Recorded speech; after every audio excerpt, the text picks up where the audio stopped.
Starbound Rebirth. A solitary, introverted youth who struggled with human connections. He had resigned himself to a life of quiet obscurity until Circlet of Stars, that mysterious game, rewrote his destiny. Through its cosmic realms, he rediscovered joy and embarked on a journey to conquer the galaxy itself. Chapter 1. The Beginning of a Dream. The rain poured down like a waterfall, accompanied by flashes of lightning and booming thunder, inside the cold, high walls of the First Central Hospital. In a high-end VIP delivery room, the air was fresh and the environment elegantly serene. At that moment, a handsome doctor with deep, expressive eyes and distinct features stood by the bedside, addressing a young and beautiful mother lying there. "Sister, it's not that I'm pressuring you. Let me be honest with you, the child has severely underdeveloped organs, and the neurological development is incomplete. The chances of survival are very low. Even if a miracle occurs and the child survives, there is a high probability that they will be left with disabilities and cognitive impairments, possibly lacking even basic awareness. Is there really no other way?" The woman asked through tears. "I'm afraid there is no hope at all," the doctor said slowly, removing his glasses to wipe them, letting out a helpless sigh. "My poor child," the woman said, utterly despairing. This felt no different than a death sentence. However, just next door, a young couple was brought in. They were on their way to the hospital to give birth when they had a car accident and died. The only silver lining is that their unborn child was saved. We just need to switch the two children. I will erase all evidence afterward, and I will find a way to adopt this child myself, to raise and care for them personally. But I can't bear to part with him. You must, given his current condition. If he were born into a wealthy family, there's a high chance he would be considered a disgrace and erased from existence. Even if that doesn't happen, he would live a life of ridicule. Moreover, your position is unstable. If this situation were to come to light, you might be affected as well. At that point, your status would be at risk, and our family would also be implicated. Think carefully about it." "I understand," the woman replied, tears streaming down her face, determined. "All right, I will go through with it." The doctor then turned and left the delivery room.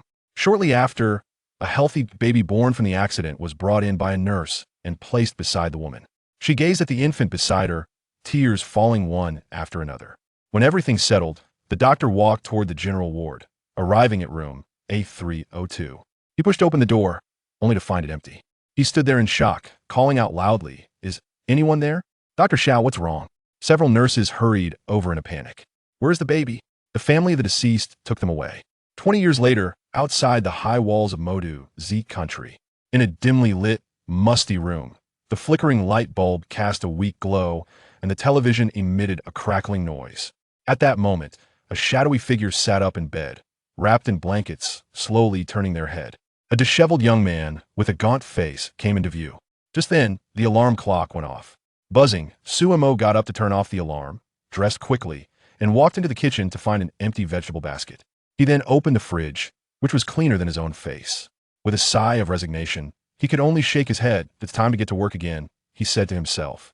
After freshening up, he walked to the corner of the room and picked up a worn-out snakeskin bag from the floor before stepping outside. As he opened the door, the blinding sunlight flooded in. He raised his hand slightly to shield his dark eyes from the glare, the sunlight reflecting off his pale face, giving his handsome features a sickly pallor. His thin lips moved slightly, a hint of languor at the corners. Suemo arrived at an old street that, despite its age, was nestled within a bustling urban area. The street was lined with small shops, topped with aging apartments whose exteriors were peeling and uneven due to years of wear. He approached a convenience store nearby. The owner, a hefty woman weighing around 200 pounds, greeted him with a beaming smile and handed him a bottle of orange juice. Suemo opened the cap and gulped it down. "Do you want some bread as well?" Anli asked, her smile wide. "No need. He'll grab a bite at the bun shop next door," Suemo replied tersely, shaking the old snakeskin bag in his hand. Anli immediately understood and hurriedly said, "Wait a moment." She rushed to the cash register, counted out a stack of cash, and came back to put it into Sumo's bag, grinning as she spoke. "This is this year's rent, totaling 12,000 yuan. Please take it." "Oh," Suemo replied briefly, turning to leave. Anli called out to him, "Hold on. What is it?" he asked. "The lease is up next year. Will it be renewed?" "About the rent." Antley looked at him anxiously, knowing that rent on the new street started 12,000 a year. "Same as before," Suemo replied listlessly, waving his hand. "Thank you so much. Take care," Antley said, her face lighting up with joy. Suemo walked away with a cold expression, continuing his rounds to collect rent. Along the way, salon and small restaurant owners greeted him with smiles. "Good morning, landlord." "Good," Sumo replied simply. They all chuckled as they placed the rent money into his bag. By noon, he was dragging the heavy snakeskin bag to a seasonal internet CAF on the outskirts. The CAF looked a bit worn, but was in a prime location, directly across from a prestigious university on the new street. "Uncle Wong," Sumo called out, a rare display of emotion. A gray-haired man emerged and rushed over to help him with the bag. "Xiaomo, why don't you just transfer the money? Why stick to cash? My grandfather always insisted that I collect cash. If someone has nothing to do, it can lead to trouble," Sumo explained. "That makes sense. You usually don't go out much that's not good for you." Uncle Wong nodded in agreement. "What's fun to do alone when you go out? Oh, by the way, you're just in time. I need to tell you something." "What is it?" "I might not be renting anymore." Uncle Wong sighed helplessly to Sumo. Sumo was taken aback and asked in confusion, "Why not rent? The rent here is really cheap, and others want to rent it, but I wouldn't let them. If it comes to it, I can even waive your rent for this year. After all, you're my grandfather's best friend." The reason Sumo charged such a low rent is that 12 years ago, he and his grandfather moved here from a high-walled neighborhood, completely alone. The neighbors were very caring and supportive of the two of them. Later, his grandfather, who was once a real estate developer, acquired properties and land in this urban village and managed them collectively. 2 years ago, before his grandfather passed away, he specifically instructed Sumo to keep everything the same until they decided to stop renting and move out. "Xiaomo, I appreciate your kind intentions, and I understand what you're saying. But what you don't know is that the internet cafe is really not sustainable anymore. Young people these days aren't interested in that they're all using VR devices. Especially with the recent launch of the groundbreaking technology ZR and the epic blockbuster Star Ring, who still plays on those old computers. There hasn't been a single customer all day. So if you're not running the internet cafe anymore, what are you planning to do?" "I plan to go back to the countryside and retire. But I remember your relatives in the countryside have always relied on you to send them money, right? If you don't work, how will you make a living?" Chapter 2. Birthday. It's fine. We can get rid of the outdated equipment at the internet CAF and still manage to save some money. As long as we cut back on expenses, we can make it work, Uncle Wong replied with a forced smile. He felt helpless. The various hardships of life had forced him to bow his head. Sumo couldn't possibly believe what he was saying and shook his head, saying, "Uncle Wong, there's no need to lie to me. This just won't work. How about this? I'll invest in the CAF, and we can renovate it. We can also get some new equipment." "That's not feasible," Uncle Wong responded, slightly taken aback. "It's okay. After the renovations, just set aside a separate computer for me. I'll come by to play whenever I have time. Didn't you just say I spend too much time at home? And don't feel bad about it. I'll put in the money, you put in the effort, and we can split the profits evenly," Sumo concluded, effectively sealing the deal. "All right, I'll go draft a contract and a budget. And don't think it's a hassle. Even brothers must keep accounts clear," Uncle Wong said, feeling quite touched. He knew that Sumo was treating him like an elder. Although his grandson was usually quiet, he was actually quite clever. "Now, I'll go collect the rent." Sumo waved goodbye to Uncle Wong and continued on his way. He had mostly finished collecting the rent, with only 2 places left to visit. These 2 were a bit special, which was why he saved them for last. A short while later, Sumo dragged a burlap sack to the entrance of a martial arts school. The sign was made of wood and looked so old it might fall apart at any moment, with the door plastered with various small ads. He pushed the door open, panting, and was immediately greeted by a wide open space. Rows of muscular men, sporting crew cuts and dressed in white training uniforms, stood in formation. They executed flying kicks that struck wooden posts with precision. Each kick snapped the posts in half. The apprentices watching from the corner were wide-eyed in admiration. Of course, there was some performance aspect to the wooden posts. The leading martial artist began to demonstrate Jeet Kune Do, igniting the passion of the students, who clapped and cheered. Just then, Sumo entered, dragging his sack. All eyes in the room turned to him. The new apprentices exchanged glances, feeling a mix of curiosity and anticipation, wondering what kind of trouble someone would bring into a martial arts school while dragging a trash bag. At that moment, all the strong men turned to Sumo, bowing and greeting him in unison, "Senior brother." The apprentices were left speechless, staring in disbelief. Their masters were actually juniors to this young man, which seemed utterly absurd. Sumo waved his hand, slightly uncomfortable. "Hello, junior brothers. Where's the master?" At this point, the large men gathered around him, enthusiastically engaging in conversation. "The master has gone on a journey to meet friends far and wide. However, he instructed that the rent should be given to you when you arrive. And we're just about to get it for you. No need for that. How could I possibly accept rent from master?" But this is what he asked for. The other disciples present felt quite awkward. It's all right. Just package the rent in red envelopes and distribute it to all the newcomers. Consider it a small gesture from me as a senior, Suemo said, looking at the curious apprentices around him. All right then, since you've said so. We won't insist any further. But brother, you're dragging such a large sack. It must weigh at least a few hundred pounds, right? It must be heavy. Let us help you carry it. No, I can manage. By the way, when will the master be back? Suemo shook his head and replied. It's hard to say. It could be half a month or even half a year. I heard he has an old friend who needs help with some intensive training. Do you have something to discuss with the master? Not really. I just came to see him on my way. Brother, I'm not trying to criticize. But you really are too much of a homebody. Am I? Of course. We barely see you once every 6 months. Exactly. You should come back when you have free time and sweat it out with us. The other apprentices flexed their arms, showcasing their muscles. All right. Since the master isn't around, I have some things to attend to, so I'll be off. Take care. Suemo dragged the burlap sack and walked outside. Before long, Suemo arrived at his final stop. He exhaled deeply and looked up at the large, eye-catching sign, Zhao Ji Restaurant. The restaurant was bustling with activity, filled with diners, and even from the entrance, one could smell the rich aroma of meat. Although Zhao Ji Restaurant wasn't particularly well decorated, it was known for its delicious food at reasonable prices, making it a long-standing favorite in the area. Suemo walked in with the burlap sack, and as soon as he entered, an elderly man with graying hair greeted him enthusiastically. Suemo, you finally made it. Yeah, Uncle Zhao. I'm here, Suemo nodded. Come sit. I've been waiting for you for half the day. Uncle Zhao warmly pulled Suemo to a table near the entrance. Today is your birthday. I noticed you hadn't come, and I was just about to go look for you. Good thing you're here, so I won't have to bother, he said as he rushed to the kitchen. Before Suemo could respond, Uncle Zhao returned excitedly, holding a flower pot covered with a transparent plastic bag. He placed it in front of Suemo and carefully removed the plastic. Inside, the vibrant green leaves of some oilseed lettuce were revealed. Suemo was a bit taken aback. This, a surprise, right? I specially brought this for you from the countryside. And there's more, just wait, Uncle Zhao said, running back to the kitchen again. Soon, he returned carrying a small fish tank, inside which a small bass was swimming around. Hey, take a look at this.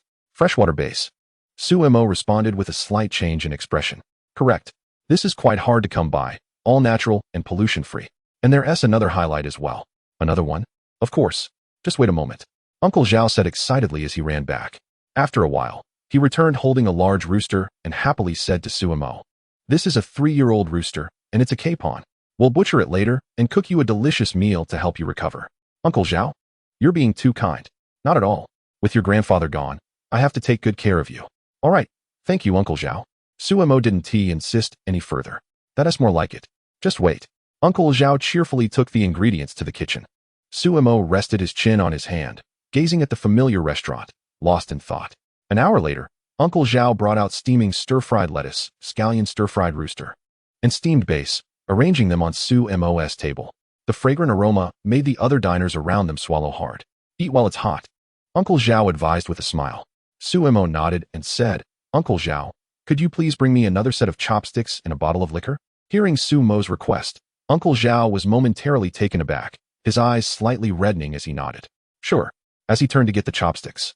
He couldn't help but shake his head and sighed. Chapter 3. Memories. Suemo looked at the sumptuous food before him, gradually falling into memories. When he was 8 years old, he lived with his grandfather inside high walls. In his memory, the area inside the walls was filled with brand new luxurious houses, and the environment was beautiful, with fresh air. But one day, his grandfather secretly sold all their assets and fled the high walls under cover of night. The reason was simple. For some unknown reason, there were often people loitering and peeking around their home. After losing his parents in a car accident, this had already weighed heavily on his grandfather's mind, not to mention the strange occurrences that had happened over the years. Fearing that something might happen, they escaped. Eventually, they settled here and acquired a large amount of property. Every year on his birthday, his grandfather would take him out to eat. As for the so-called high walls, they were barriers separating the wealthy from the common people, existing for over 100 years. 200 years ago, the world had suffered a brutal nuclear war, resulting in massive casualties and the land, air, and oceans becoming contaminated by radiation. By the end of the war-torn nations finally realized that there were no winners. And thus they shook hands and made peace, forming a loose federal system to discuss and resolve conflicts among nations. They explicitly rejected war, embracing peace as their goal. Any conflict that could be resolved through dialogue would never resort to violence. If other methods are not feasible, alternative solutions will be employed, including virtual gaming confrontations. As a result, the gaming industry in this world has become highly developed. However, the shadow of war has not easily faded away. Although the world is at peace and all nations are working together to manage the environment, the lingering radiation is like a festering wound, troubling everyone. The radiation levels in wild plants, animals, and marine life are above safe limits, making them largely inedible. Fortunately, a technological explosion has led to breakthroughs in synthetic production. Starch can now be synthesized on a large scale, and livestock such as pigs, ducks, cattle, and sheep can be rapidly produced through hormone cultivation. Vegetables can be grown using soilless chemical methods, but since green plants tend to accumulate pollutants, they must be cultivated in uncontaminated freshwater. This has made such produce unaffordable for the average citizen. In this era, everyone has entered a meat-eating age, where meat products are the most affordable. In contrast, uncontaminated vegetables and ingredients raised without pollution have become the most sought-after commodities. At the same time, with the arrival of a great peace, the wealth gap has surged, giving rise to countless wealthy individuals and conglomerates in various countries. The conflict between different social classes has intensified. To avoid unnecessary conflicts and significantly reduce anxiety, envy, violence, and crime, all the wealthy and powerful have gathered in the centers of cities, establishing high walls around themselves. They live within these walls, enjoying the best that the world has to offer, and unless something particularly significant occurs, they rarely venture outside. On the other hand, common citizens also tend to stay outside the walls unless there is a special reason to enter. This has somewhat eased the tensions between the two extreme classes. However, it has also created a significant technological gap, leaving one generation behind. The purpose of these walls is not only to restrict the activities of both sides, but also to impose self-restraint on the conglomerates, strictly prohibiting them from exploiting the lower classes. For the external citizens, the government provides extensive welfare, ensuring that all education is free. Of course, there are distinctions in quality, which directly impact future opportunities. In this era, everyone is guaranteed a job, but due to technological advancements, most heavy labor has been replaced by machines and artificial intelligence, resulting in mostly easy jobs that pay well enough to support oneself, with a little left over. However, becoming wealthy is nearly impossible, as most people's working hours are fixed, allowing only 4 hours of work per day. After work, even if one wishes to take on a second job, opportunities are scarce. With so many technological products available, any surplus money is hardly enough to cover expenses. Those who finish their work have little to occupy their time. And to prevent them from aimlessly wandering the streets and becoming a source of unrest, countries are vigorously promoting various forms of entertainment, including gaming. At this moment, a loud roar of engines fills the air. Boom! 3 slightly used sports cars drift stylishly to a stop in front of Zhao's restaurant. A young man with a head full of wild, golden hair stepped out of the car, wearing a floral shirt. He tossed a few bills to an elderly man collecting fees nearby. "Keep an eye on my car. Don't let anyone scratch it. I can't afford the repairs." "Sure thing." With that, the young man, along with a group of his buddies, walked into the Zhao Ji restaurant. "Brother Zhang, you definitely picked the right restaurant," one of his friends said. "This place has the best food around here. The girls will be impressed." "All right," Zhang Wu shouted confidently, coming right up. Uncle Zhao greeted them with a smile as he approached. "I heard the food here is great. My girlfriend will be here soon after school. What do you recommend? We have beef, lamb, pork, burgers, fried chicken, seafood, everything you could want." After hearing this, Zhang Wu smacked his lips but looked a bit dissatisfied. "Isn't there anything vegetarian?" "Oh, we don't have that here," Uncle Zhao chuckled in response. Just then, Zhang Wu caught sight of some food on a nearby table where Su Mo was sitting. His eyes lit up. "Aren't those vegetarian dishes?" Those are reserved for someone who ordered them a long time ago. We really don't have any," Uncle Zhao replied. "That's disappointing. Just give me one of each of your signature dishes, then." "Sure, no problem," Uncle Zhao replied readily. Zhang Wu cast a sideways glance at Su Mo, finding him oddly peculiar, staring blankly at the delicious food. He then found a spot to sit. Not long after, a stylishly dressed girl walked in. Her voice sweet as she called out, "Brother Zhang." "Oh, Xiaowen, you finally made it. I've been waiting for you forever." Zhang Wu stood up, clearly pleased, and pulled her down to sit beside him. "I just got out of class. I came as fast as I could," Xiaowen replied with a hint of complaint. "Look, I ordered a whole table of delicious food just for you. Come on, tell me what you want, and I'll serve it to you," Zhang Wu said eagerly. "Why is it all meat every day? At this rate, I'll get fat." I want some vegetables. Shaowen complained, visibly unhappy. I know vegetables are good, but they're rare and really expensive. Zhang quickly soothed her. But there are people over there eating them. Why can't I have any? Those were ordered a long time ago. We can't just whip them up on the spot. Be good, and next time I'll make sure to get them for you. I don't want that. I want vegetables. Didn't you say you know how to handle things here? Why can others have what I can't? Shaowen tossed her chopsticks aside and turned her face away, clearly upset. The young men beside them exchanged bewildered glances at their leader. Knowing that their sister-in-law had a bit of a temper, but they hadn't expected her to embarrass him in public like this. Chapter 4. It was very cold. Zhang Wu had no choice but to pick up a large stack of cash and hand it to the younger brother beside him, giving him a knowing glance. Immediately, the younger brother understood and walked over to Su Mo with 2,000 yuan in red bills, placing the money in front of him.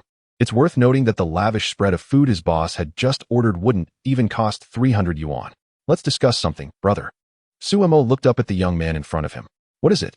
How about you take this money and let my big brother have those dishes?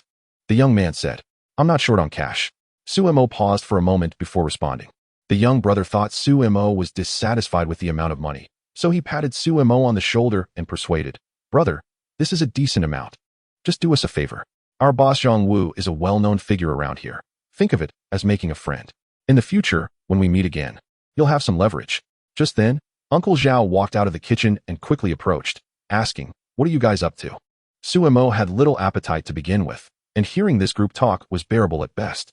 Plus, since this was Uncle Zhao's restaurant, he didn't want to cause trouble or bring any issues to him, so he gestured for Uncle Zhao to hold off on saying anything. Fine, I agree. Su Mo finally said, Brother, you've got a good heart. If you ever need anything in this area, just mention our boss's name, and people will give you some respect. The younger brother beamed with delight upon hearing Su Mo's agreement, then carried the dishes over to his boss. Uncle Zhao wanted to say something, but the words got stuck in his throat. Su Mo stood up and said to Uncle Zhao, Uncle Zhao, I have to leave for something. I'll settle the rent with you later. Uncle Zhao pulled out a thick stack of cash to give to Su Mo. No need for that. Su Mo declined. You treat me to good food every year on my birthday. I should be thanking you instead. Come on, just take it. Seeing that Su Mo was unwilling to accept, Uncle Zhao directly opened Su Mo's bulging snakeskin bag. To his surprise, bright red cash was laid bare inside. Zhang Wu Shaowen and the group of younger brothers were stunned, their eyes nearly popping out as they internally shouted, What the hell? This guy is loaded? Uncle Zhao quickly placed the rent money into the snakeskin bag and said to Su Mo, Come by more often for meals. Sure, Su Mo replied, struggling to pull the heavy snakeskin bag as he left the restaurant. Who exactly is that guy? How can he be so rich?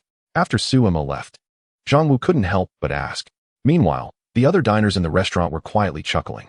One heavily tattooed man, grinning widely, said to Zhang Wu and the others, Kid, you must be from another district, huh? Today, you're lucky. He didn't hold it against you. That guy is the landlord for the entire urban village around here. Everything inside and out belongs to him. Your little bit of cash can't even compare. Plus, this is his territory. Let me tell you, if he calls out, none of you will be leaving this place today. Haha. The diners present erupted into laughter. Oh. Zhang Wu and the others were so shocked that they couldn't find their words. Meanwhile, Su Mo dragged a snakeskin bag to the only bank in the area.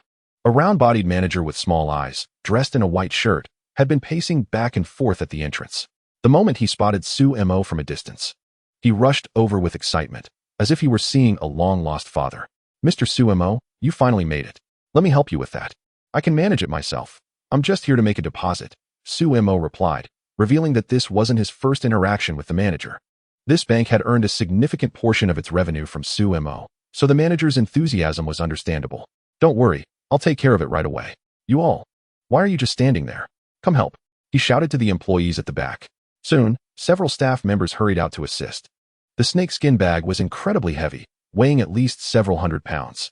Before long, the money was brought into the bank, and the manager decisively instructed, Stop all other business. Everyone, count the money.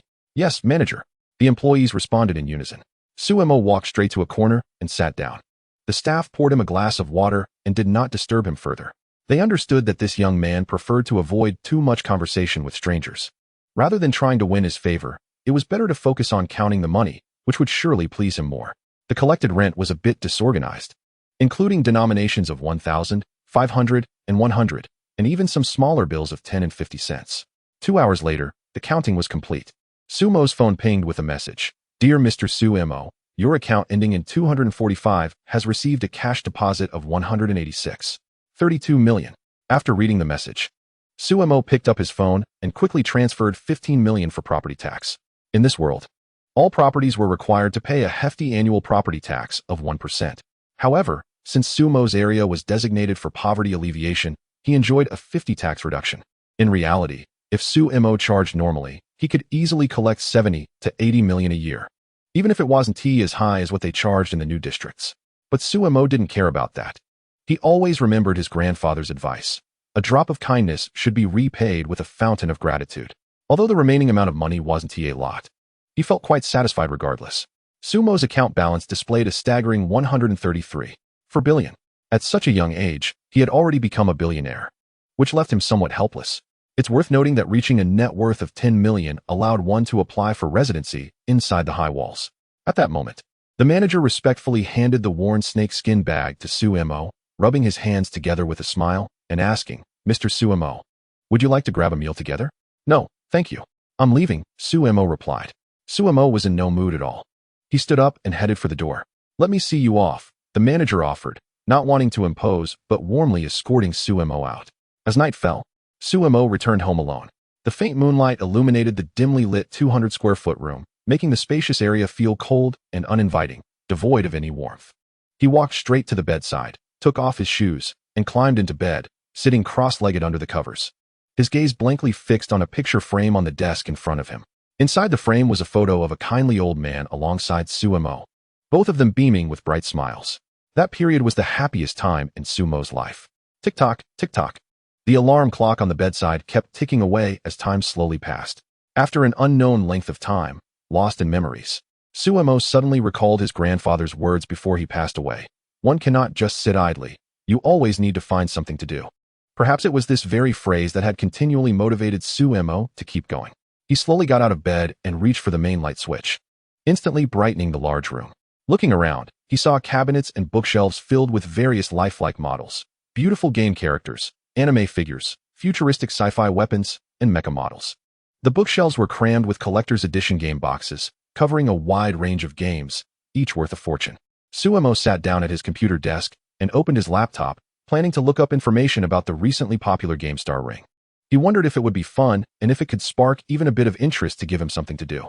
Chapter 5. Star Ring. As Suemo opened his browser and was about to search for information related to Star Ring, a sudden thunderclap echoed outside, followed by torrential rain and howling winds.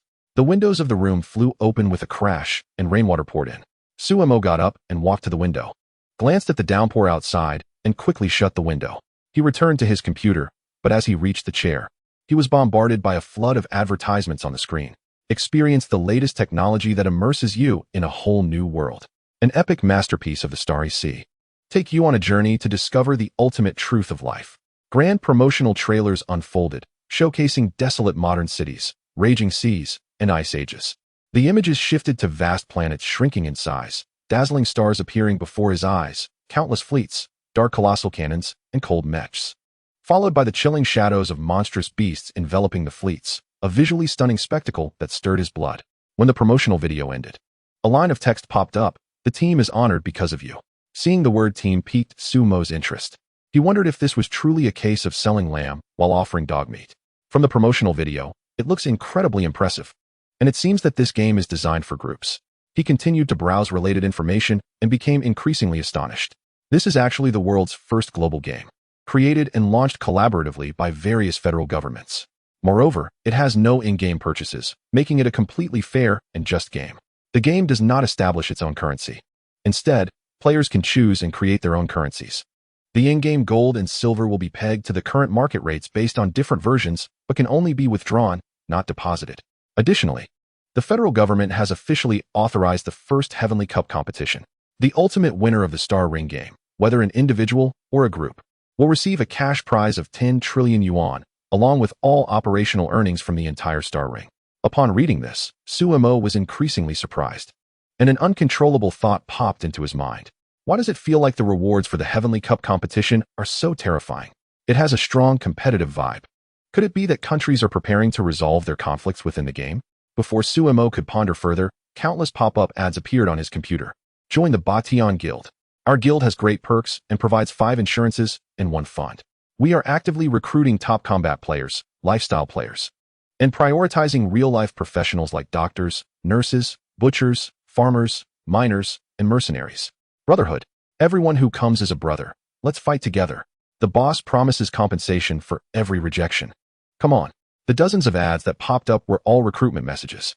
They were all paid promotions, the kind that you couldn't close, forcing you to click or watch through. With no other option, Sumo clicked on one, and a formal membership application form immediately popped up, even asking for his bank card number. It clearly stated that anyone whose application was not approved would receive a compensation of 50 yuan. These guilds were indeed investing a lot. After some effort, Sumo finally managed to close all those ads and continued browsing related information. He found that the official disclosure of game content was very limited.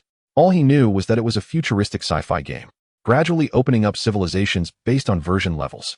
There wasn't much information on specific gameplay, but the game claimed to have a 100 simulation degree. Sumo remained skeptical about this data. Later, Sumo discovered the social platform for Star Ring, created collaboratively by the largest communication software companies from various countries, specifically for discussing Star Ring intelligence and making friends. The registered user count had already exceeded 1 billion, considering the world's population, which had only reached 10 billion after 200 years of recovery. This was quite impressive. Out of curiosity, Sumo registered an account, and the entire forum was buzzing with activity. Online posts had already exceeded 100 million, mostly seeking teammates and guild members. According to the official announcement, the game will officially open in 3 days. Everyone is working hard to prepare for it. The number of participants is expected to create a historical milestone. Just the bounty from the Cup of Heaven is enough to drive 999 people around the world crazy. Not to mention the gold and silver that can be exchanged. It's truly a paradise for treasure hunters, miners, and explorers. Many people, after completing their assigned tasks, find themselves with endless free time, idling away their days. Sumo is also silently praying that it's not a case of false advertising or exaggeration, as that would be quite boring. The next day, Sumo was sound asleep in bed when his old phone buzzed beside him. Slowly opening his eyes, he picked up the phone and sat up to answer. Uncle Wong. Sumo, I've got the renovation and equipment budget for the internet CAF sorted out. Why don't you come over so we can discuss it? Wow, that was quick. Well, it couldn't be helped. I'll explain more when you get here. All right. After finishing the call, Sumo got up and went to the bathroom to freshen up, then changed into casual clothes. Just as he pushed open his bedroom door, the storm outside had suddenly cleared. Looking out, he saw a bright blue sky. The sunshine after the rain shone directly on his face. The rain has stopped. At that moment, his gloomy mood seemed to lift considerably. A short while later, Sumo arrived at the rundown internet CAF, where Uncle Wong was already waiting at the door. Uncle Wong. Sumo, you're here. Here's the budget sheet. Take a look. Uncle Wong handed Sumo a handwritten budget sheet. Okay, but Uncle Wong, there's no need to rush. Take your time. It's more important to take care of yourself than to worry about making a profit right away. As Sumo opened the document and glanced through it, he could tell it had clearly been prepared after a long night of work. We have to act quickly. Just recently, a large gaming CAF opened on New Street across the way. I heard the owner is a stunning beauty, and their preloaded accounts are flying off the shelves. Look at how long the line is. Uncle Wong explained to Sumo, turning his head to look at New Street. Sumo was somewhat surprised to see the business was booming, with people lined up for hundreds of meters to recharge their accounts. The new game launches the day after tomorrow, and we still need to reserve equipment. Time is too tight. Even if we push ourselves, it'll take at least a month to get everything done, Uncle Wong admitted, feeling the pressure mounting. It's okay, take it slow. Sumo replied while carefully studying the budget sheet, which clearly laid out the details for the renovations and upgrades. Chapter 6. Waiting the equipment for the new game isn't very expensive. Most of it revolves around headsets, which are subsidized by the government, costing around 2,000 each. However, the gaming pods are quite expensive. The procurement price for a regular version is 100,000. The advanced version costs 500,000, and the luxury version is 1 million. Uncle Wong's plan is to purchase 200 headsets, 10 regular gaming pods, and with the renovations, the total budget is around 200,000. Uncle Wong didn't say much, quietly waiting for Sumo to finish reviewing the budget sheet. After I looked it over, I found no issues. Everything is in line with your plan. But let us add an extra luxury gaming pod, as I want one for myself. Sumo picked up his phone and transferred 300,000 to Uncle Wong. Great. And please sign this draft equity agreement as well. Uncle Wong handed a copy of the equity agreement to Sumo. Sure. Sumo didn't hesitate and signed it right away, knowing that Uncle Wong wouldn't accept unilateral help. I'll start arranging staff and begin the renovations right away, Uncle Wong said with enthusiasm. All right, you get busy. I'll take my leave. Okay. Uncle Wong didn't linger with pleasantries. As Sumo left the dilapidated internet CAF, he was about to head home when he suddenly stopped in his tracks and looked over at the bustling Xingyo CAF across the street. He suddenly realized an issue. Uncle Wong's internet CAF would certainly not be able to compete with the launch of Xinhuan games. Normally, he should buy some equipment to play at home, but given the current level of popularity, it would likely be hard to even purchase equipment. So, Sumo headed towards Xingyo CAF. As he got closer, a refreshing burst of youthful energy hit him. The staff at Xingyo CAF were all young and beautiful girls dressed in various cute outfits, including catgirls, maids, and lolitas. Welcome to Xingyo CAF. All brothers and sisters. Please queue up. Two adorable twin girls guided the newcomers to line up. Sumo cooperatively formed a line. After half an hour, it was finally Sumo's turn to enter Xingyo CAF. He was immediately blown away by the interior decor. The space was incredibly spacious. The entire 3-story building had been rented out and opened up with a hollow center. The first floor housed over 1,000 headset devices, each equipped with genuine leather reclining chairs that allowed players to comfortably lean back and relax their muscles while gaming. In the center was a massive hollow platform, at the bottom of which was the latest holographic projection device. This device could connect to any of the equipment on site, displaying the game visuals in real time for everyone to watch. Additionally, there was a large bar serving drinks, snacks, and cigarettes, everything one could want. The hollow center led up to the second and third floors, where individual private rooms were set up. If there were no surprises, they would likely contain gaming pods. The scale of this investment was truly impressive. Even for Sumo, it took a significant amount of capital to pull this off. In comparison, Sumo's renovated internet CAF was on an entirely different level. It's unlikely that they will become competitors, as the consumers they target are not from the same tier. At that moment, a girl with a fresh and elegant appearance, bright eyes, and a playful demeanor approached to greet Sumo. Hello, sir. Our store is newly opened, and we have some promotional offers. Recharge 100 and get 20 extra, recharge 1,000 and get 300 extra, recharge 10,000 and get 4,000 extra, and recharge 100,000 and get 50,000 extra. Can I reserve a spot for the Star Ring server opening the day after tomorrow? Sumo inquired. I'm sorry, sir, but we are fully booked, the girl replied with a smile after observing Sumo's attire. Sumo felt a bit disappointed. It seemed there were no spots available. However, it was understandable, as there were many machines, but the number of people queuing to make reservations was overwhelming. Just then, a stylish young man dressed in designer brands and wearing an expensive watch walked over from the corridor and leaned against the bar. Shawan, are there any luxury game pods available? I want to reserve too. Isn't that how go? No problem at all. We still have luxury game pods available. I'll take care of your reservation right away, Shawan responded enthusiastically. At that moment, Sumo unexpectedly spoke up. Reserve one for me too. Instantly, both Shawan and the young man known as Hao Gu turned to look at Sumo. Hao Gu sized Sumo up, almost laughing. Bro, if you want to show off, at least do your homework first. Do you know how much a luxury game pod costs for an hour? Shawan quickly explained to Sumo. Sir, there are still spots available for the luxury game pod, but it is quite expensive. 1,000 yuan for an hour. Also, we have a policy that the first reservation must be for at least 12 hours. The reason Shawan hadn't mentioned this to Sumo earlier was that he didn't appear to be wealthy. His clothes were very ordinary, with no luxury watches or jewelry, and he had come on foot instead of driving. To put it in perspective, 1,000 yuan is equivalent to a regular person's monthly salary, which most people cannot afford. Shawan didn't want any guest to feel embarrassed, as she viewed every customer equally. Bro, know your limits, Hao Gu said with a smile. Sumo didn't argue. Instead, he pulled out a stack of 1,000 yuan bills from his pocket and placed them on the table. Recharge this and reserve one for me.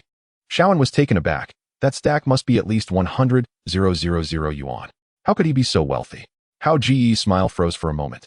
Then he shook his head and said with a self-deprecating laugh, looks like I misjudged you. Let me introduce myself. I'm Zhang Hao. What's your name, bro? Sumo. He replied, not particularly keen to engage with Zhang Hao, but responding out of courtesy. Sumo, I'll remember that. Next time we meet, let's play together. I'm off now, Zhang Hao said before turning to leave. Mr. Su, I'll handle your recharge and card right away, Shawan said. Shawan quickly came to her senses and hurriedly processed the card for Sumo. Soon, an exquisite card was issued, which she respectfully handed to Suemo. Her gaze towards him was a bit different. She had seen many wealthy individuals, but it was rare to encounter someone so low-key and approachable. "Mr. Suemo," she said. "Thank you." Suemo accepted the card and placed it in his pocket before turning to leave. 2 days later, after finishing dinner, Suemo headed to the Star Cafe. The large venue was packed, with a crowd of people gathered outside, hoping to get in, but they were all stopped by the charming hostesses. "Sorry, sir. All our seats are fully booked." However, Suemo pulled out his card and smoothly gained entry. Inside the hall, everyone was waiting for midnight, chatting excitedly. "This time, I'm definitely going to make a killing in there. Absolutely, I'm going to hit it big. I've joined the Brotherhood." "Oh, is that the famous guild? The one where you join with your buddies?" Suemo tightened his coat and made his way directly to the bar. "Swipe the card." "Certainly, Mr. Suemo. Your room is number 07. Shaoan took Sumo's card, swiped it, and replied respectfully, sneaking another glance at him. Chapter 7. Banter. Suemo nodded slightly, took the card, and placed it back in his pocket before heading upstairs. Along the way, he encountered several smiling waitresses who greeted him warmly. "Hello, sir." Suemo felt a bit out of place, but soon he arrived at his private room on the 3rd floor. He pushed open the door and stepped inside. The room was spacious and warmly decorated, centered around a luxurious gaming pod that had an impressive design reminiscent of a sci-fi movie's space sleep chamber. It radiated a soft, blue metallic sheen, fitting for its $1 million price tag. To the left of the gaming pod was a high-end leather sofa, accompanied by a cinema-grade virtual projector in front. Various drinks and snacks were provided, including a small plate of sliced apples, an impeccable treatment. Suemo walked over to the sofa and lay down, as there was still some time before the game started. He set an alarm and closed his eyes to rest. A few hours later, his phone vibrated, and he slowly opened his eyes to check the time. Less than 5 minutes until the game began. Suemo stood up and stretched. At that moment, he heard the deafening sounds from outside. Curious, he opened the door and stepped out. He saw the central platform of the Star Cafe, which displayed a massive countdown clock. 59, 58. Thousands of excited voices echoed throughout the venue. In fact, it wasn't just here. Players from all corners of the world were eagerly shouting in anticipation. Tonight, looking at the blue planet from space, it was all aglow. One might think it was a celebration. Sumo's once calm heart began to boil uncontrollably. He closed the door and walked over to the open game pod, lying down inside. The pod automatically sealed shut. It was his first time using such a device, and he found it quite pleasant, similar to a sleeping bag and very comfortable. A virtual countdown appeared before his eyes. 10, 9, 1. Suemo took a deep breath. In the next moment, he suddenly felt darkness engulf him, as if he were plummeting from a great height, experiencing free fall. When he finally regained his composure, he found himself on a seemingly endless platform. Beams of light descended from the sky, and players began to materialize. Everyone looked at their hands and bodies in amazement, as if they were real. Some tried pinching their cheeks, instantly feeling a sharp pain. Moreover, the characters' appearances and outfits were identical to those in the real world, and they couldn't change them afterward. Wow, this is so real. It's unbelievable. Is this really a game? A multitude of players buzzed with excitement, discussing the experience. At that moment, a cute little girl in a colorful dress appeared on the distant platform above. Her youthful voice echoed in everyone's ears. "Thank you for coming, players. I am Jelly, your guide. Now, let me introduce you to the Star Ring game you are about to enter. This is a 100% real world where you can see everything that doesn't exist in your world. You will experience unprecedented thrills, admire various wonders, and create epic adventures with your companions. This will be another stage in your life, so unleash your potential." She continued at the same time.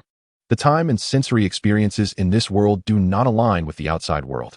There is nearly a tenfold difference in time, meaning that in this world, your lifespan has effectively been extended by 10 times. No more complaining about the brevity of life and not having enough time. Is it really that amazing? This is unbelievable. Over 1 billion players buzzed in shock at Jelly's words. However, at this moment, Jelly's tone shifted. "Of course, there's one thing I need to remind you about. The difficulty of this game is extremely high. Not everyone can adapt. If you can't handle pain, fear, or anything like that, please exit the game quickly to avoid unpleasant experiences and trouble." Upon hearing Jelly's warning, the players shouted with excitement. "What a ridiculous joke. It's just a game, right? Are we going to be scared? Hey, isn't that hilarious? Haha. Exactly, what's the big deal? We'll crush this game in no time." Some even whistled lewdly on the spot. To make matters even more absurd, someone actually took off their pants and started doing the onion dance right there. It seems like they must have taken something before coming in, as they were overly excited. For a moment, Jelly was at a loss about what to do. Just then, the pure white sky split open, revealing a massive void. A girl with long silver hair, dressed in a blue gown and exuding an icy demeanor, stepped through the air with an air of arrogance and elegance, her crystal high heels clicking on the ground. She coldly remarked, "Humph, you think you can take me on? Just don't come crying later when you want to quit the game." "Oh, saying that only makes us more excited," someone shouted back. "Just wait. Once we break through the game, we'll download your data and keep you as our personal maid." This referred to a special technology within the high walls of virtual servant technology. It involved creating highly realistic humanoid mechanical bodies that could host artificial intelligence data downloads. Players could choose virtual servants with corresponding personalities based on their interests and preferences, a process commonly known as raising. "I like this icy girl. Come and torment me, whip me." Someone laughed. "Oh really? Then show me what you've got. I'm eagerly watching." "I hope you'll still be laughing afterward," Ikaruya said, not angry at all, a smirk playing on her lips as she addressed the crowd. As soon as her words fell, the mass of players transformed into streaks of white light, shooting into the sky. The game officially began. Suemo felt a whirlwind of sensations, and when he regained his bearings, he found himself in a drastically altered scene. He was now standing in a ruined city, with cracked concrete streets beneath his feet and dilapidated buildings on either side, stained with dark red marks. Some tall and some short. Cars lay toppled around him, and overhead, high-voltage lines were severed, with a few still sparking dangerously. This scene looked as if it had been ravaged by a great disaster. The time appeared to be around dusk, casting an eerie atmosphere over the place. However, the once silent city became lively with the arrival of numerous players. As for other regions, Suemo had no way of knowing. Chapter 8, Testing. Wow. This game is pretty realistic. Yeah, but how do we play? I don't know, but there are lots of shops over there. Should we go check them out? The newly arrived players looked around with great curiosity. Suemo was equally shocked and tried to call out, "Interface."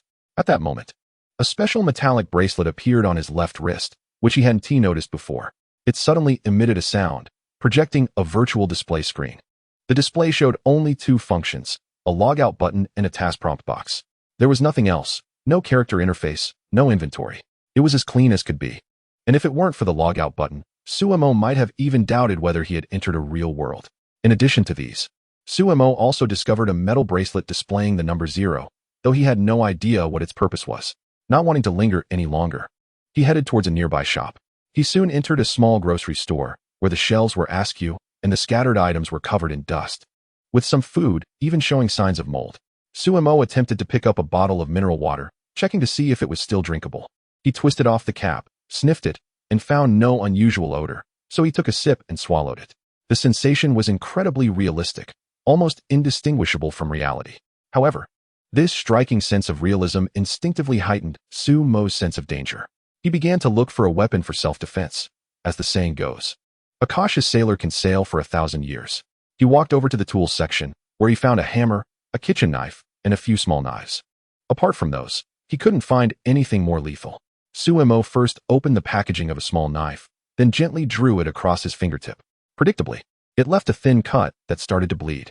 He felt a slight sting, but he was sharp enough to ascertain a crucial piece of information from the pain. The pain here was only about 50% of what it would be in the real world. Even at that reduced level, it was still quite shocking. At that moment, Suemo heard screams coming from outside. His nerves tensed up, and he ran out of the store, only to be stunned by the scene before him. For flamboyantly dressed young men were surrounding a fairly attractive young woman, all wearing sinister smiles. "Hey girl, let me kiss you. It's just a game. You won't lose anything," one of them said. "Yeah, don't be scared. If we're happy, we might even take you out to have some fun." The other players around looked hesitant. Just a moment ago, a man had tried to intervene, only to be beaten nearly to death, and was now lying on the ground, moaning in pain. It seemed this game had no specific order. The level of openness was extreme, with no constraints whatsoever. The girl was so frightened that she wanted to log out of the game. But the leading young man stepped forward and touched her face, interrupting her logout attempt. "Where do you think you're going, little girl? You're shameless." "Oh, we're shameless? What are you going to do about it?" Watching this unfold, Suemo rubbed his chin, lost in thought. He was beginning to struggle to understand what this game was really about. It didn't seem like there were any enemies. Was the enemy the players themselves? With that thought in mind, he suddenly felt a surge of excitement. Logically, if he wanted to test this tricky question, he couldn't just randomly cause trouble for other players that didn't align with his principles. However, with a situation like this at hand, Suemo decided not to hold back. He walked up behind the four young men and placed his hand on the shoulder of the leader. "Who are you?" The young man turned around angrily and shouted. As a result, he was met with a hammer. Bang! The young man's head burst open like a watermelon, and he fell to the ground. The other three young men were splattered with a mix of red and white liquid, and they were so scared that they urinated themselves on the spot. Even the girl who had been harassed fainted immediately. Ah, a murder. Those who were watching the scene quickly turned and fled. This shocking scene caught the attention of a girl with pink hair in the distance. Only Suemo remained at the scene, covered in blood, with a contemplative expression on his face. He had just killed a player. Yet there was no prompt or indication of any rewards. How was he supposed to play this game? Forget it. He decided to skip over the unanswerable questions for now.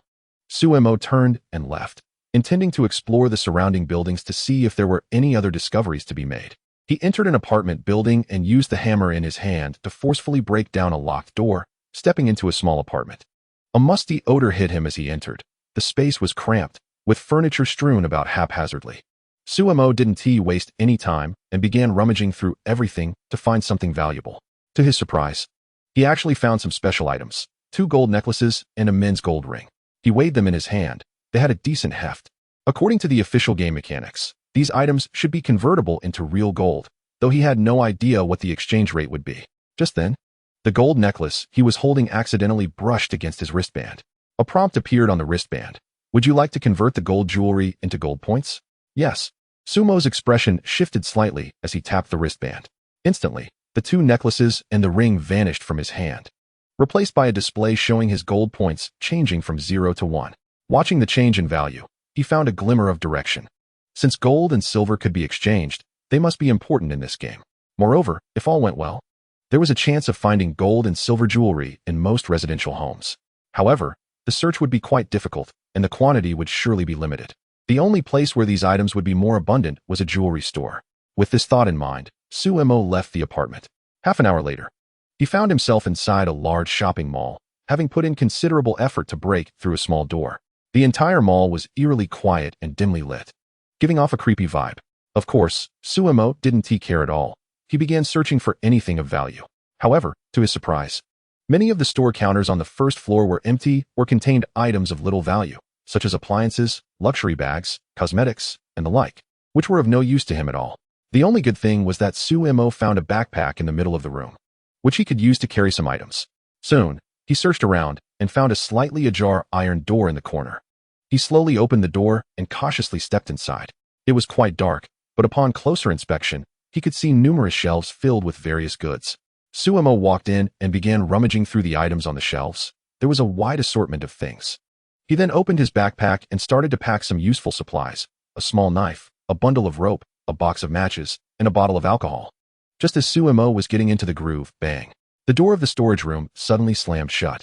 Suemo immediately turned around and sprinted towards the door at lightning speed, crashing into it in an attempt to force it open. However, he was a moment too late. The loud sound of something heavy being pushed outside had already ceased.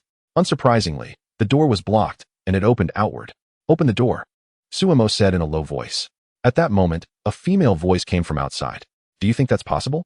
If you don't open it, the consequences could be very serious. Don't say I didn't warn you." Suemo calmly warned her back. "You don't need to threaten me. If I open the door, that would be foolish. I saw you kill someone in cold blood right in the street, and you didn't even blink. Besides, you don't even know who I am. Just stay put inside." The girl outside responded coldly. Earlier, while she was searching for items, she had heard screaming from the street, and when she rushed out to check, she saw a bloodied killer wielding a weapon, committing murder right in front of her. Today, she felt like she had a chance to rid society of a menace. "You're quite something," Suemo replied calmly, not feeling particularly angry. This female player had taught him a lesson. The game was becoming increasingly interesting. Before long, the girl outside left. Suemo didn't attempt to ram the door, as it would be pointless. The other party was likely not just using heavy objects to block the door. They probably had something like a stick propping it up as well. Suemo turned around and took a general look at the entire storage room, then walked over to inspect the vent below. Afterward, he started moving boxes from the nearby shelves. He climbed on top of them and placed his hand under the vent, feeling a slight airflow. He then jumped down from the boxes and continued searching the storage room at a leisurely pace. Before long, he had searched around and found nothing else of value, but he did discover a screwdriver and some non-expired bottled water and compressed biscuits. Suemo grabbed a few and stuffed them into his backpack, being careful not to take too much, as he already felt the backpack weighing him down. He climbed back onto the boxes and used the screwdriver to take apart the vent above him, then crawled inside. Not long after, Suemo successfully climbed out and quietly jumped down from another vent. After landing, he stood up and skillfully pulled out a hammer, ready to confront that girl. Although he didn't mind what the young girl had done, it wasn't his style to let grudges go unaddressed. Suemo cautiously searched for her whereabouts. Having been caught off guard once, he wasn't going to fall for the same trick again. Moments later, he carefully peeked around a corner. In the center of the mall's first-floor hall, 13 people had gathered, among them a girl with pink hair, a delicate appearance, and dressed in a leather jacket. Sumo's instincts told him that she was the one who had locked him up. Lan Shi, this mall has been searched pretty thoroughly. We've taken everything of value. Let's go, one of his companions said. Okay, Lan Shi nodded in agreement. Should we deal with that arrogant kid in the storage room while we're at it? We have the numbers, after all. It would be justifiable, Lu Zi suddenly proposed. Forget it. Let him fend for himself, Lan Shi replied, not wanting to stir up more trouble. All right then. With that, their group headed towards the mall exit. Suemo was somewhat surprised that this girl had so many companions. Each of them was armed with various weapons, making things a bit tricky for him, so he decided to hold off for the time being. Just as Suemo was lost in thought, suddenly a notification popped up on his wristband. Notification, World Overlap Progress 100. The game officially begins. Good luck. Notification, Task 1 activated, Mission Objective, Survival, Stay Alive, Reward. Seeing these two notifications, Suemo couldn't help but stroke his chin, deep in thought. Meanwhile, Lan Shi and her group exited the mall, looking quite pleased. We've hit the jackpot this time. I guarantee we're the group with the most rewards.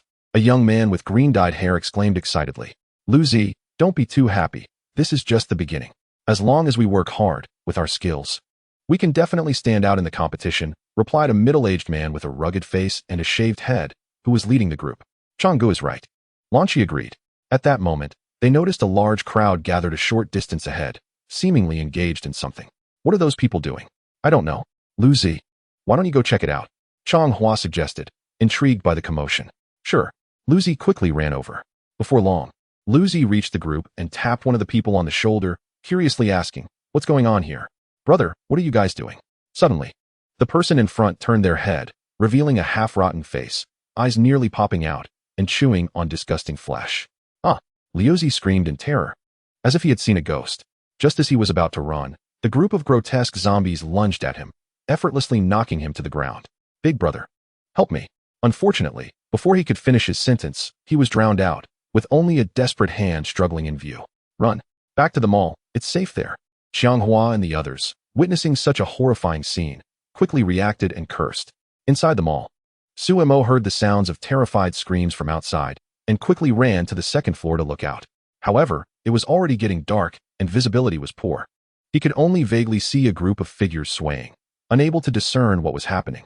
But upon closer inspection, Suemo noticed that Lan Shi and her group were desperately trying to run back. Changgu, those things are terrifying. Shut up and keep running. Once we're in the mall, we'll be safe for now, Changhua urged, with a glimmer of hope rising in their eyes as they realized they were not far from the mall. However, just as Lan Shi and her group were about to dash into the mall, Suemo suddenly flipped over the glass railing on the second floor and kicked the mall's glass door. Bang! The reinforced glass door of the mall slammed shut. Suemo swiftly grabbed a chain nearby, expertly wrapping it around the handle in one fluid motion. Changhua and the others turned pale at this sight, frantically banging on the door. Behind them, pairs of oily green eyes emerged, clearly indicating they were surrounded. Bastard! Open the door for us. It's you. Hurry and open the door. Lan Shi's face turned ashen as she shouted desperately. No way, Suemo replied coldly. Bastard, smash the door down. Changhua pulled out an iron rod and led the charge, pounding on the glass door. You're wasting your effort. Have you forgotten that there's a type of glass called national made? You can't break it, just give up. We're even now, goodbye. Suemo waved his hand dismissively and turned to walk into the mall. Come back, you bastard. Changhua and the others cursed even more fiercely as they saw Suemo leaving. I curse you to be torn apart. You damn guy. Chapter 10. No interest at that moment. A vent window on the second floor was pushed open, and Suemo leaned against the window, watching Changhua and the others with great interest. Go on, I don't mind. I hope you can still be so tough later. You. Changhua was trembling with anger. If he could, he would definitely confront Suemo right then and there. Just you wait. Don't let us find an opportunity, or we'll take you down. If I had known it would come to this, I should have dealt with him earlier. Sure, but you all need to survive first. Show me what you've got, Suemo replied casually. In reality, he wasn't there to watch the show. He wanted to use them to test the combat strength of the monsters outside. At that moment, hordes of zombies began to surround them, their movements far from sluggish, their eyes glowing green. Not good, Brother Chang's monsters are coming. Lan Shi shouted anxiously. Damn it, brothers, prepare for battle. Lan Shi, stay behind us. Chang Hua shouted, positioning himself and his brothers to shield Lan Shi as he swung his hammer at the oncoming zombies. The leading zombie was knocked down immediately, collapsing to the ground. However, the numbers on the other side were beyond their expectations.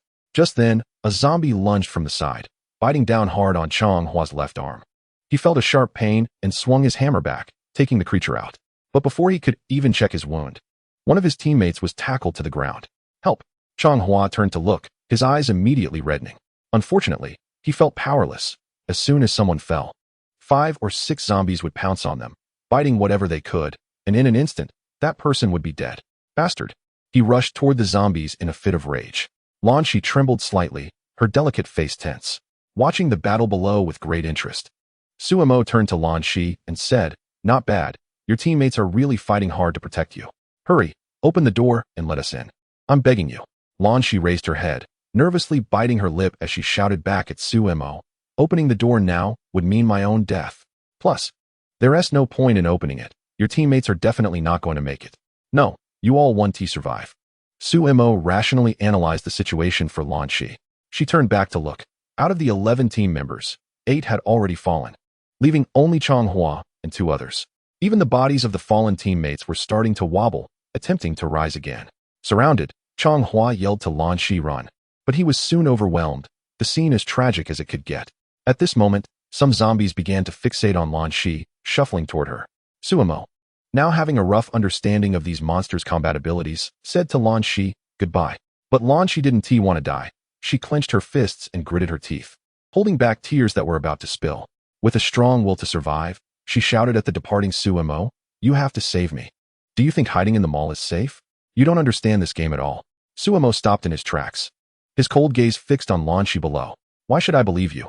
Lan Shi, watching the approaching zombies, gritted her teeth and shouted, I have crucial information. Oh really? Yes, really. All right, I'll trust you this once. Hearing Lan Shi's words, Suemo took a rope from her backpack and tossed it down.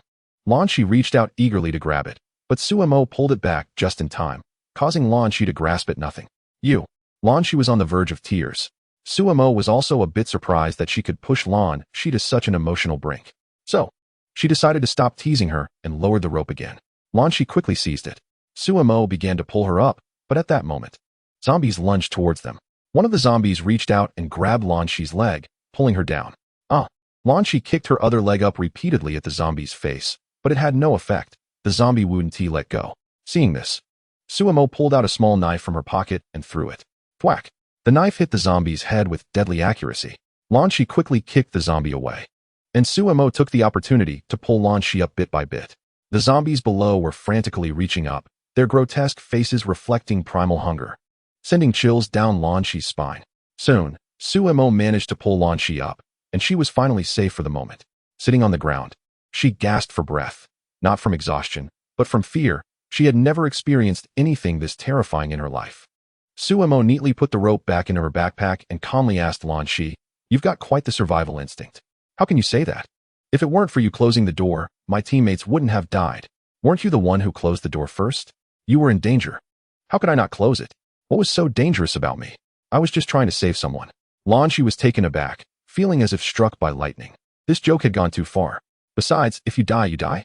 It's just a game. You can revive afterward. Suemo replied nonchalantly. Who told you that you could revive? Lan Shi looked at Suemo's casual demeanor and felt her anger rising. Isn't it possible to revive? Suemo was slightly surprised. If you die, you have to exit the game. You only get one chance. Do you know how precious that is? The spark of life within us will extinguish. And if no one else brings a spark to save you, you will never be able to log back into this game. Lan Shi replied angrily, nearly shouting in frustration. Oh, I see. Go on. Tell me what else you know. Suemo looked at Lan Shi with interest. Hearing this, Lan Shi paused slightly, then lowered her head in disappointment and said, I don't know much, just that surviving is really important. You must not die. That's it. So you were just trying to deceive me earlier? Su-mo scrutinized Lan Shi, trying to extract more information. After all, the game had just started, and useful information was indeed scarce. Lan Shi stood up and replied, "That's right, but I had no other choice. Can you save me if I don't say it that way? Besides, if you save me, it won't be a loss for you." "How is it not a loss? We can team up. I'm trained and have gone through professional training at a training camp. This is a team game. You can't survive alone here." "Oh really? Is that the extent of your skills after professional training? I'm not interested." Su-mo turned to leave. However, Lan Shi chased after him, desperately promoting herself. "Take me with you. I'm really strong." "Not interested. Why would I take someone who would just hold me back?" Su-mo walked into the stairwell, climbing to the 3rd floor. He wanted to get a higher vantage point to see what this city looked like now. Lan Shi still didn't give up. Following Su-mo as she said, "I'm a survival player. You can use me. I know first aid, I can dissect, and my close combat skills are decent too. Doesn't tea matter." Su-mo remained indifferent. Lan Shi was about to explode with frustration. No one had ever treated her like she was worthless before. "I can prove." Just as Lan Shi was arguing with Su-mo and rounded the corner, he suddenly reached out and pulled her aside. A ragged, emaciated zombie lunged at them without warning, but fortunately, it missed. Chapter 11. Parting ways. Su-mo swung his hammer back, smashing its head with a fierce blow, taking it down hard. At that moment, 2 more zombies lunged at him from either side, desperately trying to bite his neck and shoulders. Su-mo executed a shoulder throw, slamming the zombie on the left to the ground. When it attempted to struggle back up, he stomped down hard on its head. At that moment, the zombie on his right also lunged at him. Su-mo blocked its hands with his hammer-wielding right hand while using his left to grip its jaw, immobilizing it. He was giving it his all, and at that moment, his back was completely exposed. Out of the corner of his eye, he glanced at Lan Shi. In fact, he had more than enough strength to take care of these 2 zombies quickly. However, he deliberately delayed, wanting to see how Lan Shi would react. If she tried to ambush him, then she couldn't be spared. She had only been kept alive for the sake of information. Just then, a zombie suddenly emerged from the room on his right and lunged at him. Su-mo's expression hardened. He decided it was time to stop hiding his true strength. "Watch out!" Lan Shi shouted, rushing forward to tackle the zombie. Su-mo lifted his foot and delivered a ruthless kick that snapped the neck of the zombie beneath him. With his left hand, he gripped the neck of the zombie in front of him, and with a powerful twist, crack, both zombies were dispatched in an instant. Ignoring Lan Shi, who was still grappling with the other zombie, he picked up his backpack and quickly ascended the stairs. After dealing with the zombie, Lan Shi hurried to catch up with him. It was clear that this mall was no longer safe. Soon, Su-mo and Lan Shi arrived at the rooftop, and Su-mo immediately closed the door behind them. He began to carefully check every corner of the rooftop to see if any zombies were hiding. If he guessed correctly, the dimensional overlap must not have been sufficient before, which is why the zombies in the mall hadn't fully appeared. After his inspection, Su-mo found a spot against the wall to sit down. Just as Lan Shi was about to approach him, he coldly warned, "Stay away from me." "Why are you being so cold? Haven't we cleared things up between us?" "Sure, I locked you up first, but anyone would have done the same in that situation. After all, someone who kills so decisively in public is bound to make others feel threatened. And besides, you locked us up later, didn't you?" Lan Shi retorted. "You're right, but I don't want to be stabbed in the back," Su-mo replied expressionlessly. Hearing this, Lan Shi was furious and snapped back. "If I wanted to stab you, I had the chance to do it earlier. You should be thankful I didn't. Or you would have been out of the game by now. Who would trust you?" Lan Shi's face flushed with embarrassment. "You don't need to keep saying that. I don't care what information you have or what you know about this game. Bottom line, I don't trust you because we have a history. And you could turn on me at any moment. Are you an idiot? Acting like those who are all polite on the surface and shower you with compliments wouldn't stab you in the back?" Lan Shi was almost infuriated. She felt incredibly unlucky to be stuck with such a suspicious person. If it weren't for her teammates being dead and her own fear, she would have left long ago. So what? If I'm alone, I'll be fine. Su-mo remained indifferent. It wasn't that he didn't trust Lan Shi. He simply had no intention of teaming up with anyone. He had entered the game for a bit of fun. Lan Shi was so frustrated by Su-mo's attitude that she could barely contain herself. After finally finding a group of teammates, they all died as soon as the game started. Of course, there had been conflicts. After all, they were strangers at the beginning, and it was normal for safety and interests to clash. It just meant she wasn't as skilled. This guy, no matter how you looked at it, was a pro, and teaming up might lead to unexpected benefits. The problem was, he flat out refused to team up with her. "Humph, you keep being alone. You'll regret it sooner or later. This game requires teamwork." Lan Shi shot back angrily as she walked over to sit directly opposite Su-mo. Su-mo ignored her. After resting for a moment, He got up and walked to the edge of the rooftop to look down. He could vaguely see countless dark figures moving below. Occasionally, screams echoed from a distance, standing out sharply in the silence of the city.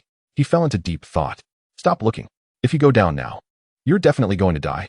No matter how good you are, you can't fight against so many opponents. We can only wait for dawn.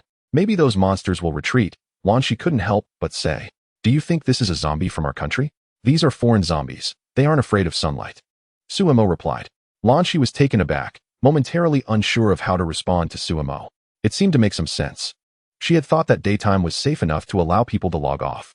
Suemo didn't bother with Lanshi any longer. He sat back down and slowly closed his eyes. Although they couldn't leave for now, at least this place was relatively safe, so resting for a while was fine. Time passed slowly, and as dawn's light began to shine, Suemo opened his eyes and realized he was feeling hungry. He took out some biscuits and water from his backpack and started eating. Hearing the noise, Lanshi also woke up, seeing Suemo eating.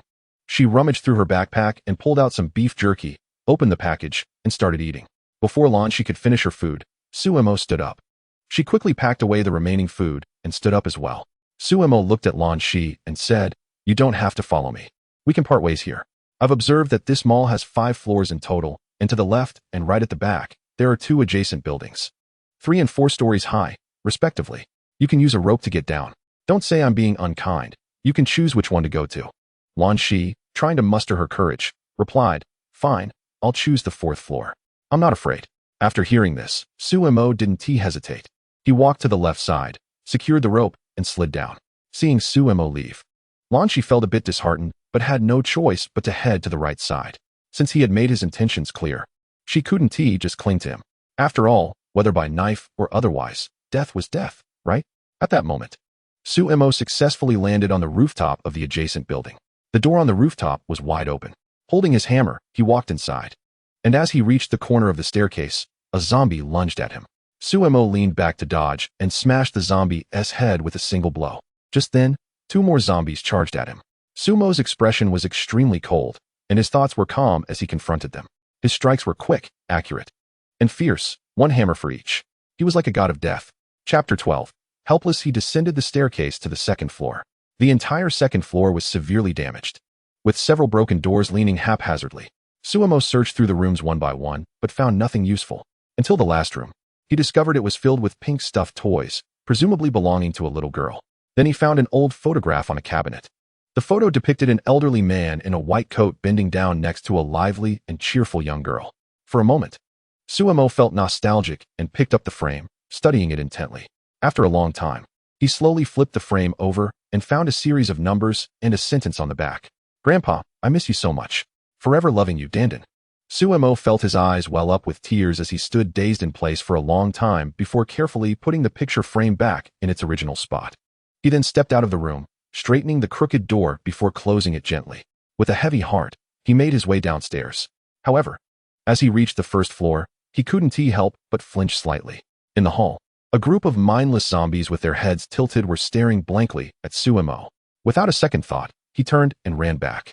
The horde of zombies surged forward, desperately chasing after him. Even though Suemo was confident in his agility, he knew he wasn't brave enough to take on a whole swarm alone. The situation felt no different from poking a hornet's nest.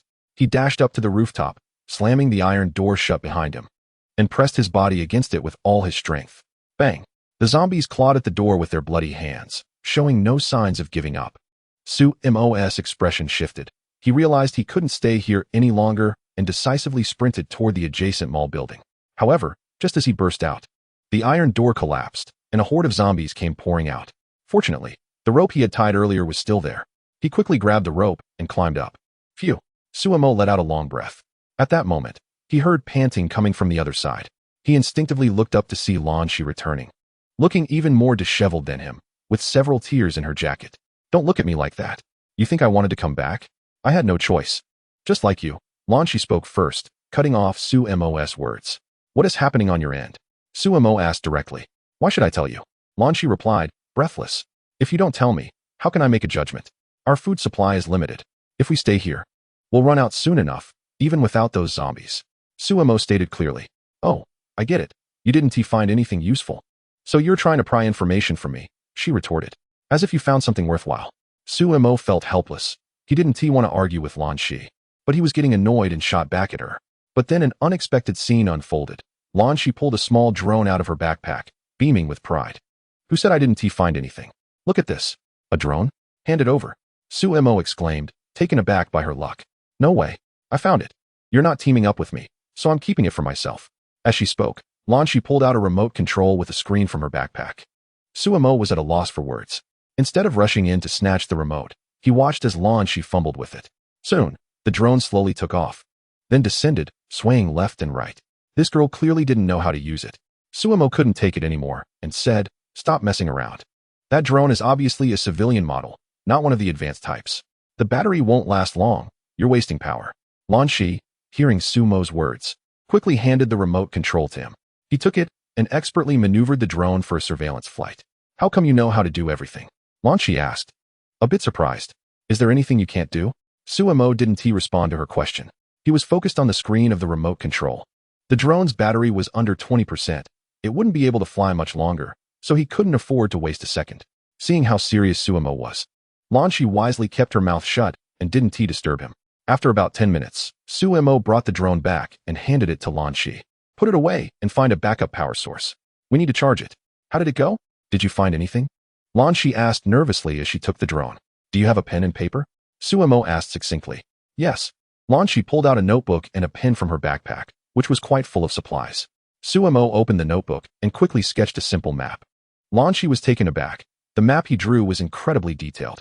Are you sure you didn't make any mistakes? How did you remember all this? I just remembered it, Su Mo replied nonchalantly. Lan Shi was left speechless for a moment. It was frustrating how talented some people could be. She asked helplessly, what should we do next? We need to leave here. There are 2 important buildings about a kilometer to the west, a security company and a guard station. I think we can find some useful weapons there. With just what we have, we can handle a few zombies, but if we encounter a larger group, we won't stand a chance. A kilometer away. How are we supposed to get there? Lan Shi felt anxious just thinking about it. I found a route where the number of zombies is relatively low. If we're lucky, we shouldn't run into too much trouble. Su Mo drew a crooked line on the map, which would first lead them to the security company and then onto the guard station. But how do we leave here? It seems like every path is blocked, even though we didn't go back to the mall. I can guarantee there are probably even more zombies inside. All the exits are swarmed with them. Lan Shi asked worriedly, no matter how good a plan is, it needs to be executable. Su Mo frowned slightly. Lan Shi had a point. He also felt it was a bit tricky. Suddenly, Su Mo seemed to think of something and walked towards the building where Lan Shi had escaped. Lan Shi followed him in confusion. There was no need to look. It was a dead end, too many monsters. As a result, Su Mo reached the edge and glanced down, taking a deep breath. He saw 4 zombies wandering on the rooftop of that building. Just 4? Ah, for ISNT too many. Lan Shi instinctively responded. You should check out the ones over there. Su Mo was too lazy to comment. If he had known there were only 4 here, he wouldn't have needed to hesitate so much. He could have just gone down and dealt with them. Curious, Lan Shi took a look at the building Su Mo had escaped from earlier and was completely dumbfounded. There was a horde of zombies, at least 20, and Lan Shi felt her scalp tingle. Let us go with my plan then. I'll make it clear up front. I used your drone, so you can follow me. But if you fall behind and get killed, don't blame me. I won't be coming to rescue you. Su Mo warned her straightforwardly. Okay, don't worry. I'll stick closely behind you and definitely won't fall behind. If I do, I'll deserve it, Lan Shi vowed earnestly. Chapter 13. Evolved Beings. After Su Mo finished speaking, he nimbly jumped from the rooftop of the 4-story building, his body bending as he landed. Almost instantly, he charged towards a zombie that had its back to him, bringing it down with a single blow. Immediately, the remaining 3 zombies turned around, their fierce eyes locking onto Su Mo as they lunged at him. Lan Shi watched this unfold, her heart racing. She wanted to help, but ultimately decided against it. As Su Mo didn't seem to want assistance and went straight for the attack, Su Mo swung his hammer, smashing it into the face of the lead zombie, then quickly pivoted and delivered a fierce kick to another zombie's neck. He dodged an attack from the last remaining zombie and swung his hammer down on its skull. Bang! In just a few moments, all 4 zombies were taken down by Su Mo. Lan Shi was mesmerized, feeling as if she were watching a movie. Her mind slightly dazed. Let us go, Su Mo said coolly. Okay. Lan Shi quickly followed suit, realizing that if she wanted to survive, she had to stick close to Su Mo. Su Mo rushed through the open door of the rooftop and quickly ran down the stairs. The whole process went smoothly, and he made it to the 2nd floor in one breath. Just then, a crawling zombie, blood dripping from its mouth, lunged at him. Its speed and strength were significantly greater than that of a regular zombie. It looked like an evolved being. Sumo's pupils constricted as he raised his hammer to block the zombie's mouth, filled with sharp teeth, but the immense force knocked him down the stairs. Just as Lan Shi was about to rush in to help, she saw Sumo's right foot curl up and then kick fiercely, sending the entire zombie flying. The zombie that was kicked away immediately got back up, its eyes fixed fiercely on Sumo, filled with a murderous glare. "I'll help you," Lan Shi said, pulling out a kitchen knife and running to Sumo's side, her voice trembling with nervousness. "No need," Sumo replied, snatching the knife from Lan Shi's hand and throwing it with all his strength. Thwack! The knife struck true, hitting the zombie squarely in the head, splitting it open as it fell to the ground in defeat.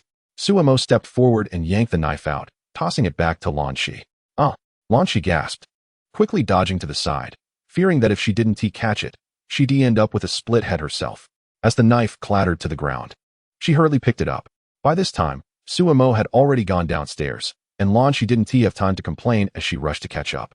The two burst out of the building, and as they did, more than a dozen zombies turned their heads towards the noise on the street. Sumo ignored them and led Lan Shi towards a narrow alley on the right, with a horde of zombies surging behind them. "There are zombies ahead too," Lan Shi shouted anxiously. Inside the narrow alley, 7 or 8 zombies were scattered about, feasting on a corpse. But as they heard the commotion, they all paused their meal and turned to look at Sumo and Lan Shi. "Stay close, I'm going in," Sumo said, his pupils constricting as he spoke fiercely. He had no choice but to fight his way through or risk being overwhelmed and killed. Hearing his words, Lan Shi's initial fear dissipated. Sumo's back exuded an air of reliability that made her feel safe. As long as she followed him, she would be fine. At that moment, the screen on their wristbands was updating with information. Civilization progress, 7, survivors, 851, 225, 511. Meanwhile, in another battle zone, in the center of a ruined city filled with towering skyscrapers, the ground was littered with weapon remnants, player corpses, and grotesque creatures standing 3 meters tall. These creatures had lizard-like heads with sharp teeth, pale bodies, and long tails that ended in triangular splits, their forms stained with blood that colored the entire area. In the center, for larger creatures with 2 tails each surrounded a 10-meter-high giant egg, which was covered in disgusting hair and oozing a thick, blood-red liquid. The creatures puffed out their chests, unleashing streams of special energy from their bodies into the giant egg. At the same time, single-tailed variants found the corpses of fallen players, opening their mouths to absorb the fire seeds within. Once filled, they approached the 4 two-tailed creatures and released the energy they had gathered. On the battlefield, a young girl in pure white mechanical armor, with silver long hair and ice-cold eyes, knelt on one knee. Blood-soaked and struggling to support herself with a silver alloy sword plunged into the ground. It was clear she was exhausted and had sustained significant injuries. In front of her lay a 7-meter-tall monstrous creature with 3 tails, lying motionless on the ground. At that moment, a horde of single-tailed monsters crawled over, their vicious eyes fixed on the girl before them, and they charged forward in a frenzy. The leading monster opened its massive jaws, ready to bite down on the girl. Just as her life seemed poised to end, a deafening boom echoed through the air as the creature's head exploded. From a distance atop a high-rise building, a purple-haired girl clad in leather, sucking on a lollipop, fired a heavy sniper rifle, taking out the target. Excitedly, she shouted, "Boss, I'm here." Team leader Zhao Ying of Squad 7 reporting for duty. At the same time, a thunderous roar filled the sky as a drone helicopter, the 13-type Vulture, descended from above. 2 Gatling guns emerged, unleashing a barrage at the monsters in front of the girl. Bang! Bang! On the rooftop of a building to the right, a black-haired girl wearing a holographic control device remotely operated a combat drone, delivering precise strikes. Through the helicopter's loudspeaker, she announced, "Team leader Lin Xiaojia of Squad 5 is here to join the fight." Just then, a series of crumbling walls shattered as heavy 13 Tiger tanks burst forth from the ruins, followed by a group of heavily armed elite players. Leading them was a rugged man who bellowed, "Team leader Chen Meng of Squad 3 reporting for battle." The girl stood up, swung her alloy sword with determination, and commanded, "Kill." In the narrow streets, Sumo ran frantically with Lan Shi, a horde of zombies closing in behind them. "They're almost catching up. How much farther do we have?" Lan Shi's heart raced, and though she tried to hide her fear, it was clear she was terrified. "Just around the corner. We'll reach the security company," Sumo replied, nerves on edge. However, as they turned the corner, despair washed over Lan Shi. 3 bloated, grotesquely mutated zombies blocked their path, clearly tough and tenacious. Without a suitable weapon, they would be nearly impossible to kill. What do we do? Chapter 14. Frenzy. Sumo's eyes quickly scanned the surroundings, his mind racing. If he guessed correctly, they were in a second or third-tier city. A mental map of the entire area unfolded in his mind, and he calculated all possible escape routes. Finally, he grabbed Lan Shi and ran back, only to collide with a swarm of zombies. If it were someone else, they would probably think Sumo had gone crazy by now. But Lan Shi wasn't foolish. She wouldn't believe that Sumo would easily throw his life away. Sure enough, Sumo suddenly accelerated, jumped against the wall of a small alley on the left, and climbed up with both hands, flipping over effortlessly. He then reached out his hand to Lan Shi. Lan Shi quickly extended her hand. Sumo pulled her up, and then they jumped down into another alley, where he swiftly led her on a winding path through the area. Lan Shi felt dizzy from all the twists and turns, but fortunately, they didn't encounter too many monsters along the way. At that moment, Sumo brought Lan Shi to a building with its door wide open. Where's this? Lan Shi asked curiously. The back door of a security company. I previously used a drone to scout it out. The back door was left open, Sumo replied cautiously. It might not be completely safe inside, but there could be equipment they needed. The entire security company was eerily quiet, with papers scattered all over the floor. The interior was simply furnished, with not many decorations, but every short distance in the corridor had a security gate, and the walls were reinforced. Most of the rooms were tightly shut. Sumo tried to open them, but was unsuccessful. All of the doors were reinforced security doors, and without the proper keys, they were impossible to open. It seems like there's nothing here, Lan Shi said, a bit disappointed. There is something, but it's in specific rooms. We need to find the keys, Sumo replied calmly. The two of them searched cautiously, and luckily, the layout of the security company building didn't have many corners, providing a clear line of sight and making it hard to be ambushed. Before long, they found an unlocked room on the second floor. Pushing the door open, they discovered a storage room filled with various supplies, including riot shields and anti-explosion forks. There are so many things. Lan Shi's eyes lit up. Search for useful items and gather them.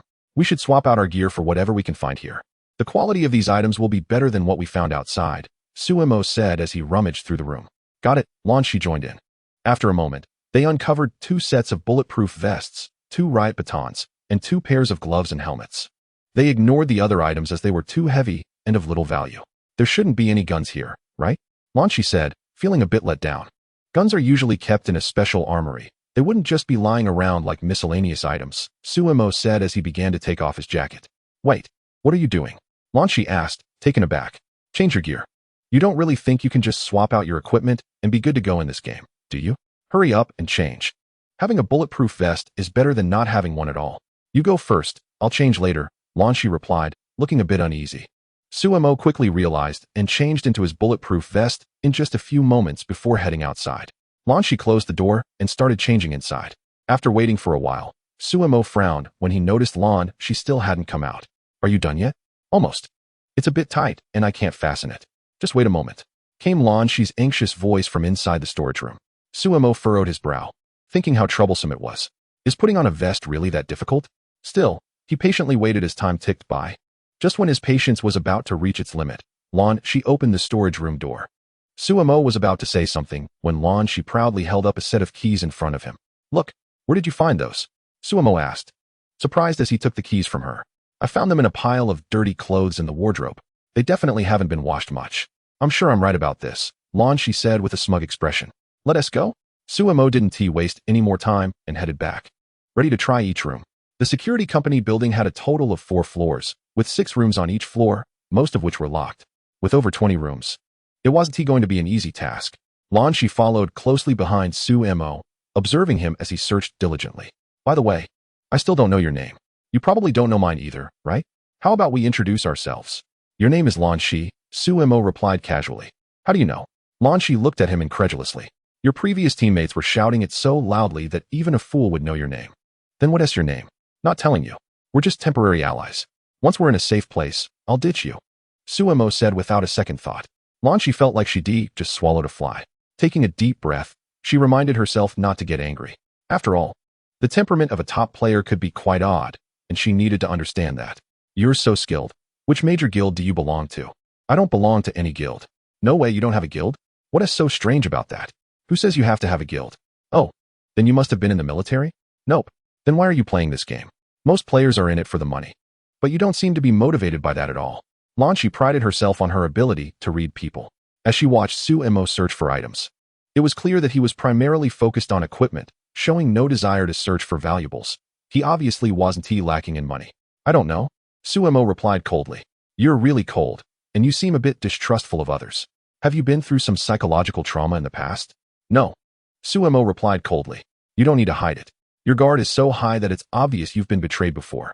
Actually, we're all the same, but we can't let past hurts make us reject the world. Most people out there are still good. Just like when I was betrayed by my own father, who took all the money I saved for my mother's treatment. In that moment, it felt like the sky was falling. But look at me now. I'm still optimistic, working hard to earn money for my mother's treatment. And I've made good friends along the way. When Lan Shi said this, her expression became a bit downcast, but she quickly regained her spirits. Su Mo glanced at Lan Shi and let out a long sigh. We're different. I've never been betrayed. You're lying. If you hadn't, why would you be so resistant towards me? I just don't want to be stabbed in the back. You have to know, your teammates were killed because of me. Who can guarantee that you won't seek revenge for them? That doesn't matter. I don't care about that. Lan Shi quickly explained. That makes it even worse. If you could betray your own teammates, who has to say you wouldn't turn around and sell me out? Su Mo countered without hesitation. Lan Shi was so angry she stamped her foot. What kind of logic is that? Is there something wrong with what I said? Su Mo replied nonchalantly.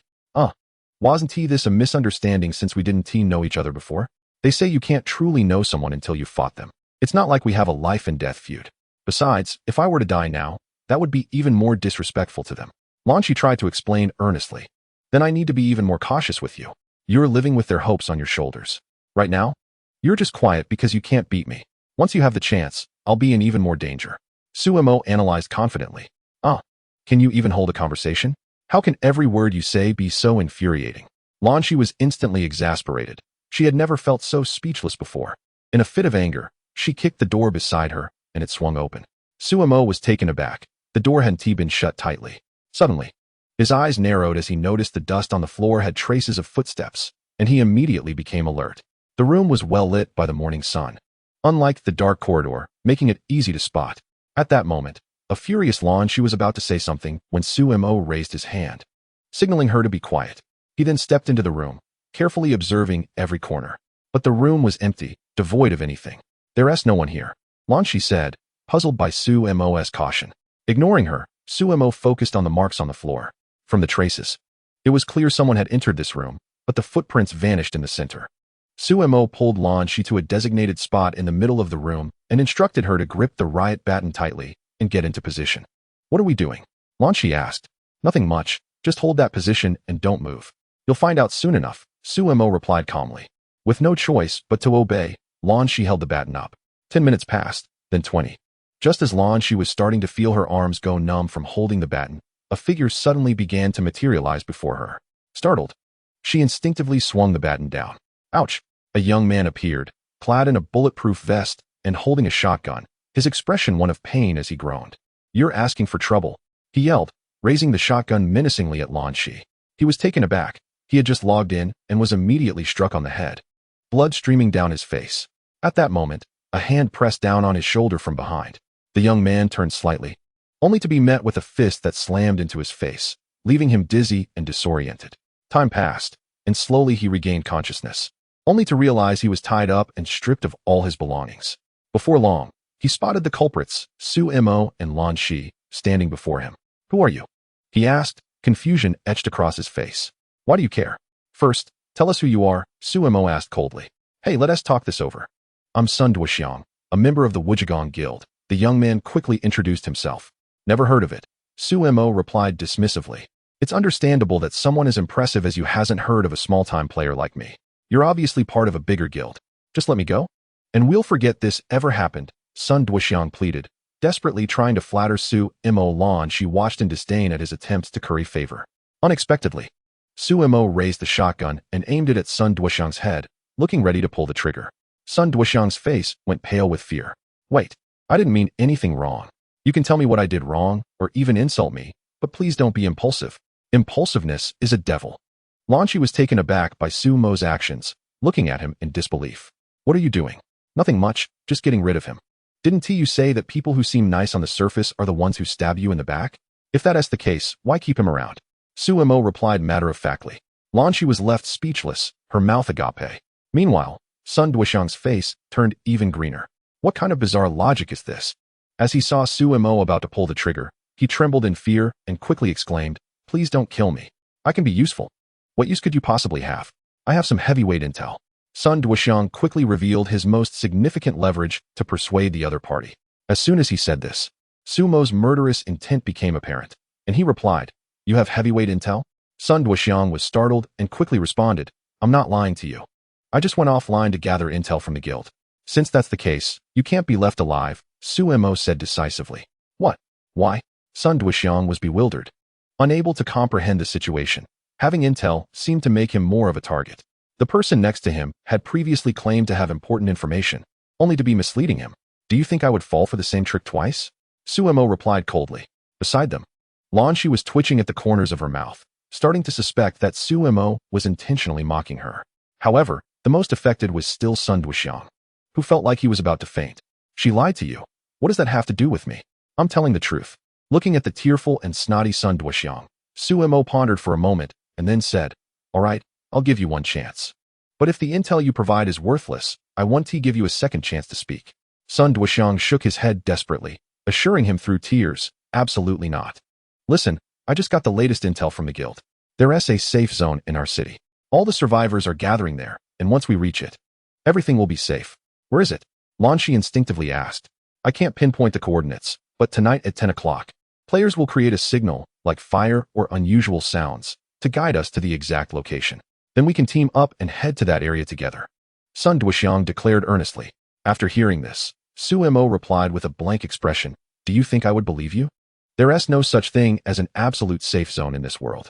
If we go to that so-called safe zone, we'd just get robbed or killed by other players. Bro, listen to me. Wandering outside, no matter how strong you are, won't end well. After all, two fists can't fight four hands. We have to go to the safe zone and band together. And you should be guildless, right? No worries. Once we reach the safe zone, you can join our guild. I can protect you," Sun Duoxiang slyly invited, knowing that Su Mo was guildless. Otherwise, he wouldn't be so concerned about the safe zone. In this day and age, recruiting people into a guild comes with rewards, especially for high-quality recruits. The rewards are particularly generous. Chapter 16. Stop. You think you can protect him? Our dream guild can protect him too, Lan Shi replied unhappily, finding this guy too cunning. He hadn't even secured his own life and was already trying to undermine others. Su Mo looked at Sun Duoxiang and said, "Why should I believe you? Just like you said, two fists can't fight four hands. Once we reach the safe zone, if your guild comes after me all at once, I won't be able to handle it. Big brother, what will it take for you to trust me?" Sun Duoxiang asked, nearly in tears. "It's simple. Just write down your real address, name, and phone number for me. If I end up getting set up, I'll come find you in real life." Su Mo took out a piece of paper and a pen. Sun Duoxiang's eyes widened in shock as he looked at Su Mo, thinking, "Is it really necessary to be this serious over a game? Are you planning to fly all the way here to confront me in person?" He was almost in tears, wondering what kind of person he had run into. Could he be dealing with someone dangerous? "That's right," Su Mo said with a straight face. Sun Duoxiang couldn't help but shiver. He realized he was dealing with a lunatic and decided it was best to cooperate. So, he reluctantly provided his address and phone number. Whether it was true or false was hard to say, but at least he had given something. After Su Mo noted down the address, he didn't press him further and turned to Lan Shi, saying, "Unbind him." "All right," Lan Shi replied helplessly as she untied Sun Duoxiang. She genuinely felt a bit sorry for him. Running into someone like Su Mo was just as bad luck. If she had known earlier, she would have been a bit harsher to free him from this situation. Once freed, Sun Duoxiang shamelessly looked at Su Mo. "Big brother, now that we're in the same boat, I'll return your backpack." Su Mo tossed Sun Duoxiang's backpack back to him. "Thank you, big brother." Sun Duoxiang's face lit up with joy as he quickly slung the backpack over his shoulder. Lan Shi, standing nearby, didn't mind. They had already rummaged through his bag, and the best thing inside was just a box of painkillers, which Su Mo had already taken. The next best item was a shotgun. Su Mo ignored Sun Duoxiang and said to Lan Shi, "Let's continue exploring." "All right," Lan Shi nodded in agreement. "Take me with you." Sun Duoxiang quickly chimed in. "You have nothing to do with this," Su Mo replied dismissively. Sun Duoxiang wasn't he offended. He quickly followed Su Mo and Lan Shi, saying, "I just want to watch. I promise I won't compete with you guys." Su Mo didn't respond, which was tacit approval. At that moment, when Sun Duoxiang saw Su Mo and Lan Shi trying keys in various doors, his eyes went wide. He felt a bit regretful, wondering where they had found those keys and why he hadn't found any. Soon enough, Suemo found the first room that matched a key. Click. The door swung open to reveal a storage room filled with a chaotic mess of items. Sun Duoxiang wisely stood at the door, not intending to enter. After all, he had barely escaped with his life, and didn't he want to provoke anyone? Suemo and Lan Shi rummaged through the room for quite a while before finally giving up, finding nothing of value. Let us go look for something else, Suemo said. Suemo left the room without a moment's hesitation. Lan Shi and Sun Duoxiang quickly followed him. Soon, they found the last room. With a click, the door swung open, revealing a private dormitory filled with dust. However, this time they weren't empty-handed. On the wall directly opposite them hung a dark red wooden scabbard containing a Tang sword, approximately 80 centimeters long. Sumo's eyes lit up as he stepped forward, pulled it down, and drew the blade, revealing its cold gleam. Equipment, Sun Duoxiang exclaimed. Despite their collection of items, none could be classified as equipment until now. Suemo swung the sword a few times, feeling quite satisfied, and decided to keep it. Look what I found, Lan Shi shouted excitedly. Suemo turned to see her holding a gold bar. Not bad, he replied nonchalantly. Although this item could be converted into gold points, survival was the immediate concern, and he didn't feel that the bar held much value at the moment, so he showed little interest. At that moment, Lan Shi proactively handed the gold bar to Suemo. He was slightly surprised, as he hadn't intended to ask her for it. After all, she had found the key, so it was only fair she received a share. No need, you keep it, he said. Keep it for me? Lan Shi was momentarily stunned, but then her face broke into a beaming smile as she used her wristband to convert the gold bar into gold points. Sun Duoxiang looked at Suemo with newfound respect. In this day and age, who still treated money like it was worthless? Clearly, he was a hidden wealthy figure. With this thought, Sun Duoxiang resolved to build a good relationship with him. Suemo ignored their reactions and meticulously searched the entire room again. Unfortunately, there were no other surprises. After a while, the three of them finished searching the entire security building, confirming that there was nothing else of value. Bro, we've searched the building, and there's nothing left. How about we take a break here? It's relatively safe, and we can head to the safe zone together when the time comes, Sun Duoxiang suggested with a sheepish grin. No, we need to get to the safe zone. The journey won't be smooth. We need to be prepared. Suemo rejected Sun Duoxiang's suggestion.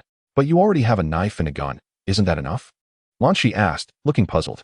This is a shotgun, but not an ordinary one. It's from a security company. Given the small scale of this company, if I'm not mistaken, it probably contains blanks or rubber bullets. It might work against people, but it's far from effective against zombies, Sumo explained. Then took aim at the wall and fired a shot, startling both Lan Shi and Sun Duoxiang. Both of them wanted to scold Suemo. Why did he always act without giving anyone a moment to prepare? He just did whatever came to mind, and they really questioned his thought process. Unfortunately, Suemo didn't care at all about their thoughts as he walked towards the back door of the security company. Lan Shi quickly reacted and chased after him. Sun Duoxiang's expression changed several times before he finally stomped his foot and cursed under his breath, I must be crazy. He then followed suit and ran after them. Whether it was luck or something else, Suemo and the others made their way along the edge of the street towards the guard station, and surprisingly, they didn't encounter too many zombies along the way. The few that did wander by were swiftly dispatched by Suemo with a few quick swings of his Tang knife. Watching Sumo's fierce prowess, Sun Duoxiang couldn't help but shower him with compliments. Bro, you're incredible. It's obvious you're a trained fighter. These monsters are nothing but trash in your hands. Suemo was almost tempted to turn around and give Sun Duoxiang a smack for being so ridiculous. Just then, the ground suddenly trembled slightly, causing Suemo to stop in his tracks. What's wrong, bro? Sun Duoxiang asked, puzzled as he looked at Suemo. Instead of answering, Suemo turned his gaze to the street in the distance. Chapter 17. Deception. He saw 7 or 8 players running for their lives in terror, chased by a massive, grotesquely decayed zombie with a huge hook in its hand. The grotesque zombie swung the giant hook, instantly hitting 3 slower players, who dropped dead on the spot. A fiery red aura was then drawn out from their bodies and absorbed by the zombie's mouth. Help us, the surviving players, spotting Suemo and the others in the distance, shouted desperately like they had seen a glimmer of hope. Run. Without a moment's hesitation, Suemo took off at full speed. It was unbelievable to encounter such a highly evolved zombie. How many players must have fed it to reach this level? Seeing Suemo run, the others finally reacted and sprinted after him. In the midst of their panic, Sun Duoxiang couldn't help but shout back. Don't lead us to our doom. Bro, help us. We don't want to die. You don't want to die? As if we do. With that, Sun Duoxiang ran even faster, pushing past Su Mo. Before long, the guard station came into view, its doors slightly ajar. But there were numerous zombie corpses lying at the entrance. Sun Duoxiang reached out to grab the doorknob. Don't! Su Mo shouted, realizing too late. Unfortunately, it was too late. Sun Duoxiang had already pulled the door open. Immediately, a row of dark gun barrels emerged from inside, aimed at Sun Duoxiang, Su Mo, and Lan Shi. Sun Duoxiang quickly raised his hands in surrender. Su Mo felt his heart sink to the bottom. He didn't make any sudden moves, not because he didn't want to fight back, but because there were too many guns, and he couldn't dodge them. Any movement would turn him into a target. Come in, commanded a middle-aged man with a scar on his left cheek, threateningly. Su Mo and his two companions had no choice but to brace themselves and walk in. As soon as they entered, the door slammed shut behind them. They were quickly herded into the main hall with guns pointed at them. Inside, dozens of players were huddled on the ground, clutching their heads, while a dozen or so rough-looking individuals brandishing handguns and batons watched everyone closely. Put your backpacks and any weapons on the ground, barked the middle-aged leader with a scarred face. Sumo's expression remained unchanged. His mind was racing to calculate how to catch the scarred man off guard. Don't shoot. We'll cooperate, Sun Duoxiang said, adhering to the principle that a wise man doesn't suffer in the present. He immediately set his backpack down. Lan Shi also said nothing and naturally followed suit. Soon, only Su Mo remained standing. Brother Zhang, we have a non-cooperative one here. One of the lackeys sneered when he saw Su Mo hadn't moved. This kid has some guts, but he should consider how many of us there are. If you don't play along, don't blame us for being rude, Zhang Hao said, sizing Su Mo up. Su Mo narrowed his eyes, just as he was about to explode. Unexpectedly, Sun Duoxiang spoke up first. What do you want? Oh, so you want to be a hero and get yourself killed? Zhang Hao laughed, turning to Sun Duoxiang, clearly amused. Let me tell you, don't get too cocky. I'm an executive of the Wuzhigong Association. If you dare to touch us, just wait until I call my brothers nearby. Squashing you lot will be a piece of cake. Sun Duoxiang boldly threatened them, not out of bravery, but rather because he was astute. He could see that these thugs were merely flaunting their luck with weapons they had found at the start. They were essentially small-time bullies who were afraid of tough opponents. Upon hearing Sun Duoxiang's words, Zhang Hao's expression darkened. The Wuzhigong Association had quite a reputation, with reports claiming its members exceeded 10,000. His own little gang barely had 30 people in total, making it impossible to compare. If Sun Duoxiang was indeed an executive, that would be a real problem. What should we do, boss? One of the lackeys looked to Zhang Hao, unsure. Those who had done their homework knew about the Wuzhigong Association. Zhang Hao's expression shifted as he realized the dilemma. He knew they couldn't afford to offend the Wuzhigong Association, but if he backed down now, he would lose face. So you're with the Wuzhigong Association? They are too? Zhang Hao asked, pointing at Sun Duoxiang and Lan Shi. That's right, we both are, Sun Duoxiang replied loyally. Lan Shi shot a surprised glance at Sun Duoxiang, taken aback that he hadn't quickly distanced himself. Of course, she wasn't foolish enough to explain anything. The Wuzhigong Association had far more clout than the Dream Association. Su Mo remained silent, tacitly acknowledging Sun Duoxiang's good intentions. Zhang Hao felt increasingly cornered after hearing this. Sun Duoxiang could clearly see that Zhang Hao was losing face, so he quickly offered the other party a way out. Honestly, even if you take us down, it won't benefit you at all. What we have on us isn't worth much to you, so why make things difficult for us? Moreover, if you let us go, not only will we have a good relationship in the future, but I can also provide you with some valuable intelligence. What intelligence? Zhang Hao lifted his head to look at Sun Duoxiang. I'll be honest with you. Don't be fooled by your imposing presence with weapons in the Security Bureau. In the long run, you'll face the same fate as us. However, I have crucial information that can save you. There's a safe zone in this city where various guilds and factions are preparing to move simultaneously. If you let us go, once we reach the safe zone, we can protect you. Otherwise, even if you make it to the safe zone, our guild won't spare you. This is what we call a win-win situation. Sun Duoxiang started to charm them again, and he had to admit, he was quite persuasive. Su Mo couldn't help but turned to look at Sun Duoxiang, her expression oddly skeptical.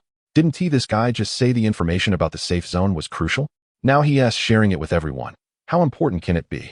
Next time someone tells her they have valuable intelligence, she might just shoot them first. How do I know you're not lying? You could turn on us at any moment. Zhang Hao was somewhat doubtful of Sun Duoxiang, though he came from a rough background and lacked education. He had seen enough deceit in this line of work. Sun Duoxiang quickly patted his chest and said, how could I possibly lie to you? Every word I say is true. And then what? Zhang Hao narrowed his eyes at Sun Duoxiang. I believe each of you is a rare talent.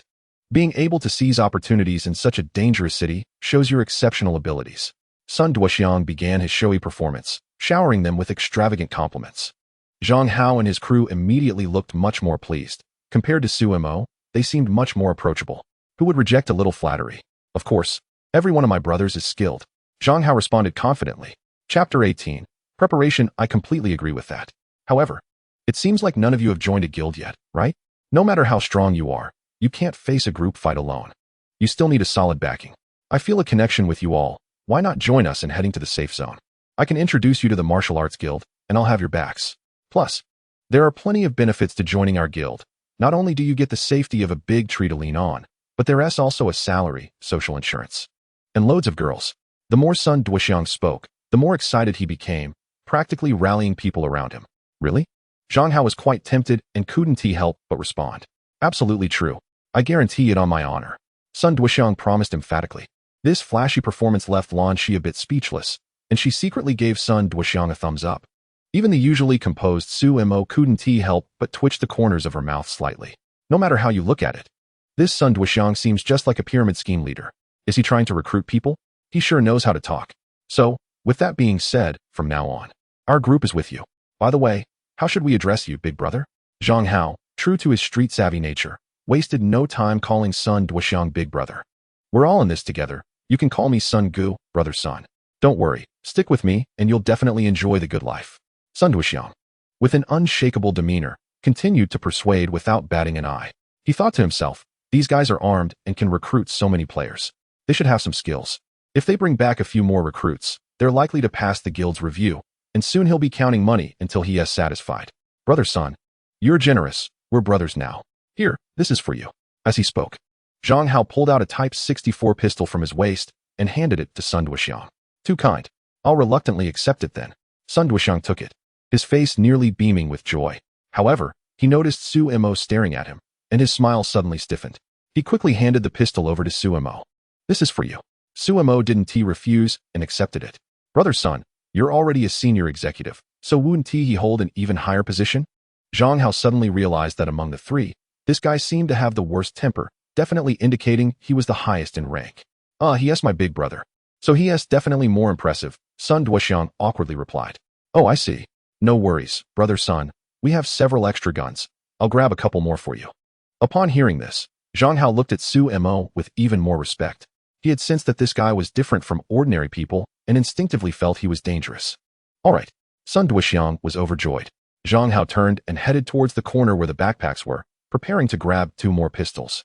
Once he saw that no one was nearby, Su Mo leaned in and whispered to Sun Duoxiang, you really know how to talk people into things. Well, I had no choice.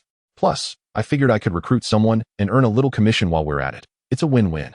Sun Duoxiang awkwardly explained to Su Mo. Su Mo didn't say much more. If things continued to develop like this, it wouldn't be too bad. He was fiddling with the automatic gun in his hands, opened the magazine to check it, and found 7 rounds of 7.62 ammo, which felt quite solid. Before long, Zhang Hao returned with 2 pistols, handing one to Sun Duoxiang and the other to Lan Shi. He then asked, when are we heading to the safe zone? Bro, don't rush. At 10 p.m., some brothers will release a signal to let us know where the safe zone is. When that happens, we'll rush over immediately. The journey will definitely be dangerous, so we need to rest up now to have the strength to run later, Sun Duoxiang explained. It's not that complicated. There are police cars in the back of the security bureau. We can just take one of those, Zhang Hao said directly to Sun Duoxiang, not hiding anything. Are they usable? Lan Shi asked, a bit surprised. Don't worry. They definitely work. We've already tested them, Zhang Hao replied confidently. That's even better. But what about those people? Sun Duoxiang looked at the players squatting nearby, asking in confusion. This is simple. Just watch me, Zhang Hao said. He walked up to the crouching players, holding his gun and shouting menacingly, I'll give you one last chance. If you're willing to join us, I'll spare your lives. If not, I'll send you offline, your choice. I'm willing to join. Me too. Please don't kill me. Several players quickly compromised, showing little integrity. Seeing this, Sun Duoxiang's smile grew even brighter. The more people, the better. Bringing them into the guild meant more members for him. He was secretly pleased, thinking if these people successfully joined the guild, he might even get promoted to captain, which would mean a raise for him. Just then, everyone's wristbands vibrated, and a message popped up. Su Mo took a close look. Notification, congratulations to the Dawn Guild for successfully capturing the Hatching Ruins base. This base will radiate a 500-kilometer area, and guild members within the coverage will receive communication support. The Dawn Guild is so impressive, Zhang Hao's lackeys exclaimed in shock. They realized that while they were still struggling for survival, others had already captured a base. The gap was just too huge. What's so surprising? The Dawn Guild is backed by the most powerful conglomerate, the Bai Long Group, led by the top 5 tycoons, Lan Shi said, her tone dripping with envy. Although her Dream Guild and the Dawn Guild were both female guilds, they were on completely different scales. Dream Guild had only a few thousand members, while the Dawn Guild reportedly had 1 million, all elite players, supported by the richest families in the country. Sun Duoxiang coughed awkwardly and said, "They're not on the same level. We don't need to pay too much attention to them. But it's okay. I believe that one day, we might also rise to greatness." He inwardly cursed, thinking how unlucky it was that they had just been bragging about how awesome the Martial Extreme Guild was, only to get slapped in the face moments later. Fortunately, the gap between the guilds was so large that there was no point in comparing. They wouldn't take in any rubbish. Brother Sun makes a good point. Let us not worry about them. We should hurry and prepare, Zhang Hao chimed in, knowing it would be too awkward to prepare to join the Martial Extreme Guild while praising another guild. All right. Sun Duoxiang nodded in agreement. As night fell, Su Mo and the others gathered in the back of the security bureau, where 6 police cars were parked. In front of a security vehicle, Su Mo, Sun Duoxiang, Lan Shi, Zhang Hao, and his trusted aide Marco introduced themselves to each other for smoother communication during their upcoming actions. Su Mo then naturally headed towards the driver's seat. "I'll drive," he said. Chapter 19. The Butcher Big Brother, you don't need to drive yourself. Just sit in the passenger seat and keep an eye on things. "Leave the driving to me," Sun Duoxiang replied with a grin. "You can drive?" Su Mo asked, looking at him with some concern. Feeling that this guy didn't seem very reliable, Sun Duoxiang patted his chest and boasted, "Come on, big brother, don't say that. I've got a driver's license. Driving this car is like playing with a toy. I'm not just bragging. I've even driven a tank before. I went to a real training camp to get good at this game." All right then. Although Su Mo wasn't entirely convinced by Sun Duoxiang's claims and felt he was exaggerating, he didn't want to dismiss him outright given his enthusiasm. So, the 5 of them got into the vehicle while the others piled into the remaining cars. Zhang Hao was very cautious and had even organized the driving order. He arranged for the new recruits' vehicles to be placed in front and behind, ensuring that his own men sat in the passenger seats of each car to keep an eye on them. Time ticked away, and soon it was 9:55 p.m., just 5 minutes away from the agreed-upon time. Sun Duoxiang felt a bit nervous, praying that nothing would go wrong. Fortunately, right at 10 o'clock, a bright flare shot up into the sky from the distance. Marco shouted excitedly, "Boss, look! Great, we really have a signal source." Zhang Hao felt even more confident in Sun Duoxiang at that moment. "Let's go," Sun Duoxiang said enthusiastically from the driver's seat. Zhang Hao leaned out the window and shouted to the younger brothers ahead, "Let us move." One of the younger brothers quickly opened the back gate of the security bureau. All the security vehicles started up and happily set off. However, as the first patrol car rolled out and was just about to exit the gate, a massive iron hook came crashing down. Crack! The entire security vehicle crumpled inwards, and the players inside were instantly killed, blood staining the mangled vehicle. At that moment, the rotting butcher from earlier emerged from the opposite building, its grotesque body twisting as it opened its gaping maw, letting out a deafening roar. Seeing this scene, Zhang Hao and the others were frozen in shock, instinctively leaning out to shoot at it with their handguns. Unfortunately, the bullets merely created small holes in its bloated body, proving ineffective. This was a disaster. They were being targeted by such a powerful monster, and it was blocking their exit. The group's faces turned pale with fear. At that moment, Su Mo opened the car door and jumped out, slowly drawing his tang knife. He faced Sun Duoxiang and the others and said, "I'll hold it off. You guys go first. Big brother, don't. You're going to get yourself killed." Sun Duoxiang quickly shouted as he came to his senses. From a rough estimate, the creature stood about 4 meters tall and was at least 2 meters wide. Given its bulky body, it weighed no less than a ton, and the explosive power it possessed was beyond comprehension. If it made contact, it would either kill or severely injure anyone. Without hesitation, Su Mo charged straight towards the butcher. He first leaped onto the crushed police car. At that moment, the butcher noticed Su Mo and viciously extended its left hand to grab him. Su Mo showed no fear. Instead of dodging, he used the police car as a springboard, leaping away from the attack. He landed directly on the butcher's shoulder, raising his tang knife and swiftly plunging it into its right eye. With a splatter, thick green liquid sprayed out. The butcher let out a painful roar and raised its enormous left hand to grab Su Mo. Su Mo rolled over and jumped onto the butcher's head to evade the attack, simultaneously drawing his pistol and firing at its head from close range. Bang bang. Blood splattered everywhere. This fierce scene left Zhang Hao and the others dumbfounded. Bro, your big brother is too fierce. Zhang Hao exclaimed with genuine admiration. Never mind anything else. Just having the butcher stand before them would have made their legs go weak. If they had to attack up close, they would probably either get killed or scared to death. I think he's amazing too. No, we need to get out and help. Sun Duoxiang snapped back to reality and quickly opened the car door. Right, everyone out. Aim carefully and shoot. Zhang Hao also reacted quickly and led his crew out of the car. They all raised their guns and started shooting at the butcher's back. Although their marksmanship was pretty poor, the butcher was large enough that they couldn't miss. The butcher had completely lost its mind, wildly shaking its bulky body while its left hand frantically grabbed at its own head, trying to shake Su Mo off. Unfortunately, Su Mo had remarkable balance, dodging back and forth between the butcher's shoulder and head while raising his tang knife to strike again and again, carving deep, eye-catching wounds into the creature. Sensing its life was in danger, the butcher instinctively charged towards the nearby wall, attempting to force Su Mo off by crashing into it. Sumo's pupils dilated as he quickly flipped to the butcher's back, driving his tang knife deep into its body to secure himself. Boom. The butcher slammed its head into the wall, seeming dazed from the impact. Sumo pulled out the knife and, like an acrobat, flipped back onto the butcher's shoulder, thrusting the knife into its neck with all his might. With a fierce pull, crack, the butcher's neck was slashed open, and thick, green blood spewed out like a fountain. The bloated butcher let out a guttural roar before wobbling and collapsing. At that moment, Sun Duoxiang and the others rushed in, witnessing a scene they would never forget. Su Mo stood atop the butcher's corpulent body, his clothes drenched in the viscous green blood, calmly drawing his tang knife. Is he dead? Sun Duoxiang asked, struggling to swallow. Dead, Su Mo replied flatly, stepping down from the corpse. The onlookers stared at Su Mo as if he were a monster. It was simply unbelievable. Of course, Su Mo paid no mind to their gazes and began inspecting the butcher's body for any loot. This guy was at least a minor boss, so by conventional logic, he should have dropped something. However, to Su Mo's surprise, after searching thoroughly, he found nothing of value. At that moment, Lan Shi approached, pulling out a glass vial and a sharp knife. Trembling slightly, she cut open the butcher's chest, exposing his deformed heart. Gritting her teeth, she sliced into the heart and carefully collected the dark green blood flowing from it. After filling a small vial, she let out a sigh of relief. What are you doing? Su Mo asked, looking at Lan Shi in confusion. Chapter 20. Dan Lan Shi earnestly explained to Su Mo, you don't understand, do you? The monsters in this game usually don't drop items.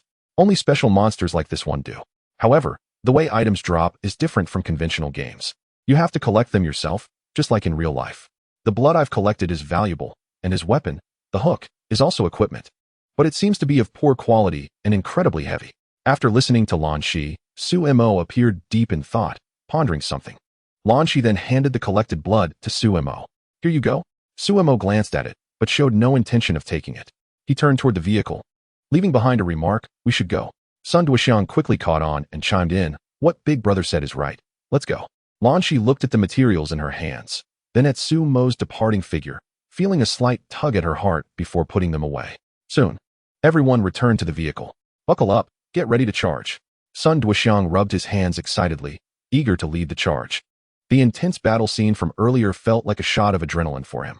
At that moment, Zhang Hao, from behind, pressed down on Sun Duoxiang's shoulder, expressing his concern. Brother Sun, hold on. Let a vehicle go ahead to scout the way. Good point. Sun Duoxiang nodded in agreement, coming back to his senses.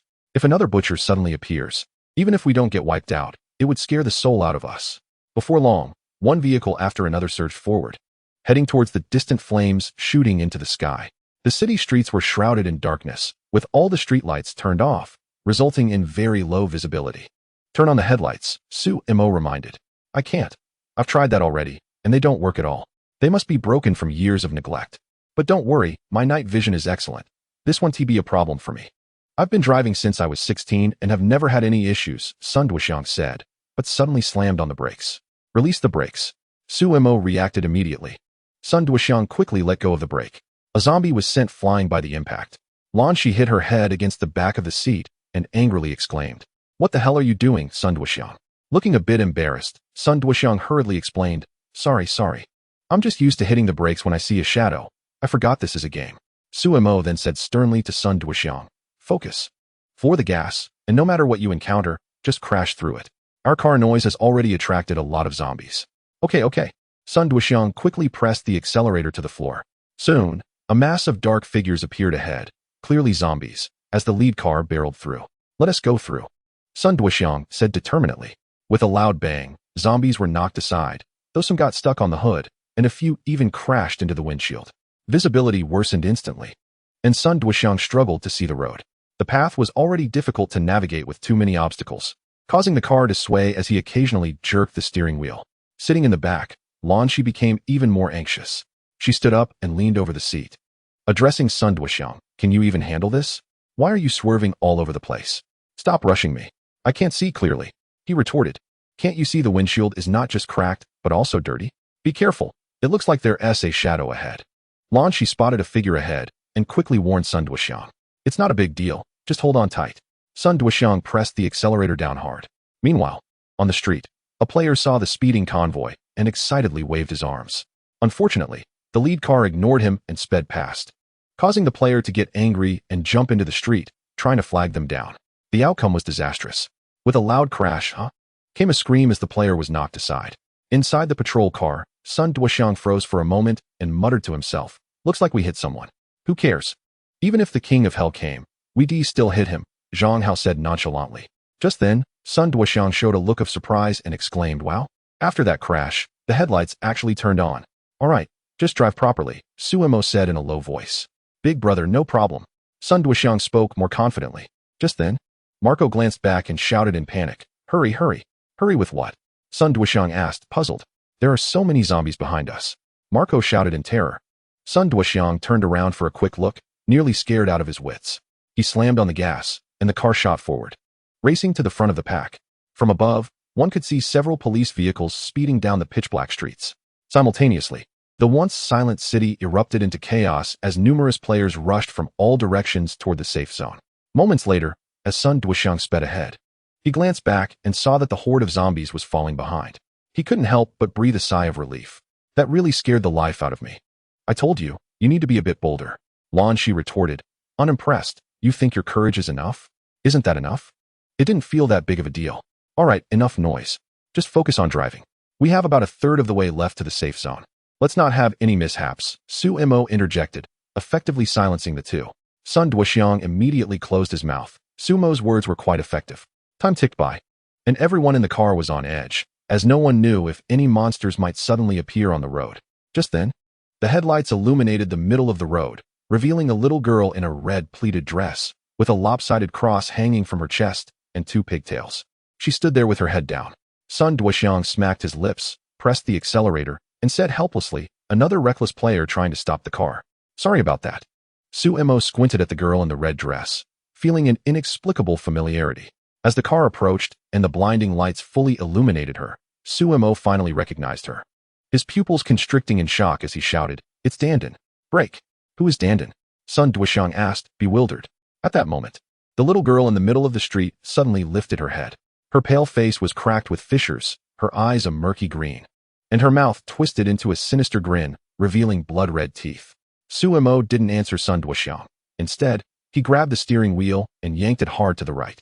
The entire car lost control, swerving sharply just before crashing into the little girl, then slamming into the curb and flipping over, crashing heavily into a nearby storefront.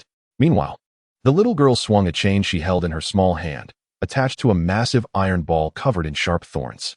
With a mighty effort, she hurled the giant ball toward the spot where Suemo had just been. Boom. The police vehicle following behind them was instantly crushed into a pancake. Chapter 21. Impact. The other three vehicles slammed on their brakes in a panic, but it was too late. The massive spiked iron ball was already sweeping toward them. On the other side, Suemo kicked open the car door and climbed out immediately. "Big bro, what are you doing?" Sun Duoxiang and the others, despite their pain, also crawled out. Just as he was about to complain, he was greeted by an incredibly gruesome scene that made him shiver involuntarily. The security vehicles behind them had all been smashed to bits, blood staining the ground. A few of Zhang Hao's surviving lackeys were crying out for help as they scrambled towards Suemo. A little girl turned her head to look at Suemo and the others, her mouth stretching into a wide grin, brimming with glee. Hee hee. At that moment, Sumo's wristband vibrated, displaying a warning message. Type mutant entity. Run. Without hesitation, Su-Mo shouted, "Run." The sense of danger this creature exuded was immense. Far beyond that of the butcher, they weren't even in the same league. Without heavy weaponry, it would be difficult to inflict any substantial damage on it. The group quickly summoned their strength and sprinted away. What terrible luck! Sun Duoxiang lamented, a grim look on his face. Stop with the nonsense and just run. Sumo's expression was equally grim. Just then, as Dandan dragged the enormous iron ball, she was about to chase after Su-Mo and the others when a horde of zombies came rushing from behind, bypassing her and heading straight for Sumo's group. Su-Mo, a large number of zombies are closing in. Lanshi glanced back, panic evident in her voice. Hearing Lanshi's warning, Su-Mo turned and felt his heart sink. He looked around, and his eyes locked onto a 10-story building ahead. To that building, he shouted. Got it. Zhang Hao quickly replied. They dashed into the building, and Sun Duoxiang suddenly slammed the glass door shut behind them. The door warped under the force and fell to the ground with a crash. Could you be any gentler? Lanshi exclaimed, panic rising in her voice. I just closed it casually. Sun Duoxiang retorted. Upstairs, Su-Mo said in a low voice. This wasn't the time for arguments. No sooner had he spoken than zombies began to pour in frantically. Zhang Hao and Mark immediately opened fire. Bang! Bang! Some of the zombies that weren't hit in vital areas continued to surge forward.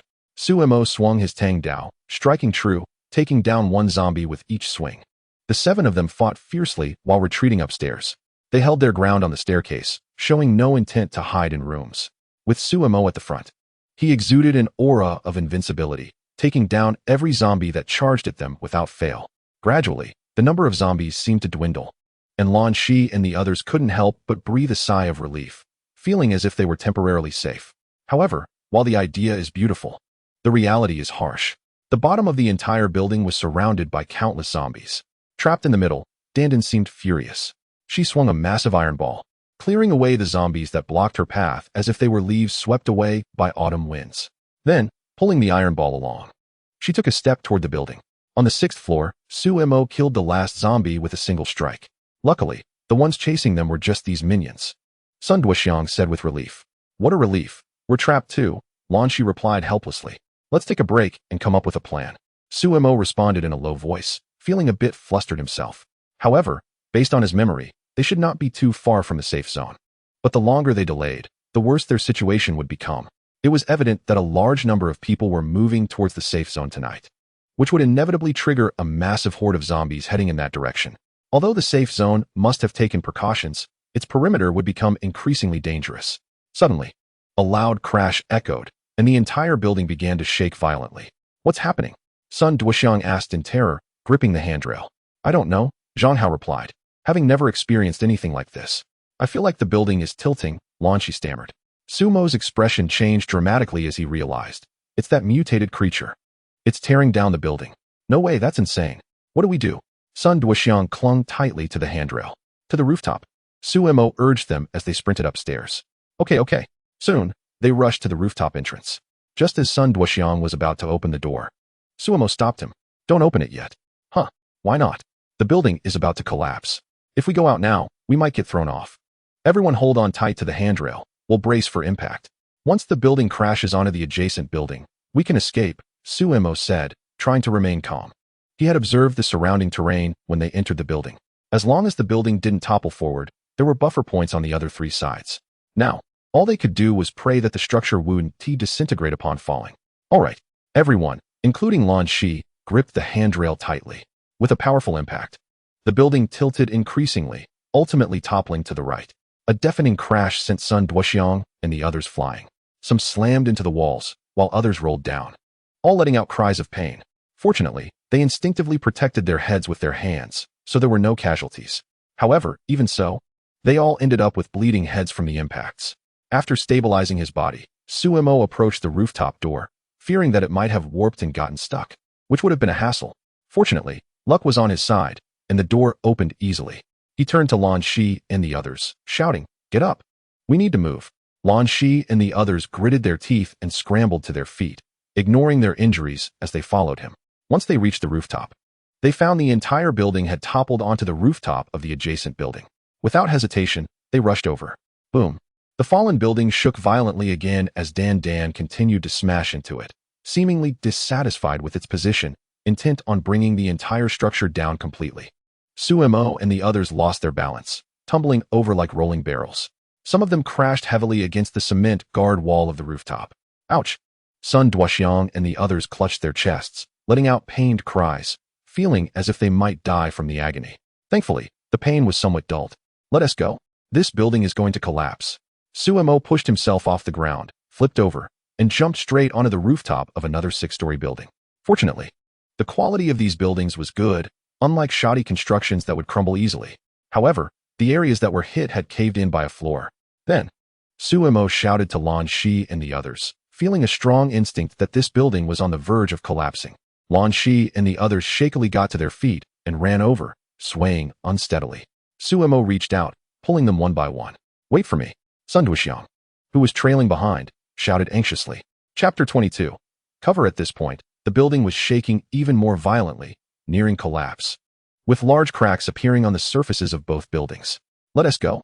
This isn't safe. We need to get out of here.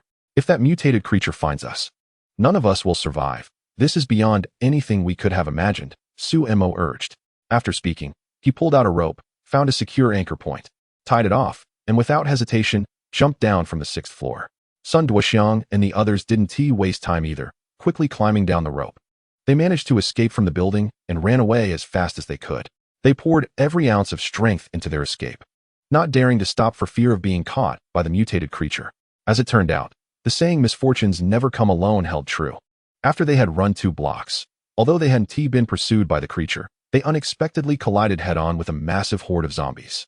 They were feasting on some unfortunate players, and upon sensing new prey, they all lifted their grotesque heads.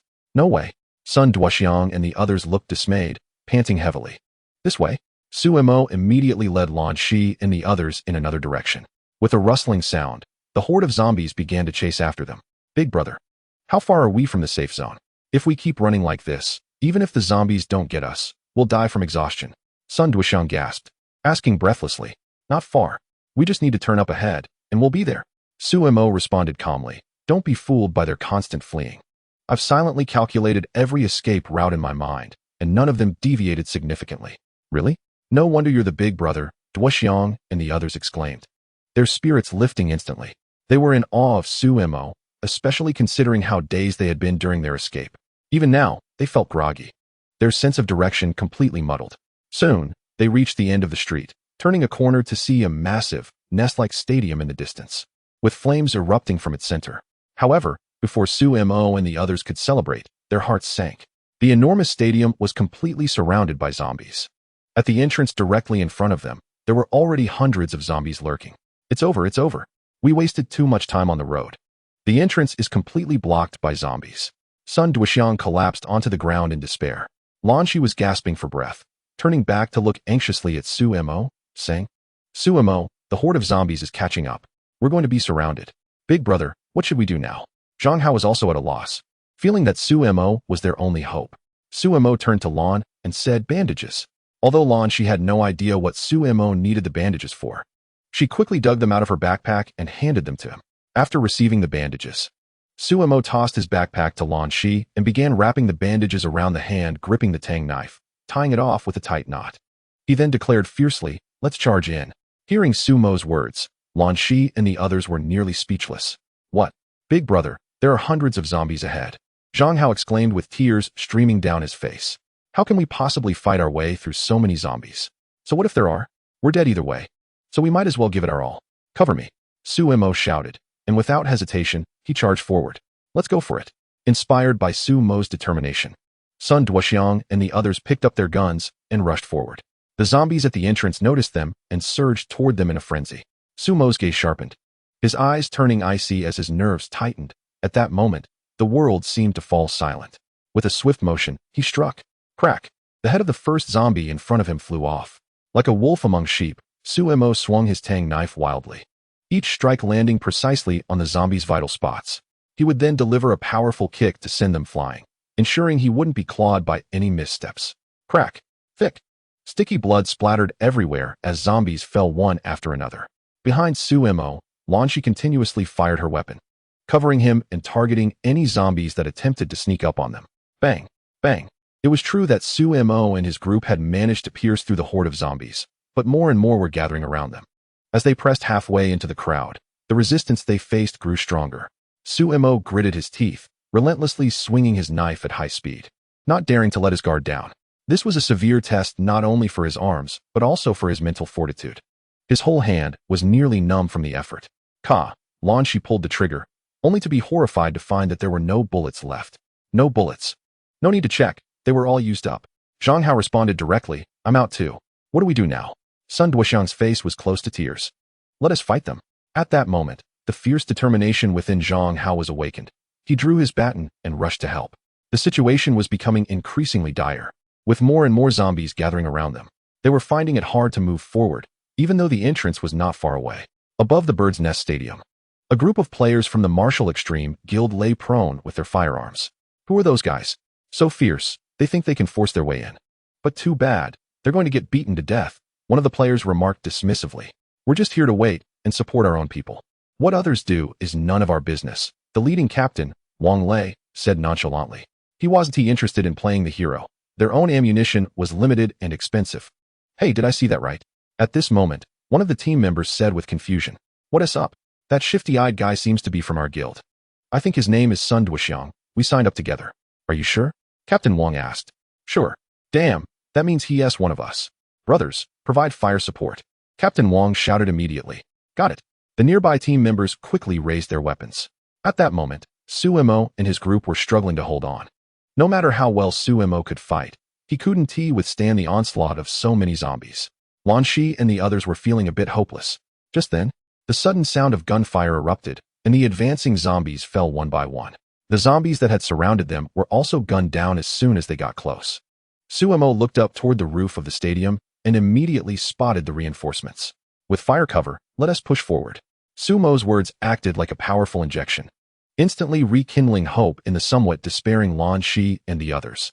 Sun Duoxiang also spotted the reinforcements and shouted excitedly, It's our guild members. They finally came to rescue us. Stop wasting time. Let us hurry and fight our way over. Lan Shi retorted to Sun Duoxiang. All right. Moments later, Sumo and the others successfully reached the entrance. At the entrance of the stadium stood a tall, barbed wire fence, guarded by a group of players with rifles. We're from the Martial Extreme Guild. Sun Duoxiang quickly introduced himself as he approached. The guarding players were surprised to see Sumo and the others coming over, but they didn't say much or create any obstacles. They simply opened a gap for them. Hurry in. Sumo quickly dove inside, and at that moment, they were finally safe for the time being. Sun Duoxiang and the others plopped down in the safe zone, gasping for breath and eagerly venting their frustrations. Whoever said this game is easy, I'd gladly give them 2 slaps. The journey here almost cost me my life. At that moment, Zhang Hao, filled with admiration, turned to Sun Duoxiang and said, Brother Sun, thank goodness we listened to you. Otherwise, we would have probably quit the game long ago. No big deal. Sun Duoxiang waved his hand, feeling quite pleased with himself. Just then, 2 players from the guard team approached, a man and a woman. They addressed Sumo and the others. We need to check your bodies for bites or infections. If you're clear, you can move around freely. All right. Sumo and the others complied without hesitation. Soon, the checks were completed, and they were relieved to find that none of them were infected. At that moment, Captain Wang arrived with a group of brothers, accompanied by a sharp-looking middle-aged man in a suit and tie. Sun Duoxiang. The well-dressed man called out with a beaming smile. Sun Duoxiang turned around, quickly got up, and replied, Director Chen, what brings you here? Of course, I'm here to welcome you. I've been looking forward to your return. You have no idea how worried the guild has been about you, Chen Xian said enthusiastically, shaking Sun Duoxiang's hand. Sun Duoxiang was momentarily stunned. What was happening? He thought he was just an ordinary guild member, and here was Chen Xian, a high-ranking executive who had recruited him into the guild, treating him with such warmth today. Seeing this, Zhang Hao and the others looked at Sun Duoxiang with increasing respect. Brother Sun is really a high-ranking member of the Wuji Guild. Thank you. Sun Duoxiang responded a bit stiffly. By the way, who are these people? Chen Xian asked, glancing at Sumo and the others. Sun Duoxiang quickly explained. This is Zhang Hao, and these are his brothers. They all want to join our guild. Upon hearing this, Chen Xian became even more excited, practically in love with the news. Just as I expected from you.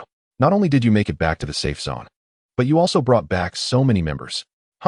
Don't worry, I'll have someone handle their membership paperwork right away. It was no wonder Chen Xian was so thrilled. Their guild had suffered significant losses, with many members dead. If that were the only issue, it could be overlooked, given the high mortality rate of the game. But the worst part was that many members had barely escaped to the safe zone only to have their positions poached. He had been scolded by the higher-ups for this, and now Sun Duoxiang had returned successfully with a few new members. This was like a timely gift from heaven. Just handle the paperwork for these four, Sun Duoxiang quickly clarified, worried that Chen Xian might misunderstand. And what about these two? Chen Xian asked. Looking curiously at Lan Shi and Su Mo, Lan Shi politely replied, I am from the Dream Guild and already have a guild. What a pity. Such an outstanding and beautiful girl. But since you are a friend of Sun Duoxiang, that makes you our friend as well. Our Martial Extreme Guild welcomes you anytime. You can rest assured that we offer excellent benefits here, definitely better than your current guild. Chen Xian chimed in, joking that such a pretty girl could attract a huge crowd, even if she were just a pretty face, and especially since Lan Shi didn't seem like one. No. Thank you, Lan Shi graciously declined. Chen Xian then turned his attention to Su Mo. As a longtime HR executive, he had a good eye for talent and could sense that the young man before him was skilled. Not to mention, Captain Wang had already told him how formidable this guy was on their way here. This is my older brother. Let me tell you, he is incredibly strong. He can take down 5 zombies all by himself. No, make that 10, and even that wouldn't be enough for him. You have no idea how amazing he is. He single-handedly took down a butcher over 4 meters tall. The fact that we made it here alive is all thanks to my brother, Sun Duoxiang boasted without holding back. That's right. We can all vouch for how powerful brother Su Mo is. Zhang Hao and the others echoed in agreement. Chen Xian looked at Su Mo with increasing interest, rubbing his hands together as he asked, So, do you have a guild, brother? No, Su Mo replied calmly. Then you might want to consider joining our Martial Extreme Guild. We can discuss the benefits. Feel free to mention any requests you have, and I'll do my best to meet them. If I can't, I'll try to negotiate with the guild on your behalf. Chen Xian's eyes lit up at the thought of recruiting a top-tier expert. It would be like winning the lottery. No thanks. I'm not interested in joining a guild at the moment. Su Mo responded simply. Mr. Su Mo, there's no need to decline so quickly. You can think it over. Our Martial Extreme Guild has a great reputation and is quite accommodating. Plus, since Sun Duoxiang is already in the guild, if you join us, you won't just have a companion. You'll be very welcomed. Chen Xian felt disappointed after hearing Su Mo's words, but he didn't give up. He persistently invited him, signaling Sun Duoxiang to back him up. Yeah, brother, just consider it, Sun Duoxiang added, joking that if they didn't latch on as such a strong ally, they would be foolish. Unfortunately, Su Mo still showed no interest. He firmly replied, No, I really don't want to join any guild at this time. Of course, he said this partly to avoid the conversation, but the main reason was that he simply wasn't interested. Well, we won't force it, Chen Xian replied regretfully, knowing that the person before him was not easily swayed. However, Mr. Su Mo, if you ever change your mind, you are always welcome to join our Wuji Guild. His older brother, Sun Duoxiang, was momentarily at a loss for words. Su Mo turned to Sun Duoxiang and said indifferently, You guys can head back to the guild. I have things to take care of.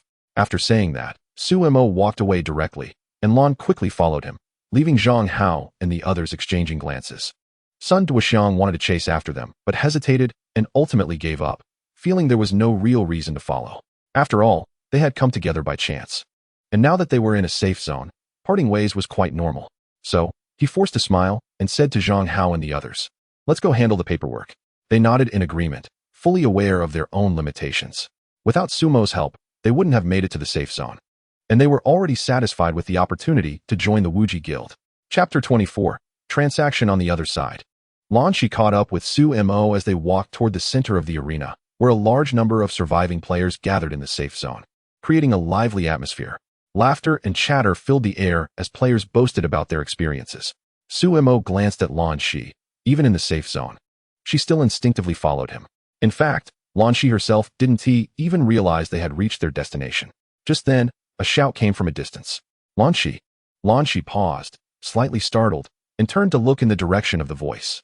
She saw a woman in professional attire with brown short hair approaching, accompanied by several other girls. Sister Wu, Lan Shi greeted hurriedly. Lan Shi, you're all right. That's wonderful to hear. I heard from the people below that your team was wiped out. I thought you had fallen too, Sister Wu said with a sigh of relief. I'm sorry to disappoint you. It was my mistake that led to the entire team. Don't say that.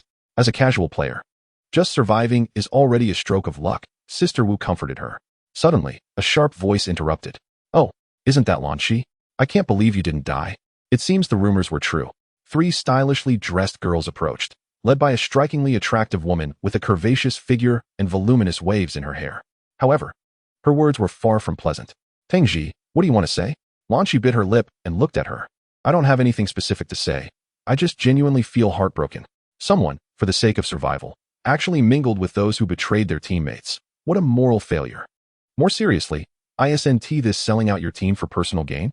I truly feel immense sorrow for your fallen teammates. Sigh. How could there be such a person in our dream guild? Wu Jia, I'm not wrong, right? Tang Ji said with a resigned sigh. It's not like that. Wu Jia, this is my fault. There was a misunderstanding. I didn't fully understand the situation and took action against Su Mo, locking him up. He was just defending himself. The team's downfall is my responsibility, and I'm willing to accept the guild's punishment, Lan Shi explained, a bit dejected. Oh, is this a forced explanation to defend your precious ally? You're really bending over backwards here, Tang Ji jabbed, unfazed. What is your problem? Can't win an argument. So you want to resort to violence? Tang Ji's smug expression showed no signs of hiding. She had long been irritated by Lan Shi. Why should she be more popular than herself? This time, she was determined to ruin Lan Shi's reputation. You're so loud. Suddenly, a cold voice interrupted Tang Ji. Can't sit still already? Want to speak up for her? Looks like you've fallen for her charms. Huh? Don't forget. She could sell out her teammates to get close to you, and one day might just stab you in the back. You'll regret it then. Tang Ji looked at Su Mo, trying to stir things up. She could tell that Su Mo was somewhat capable. Even if she has her flaws, she is still much better than someone like you, who only knows how to hurt others with words, twisted inside, while just having a pretty face. And I know who I can trust and who I can't. I don't need you to remind me, Su Mo replied flatly. Although he disliked socializing, it didn't mean he couldn't read people. Oh, so it's a case of the dog and the femme fatale being in cahoots. I have to admit. Lan Shi, your ability to seduce is quite impressive, Tang Ji said, suppressing her anger. Jealousy really distorts a person's face. All I see is a mad dog barking. Su Mo replied coldly. Tang Ji's blood pressure skyrocketed, her delicate features twisting in rage. Who are you cursing at? As she spoke, she and the girls behind her pulled out their guns, clearly ready to fight. Thinking of starting a fight? I think you should abandon that foolish idea. Or do you think you have the numbers on your side? Su Mo showed no fear, his icy gaze hinting at danger. Tang Ji instinctively took a step back. Enough. Stop talking. The guild will handle this. As for you, we don't welcome you. Please leave, Wu Jia spoke up at that moment. Su Mo didn't respond to Wu Jia. He turned to Lan Shi and said, I'm leaving. Before Lan Shi could react, he turned and walked away. She wanted to say something, but ultimately held her tongue. After all, it had been agreed that they would part ways once they reached the safe zone. She watched Su Mo's retreating figure, her mind a bit hazy. After leaving, Su Mo started to explore the safe zone. The area was bustling with players, and Su Mo estimated that there were at least over 5,000 players in the stadium. Thankfully, the venue was spacious. Otherwise, it would have been incredibly cramped. A significant portion of the players appeared to be in groups, likely belonging to various small teams or guilds. Of course, there were also solo players. But they seemed particularly wary, as being alone in such situations could be disadvantageous. If a group set their sights on them, it could spell trouble. It was fortunate that this was just a game. Otherwise, chaos would have already ensued. At that moment, Su Mo noticed a large crowd gathered in the center of the stadium, where the atmosphere was lively. Some players were even forming lines, while others rushed over with various items in hand. Intrigued, Su Mo decided to take a closer look. In the center of the stadium, a young man with golden-dyed hair and a luxury watch from this world lounged in a chair, looking quite handsome. He had his arm around a beautiful woman, while several tall girls surrounded him, either massaging his feet, kneading his shoulders, or feeding him canned fruit. Standing nearby were a couple of bodyguards dressed in black suits, armed and ready, along with an older butler. At that moment, a young male player approached, holding a first aid kit, with a sycophantic smile on his face. Young Master Yi, what do you think of this? Yi Jing glanced over lazily and replied, a first aid kit? $100. Can you give me a better price? Huh, not familiar with the rules. Our young Master Yi only quotes once. If you're not satisfied, you can leave, one of his subordinates warned. All right. Next, young Master Yi. Look at mine, it's top-notch body armor. $30. Next, what about this barrel of gasoline? $10. Next, bring out anything valuable. I have plenty of money. And listen up, everyone. Aren't we here to make money in this game? Holding onto your items might mean losing everything one day. Why not sell everything to me and head out to fight again? I'll buy anything valuable. I'm offering high prices for gold, silver, and gold points, silver points. The current official exchange rate is 1 gold point for 10 grams of gold, which is worth $200, so that's $2,000. And 1 silver point is equivalent to 10 grams of silver, worth $2, so that's $20. I'll buy at 11 times the rate, unlimited. Yi Jing proclaimed extravagantly. Chapter 25. The Spark Sumo stood among the crowd, somewhat astonished. Who was this guy? It seemed he was collecting items right here. Moreover, he appeared to have considerable power. Sumo took a moment to observe this guy named Yi Jing. He seemed like a spoiled rich kid, but the prices he was offering were surprisingly reasonable. Despite the items being priced in the dozens, it was important to remember that money had real value in the real world. Even in a bustling first-tier city like Shanghai, an ordinary white-collar worker typically earns around 1,000 yuan a month. It's even less in many second- and third-tier cities. Fortunately, the government has set a minimum wage of 500 yuan. And don't underestimate that 500 yuan. In smaller cities, rent can be as low as 50 yuan. And you can have a meal with meat and chicken for just 3 yuan. Of course, natural foods are a different story. Shanghai, where Sumo resides, is the second most prosperous city after Beijing, with prices and living costs significantly higher than in other areas. At this moment, a burly man approached Yi Jing. I want to join you. What kind of treatment can you offer? The treatment is negotiable, but what skills do you have? Yi Jing replied with a smile. Looking at the man, I'm a fighter. Here is my battle record. I've soloed over 10 zombies, and my highest kill streak is 3. I've engaged in close combat with 2. The man raised his wrist to display his record. Not bad, you're quite talented. I like you. I can offer you a monthly salary of 2,000 yuan. You'll only need to work 5 hours a day, but when there are tasks, you'll need to adjust your schedule to participate, Yi Jing explained. Note, the 5 hours refer to time in the external world. Yi Jing raised his left hand, extending 2 fingers. Upon hearing this, the man's eyes widened. Really? All right, no problem. The onlookers around them stirred with excitement. This salary was definitely high, and it didn't conflict with their real-life jobs. Many expressed envy. I never make empty promises. I always win people over with money. Anyone else want to join us? As long as you have the skills, we'll take you. Yi Jing addressed everyone present. Can I? A pretty girl stepped forward, looking at Yi Jing. What can you do? He asked. I don't have any skills. That's fine. You can chat with people. Based on real-world time, it's 20 yuan an hour. Yi Jing replied readily. That's a bit low. The girl seemed slightly dissatisfied. There are higher-paying options, 1,000 yuan a day, but it depends on your interest. Yi Jing said with a smile, patting his thigh. The girl hesitated, but her expression revealed that she was intrigued. Yi Jing continued, if you want to make money, you have to be bold. Besides, it's just a game. You're not losing anything. With a determined look, the girl bit her lip and sat down. Haha. That's the spirit, Yi Jing exclaimed, pulling her in for a quick peck on the cheek. Be as happy as you want. The surrounding players had mixed reactions. Some were envious, some jealous, and others annoyed. But more players moved in to see if they could join. And the reason was simple. The man had money. Moreover, whether it was benefits or item exchanges, they offered not only good prices, but also high efficiency. Never dragging their feet. Within 10 minutes, the money was already deposited into the bank account. Most of the people entering this game, out of 199, are here for the money. Who wouldn't want to make a profit? Young Master Yi, do you think we can join? We want in too. Yi Jing stood up, his smile even brighter, addressing all the players present. As long as you have the skills, I'll take as many as want to join. Then what if we leave our guild? Will you accept us? At this moment, many players from different guilds stood up to ask. Of course I'll accept. As long as I see potential in you, I'll cover the compensation for leaving your guild, Yi Jing replied confidently. Young Master Yi is impressive. Many players from various guilds rushed forward, eager to leave their current guilds and join him. However, with excitement comes despair. The guild leaders and executives present wore expressions of anger, but they held back their emotions, knowing that losing their temper would be futile. They couldn't afford to provoke someone like him, especially since he had the financial backing to back it all up. What could they say? Sumo observed the scene thoughtfully. If he guessed correctly, this person named Yi Jing was likely someone from a privileged background. Despite his seemingly naive demeanor, he was making no losing trades. When he bought materials, he appeared generous, but each item had been painstakingly earned by players risking their lives. Moreover, there was no set price here, and he was the richest. Whatever price he set became the price. What merchant would dare to charge more than him? As for recruiting fighters, there was no way he would incur losses there. Those fighters could generate even greater profits for him.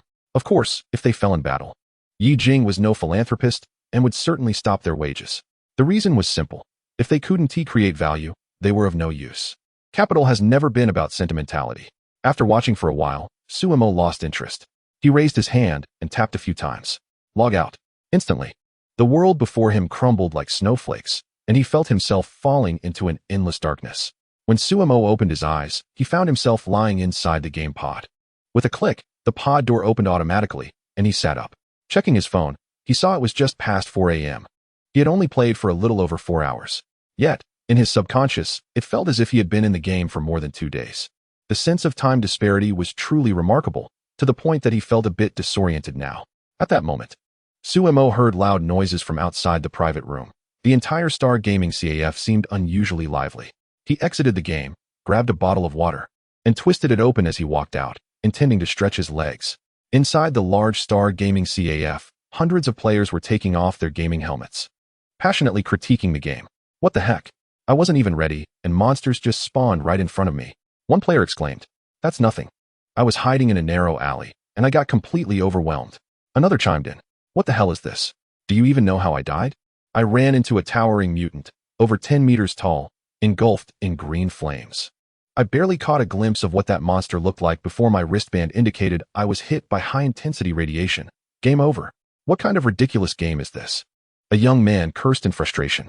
Yeah, we're dead. When can we log back in? Another player chimed in. Stop dreaming. You can't log back in. It says you need a fire seed to respawn. And you have to have friends who can find your body and ignite it with the fire seed to bring you back to life. Otherwise, you have to wait for the next version. Don't you guys read the guides? If your skills are lacking or you just want to play casually, don't log in too early. The first batch of players is the pioneering team. Wait until they stabilize the situation and set up their base before you join a guild and log in, a cheerful girl interjected. Chapter 26, Emergency Power Source UG. How unlucky. I haven't even had a proper experience with this game, and I'm already dead. My dreams of getting rich have just been shattered. Is there any big brother out there with a fire seed to save me? I'm willing to go through fire for you. Some players around began to wail in despair. Come on, enough with the fire seeds. Do you know that on the biggest forum right now, someone is offering a sky-high price of 100 for a single fire seed? That is astronomical. You wouldn't even be worth that much if you were sold. Besides, if we revive you, you might just die again the next second. 100 would just be throwing money away. Damn, that is so expensive. ISNT this robbery? Exactly. I want to file a complaint against the game operators. Count me in. Suddenly, hundreds of players who had been eliminated from the game erupted in protest. Everyone, please calm down. Don't get so worked up. Shaoan and her friends quickly tried to soothe the crowd, but their efforts were in vain. The players were full of pent-up frustration. Guys, it's just a game. Don't let these ephemeral things affect your real lives. Otherwise, everything will seem meaningless. I've prepared some chilled tea for everyone to cool off. Let us take a look at the footage others have shared and learn from it, a voice called out. At that moment, a tall, stunning woman in a red fur jumpsuit and red high heels walked down the stairs. Her long black hair cascading down and her eyes filled with an irresistible allure. Longia. Shaoan and her friends exclaimed in surprise. When the players saw Longia, their previously agitated emotions calmed down, and they felt a bit embarrassed. Thank you, Longia, they replied. Suemo couldn't help but glance at Longia. Noting her powerful presence, she commanded the attention of the young crowd effortlessly, indicating her high status in this community. It seemed that she sensed Suemo's gaze, as she lifted her head and looked towards the third floor, locking eyes with him instantly. The two exchanged a glance, and Suemo casually turned away, hands in his pockets, heading back to the private room. However, Longia couldn't help but steal a few more glances at Suemo. Once back in the room, Suemo went to the bathroom. After he came out, he nibbled on some fruit from the table to quell his hunger before settling back into the gaming pod. Perhaps it was the excitement or some other reason, but after playing for over 4 hours, Suemo didn't feel the slightest bit tired. Logging in. By the time Suemo regained his focus, he found himself back in the safe zone. However, it seemed quite a bit of time had passed in the game. That guy named Yi Jing had stopped recruiting players and collecting items, and the crowd had dispersed. Not one to waste time, Suemo began to explore the area. Since he didn't continue his collection, many players had set up stalls to sell their wares. However, most of the items on offer looked rather unappealing, primarily consisting of kitchen knives, clubs, hammers, and various trinkets, all priced quite cheaply, usually just a few bucks. Occasionally, though, he stumbled upon something of interest. Suemo found himself stopping in front of a stall owned by a player who had 2 silver automatic pistols on display, each engraved with an eagle design. Can I take a look? Suemo asked, intrigued. The seller, a somewhat greasy-looking fat man, smiled and said, Bro, you have a good eye. This is the 92 model automatic pistol, 9mm caliber, with a single magazine capacity of 15 rounds. Most of the handguns sold in the entire safe zone are the 64 model. Those pistols are weaker than this one. And the most frustrating part is their low magazine capacity. Just think about it. Monsters 1T give you time to reload. How much? Suemo asked quietly. $500 each, and I'll throw in 2 extra magazines. The greasy man quoted a high price. Although the weapon was decent, the players around were mostly poor. Just being able to afford the 64 model was a stretch, let alone considering this one. He had tried to sell to Yi Jing, but unfortunately, the price he offered was still too low. Being a second-hand dealer, he relied on flipping items for a living. And the price Yi Jing offered was fair for first-hand items, but not very friendly for second-hand ones. Bank card number, Suemo replied succinctly. All right, boss. I'm Zhu Qi. Do you need anything else? I have a lot of good stuff here, like this grenade. Zhu Qi pulled a pull-ring grenade from his pocket. How much? This one's just $100, he said. How many do you have? 2. Anything else? Sumo's interest peaked further. Although this guy's prices were high, the quality of the items was impressive. Yes, Zhu Qi said, glancing around cautiously. Suemo couldn't help but feel curious about what good stuff this guy might pull out next. Zhu Qi cautiously took his backpack and opened a small gap to show Suemo. Suemo raised an eyebrow in surprise. Inside the backpack were a jumble of gold jewelry and some gold bars. How much do you want for it? He asked. I want 12 times the recycling price. Zhu Qi stated firmly. Suemo wasn't particularly interested in gold, but since so many people were buying it, it must have some value, so he asked. How much does it weigh? I have about 21 units of gold in this backpack, which can be exchanged for 21 gold points. At 12 times the recycling price. That comes to 50-40. I'll just round it down to 5,000 for you, Zhu Qi replied. Deal, Suemo said simply. Afterward, Suemo logged off and transferred the money to Zhu Qi, acquiring all the items. You're generous. If you ever need anything in the future, feel free to come to me, Zhu Qi said, grinning widely. However, after the transaction, Suemo felt that buying and selling could be quite troublesome. If the seller turned out to be untrustworthy and ran off with the money, the only recourse would be to track him down based on the bank account number he provided. Suemo continued to browse other stalls, overwhelmed by the sheer variety of items, but nothing caught his interest. Come take a look. Top-notch goods, freshly available. Don't miss out. After a few hours, Sumo's eyes lit up as he stopped at a stall. The vendor was a young man with a sharp face, who greeted Suemo enthusiastically. What can I get for you, boss? Everything here is top quality. If you miss this chance, there won't be another, he exclaimed. I was planning to sell these to young Master Yi, but I ran out of time. Surprisingly, Suemo found something he liked.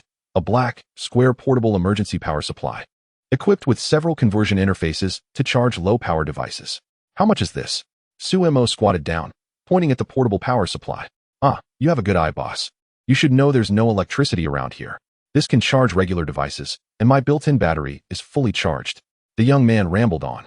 How much? Suemo wasn't in the mood to chat much. $100, the young man quoted a high price with a firm resolve. Deal, Suemo replied decisively. Wait, I want this. A somewhat familiar voice interrupted. Chapter 27. Exclusion. Suemo turned to see Yi Jing approaching, accompanied by a group of beautiful women and several elite subordinates. Isn't that young Master Yi? If you say so, then of course it's not a problem. The vendor quickly switched sides, which was entirely expected. In this safe zone, who would dare to offend young Master Yi? Unfortunately for Suemo, he was the exception. I've already bought this, he stated. Suemo spoke with an expressionless face. Buddy, are you stupid? This item belongs to young Master Yi. You already agreed to the deal earlier. He raised his head to look at the stall owner. The young man seemed to sense Suemo's intimidating aura and instinctively took a step back, a hint of fear on his face. Beside them, Yi Jing couldn't help but glance more closely at Suemo. His interest peaked. This guy has quite the presence. Judging by your gear, you seem to be quite skilled.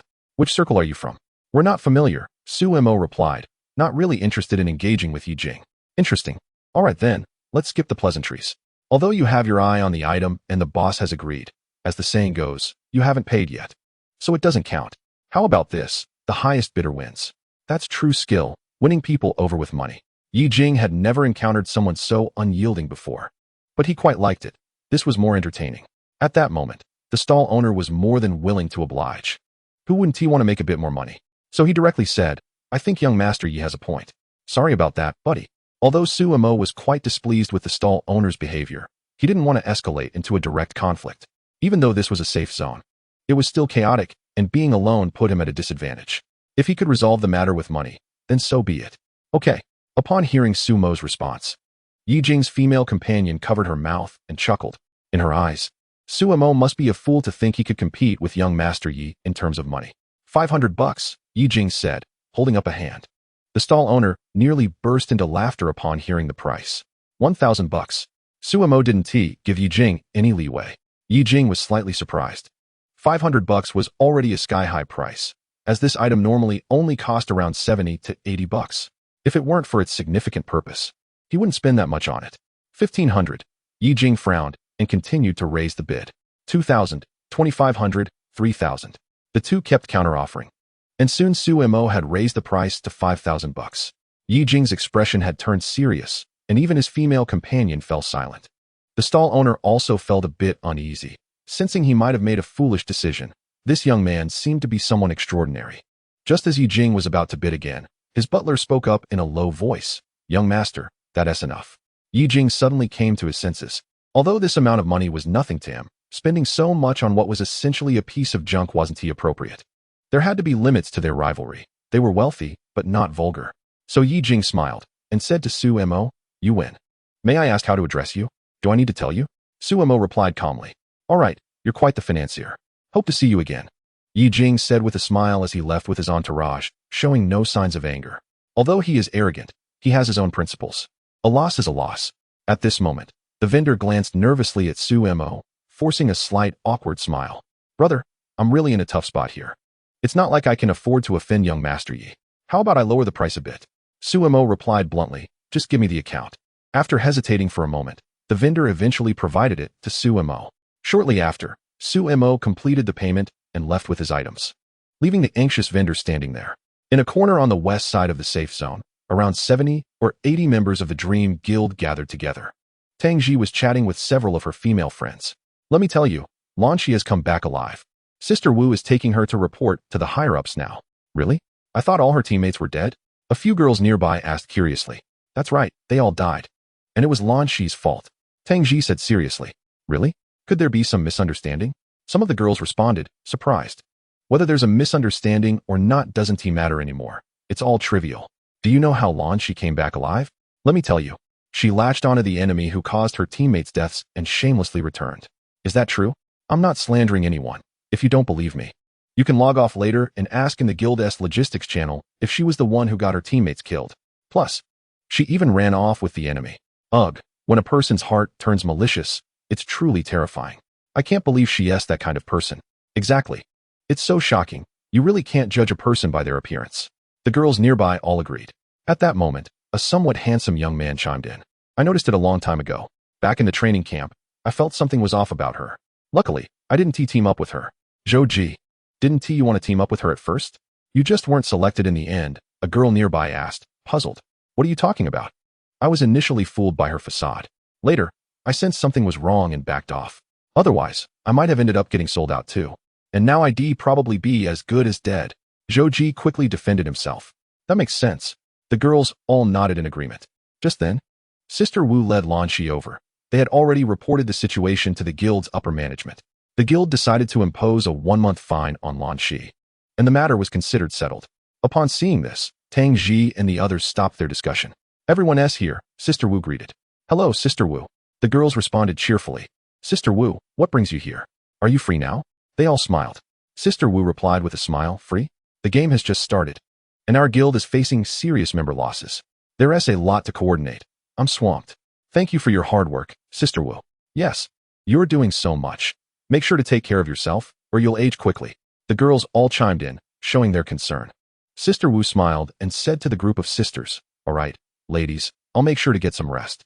I'm here to discuss something important with you all." "What is it, Sister Wu?" "It wouldn't be about helping Lan Shi find a team, would it?" Tang Ji said with a knowing smile. The lively atmosphere suddenly turned awkward as everyone fell silent at Tang Ji's words. Sister Wu frowned slightly. She wasn't fond of Tang Ji either. This was just complicating things and disrupting what she had planned to say. However, since the situation was already like this, she decided to be straightforward and address the sisters directly. Chapter 28. Observation. Here's the thing. Lan Shi's team was wiped out, which is quite common. Ladies, as you know, many of your teams have also faced reductions. Is there anyone interested in adding new members? Lan Shi has performed well in various aspects at the training camp. As soon as Sister Wu finished speaking, everyone went silent. No one was willing to accept Lan Shi. Of course, they weren't foolish, and no one wanted to be the first to speak up against it. Tang Ji's smile widened at this scene. She felt utterly dejected and lowered her head. Although she had anticipated this possibility, it still hurt her deeply. Seeing that no one was speaking, Sister Wu turned to one of the sisters. Zhuoli, didn't your team lose 3 members? How about She joins your team? Zhuoli, looking quite put out, replied, Sister Wu, you're just making things harder for me. I'm already dealing with Xiao Yi, who is a burden. How can I manage with another one? Who will want to take on someone who sells out their friends for personal gain? What if I get betrayed? Moreover, they didn't like She to begin with. Before the incident, there were plenty of boys fawning over her, and she always acted aloof and indifferent. Sister Wu took a deep breath. Although she was frustrated, she couldn't force Zhuoli. So, she looked around at the other sisters. Each team had experienced some level of attrition, and just moments ago, they were all asking her for personnel, but now everyone seemed to be avoiding the topic. Is there really no one willing? Sister Wu, please don't make it difficult for us. The guild offers great benefits for those who survive. We certainly don't want to be inexplicably eliminated and pushed back to being support staff, replied a more outspoken sister, not holding back at all. Typically, formal guild members receive substantial daily salaries, and those who contribute more earn even more. However, if they unfortunately fall in battle, they would be relegated to offline status as intelligence gatherers, earning far less. I actually have an open slot, but I'm not sure if Shi is willing to join, Tang Ji suddenly interjected. Everyone looked at Tang Ji in surprise, and several sisters asked in confusion. Sister Tang, you want to take her in? I don't want to either, but look at how difficult it is for Sister Wu. Tang Ji had a look that seemed to consider Sister Wu's situation. She thought to herself, if Shi agreed to join her team, she would have a perfect opportunity to bring her down. If she refused, it would only make her seem pretentious, and everyone would only be more annoyed with her. Just as Shi was about to grit her teeth and refuse, Sister Wu spoke up. No need. Your team doesn't have any vacancies. Sister Wu wasn't foolish. She was fully aware of the scheming behind the scenes, as she had navigated similar situations in the past. It's fine. One less is not a big deal. Tang Ji replied with a smile. No need. Since you all aren't willing, Shi, you can join my team, Sister Wu said, turning to Shi. Shi nodded slightly, and said to Sister Wu, Thank you, Sister Wu. All right, everyone can disperse now, Sister Wu told the other sisters. The sisters present smiled and didn't say much, leaving one by one. Once everyone had left, Sister Wu patted Shi's shoulder and said, Don't worry about what others think. Just focus on doing your best. They are not you and can't truly understand your struggles. I understand, Sister Wu, Shi replied. Okay, I have things to attend to, so I'll head out first. All right, Shi nodded in response. With that, Sister Wu left. Shi turned to look around, realizing that everyone from the guild had gone. Although Sister Wu had ultimately taken her in, so she wouldn't be without a team, Shi felt an overwhelming sense of discomfort. She understood that she had been completely isolated. Among that group of sisters, there were some with whom she had previously had decent relations, yet no one had said a word to her from beginning to end. She moved to a corner and sat down alone, curling her legs and burying her head between them. Tears fell one by one. She knew she had indeed done wrong, but she truly felt helpless. If she couldn't survive in the game, all hope would turn to dust. A cool breeze swept by, and Shi felt even colder, her thin body curling up tighter. She didn't know how long it had been when footsteps approached, getting nearer and finally stopping in front of her. Shi slowly lifted her head and saw Suemo standing before her, her red eyes revealing a hint of panic. Before Shi could say anything, Suemo coldly extended her hand, the drone. Oh, Shi was slightly taken aback and instinctively took the drone out of her backpack and handed it to Suemo. Suemo took the drone and turned to leave without another word. Shi watched Suemo's departing figure, her gaze growing dimmer. Meanwhile, Suemo, after receiving the drone, found a quiet place, plugged in the line, and started charging the drone. Despite being in a safe zone, Suemo was not optimistic at all. This was a cage for trapped beasts. One day, if the monsters revolted or something else happened, this place would eventually be doomed. It was essential to find valuable items and equipment as much as possible to continually arm herself. Although he was still unclear about the background of the game, one thing was certain. With so many extraordinary creatures around, there must be corresponding powers to be gained. However, they had yet to figure out how to acquire these powers in this world. Moreover, staying here did not align with Suemo's original intention. He had come to this safe zone primarily to rest. So, sooner or later, he would have to venture out. However, going out recklessly could easily lead to disaster, which was essentially a death sentence, so he needed to explore first. Generally, larger guilds would send out scouting teams to find valuable locations before mobilizing their members. This approach wouldn't work for Suemo, but he could use a drone as a substitute. Suemo had checked the portable power source and confirmed that it could fully charge the drone 3 times without any issues. The only drawback was that the charging time was quite long, taking a full 3 hours to recharge. Once fully charged, the drone had a maximum flight time of 80 minutes, and the safe zone where Suemo was located was right in the city center. Therefore, the drone's operational radius, along with its wireless signal, was sufficient to cover the entire city.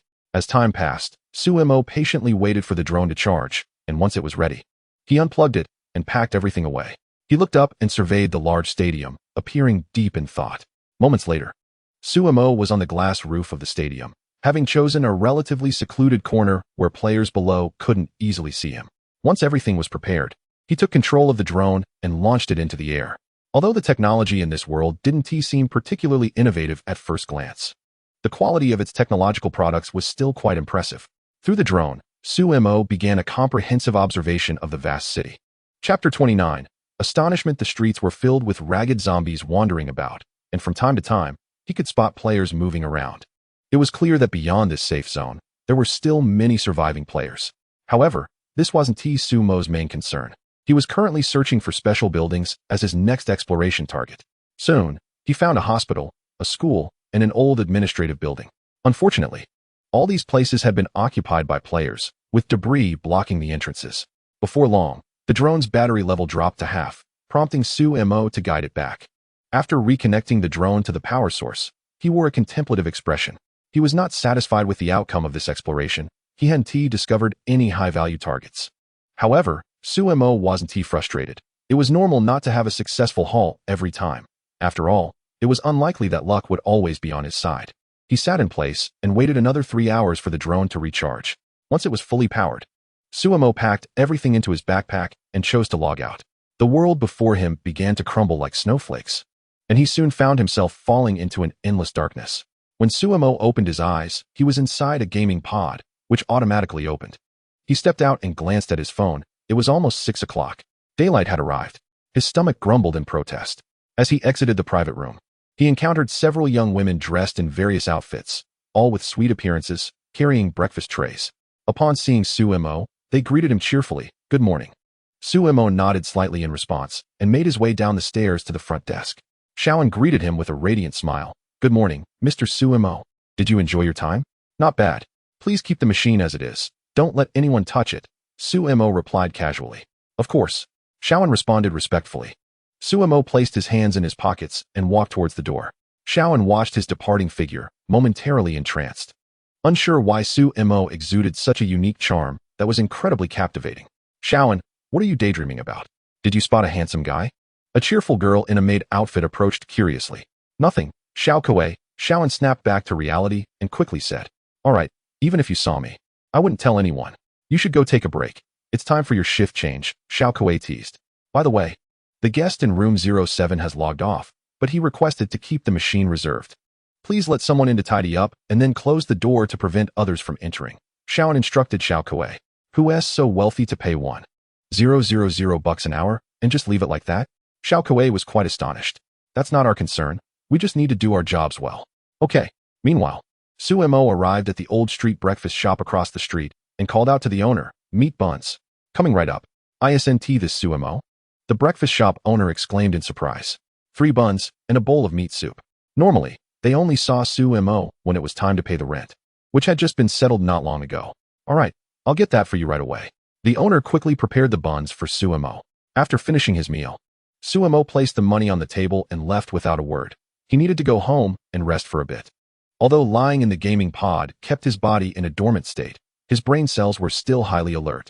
He needed deep sleep, as prolonged tension could easily lead to nervous exhaustion.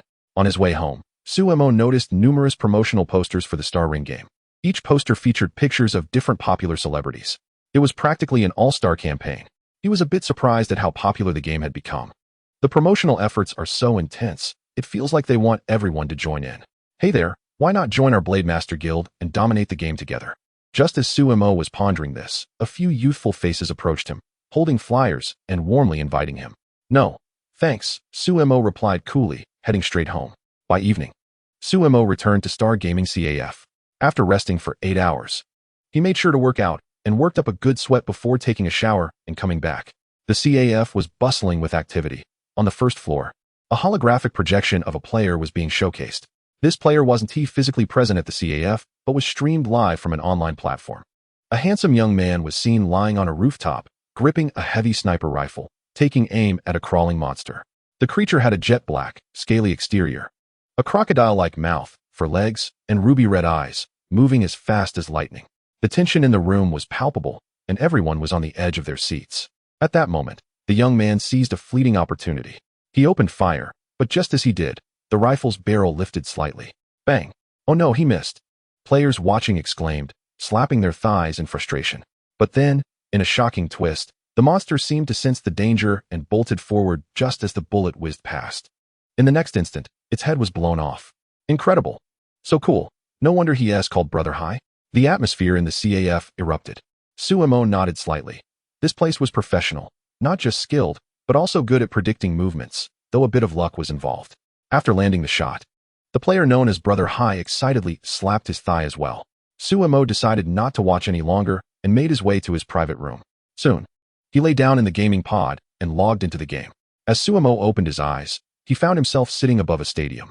He slowly took out his drone and began to operate it again. The drone took off, swiftly flying into the distance. To maximize efficiency, Suemo controlled the drone at top speed, aiming to capture as much footage as possible and see more buildings. Just then, Suemo's pupils narrowed sharply. He spotted a military camp near the outskirts of the western city area. The camp was surrounded by the bodies of zombies, with numerous armed players guarding the place. Without hesitation, he pulled the drone back. Inside the camp, a middle-aged man in a bulletproof vest set down his light sniper rifle and lamented, "What a good target. Too bad it got away. Good awareness, though. Oh well, it might just be some player's prized possession. You just took him down like that? He'll probably be crying and looking for trouble later." Chapter 30. Time to go. At that moment, a short-haired girl with a charming demeanor walked by and smiled, saying, "Well, I was just bored, so coming to stir up some trouble is a good way to pass the time. But seriously, I feel like that guy controlling the drone is a bit off. It doesn't seem like a coincidence. I mean, if a normal person stumbled upon a military camp, wouldn't they at least take a good look? But he just left without a word. That level of caution is something else. Okay, maybe it's just a coincidence," she added, shrugging. "Maybe," Suemo replied calmly as he continued to maneuver the drone to the side. If that military camp hadn't been claimed by anyone, it would be a prime target. Of course, losing it wouldn't be a big deal since it was already occupied by someone else. After a while, the drone's battery dipped to 30%. Just as he was preparing to return it, something caught his eye, an inconspicuous, low-rise building. The materials used for it were quite good, and most importantly, the roads surrounding it were exceptionally well built, wide and accessible. Suemo lowered the drone's altitude for a closer look. The concrete on the ground was of a special type, and the main road led directly to the military camp. He fell into deep thought, considering some unusual features. He quickly identified this building as significant. Suemo hurriedly retrieved the drone, plugged it in to charge, and planned to use the last chance to scout the road thoroughly, figuring out the distribution of monsters and the areas occupied by players. In his view, gathering information was crucial, not just for the success or failure of the exploration plan, but also to avoid putting himself in a dangerous situation. After some time, the drone was fully charged. Suemo took off again. In the safe zone, Lanshi was organizing her backpack, carefully checking each item. Not long ago, the guild had issued a new exploration mission to all surviving teams in the safe zone. Of course, these missions were backed by reliable intelligence. As long as they were cautious and luck wasn't too bad, there shouldn't be any significant danger. Plus, the resources in the targeted buildings were quite rich, and if everything went smoothly, they could make a considerable haul. Soon, Lanshi finished her preparations. She took a deep breath and silently encouraged herself to perform well this time. Meanwhile, other teams in the guild were chatting and laughing as they set off. However, as they passed by Lanshi, they couldn't help but steal a glance at her and whispered among themselves. "Did you see that Lanshi is also packing her bag? Is she going on a mission too?" Of course. Only Sister Wu is soft-hearted enough to let her join the team. If it were me, I wouldn't want her in my group, and who knows? Maybe I would have kicked her out of the guild by now. It makes sense. Bringing her along doesn't mean we're carrying a ticking time bomb. Lanshi had heard bits and pieces of this, but she instinctively chose to ignore it. From the moment they arrived at the safe zone, similar comments hadn't ceased. In the distance, Sister Wu was in a heated argument with her team members. A capable woman reacted strongly, saying to Sister Wu, "Sister Wu, why did you bring Lanshi into our team? Her character and conduct are questionable. She'll end up getting us killed. We're already becoming a joke in the guild." Zhou Hong interjected. Don't say that. You know Lan Shi. Don't you understand her personality? What she did before was mostly out of necessity. You know her family situation. She has to survive. If she dies, her income will plummet. And she won't be able to support herself. You're right. I feel sorry for her too. But that's exactly why she is more dangerous. She could sell out her teammates to survive, so she could easily do the same to us. Zhou Hong firmly rejected the idea, stating, as the vice captain, I don't agree with this, and the other sisters won't either. Exactly. Sister Wu can't be too soft-hearted. It might backfire on her later. The other sisters chimed in. After hearing this, a hint of hesitation crossed Sister Wu's face, and eventually, she said, I understand. Not long after, Sister Wu and the others approached Lan Shi. Upon seeing Sister Wu, Lan Shi immediately shouldered her backpack and perked up, asking, Sister Wu, are we ready to go? Actually, Lan Shi, we need to discuss something. We're short on logistics personnel in the safe zone, so how about you stay here while we complete our mission? Don't worry, you'll still get your share of the rewards, Sister Wu said with some guilt. Upon hearing this, Lan Shi's expression dimmed slightly, but she forced a smile and replied, Sister Wu, you all go ahead. I'm not feeling too well anyway. All right, then we're off, Sister Wu said, internally sighing as she led the team away.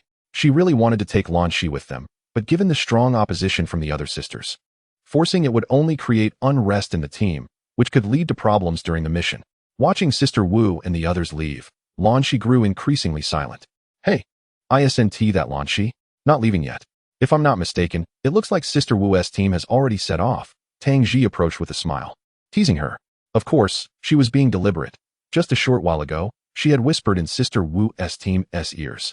Knowing they all wanted to profit from this game, and didn't he want to take any risks? It's none of your business, Lan Shi replied stubbornly, biting her lip. Oh, don't put on a brave face. Just by looking at you, it's clear you've been abandoned. I suggest you come to terms with reality. No one wants to team up with someone like you, Tang Ji mocked, and the other sisters around them stifled their laughter. Lan Shi couldn't help but clench her hand tightly, but even in her anger, what could she do? A sense of powerlessness washed over her. Reality was like a dark abyss, devoid of any light. Just then, a cold voice broke the silence. It's time to go. Lan Shi instinctively looked up and was met with an automatic pistol being tossed her way. She reflexively reached out and caught it. Upon closer inspection, it was a high-end 92 automatic pistol. By the time Lan Shi regained her composure, Su Mo had somehow approached her without her noticing. Tang Ji, witnessing this scene, felt her beautiful face twist in anger. Her previously pleasant mood plummeted to the depths. That damn guy had come back again, and he was being extremely generous, handing her a good weapon right off the bat. Lan Shi couldn't quite believe it. What is the problem? Su Mo asked coldly. Chapter 31, Departure. In fact, once they reached the safe zone, Su Mo had planned to part ways with Lan Shi. However, after being meddled with by the troublesome Tang Ji, he realized that Lan Shi would definitely struggle to survive in the guild. This worked out perfectly for him, as he was in need of someone to help with the miscellaneous tasks and logistics. Through his observations over the past few days, he discovered that this was indeed a team game. If one were to go solo, the limitations would be too high, and the effort required would be exhausting. Therefore, when they initially parted ways, Su Mo never mentioned to Lan Shi that the team had disbanded. No, Lan Shi said, her face lighting up with joy. What is the big deal? Aren't you just two peas in a pod? You're only two people. What can you possibly achieve? This is a team game. After all, Tang Ji sneered, displeased. Haha, you're not wrong. It really is a case of like-minded individuals. But let me tell you something. A pure-hearted person sees everything as pure, while a dirty-hearted person sees everything, says everything, as dirty. Since the misunderstandings have been cleared up, apologies have been made, and punishments have been served, yet you still refuse to let it go? That is pretty pathetic of you. If there is any fault to be found, it's that I gave you little people the chance to twist words and misconstrue things. Su Mo turned to glance at Tang Ji, causing her to instinctively take a step back, frightened. After retreating, Tang Ji felt an overwhelming sense of embarrassment. Her face flushed with shame, intensifying her hatred. Meanwhile, in the distance, Sun Duoxiang and a few others were covertly watching Su Mo. After returning to the guild, Sun Duoxiang pondered and concluded that Su Mo was indeed reliable. So, for the time being, he had done nothing but keep an eye on Su Mo, waiting to see if he would take any new actions. Standing beside Sun Duoxiang was none other than Chun Xian, an executive of the Wuji Guild. He leaned in to whisper to Sun Duoxiang, Bro, I have high hopes for your big brother.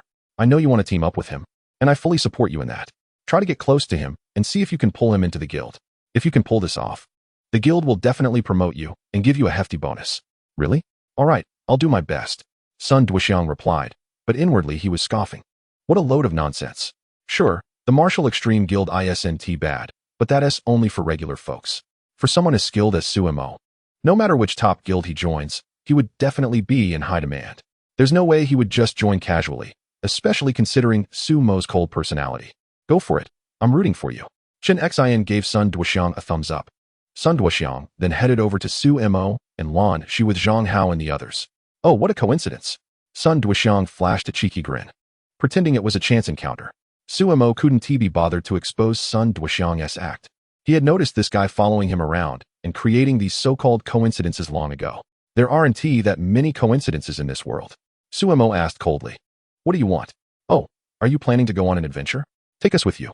Sun Duxiang rubbed his hands together, grinning broadly. Not happening. Why not?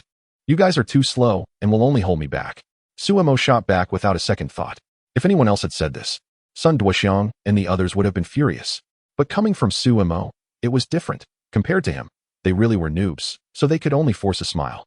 Internally, they were rolling their eyes, thinking, damn it, if we weren't noobs, would we need to cling to him like this?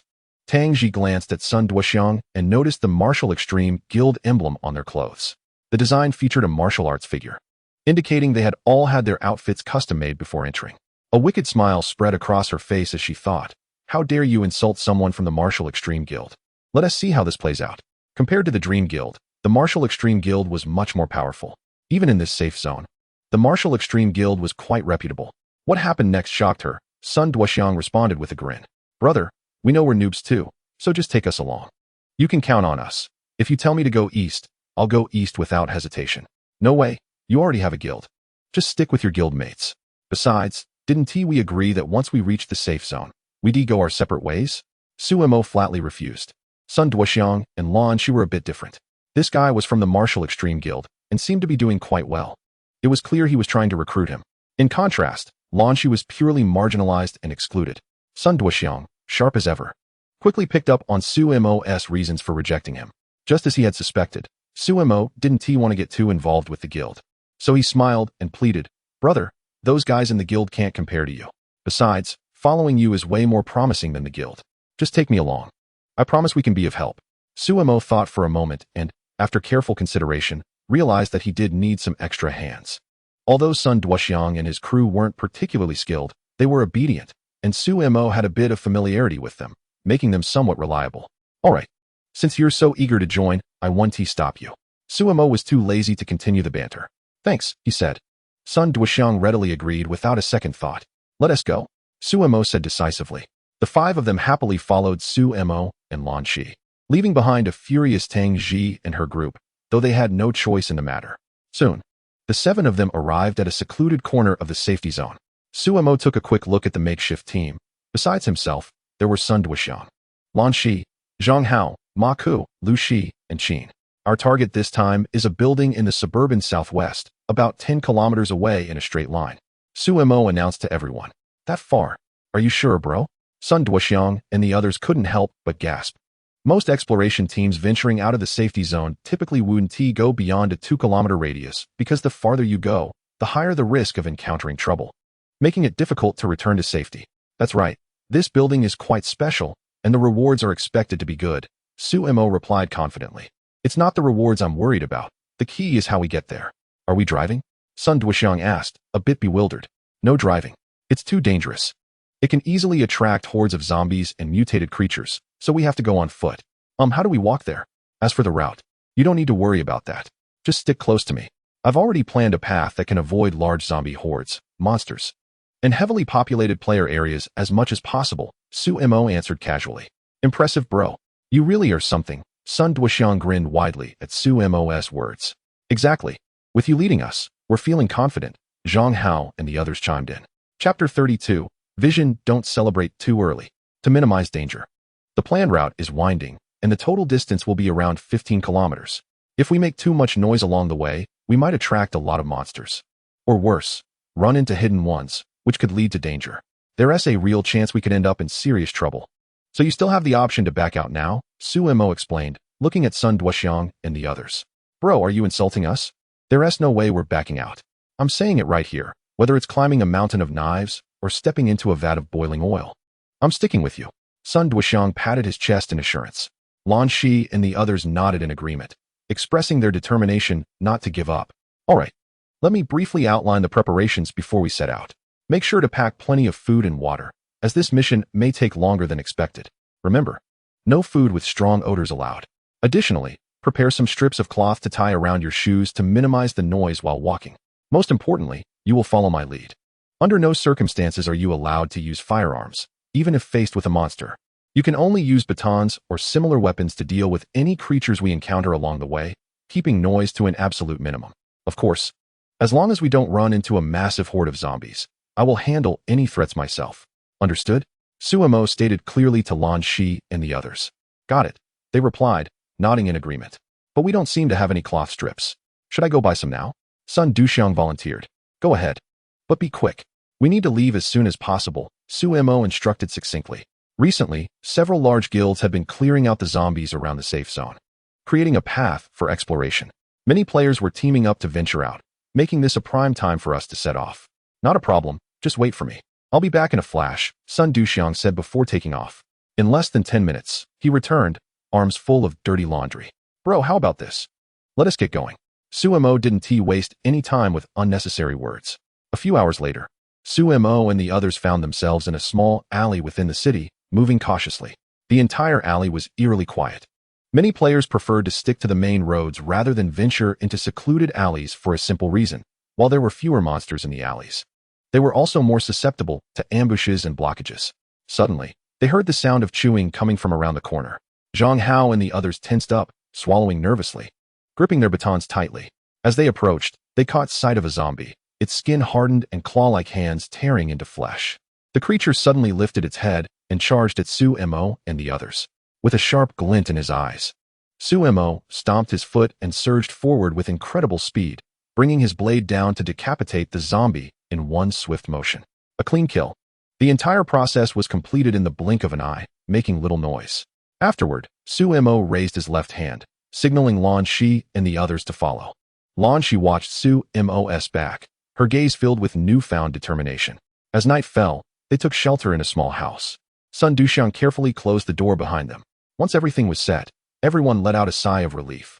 Though Suemo had handled all the monsters they encountered along the way, their hearts remained uneasy. Let's take a break. We'll set off again when dawn breaks.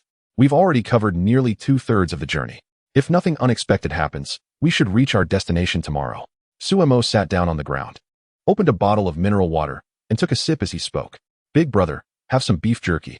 It's really good, much better than what we had outside. Sun Duxiang said eagerly, handing Suemo the food. With such thick thighs, he certainly needed to be well fed. Suemo didn't refuse and accepted it, knowing that meat would help replenish his strength. Big brother, we've passed so many buildings along the way. Many of them look deserted. Shouldn't we go in and check them out? Sun Duxiang asked with a hint of regret. He had been holding this thought for a while, feeling it was such a waste. However, he wasn't foolish. He was asking Suemo to team up, so during their operation, he wouldn't rashly speak out to avoid upsetting Suemo. But during the break, he figured it was worth asking. Suemo glanced at Sun Duxiang and replied with a common platitude, look further ahead. You're right, big brother, Sun Duxiang replied with a smile. After finishing his food, Suemo walked over to a corner, leaned against the wall, and closed his eyes to rest. He had no desire for small talk. The others, including Lan Shi, were already accustomed to Suemo's temperament and didn't say much either. They gathered together, quietly discussing shifts and vigilance. As night fell, outside the vast ruins of the city, silhouettes of disciplined and capable figures began to appear.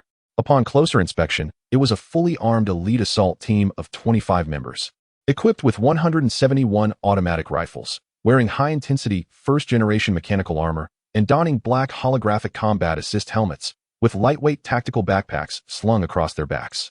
In the early days of the game, when civilization was not fully revealed, this gear was almost top of the line. Leading the group was a strong man, standing 2 meters tall, who gazed at the ruined city ahead and said in a deep voice, "Is this our destination for tactical training?"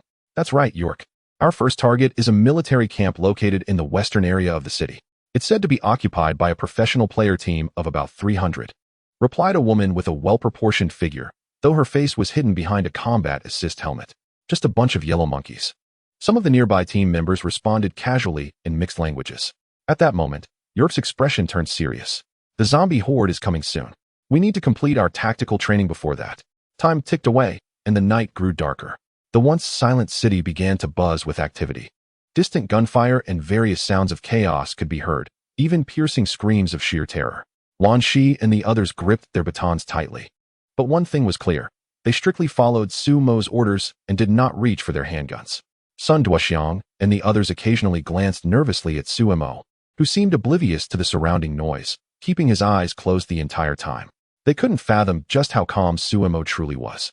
Chapter 33. Opening the door. This game is incredibly realistic, with each player's character possessing hidden health and stamina values. To recover these values, players need to use specific medicines and rest.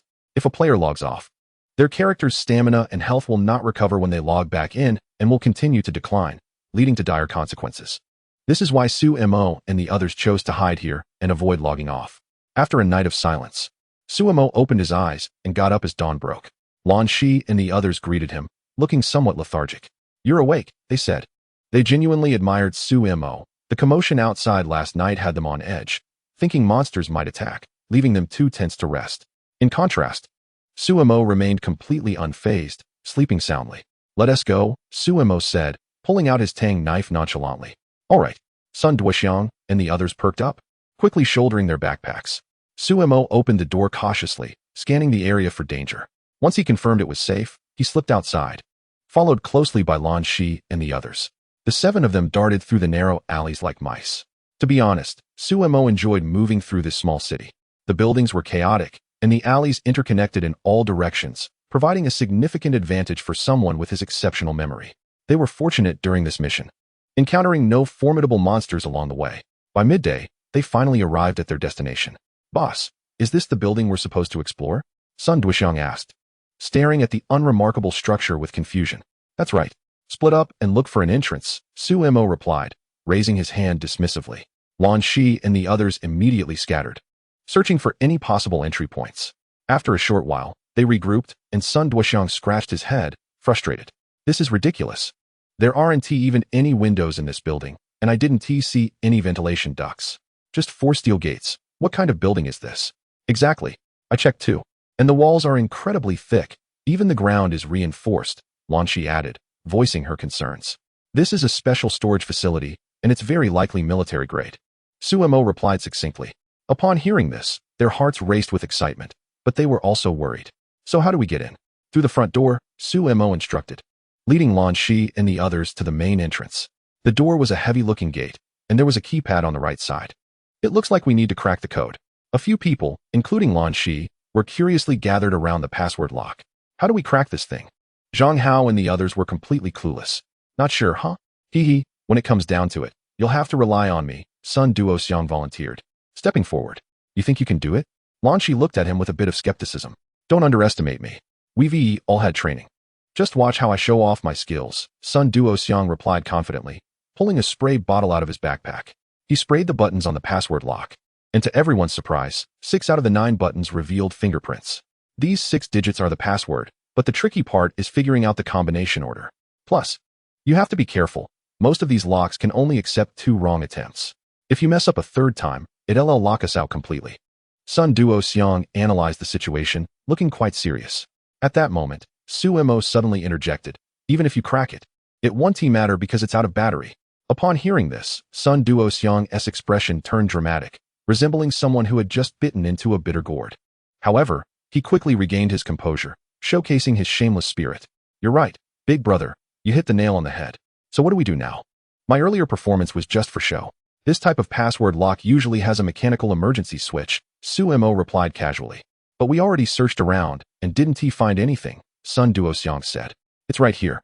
Su Mo forcefully lifted the password box, revealing a hidden emergency mechanical handle inside. "Wow, we're in!" Sun Duoxiang and the others exclaimed excitedly. Su Mo yanked the emergency switch. Click! A loud sound echoed as the massive door locked, but it didn't budge. "Big brother, this door isn't reacting. Is the emergency switch broken?" After waiting for a while without any movement from the door, Sun Duoxiang and the others voiced their confusion. Su Mo didn't respond. Instead, he walked around the door a few times, then squatted down, pointing to the area beneath the door. "The emergency switch can only lock it back." To open this door, we'll need to use our own strength. If you look closely under the door, there are 10 welded handles. Are you saying we need all 7 of us to lift this door? You can't be serious. This door must weigh over a ton. Sun Duo Xiang and the others were dumbfounded. You're mistaken. It's not 7 people, it's 6. One person has to roll in while we lift it. Suemo explained. And this isn't just a fairy tale. With professional training, an average person can lift between 200 to 400 pounds. Although you may not meet the standard, if you all give it your all, there's a chance you could lift it a little. Suemo summarized the situation. Alright, so who is going in? Even though Sun Duo Xiang and the others found it hard to believe, they didn't seem to have a better plan. Of course, it should be Lanshi who goes in. Her frame is relatively petite compared to ours, and she has the least strength. Suemo said this while starting to take off his shirt. Cough, cough. Big brother, you can just say it. There's no need to take off your clothes, right? It doesn't look good. If you get too hot, I can help you find a few. Sun Duoxiang instinctively thought of something inappropriate when he saw Suemo undressing. Suemo shot him a cold glance, looking at him as if he were an idiot. As Suemo removed his shirt, he revealed a set of 8 powerful abdominal muscles. Despite appearing slender, his body was all muscle, each fiber filled with explosive strength. Since childhood, Suemo's physique had been different from ordinary people.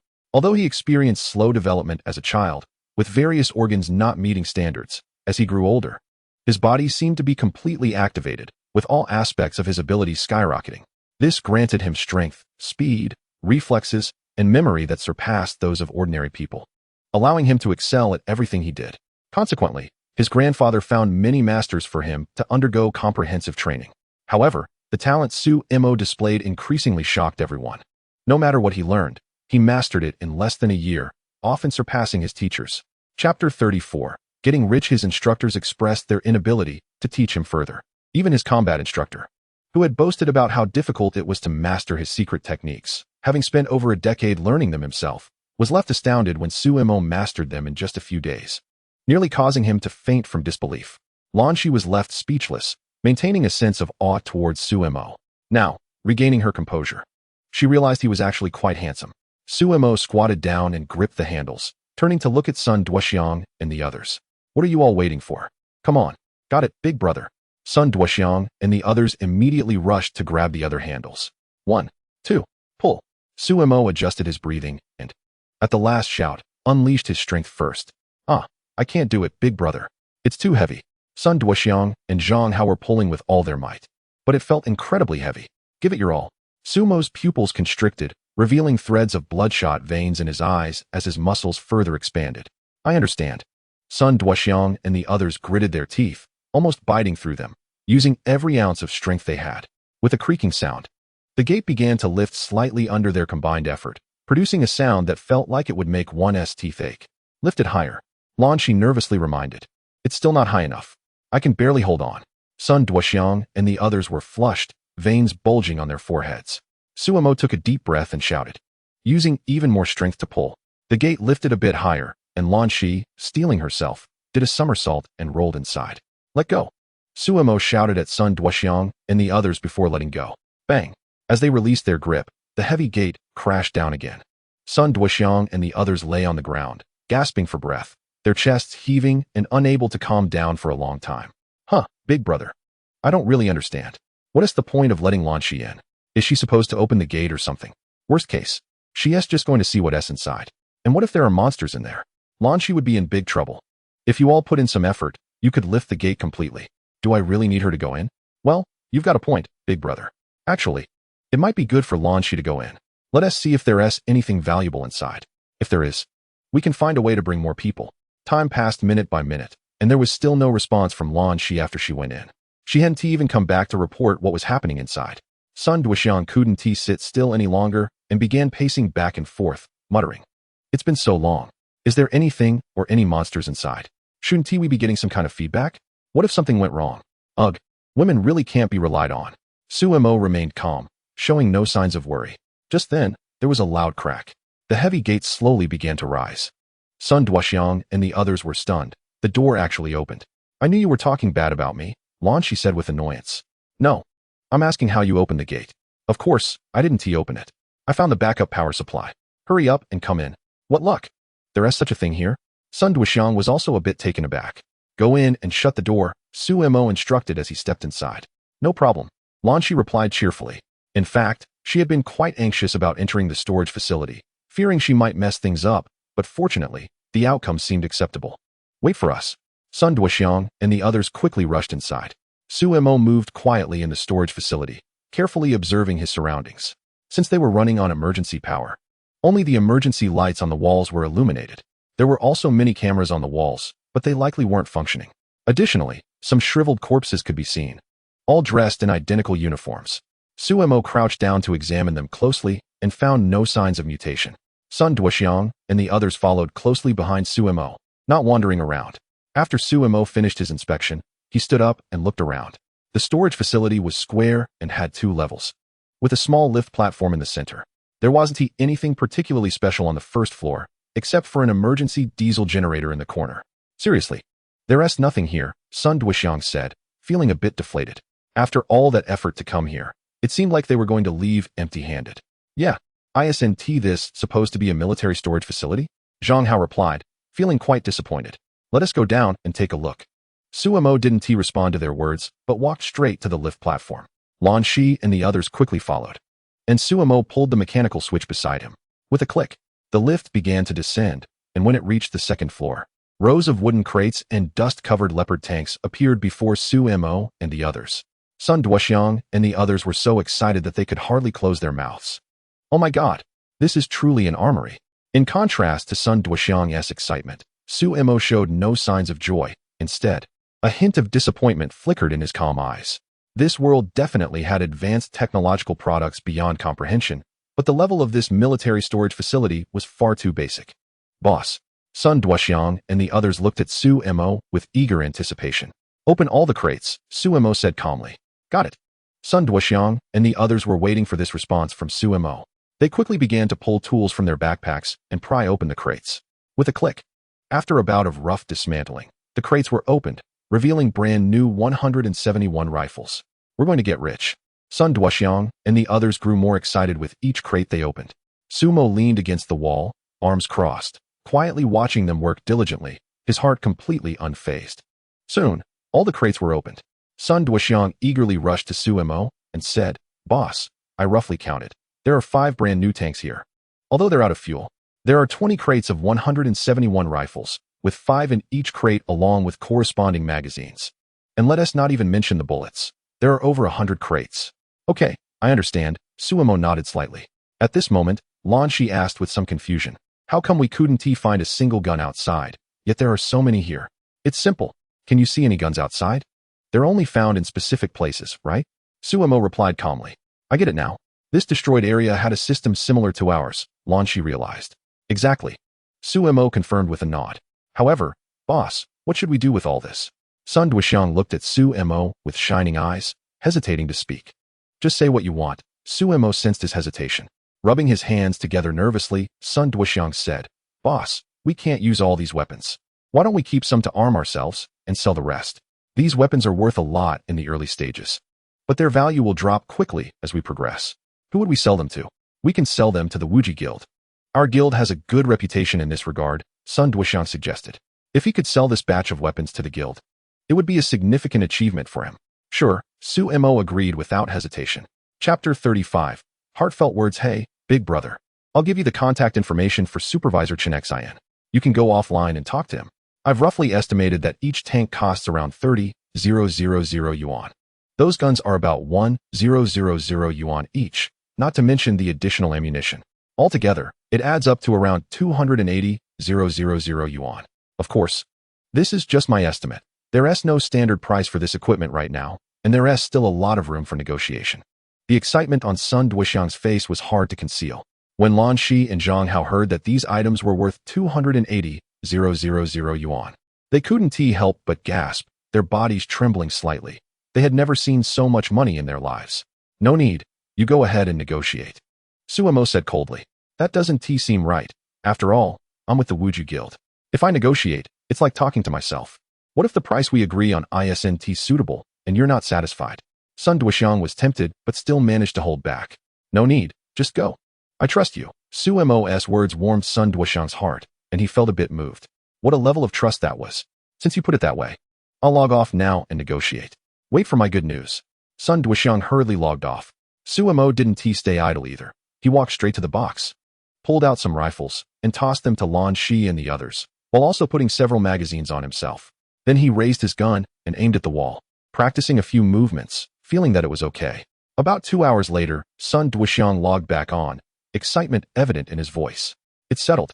The Wuju Guild is willing to purchase this batch of weapons for 300,000 yuan. Suemo responded nonchalantly, having no objections. Big brother, I was thinking. You've worked the hardest on this mission, so you should take the larger share. How about you take 150,000 yuan, and the remaining 150,000 is split among the 6 of us? What do you think? Sun Duxiang suggested boldly. If Suemo agreed to this distribution plan, it meant that each of them would earn over 20,000 yuan, which was a significant amount. Lan Shi and Zhang Hao looked nervously at Suemo. This money was equally important to them. Suemo waved his hand dismissively, responding with disinterest, I don't need my share. You guys can take it.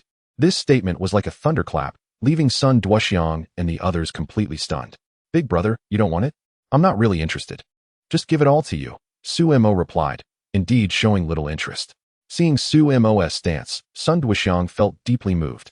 Then he seemed to think of something, hesitated for a moment, and stepped forward to pull Suemo aside. Lowering his voice, he said, Big brother, can we talk privately for a moment? There's something I want to discuss with you. Sure. Suemo was a bit surprised, curious about what Sun Duxiang wanted to say.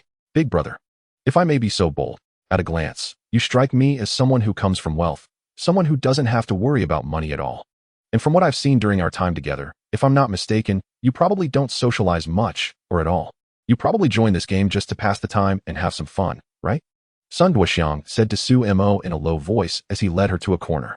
After hearing this, Suemo fell silent, noticing her lack of response. Sun Duxiang continued, Honestly, I want to tell you that people like you, wealthy and powerful, find it very hard to make genuine friends or find true love. The reason is simple. The people in your circle are mostly driven by self-interest. Everything revolves around profit. People like us, from the lower tiers, don't belong to the same world as you. To put it bluntly, most of us who interact with you do so for our own gain, to curry favor with you. I'm not just saying this casually. I'm speaking from the heart. Let us talk about something real. Just look at Lan Shi. She has been ostracized by the guild, yet she still wants to stay. She's clinging to you, ignoring her teammates' deaths, just to survive in the game. Though there's a lot of unspoken pain and helplessness behind that, at the end of the day, it's all about profit, or in other words, money. I'm the same way. The reason I'm sticking to you is also for my own benefit. We're both in dire need of money. Money might not be everything in this world, but without it, you can't get anywhere. To put it bluntly, if I were ever in a desperate situation, I could sell you out because I need to survive, Sun Duxiang said sincerely. Suemo grew even quieter, but he didn't say anything, just listened intently. Suddenly, Sun Duxiang flashed a smile and said, However, I have a way to help you, not just to find true friends, but also to make your life more interesting and less boring. What is the method? Suemo asked, intrigued. It's simple. When you're at the top, it can feel lonely, and the view from up there can get stale. Why not come down and see the scenery at the bottom of the mountain? Just lower your status a bit. Don't flaunt your wealth or reveal your power. Instead, disguise yourself as an ordinary person. By blending into this world as someone average, you might experience a completely different life. After all, because you're so wealthy, the people who gather around you are mostly there for their own interests. And when you're too powerful, people will only fear you, respect you, or try to ingratiate themselves with you.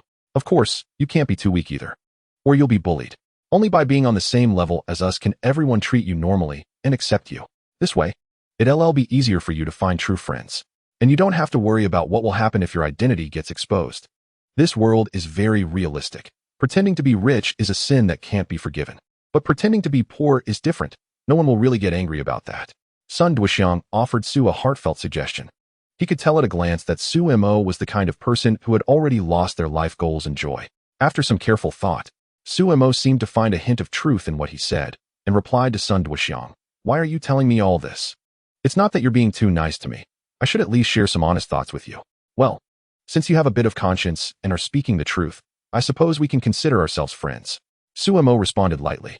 Hearing Sumo's words, Sun Duxiang was momentarily taken aback, feeling a warm sensation in his heart. Suemo looked at the dazed Sun Duxiang, patted him on the shoulder, and walked away. Zhang Hao and the others were also quite curious about what Su Mo and Sun Duoxiang had discussed, but they were tactful enough not to ask too many questions. What they were more concerned about was whether Su Mo really didn't want any profits, but no one felt comfortable bringing it up. Chapter 36. Rest at that moment. Sun Duoxiang approached Lan Shi and the others, saying, "All right, stop staring. Brother Su Mo has decided he doesn't want the profits this time.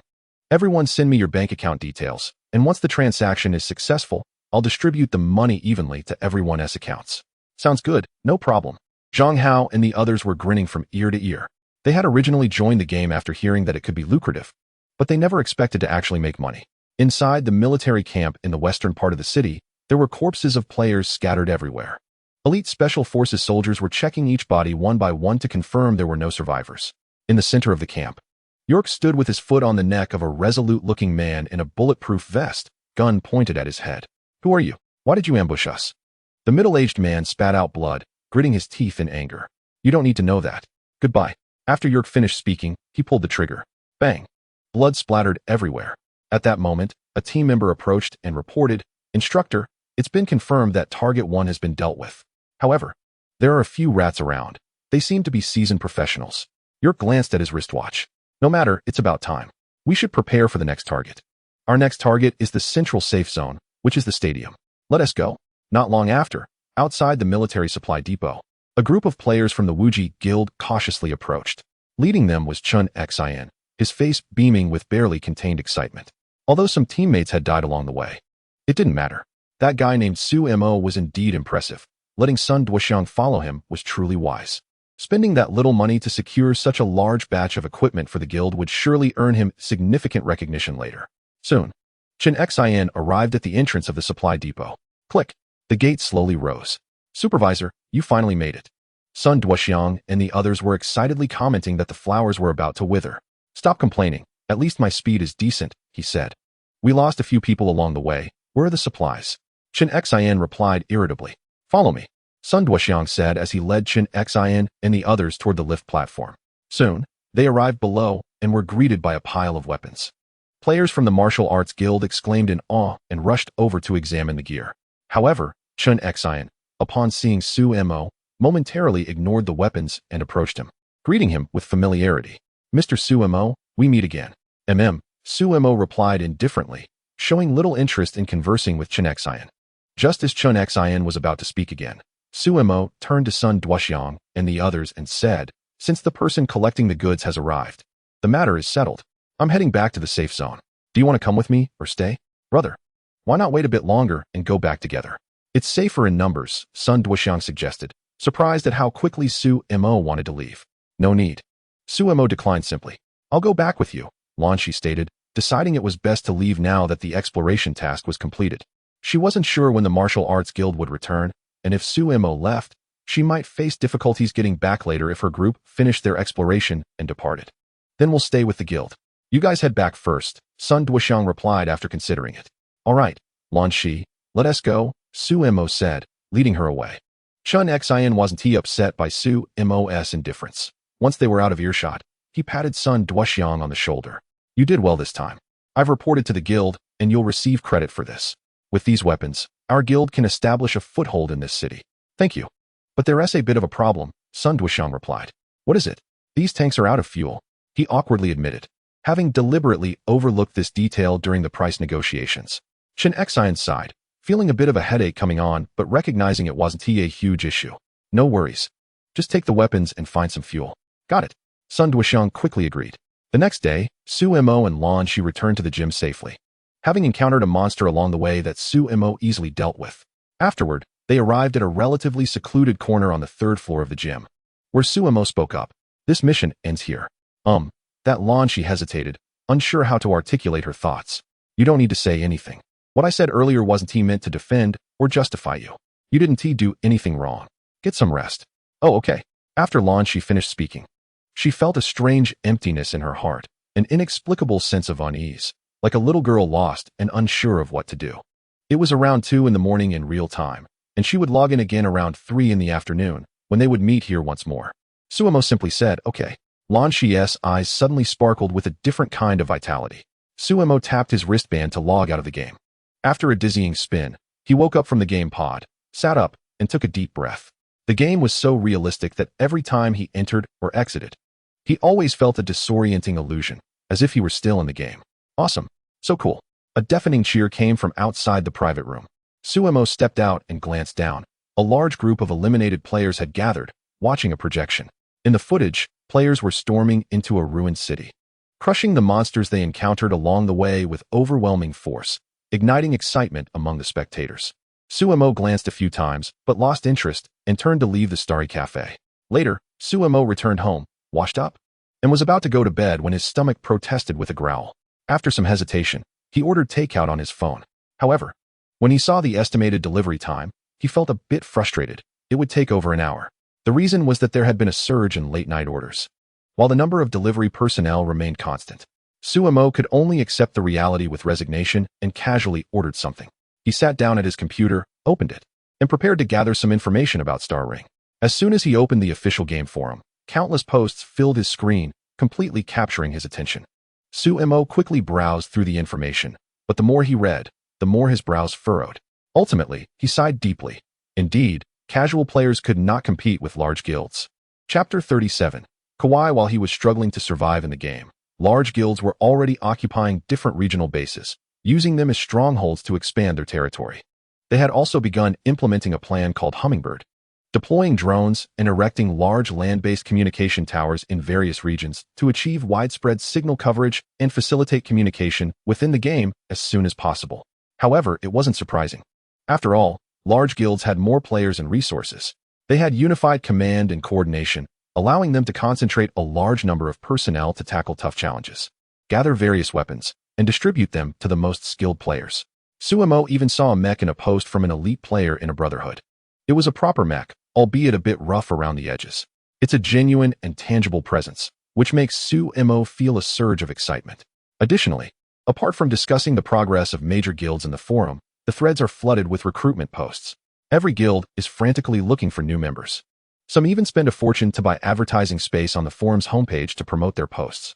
The Starshine Guild is offering generous recruitment for top-tier players in frontline raids. Whether you specialize in programming, biology, mechanics, or anything else, we want you. Plus, unlimited benefits for the best combat players. Bring your combat data and footage to apply. As long as you're strong enough, we can negotiate your benefits. Important, we welcome top-tier combat players to apply. 3 times for emphasis. And one more thing. If you have records from using heavy weaponry, don't bother applying. What we need are versatile combat players. We don't lack weapons and gear. This post has already received over 1 million comments. Requests to join. Requests for acceptance. Brothers, let us disperse. The recruitment standards for this guild are too strict. They're asking for programming expertise and even require real-world professional certificates and prestigious university degrees. The requirements for combat personnel are even more ridiculous.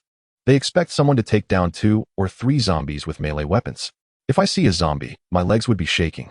Shooting it is more reasonable. Only a fool would go in for a direct fight. Don't listen to that idiot upstairs. I joined the guild, and the benefits are fantastic. 5 insurances and 1 fund. A monthly salary of 1,000. I'm practically at the white-collar level. Huh. Suemo continued scrolling through the posts. Having gone through thousands of them, all focused on recruitment.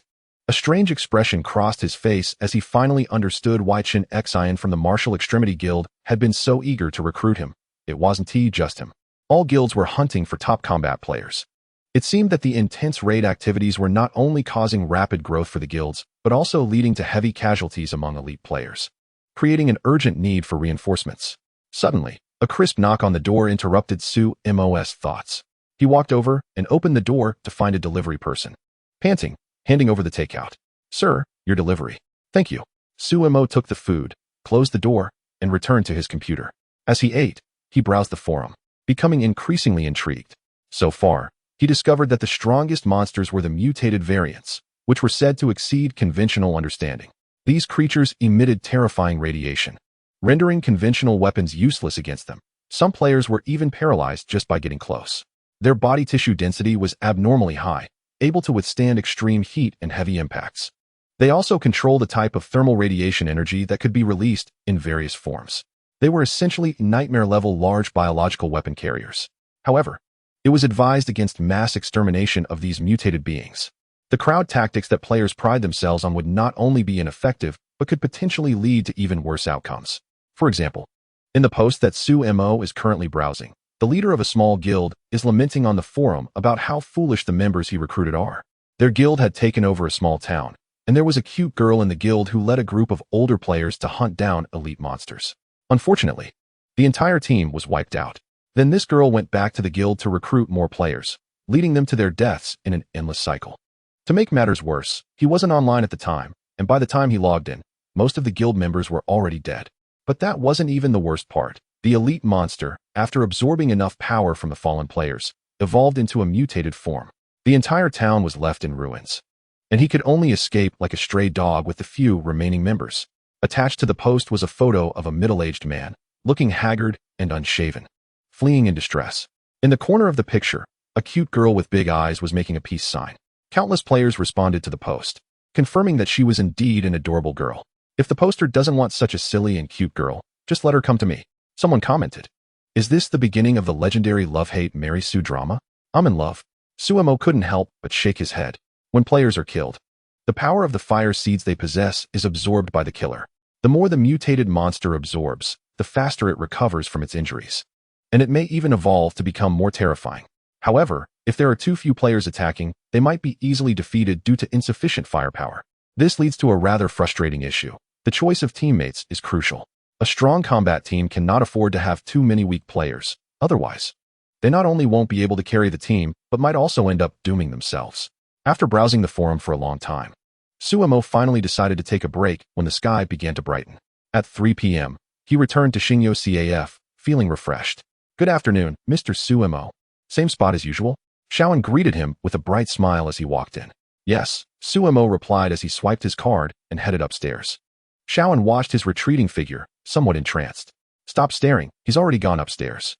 It's time for you to switch shifts and log in, Xiao Kuei teased, popping up from behind. Okay, Shaoan replied with a smile. Meanwhile, Sumo returned to his private booth, expertly lying down in the gaming pod and slowly closing his eyes. When he opened them again, he found himself on the third floor of the stadium. However, as soon as he logged in, he furrowed his brow, sensing that something was off. The safe zone, which was usually very noisy, was eerily silent. He cautiously observed his surroundings, and, after confirming there was no danger, he slowly made his way toward the glass partition in front of him. He carefully approached the edge and looked down. At that moment, in the center of the stadium, thousands of players were crouched down, holding their heads. 10 fully armed players, all wielding rifles, were aiming at the trapped players. Chapter 38. One-on-one at various positions within the gymnasium, specialized snipers and machine gunners remained vigilant. If anyone among the captured crowd made even the slightest movement, they would be shot dead on the spot. Sumo could tell that these individuals were elite, and not just any elite, but professionals. Normally, a group this size shouldn't be so easily subdued. However, the unfortunate reality was that the players were mostly unarmed, relying primarily on knives and clubs. Furthermore, not long ago, the main combat players had left the safe zone to explore, leaving behind mostly lifestyle players. The few combat players who remained were likely taken out in ambushes. Otherwise, no matter how skilled these individuals were, they wouldn't dare to act so arrogantly. In the center of the gymnasium, York glanced at the time on his wristband and said with satisfaction, "Well done. You finished 10 minutes ahead of schedule. You have 10 minutes to play." Awesome. A robust teammate twisted his neck, producing cracking sounds, and responded excitedly. Zat, be careful. Don't mess it up. Teammates nearby laughed. Zat paid no mind, striding up to the numerous captives and arrogantly declaring in Mandarin, "A bunch of weaklings. Who wants to step up for a little competition? If you can beat me, I'll let you go." How arrogant. Among the crowd, a well-built young man stood up, appearing to have some training. Not bad, you've got guts. State your name, Zat said, his tone laced with excitement. Wang Ji, the young man replied, stepping out from the crowd. Zat sneered and beckoned him closer. Humph. Wang Ji suddenly charged forward, throwing a powerful right hook with immense force. Zat raised his left hand to block. But the impact was so strong that he took a step back, then laughed. Not bad. Wang Ji was taken aback, surprised that his full-force strike had been easily deflected. My turn, Zat said, swiftly swinging his fist towards Wang Ji. As Wang Ji tried to block, he felt a sharp pain and was forced to retreat. Zat had no intention of holding back. His punches became increasingly fierce and faster. Wang Ji was overwhelmed, unable to counterattack, and could only continue retreating. Suddenly, Zat lifted his foot and delivered a hard kick to Wang Ji's chest. Wang Ji fell heavily to the ground, struggling in pain. Anyone else? Zat shouted excitedly at the crowd. I will. Chui Chong, I won't back down. A strong man stood up from the crowd and stepped forward. Zat was even more thrilled and immediately threw a clean punch.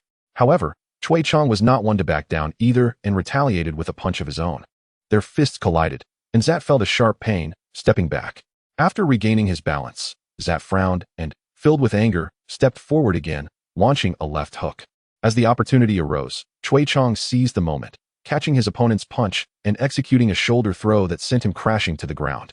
Nice one, cheered the captured players present, unable to contain their excitement. Zate, feeling humiliated, grimaced in pain and was about to retaliate when York's cold voice interrupted him. That's enough, Zate. Zate, unwilling to back down, glared at Chui Chong and said, you can leave now. However, Chui Chong pointed at York and declared, I want to challenge you. Hearing this, Zate and the others scoffed, their laughter echoing in disbelief. Had this guy lost his mind, challenging their instructor? They knew Zate was good in close combat, but compared to the instructor, he was merely a novice. Fine, if you win, I'll let all of you go, York replied, seemingly intrigued. It had been a while since he had the chance to fight. He tossed his gun to a teammate nearby. With a fierce shout, Chui Chong launched a powerful punch at York.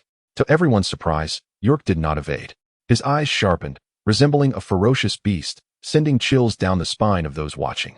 He retaliated with a punch of his own, faster and more brutal. A loud thud echoed as the outcome was clear. In less than half a second, York delivered a punch that struck Chui Chong squarely in the face, knocking out a tooth and leaving his head ringing. Before Chui Chong could even process what had happened, York followed up with another punch to his gut, then another to his left cheek. In just a few swift moves, he easily brought Chui Chong to his knees. The once excited crowd of captured players stood in stunned silence. On the third floor of the gymnasium, Suemo was watching the fight below when he suddenly turned and whispered, Who? Blue Shi awkwardly emerged from around the corner, constantly winking at Suemo. It's me. Suemo approached her calmly and inquired, Why are you so late logging in? As he got closer, he signaled for her to crouch down with a wave of his hand. Blue Shi gritted her teeth and complied. In an instant, Suemo sprang into action like a leopard, delivering a powerful kick that knocked the gun out of the hands of the Special Forces soldier behind Blue Shi. The soldier, caught off guard, immediately drew a dagger from his thigh and lunged at Suemo's neck. Suemo leaned back just in time, the blade narrowly missing him. He quickly seized the soldier's wrist, twisting it and forcing the dagger from his grip. With a swift kick to the soldier's leg, he dropped to one knee. Suemo then stepped forward and brought his knee crashing down onto the soldier's chin. Accompanied by a dull thud of pain, the Special Forces member collapsed in agony. Suemo then raised his foot and coldly stamped down on the soldier's neck. Crack! The soldier died on the spot, as expected. Blue Shi watched in shock, covering her mouth in disbelief. At that moment, Suemo forcefully pulled Lan Shi aside and retreated. Bang! A volley of bullets swept from a distance, and two Special Forces soldiers sensed something was off and rushed over. As they got closer and spotted their fallen comrade, their anger flared. That guy actually took down Captain Jidwa. Upon hearing the tone of their voices, Suemo furrowed his brow. These people were foreign players. In fact, during this operation, their entire squad had agreed to communicate in Mandarin, though occasionally, out of habit, they would slip in a phrase or two in their native language. Suemo quickly pulled Lan Shi behind a concrete pillar and then raised his 171, turning to deliver a fierce counterattack. Bang! Bang! A Special Forces soldier's calf was hit, and he couldn't help but let out a cry of pain. Hold on, shouted a teammate, who quickly dragged him to the nearest cover. Meanwhile, two more Special Forces soldiers flanked them, planning to launch a surprise attack on Suemo. However, it seems Suemo had already sensed their approach. As soon as they drew near, he struck first with a series of precise shots. Below the gymnasium, York and the others were originally enjoying themselves. But upon hearing the gunfire above, their expressions darkened. Clearly, something had gone wrong. A player was resisting. Chapter 39. Abandon. This is a problem. The game ends here. Pass the word down. Everyone, follow the plan. We retreat. York glanced at his wristband. It was nearly time to execute the designated plan. He turned to his team and said, Understood. All the Special Forces soldiers aimed their weapons at the captives and began to withdraw slowly. As they reached the perimeter, York turned to Connie and said, Detonate the bomb. But Jedwa's squad hadn't come out yet. Use the radio to notify them. Give them 30 more seconds to deal with the enemy. York glanced at the time on his wristband. Okay, Connie replied. Seconds ticked by, and before long, The 30 seconds were up. Retreat. That was the command. York checked his wristband again. The zombie tide was about to start surging into the city. It was time to pull back. Connie and the others had no choice but to follow orders. On the third floor of the gymnasium, one by one, members of the special forces were shot down by Sumo, including 2 teammates who had rushed in later. None were spared. A 5-man squad was wiped out, and as they lay dying, they couldn't comprehend it. Losing in close combat was one thing, but they were also taken down in a shooting exchange, 4 against 1, no less. Lan Shi, hiding behind Sumo, was left in awe. Sumo was almost shooting blindly, hardly aiming at all, yet his accuracy was astonishingly high. Thinking about how incredible Sumo was, Lan Shi couldn't help but excitedly praise him. You're amazing. However, they were unaware that danger was quietly approaching. At that moment, the timer bomb installed at the bottom of the gymnasium flashed and turned red. A deafening explosion echoed. However, due to the insufficient number and yield of the bombs, only a third of the massive gymnasium collapsed. The violent tremors caused Sumo and Lan Shi to wobble, struggling to maintain their balance. Steel structures and shards of glass rained down from above. Watch out! Lan Shi instinctively reached out her hands and pushed Sumo away. The massive steel structure came crashing down, burying the 2 of them. When the dust settled, Sumo crawled out from the debris, only suffering cuts from the shattered glass. However, Lan Shi was struck in her lower body by the heavy steel structure, blood staining the ground beneath her. With a pale expression, Sumo crouched beside Lan Shi, who was on the brink of death. She managed a faint smile, weakly saying to him, "This time, I didn't betray you, right?" Seeing her bitter smile, Sumo's heart sank. His lips moved, fingers clenched, wanting to say something, but ultimately, he couldn't bring himself to speak. At that moment, Lan Shi slowly closed her eyes, her hands falling limp as her life force completely faded away, exiting the game. Sumo gradually stood up, walked forward, and buried her body. Then he took a deep breath. Beneath his calm exterior, a flicker of anger emerged. At that moment, he was thoroughly enraged. He quickly removed his backpack, tossing it aside, and charged out with only his weapon, moving with incredible speed. Sumo's thoughts were quite simple at this point. He had to take them down, regardless of their motives for attacking the safe zone. They all had to die. In the ruined city, a horde of zombies approached from the distance, darkening the horizon like a rising tide. Players who were still searching for treasure in the city were left bewildered. What is going on? Run. But it was too late. One by one, they were overwhelmed. Outside the gymnasium, York led the remaining team members, sprinting toward their designated destination, his expression grim. What was supposed to be a sure-win training session had resulted in casualties, and they had lost an entire squad. At that moment, a swift figure was rapidly closing in, like a cold, venomous snake fixated on its prey. When the figure was close enough, it raised a .92 automatic pistol and shot at the last team member. Bang! Immediately, one team member was hit in the left leg, collapsing onto the ground. He clutched his leg, cursing in agony. York's heart sank to the bottom. If he guessed correctly, they were being targeted by a skilled opponent, and they had encountered formidable resistance. He raised his gun and fired in Sumo's direction, shouting sternly, "Zach, get on his back. Everyone, accelerate the retreat." Zach quickly helped his teammate up. Sumo didn't give his opponent a chance at all. He leaped forward, rolled over to the other side of the cover, and immediately got up to take another shot at Zach. Bang! Zach's left leg was hit as well. He stumbled and fell to the ground along with the injured teammate. York glanced over, his eyes sharpening. They had clearly encountered a tough adversary. It was evident that the enemy was trying to incapacitate as many of them as possible, aiming to take everyone down, a dangerously arrogant foe. If it weren't for the limited time and the hordes of zombies closing in, York would have relished the opportunity to confront this enemy. He quickly pulled out 2 smoke grenades, pulled the pins, and tossed them out while gritting his teeth to issue an order. Abandon the rescue, retreat. The nearby teammates were reluctant, but had no choice but to follow orders as they ran toward a nearby steel-structured building. As York retreated, he kept an eye on the smoke-filled area. He was confident he could take down that guy if he dared to charge out. To his surprise, the enemy didn't pursue. Instead, a massive wave of zombies began to emerge from the distance, surging toward them like a tide. Seeing this, York turned and accelerated toward the building.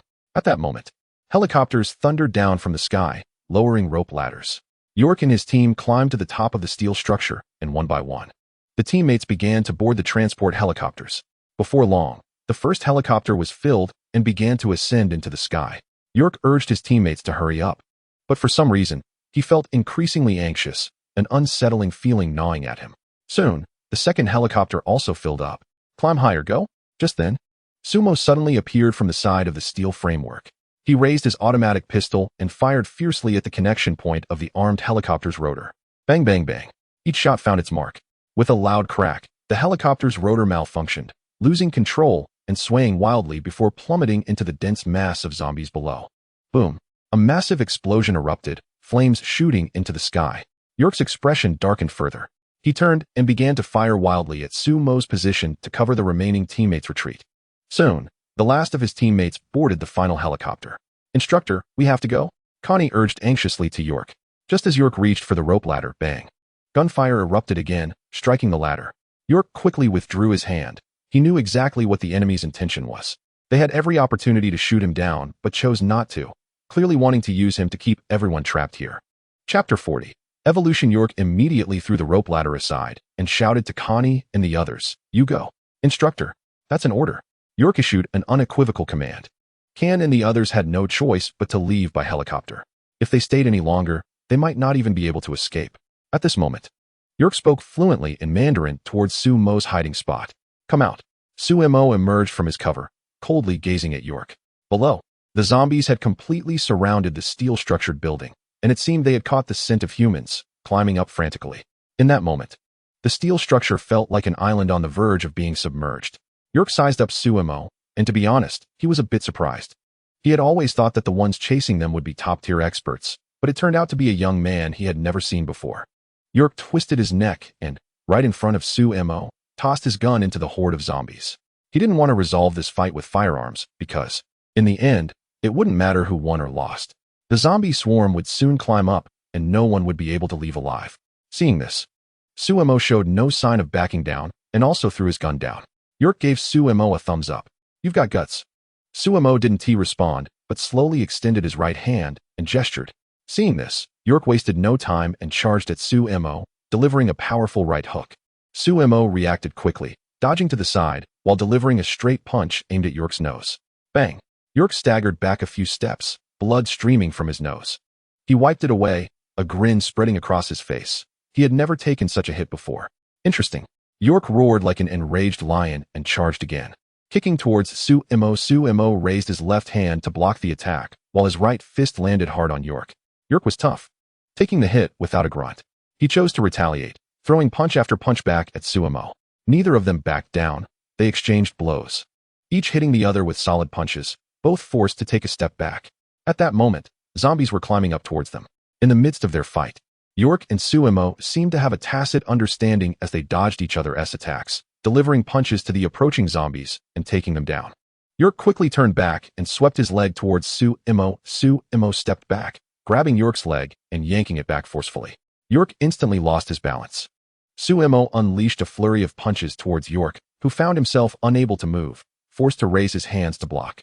Seizing a moment when York's guard was down, Sumo flipped and delivered a series of kicks to York's face.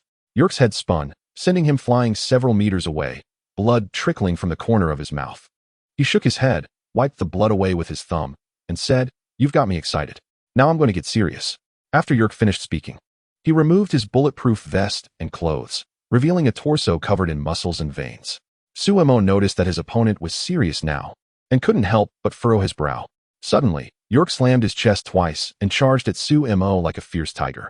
Sumo, seeing this, didn't hesitate and rushed forward, launching a two-footed kick aimed at York's chest. However, it had no effect and instead sent him flying backward, crashing hard to the ground. Seeing this, York immediately pressed the attack, throwing a powerful punch down at the fallen Sumo, realizing he couldn't dodge in time. Sumo quickly braced himself with his hands and kicked his legs up, clamping them around York's head and flipping him off. As York got back up, he spat blood onto the ground, a violent expression flashing across his face as he charged at Sumo again, delivering a fierce kick. Sumo raised his left hand to block, but York's relentless punches kept coming, forcing Sumo to retreat. Just when York thought victory was within reach, Sumo seized an opportunity, dodging York's punch and landing a kick on his left knee joint. York felt a sharp pain and his body tilted downward. Without hesitation, Sumo followed up with another brutal kick to the same joint. The continuous assault caused York to drop to his knees, and Sumo unleashed a flurry of punches to his face, leaving him dazed.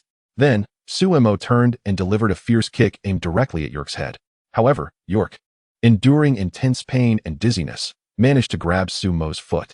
Sumo quickly stomped down with his other foot, propelling his body toward York. He wrapped his arms around York's head and drove his knee into York's face. York fell to the ground, and Sumo seized his hand, forcefully throwing him off the rooftop. Just as York was about to be thrown off, he reached out and grabbed a steel pillar at the edge of the roof, swinging around and landing back on the rooftop. He stood up unsteadily, bloodied and gasping for breath, his eyes locked on Sumo. Impressive. Very few can push me to this extent. After saying this, York pulled out a special syringe from his pocket, filled with a bubbling blue serum. At that moment, Sumo's wristband emitted a notification, type gene serum, unknown composition. York injected the serum into his arm. He let out a painful roar after the injection. Crack. His muscles instantly swelled, and his body expanded at a visible rate. Originally standing at 18 meters tall, he now towered at least 24 meters. His eyes turned blue. Blue stripes appeared on his face, and his muscles became incredibly hard, with his skin turning a bright red, as if freshly steamed. Sumo was taken aback by York's transformation. His instinctive first reaction was that York had become several times stronger, as if he had evolved. Could players actually evolve? Was this game not just the traditional monster slaying and leveling up, but rather one that required genetic breakthroughs for evolution? York's beast-like eyes fixed menacingly on Sumo, a suppressed rage burning from deep within him. He had initially been reluctant to use the genetic serum, as its ingredients were unknown, and using it felt like opening a mystery box. There could be good or bad outcomes, significantly affecting his future evolution path. He could have waited for a more stable high-grade serum. However, his pride would not allow him to lose, leaving him with no choice. York transformed his anger into power, letting out a beastly roar as he charged at Sumo with incredible speed, his powerful fist cutting through the air like a fierce wind. Sumo barely had time to react, raising his hands to block. In that moment, it felt as though he had been hit by a car, his body flying back and crashing heavily against a steel column. Several steel bars bent under the impact. The intense pain nearly knocked the breath out of him, and he spat out a mouthful of blood. Yet, before he could gather his thoughts, York lunged at him like a ferocious beast, another roaring punch coming his way. Sumo's instincts kicked in, and he instinctively turned his head to the side. Bang! The powerful punch struck the steel column, completely deforming it, as if York's strength had surpassed all rational understanding. After dodging the attack, Sumo gathered his strength and delivered a fierce punch to York. However, to his shock, York didn't budge at all. Instead, Sumo's fist throbbed with pain, feeling as though he had hit a concrete wall. Is that all you've got? York taunted, lifting his foot to sweep it across. Sumo barely avoided the sweep with a sideways flip, narrowly escaping. But as soon as he landed, York charged at him again, not giving him a moment to catch his breath, launching a storm of attacks from above. Sumo could only continue to retreat. But soon he found himself at the edge. If he backed down any further, he would fall into the horde of corpses below. At that point, no matter how strong he was, survival would be impossible. Of course, York wasn't about to give Sumo a breather. He raised his fist again and aimed for Sumo. Sumo's pupils contracted as he seemed to predict York's attack, crouching to dodge and rolling to his side to get behind him. In truth, Sumo had not just been passively taking hits. He had been observing York after he used the serum. He keenly noticed that although York had grown stronger, he had also developed weaknesses. This guy, who should have been a calm expert, seemed to have his rationality affected, leading to a decline in his judgment. York's strength and physique had significantly increased, but his agility had taken a severe hit. As Sumo circled around to York's back, he pushed off the ground and leaped into the air, aiming to kick York in the back. He hoped to send York tumbling down, but unfortunately, he lacked the power to do so. York only stumbled forward a bit before regaining his balance. Sumo quickly retreated, trying to create some distance. York turned around to face him. Indeed, he was cunning. But in the face of absolute power, everything else was futile. With that, York charged at Sumo like a raging bull. However, this time Sumo didn't flee or back down. He stood his ground, took a deep breath, and decided to go all out, activating Dragon Spine and Dragon Back. Sumo's bones cracked as his muscles and joints loosened up. His spine realigned, and his shoulders broadened. He unleashed his Master's signature move to enhance his overall agility. As York closed in, Sumo sidestepped and delivered a sharp kick to York's right ankle. York's leg buckled, but he managed to stay upright and was about to regain his stance when Sumo struck his neck with a punch, followed by a swift backflip that landed both of his feet on York's temples. York's head jolted, and his body leaned forward, nearly collapsing.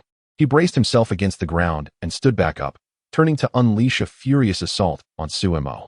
But Sumo was like an agile monkey. deftly dodging all of York's attacks while landing punch after punch on York's vulnerable spots. If one punch didn't hurt, he targeted the same spot again and again.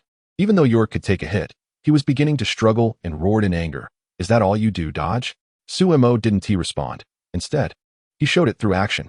He charged forward with incredible speed, leaping up to kick York in the chest, followed by another kick directly to his face.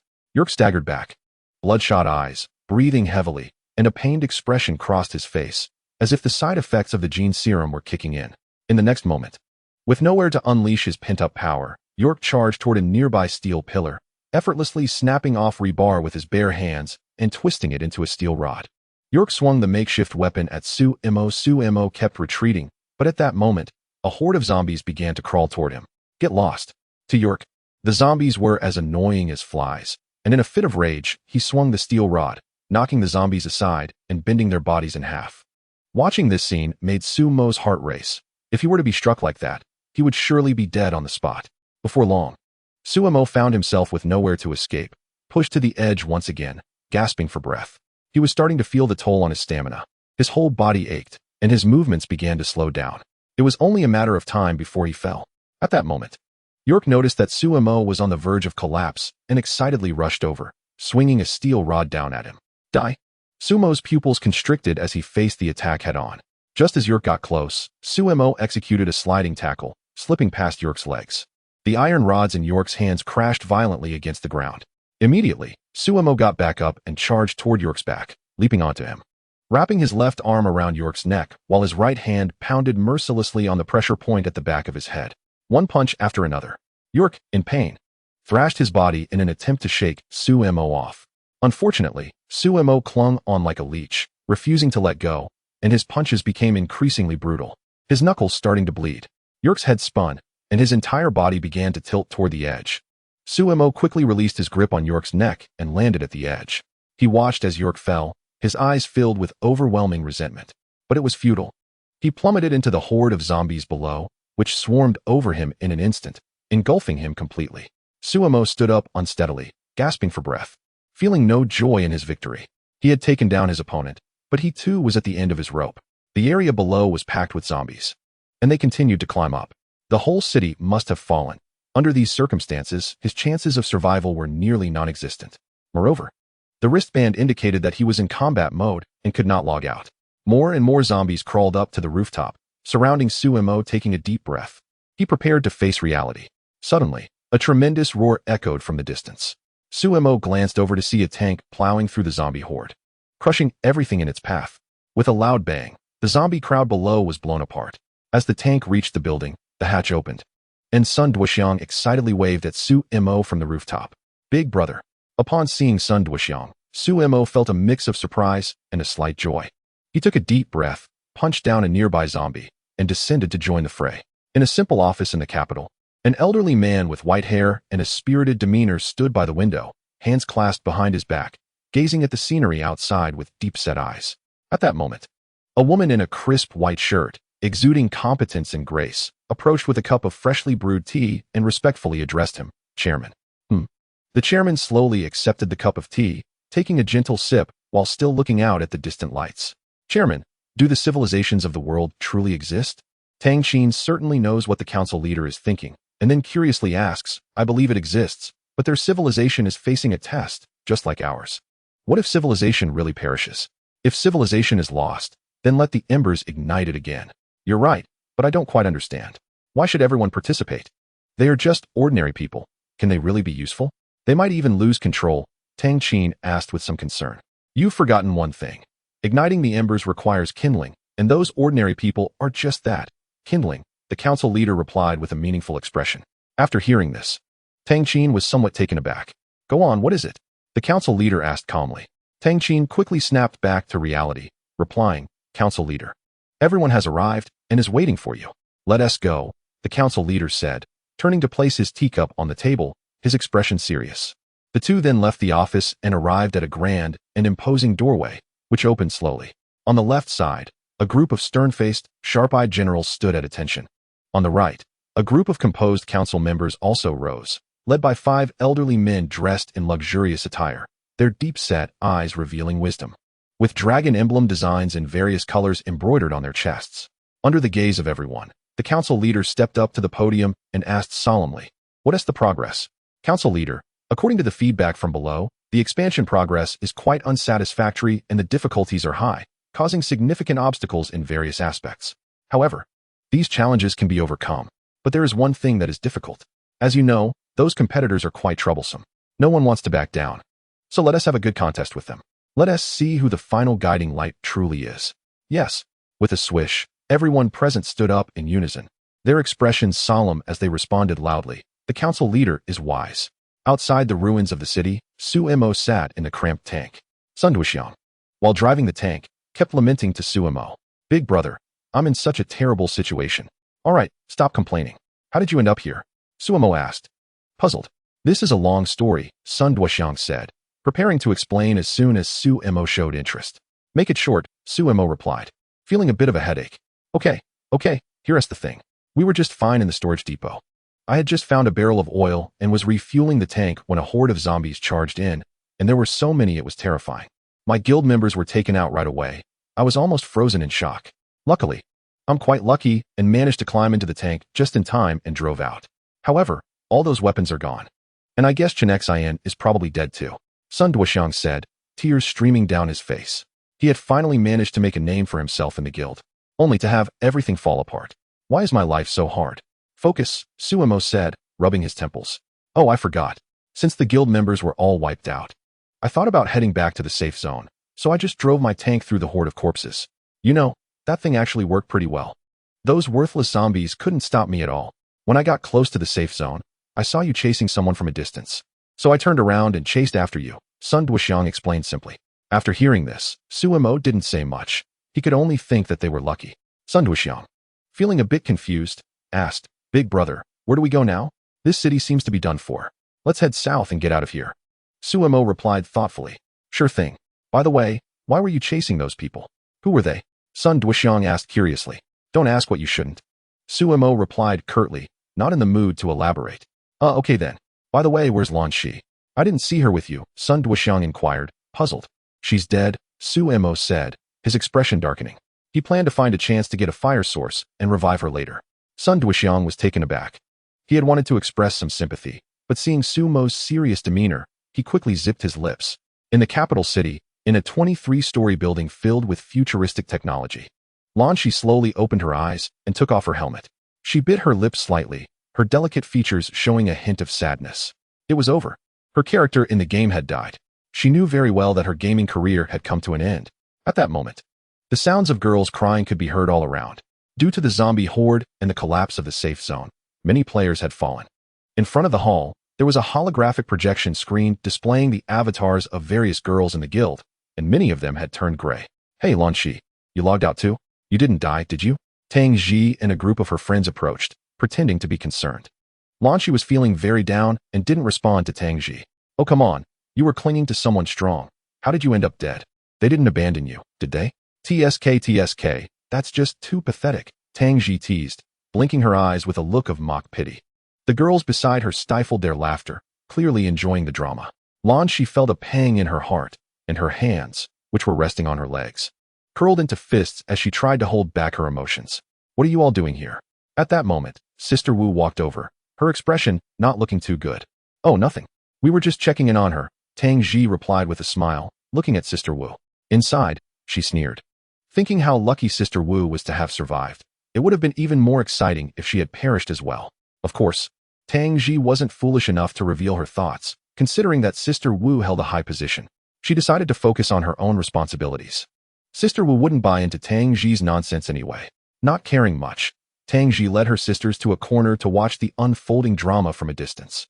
Sister Wu, on the other hand, sat down directly across from Lan Shi, sighed, and said, "Don't lose heart. Death is a normal occurrence. You should step back to logistics for a while and work there. Once the guild acquires a spark, they'll be able to resurrect you." "I understand, Sister Wu," Lan Shi replied, biting her lip, her voice trembling. Although the guild claimed they could revive fallen players, Lan Shi knew all too well how precious a spark was.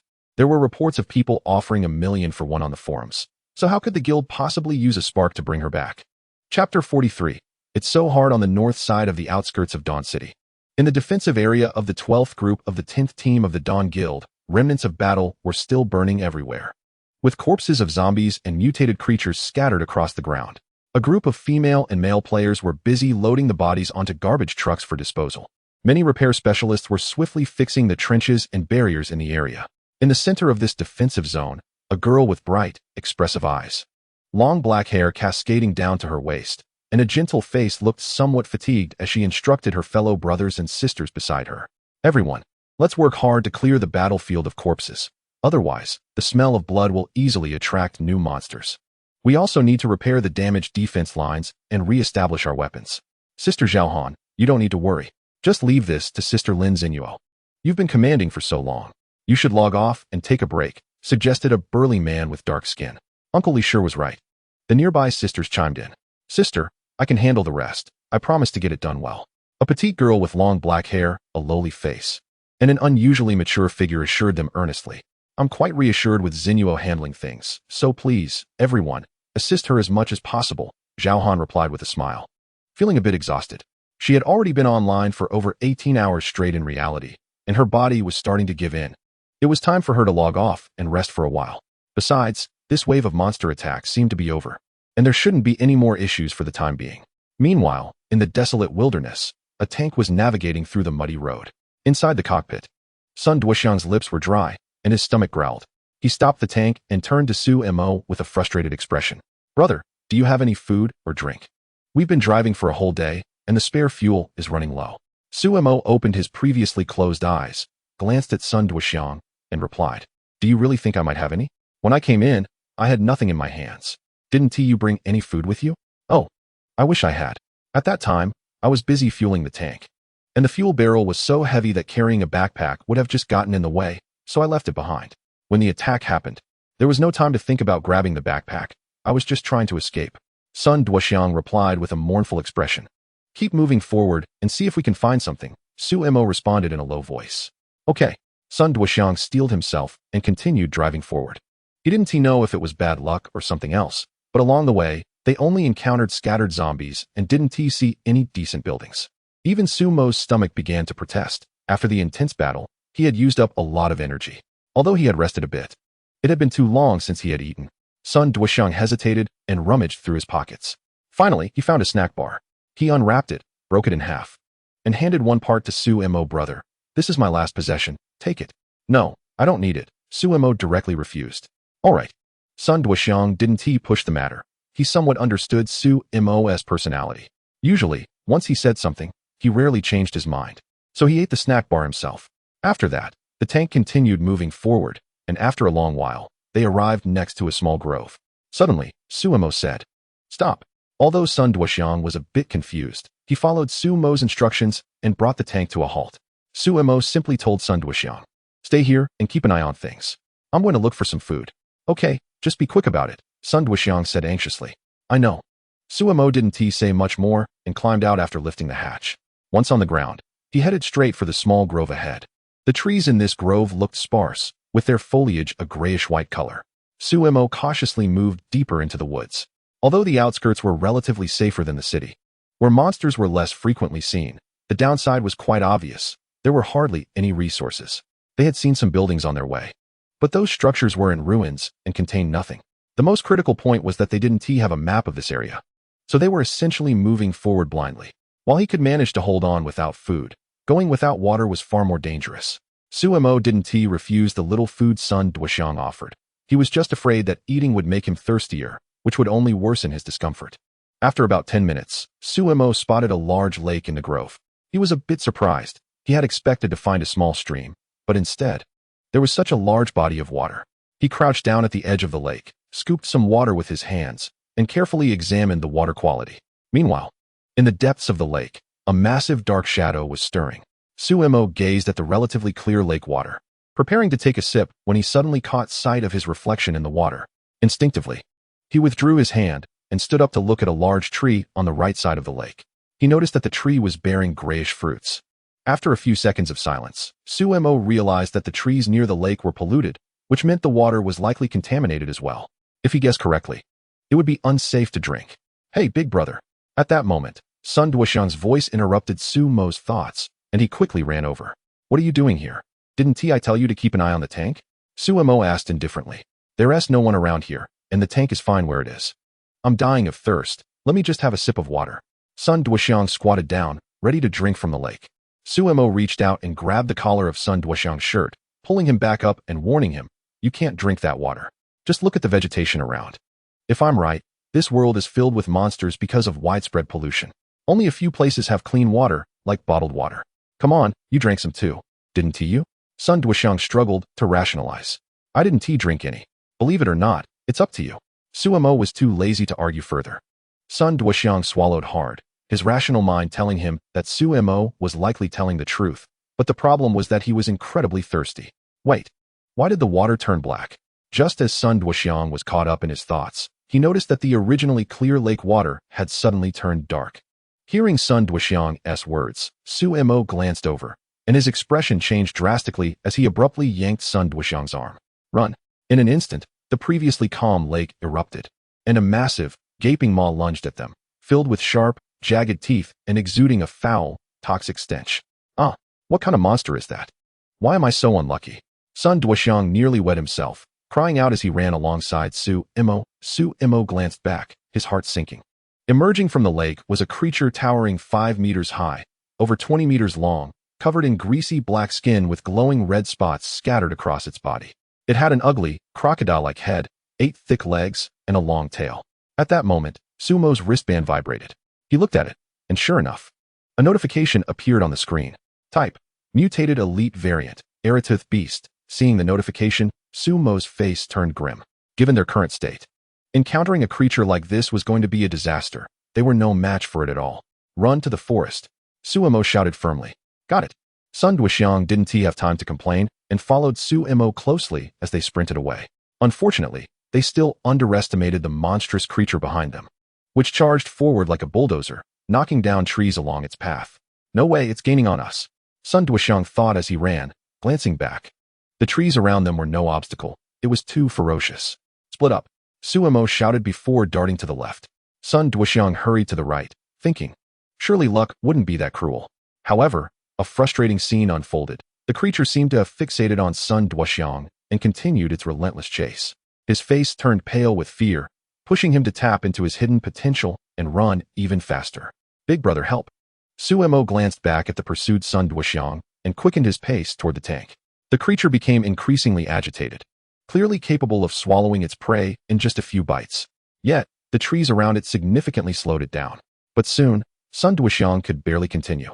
He was gasping for breath, his mouth dry and parched. He was already weak from hunger and thirst, and his stamina quickly depleted. I can't run anymore. Just then, a massive shadow loomed over him. It was over. In his moment of despair, a distant rumble echoed, followed by the sound of a cannon firing.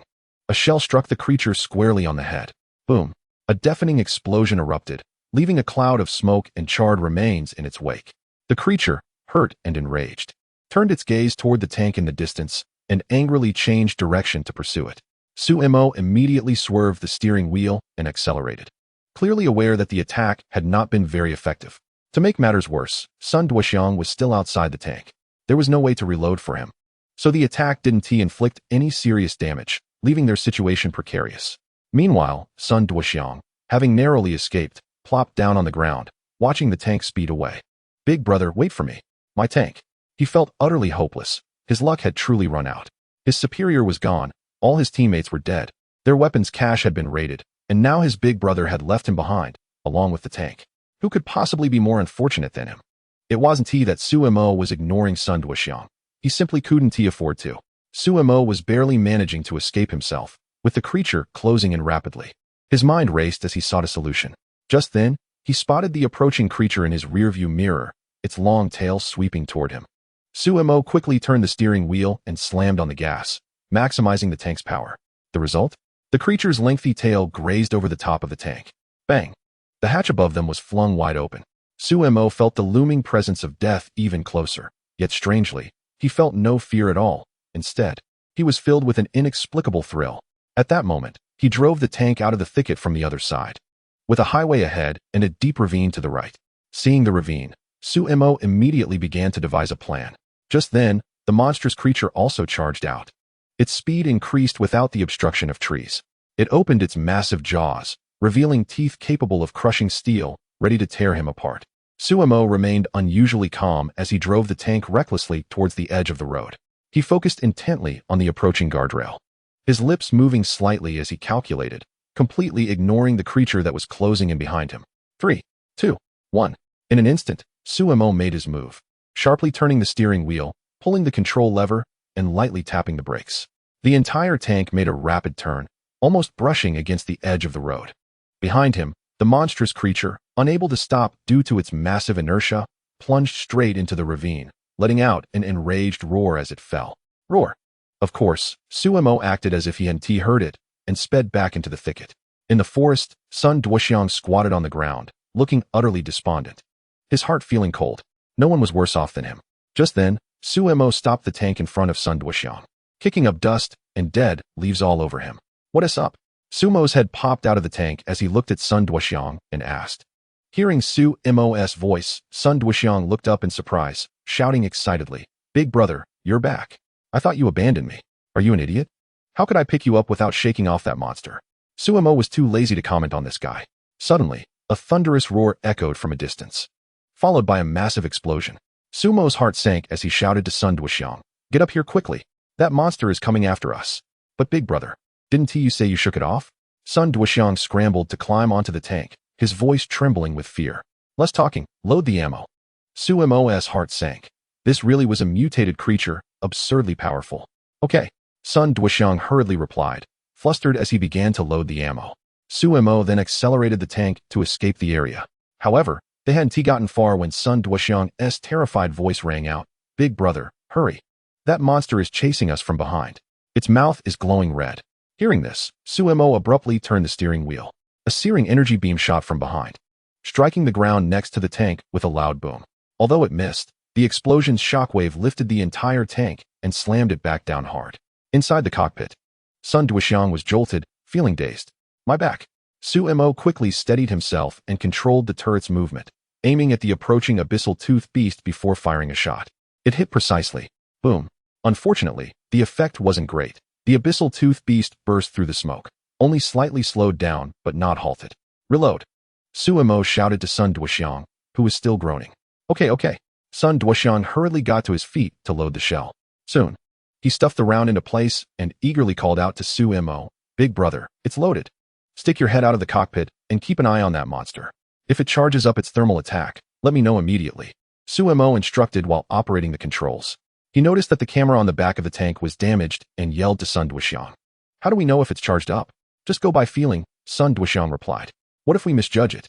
Suemo asked grimly. Then we're both done for. Sun Duoxiang gulped, steeling himself as he responded, Got it. Chapter 45. Enemy attack on the northern outskirts of Dawn City, at the front line of their position. Lin Xinyuo was distributing rations and water to her sisters while encouraging them. Hey, due to the recent severe situation, I've heard many guild-controlled areas have fallen again. It's not looking good. We need to ensure that the repair work along our entire defensive line goes smoothly. Don't worry, Sister Xinyuo. Our previous losses weren't significant. The 10 buffer lines have only suffered damage in some areas, and repairs are already underway. Exactly. By the time the leader logs in, we might have it all fixed. Her sisters chimed in. Thank you all for your tremendous support, Lin Xinyuo replied happily. The guild had been thriving lately, and their legion's strength was growing stronger by the day. However, just as they were enjoying their conversation, a loud rumble echoed, followed by a tank racing towards them like a wild horse, crashing through several layers of protective barbed wire and wooden barriers, completely destroying the defensive line they had just repaired. The tank barreled straight past Lin Xinyuo and the others, leaving them stunned in an instant. Just as a water bottle was about to reach her lips, it froze in midair. Sun Duoxiang, on the tank, shouted in a panic, Big brother, watch out. There's a ditch ahead. Ditch. There was indeed a long trench dug by humans right in front of them. Unfortunately, the tank showed no signs of slowing down, continuing to speed ahead. Big brother, why aren't you slowing down? Sun Duoxiang screamed, his face turning pale. The brakes are broken, Suemo replied calmly. Oh my god. What do we do now? Just charge through, Suemo said, instead flooring the accelerator. In a spectacular moment, the main battle tank soared over the trench at high speed, just like a racing car. However, in the next moment, when the main battle tank landed, the ground camouflage instantly collapsed, revealing a square underground temporary command post. The tank then crashed directly into the walls of the command post. The surviving female players inside were stunned by the sudden turn of events. What was happening? Who drove a tank into the command post? Lin Xinuo snapped back to reality and turned to her sister beside her, asking, "What is going on?" "We don't know either," the others replied, equally confused. Just then, a beam of thermal radiation shot in from the distance, landing in the open space next to Lin Xinuo. Boom! A massive explosion erupted. The giant figure of the mutated beast, the E-Beast, appeared in their line of sight. Realizing the situation, Lin Xinuo and the others quickly reacted, shouting, "Enemy attack! Everyone, get into combat mode!" The players who had been momentarily dazed immediately regained their focus, adjusting their weapons and locking onto the incoming enemy. "Form a line to stop it," Lin Xinuo shouted decisively. The players at the first line raised their automatic rifles and opened fire on the E-Beast. The barrage of bullets hit its body, but unfortunately, the beast's armor was too tough to penetrate, yielding minimal effect and only provoking its ferocity. The E-Beast's eyes turned a deeper shade of red, and patches of red spots began to glow on its body. Undeterred by the bullets, the E-Beast charged forward, breaking through the first line of defense as if it were made of paper. The players on the first line suddenly felt dizzy. Their faces contorted in pain as they fell one after another. Seeing this, Lin Xinuo's expression changed slightly. It was thermal radiation. She quickly grabbed her radio communicator and asked, "Are the heavy weapons ready? Rocket launchers are being prepared. Artillery positions are set," came the response. "The tank squad is entering the designated area and is about to encircle." Suddenly, tanks surged from the front and both flanks, unleashing a barrage of fire upon the E-Beast. At the same time, the nearby artillery units completed their loading. Bang! Bang! A rain of shells poured down. The E-Beast seemed to feel the impact. It lifted its head and opened its massive jaws. Zzz! A beam of thermal radiation swept across. Boom! Tanks were struck and exploded like firecrackers. Immediately, the bodies of fallen players nearby released streams of red energy, which the E-Beast absorbed. After absorbing the energy, the charred and decaying parts of the E-Beast began to heal rapidly, and it became even more invigorated. The beast let out a deafening roar and charged violently toward the center of the defense zone. The battle intensified as players from the Dawn Guild, armed with rocket launchers and grenades, charged fearlessly from all directions to halt the creature's advance. If this monster were to break through their defenses and storm into Dawn City, the consequences would be catastrophic. Meanwhile, Su Mo and Sun Duoxiang shook their heads and struggled to poke their heads out from the cockpit. What greeted them was a row of dark gun muzzles, as they found themselves surrounded by a group of furious female players. Without hesitation, the two raised their hands in surrender. Fortunately, after subduing them, the women were too preoccupied with the battlefield to pay them any mind. Curious, Su Mo peered out to see the fierce fighting. Players were charging in like a suicide squad, showing no fear of death as they pressed forward one after another. In the distance, a barrage of rocket artillery rained down. Whoosh! Rockets streaked through the sky, accurately hitting the Eater of Teeth beast. Boom! The overwhelming firepower temporarily suppressed the creature, halting its advance. At that moment, a group of medics dashed forward. "Quick, save them!" They swiftly carried injured teammates away from the battlefield, working together seamlessly. However, even after the intensive barrage, the Eater of Teeth remained standing. The attacks had taken their toll. With its tough skin now torn and bloodied, its eyes turned blood red as it opened its mouth, gathering power in a frenzy. Zzz! A beam of red thermal energy swept toward the rocket artillery positions. Boom! 10 rocket vehicles were instantly destroyed, and the Eater of Teeth charged madly toward the center of the formation, swinging its massive tail with devastating force. Players manning Gatling guns were sent flying like pebbles, along with their weapons. The creature continued to unleash thermal energy beams, targeting the trenches where players were hiding, desperately absorbing the dying player's life force to heal its wounds. Commander Lin Xinuo's hands trembled. "My rocket vehicles, my tanks. We can't hold out any longer, Vice Captain," cried a disheveled sister, nearly in tears. "Immediately deploy the Air Force and mech squads. Take that thing down." Lin Xinuo gritted her teeth. "Understood," the sister replied quickly. Chapter 46. Calm down. Su Mo watched the fierce battle, shaking his head slightly, feeling a pang of regret. The previous wave of rockets had dealt significant damage to the monster, but the follow-up firepower was insufficient, allowing it to recover. Things were looking dire. Yet Su Mo was somewhat surprised. Amidst such chaos, the players displayed remarkable composure. Those who needed to rescue did so, those who needed to hold the line fought bravely, and everyone fulfilled their roles without a hint of disorder. just as the abyss beasts were rampaging and slaughtering. A howling sound echoed through the sky as armed helicopters flew in. Once they entered range, they unleashed a barrage of missiles. At the same time, massive figures appeared in the distance. Upon closer inspection, they turned out to be mechs, with thick green armor and humanoid forms. Their heads were topped with round domes featuring cross-shaped display screens and a large red dot in the center. Each mech stood about 8 meters tall, wielding heavy mounted firearms with calibers comparable to tank cannons. Suspended from their backs were supply packs and auxiliary thrusters for short-distance flight. At that moment, a prompt appeared in Sumo's hand, identifying the mech as the first-generation city defense mech Green Shield. To be honest, the cold, newly arrived mechs exuded an overwhelming sense of pressure. However, as they got closer, a strange look crossed Sumo's face. The mechs were stumbling as they walked, appearing as though they might topple over at any moment. It was clear that the operators were struggling to control them, which was understandable since such technology didn't exist in reality. Mechs were unfamiliar to everyone, and they could only rely on trial and error. Nevertheless, once the mechs entered combat range, they managed to unleash some of their power. They spread out, launching fierce attacks on the abyss beasts from different angles. Boom, boom. The sound of dense explosions erupted on the abyss beasts, causing their massive, bloated bodies to become increasingly disfigured. In a fit of rage, an abyss beast opened its mouth and shot a beam of thermal radiation at one of the mechs. Boom. The struck mech fell instantly. However, the surrounding players intensified their attacks, raining shells and missiles down upon it. No matter how resilient the abyss beast was, it couldn't withstand the onslaught for long. Soon, it let out a painful howl and turned to flee. Finish it off, Lin Xinyuo shouted through gritted teeth. At that moment, artillery positions in the distance also entered combat mode, bombarding the beast relentlessly. Unsurprisingly, under the barrage of overwhelming firepower, the abyss beast eventually fell, its red markings fading to a grayish-white. Many of the surviving players lay paralyzed on the ground. Medical players rushed in to save their injured comrades. The battle had been brutal beyond measure.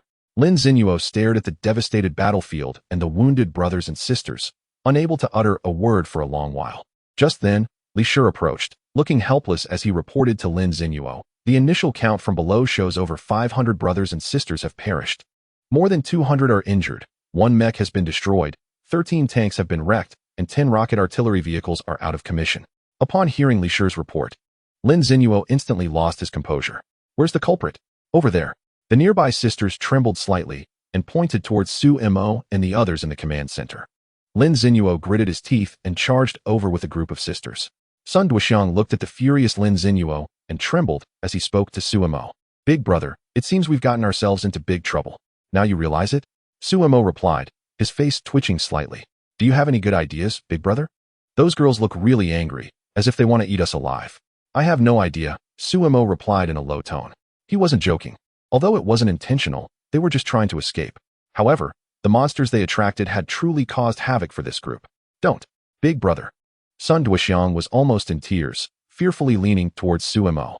Before long, Lin Xinyuo approached the two of them, drawing a short blade from her waist without saying a word, looking ready to chop them down. I'll take you both out. Her sisters quickly held Lin Xinyuo back. Sister, don't act rashly. Rashness is the devil. It would be too easy to kill them. But how do we explain this to the team leader later? I don't care. I want to kill these two guys. Lin Xinyuo's blood pressure was skyrocketing. Su Mo and Sun Duoxiang exchanged glances, both at a loss. Just then, the team leader Zhao Han logged in. She walked over with a smile, asking, "What are you guys doing? Why is Xinyuo so angry? If there's a problem, just talk it out and we can solve it slowly." Having just woken up from a good sleep, she felt refreshed and in a great mood. Lin Xinyuo, who had been about to explode, suddenly froze. And the expressions of the sisters in the room became very unnatural as they all calmed down. With red eyes, Lin Xinyuo explained to Zhao Han, "Sister, these two guys just appeared out of nowhere and broke through more than 10 of our lines. They even attracted an elite-level mutated monster, destroying our defense area.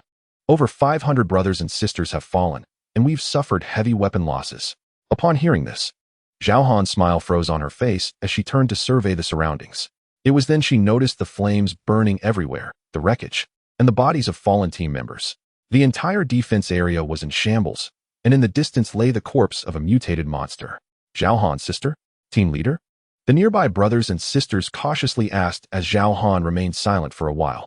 Coming back to her senses, Zhao Han immediately drew her pistol, aiming it at Su Mo and Sun Duoxiang. "I'll kill you too. But Lin Xinyuo quickly grabbed Zhao Han, earnestly persuading her, "Sister, please don't act rashly. Let's get to the bottom of this first, and then decide. Just killing them would be too easy. Don't stop me. Just let me take them out first." "No. Please calm down, team leader." Everyone rushed to stop and persuade her. It was at this moment that Zhao Han gradually began to calm down, her chest heaving with anger. "Tell me, who exactly are you?" "Why yes, I'm Sun Duoxiang," he stammered in response. "I'm Suemo." Suemo responded calmly. Sun Duoxiang had thought about lying, but he knew it would be useless. They could replay the footage and match their faces against the big database. There was no way to escape the truth. Zhao Han, barely suppressing her anger, warned, "From now on, if you can't give me a satisfactory explanation or response, I will definitely take you down and bury you a kilometer deep in a pit." Hearing Zhao Han's words, Sun Duoxiang was almost scared to death. "Sister, we really didn't mean to. We were just trying to save our lives." "Trying to save your lives? Do you think I would believe that? How could trying to save yourselves lead to so many casualties?" Sun Duoxiang replied, almost in tears, "I'm really not lying to you. Just tell me how you plan to compensate.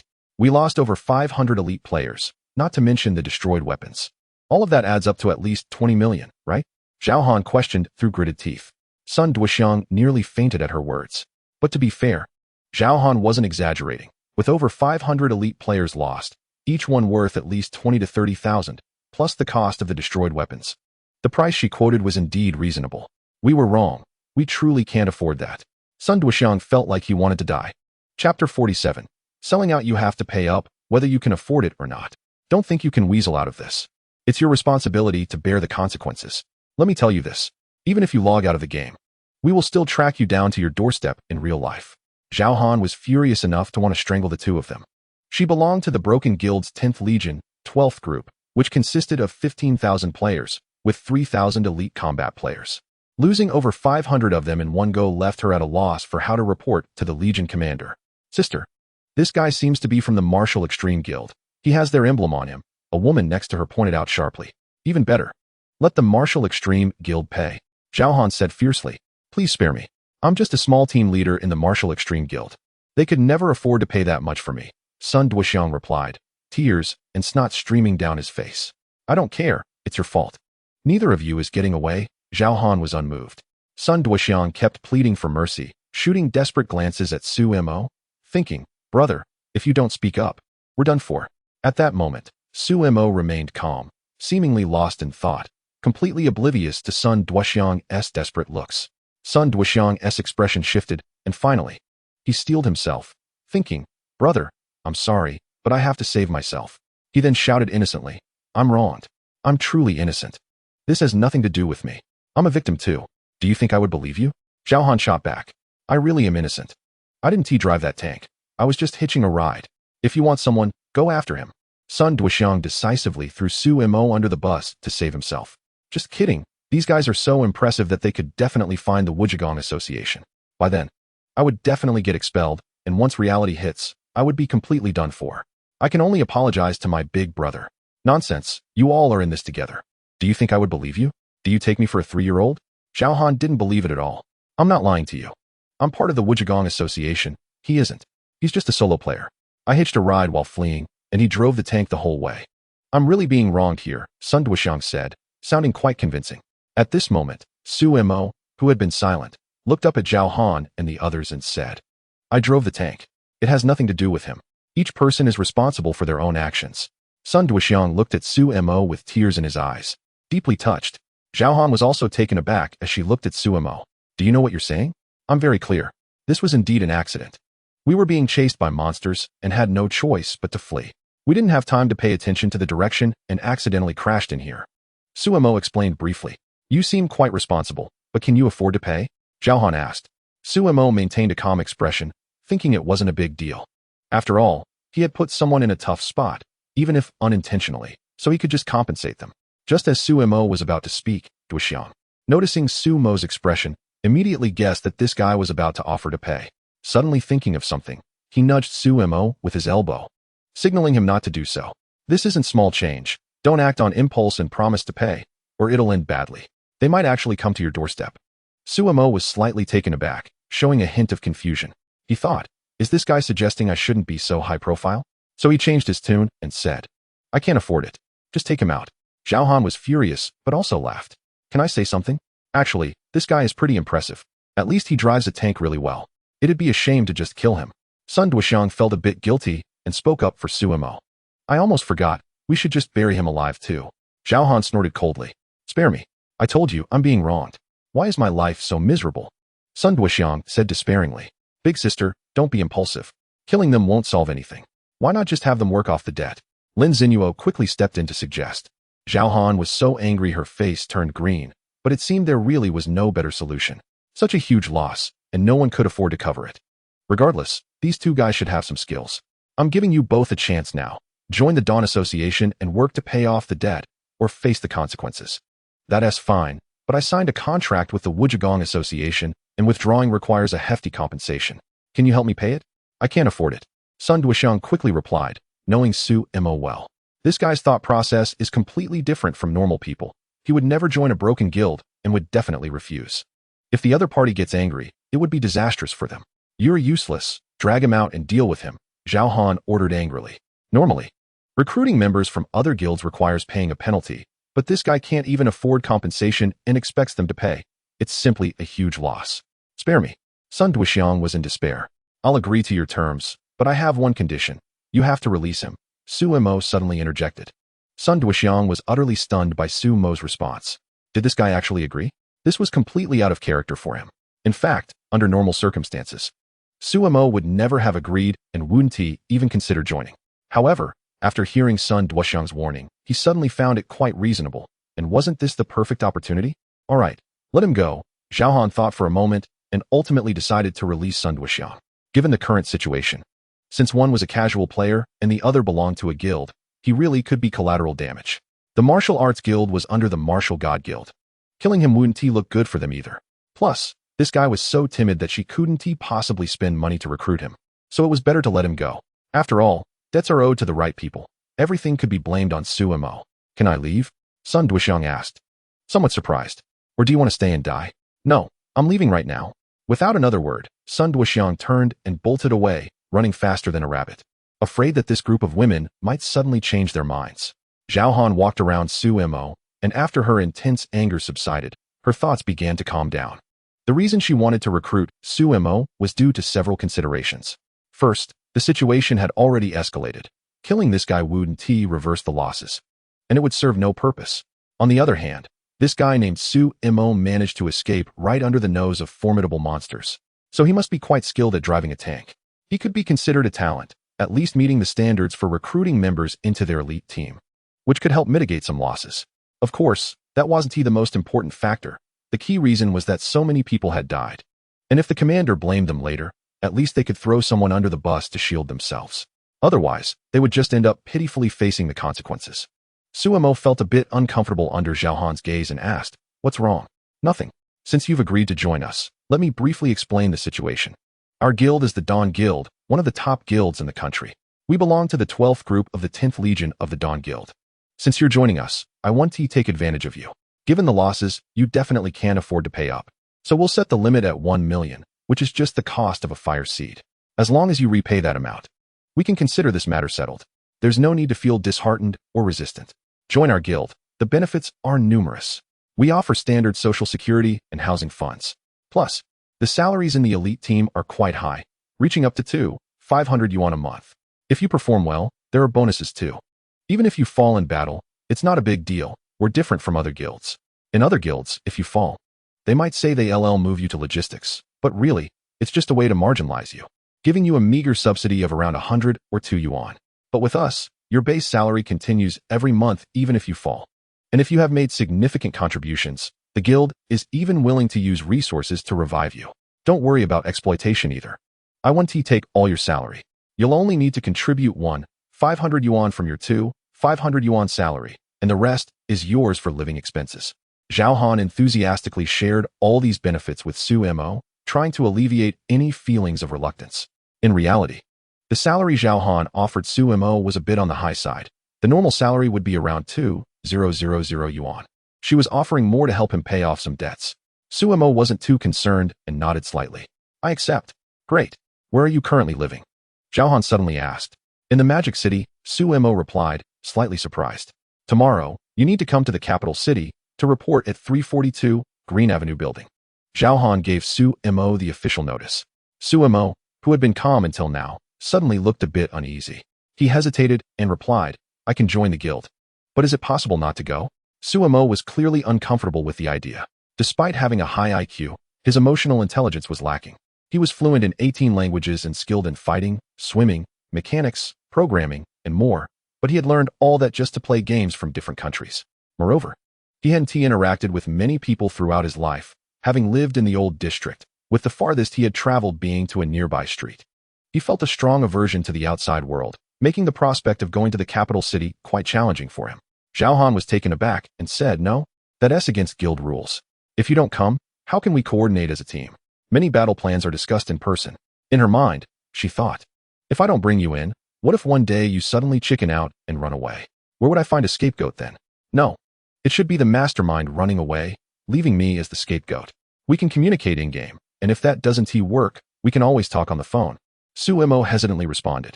Seeing Su Mo's awkwardness, Zhao Han suddenly realized, you're not short on money for travel, are you?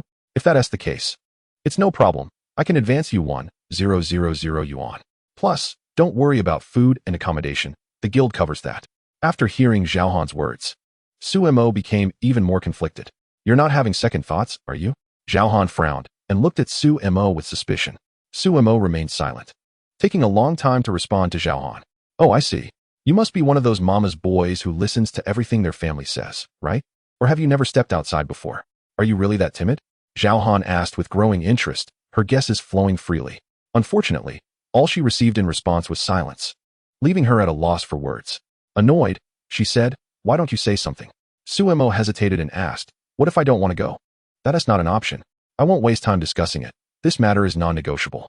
I can give you some time to think it over or to talk it out with your family offline. But don't naively think that avoiding the game will let you escape.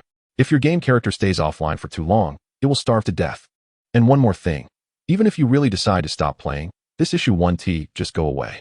We'll come straight to your home and speak to your family. And then the compensation 1T be just $1 million, but several million.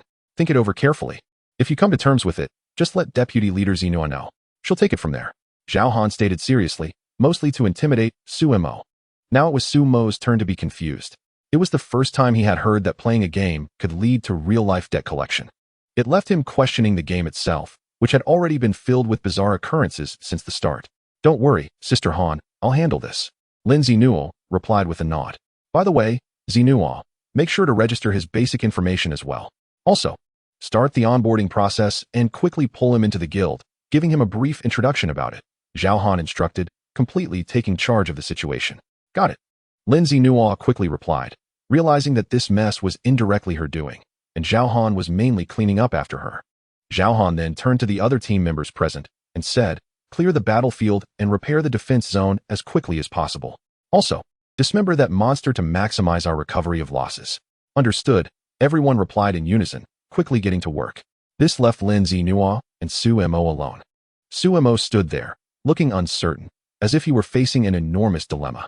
All right, don't stress too much. Take your time to think it over, but first, fill out your basic information and contact details, Lin Zinua said, pulling out a notebook and pen to hand to Su Mo, eager to get him into the guild. Okay. Su Mo took the notebook and began to write. Lin Zinua observed him closely. Now that she had calmed down, she suddenly thought Su Mo looked quite handsome. While he wasn't stunningly good-looking, he had a charm that was easy on the eyes. Before long, Su Mo finished writing and handed the notebook back to Lin Zinua. Lin Zinua put away her notebook and said to Su Mo, let me briefly explain the situation of our legion. The city behind us is called Dawn City. We worked incredibly hard to capture this city, and it's a source of pride for our legion. For the foreseeable future, we will be using this as our base to expand outward. However, it's important to note that this city is divided into several districts. The main area is an independent island where our legion's headquarters is located. Only official members of the guild can enter, others are strictly prohibited. The other areas are more open and can accommodate many casual players and members from other guilds.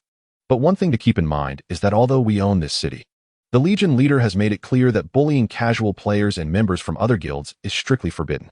Isn't this game a survival of the fittest? Su Mo asked curiously. You're not wrong, but that's just the surface. The deeper implication is development. We need to continuously absorb fresh blood from casual players, acquire resources from other guild merchants, and expedite our own growth. Anyway, why am I telling you all this? You probably wouldn't understand. Just follow what I say. Lin Zinuo said, eyeing Su Mo with some confusion. She felt something was off. After thinking for a moment, she finally realized it. Su Mo's reaction was a bit strange. After all, they were both beautiful women. Any normal guy would be eager to impress them. They'd be practically fawning over them. Yet Su Mo remained mostly silent throughout their conversation, leaving Lin Zinuo to do all the talking until her throat felt dry. At that moment, Su Mo spoke up, "Do you have any food or water?" Lin Zinuo's expression was priceless. She didn't even know how to describe Su Mo asking a girl for food. Sure. She pulled out a bottle of purified water and some beef jerky from her small backpack. Su Mo didn't hold back at all and began eating. Lin Zinuo was left speechless. All right, I've told you everything I can. The rest will be covered when you officially join the guild. Let me tell you, many people want to join us, but they don't get the chance, so don't take advantage of this situation. By the way, what is your WeChat ID? I'll add you to the guild group later. I don't have one, Su Mo casually replied. Lin Zinuo was momentarily dumbfounded, as if she had encountered some bizarre phenomenon. Just register one with the number you used to sign up. Oh, I'll log off now. After finishing her food and water, Su Mo felt a bit tired and replied while looking up. Here is my phone number. When you've made up your mind, send me a message or give me a call. But I'll give you a piece of advice. Think carefully about the consequences before making a decision. Lin Zinuo wrote a note for Su Mo, warning her earnestly. Okay. Su Mo nodded slightly and then logged out of the game. Lin Zinuo rubbed her forehead, wondering whether this girl was genuinely aloof or just lacked social skills. She barely said a few words the entire time, truly a straight shooter among straight shooters. After a dizzying moment, Su Mo opened his eyes inside the gaming pod and stepped out of the private room. He quickly made his way to the front desk, where Xiao Kuei greeted him with a sweet smile and asked, "Welcome, Mr. Su Mo. How can I assist you today?" "Just checking out," he replied. "Of course. As a valued customer, would you like us to hold your room for you?" Xiao Kuei inquired. "Not for now. Thank you," Su Mo said. "All right, have a great day." Xiao Kuei smiled after completing her tasks. Su Mo turned and left. In the quiet room, he sat in front of the computer desk, lost in thought. Should he go or not? After a long while, he felt a deep sense of conflict within him. To be honest, since he arrived here from the high walls of his past, he had never left the urban village. He hadn't attended any school, and the farthest he had traveled was to Xian Street. Now, he was not only contemplating leaving the old city, but also moving from the magic city to the imperial capital. This was indeed an unprecedented change for him, leaving him feeling somewhat confused and anxious. As the night grew deeper, Su Mo found himself unable to sleep. After what felt like an eternity of inner turmoil, his gaze fell upon a photo of his grandfather on the desk.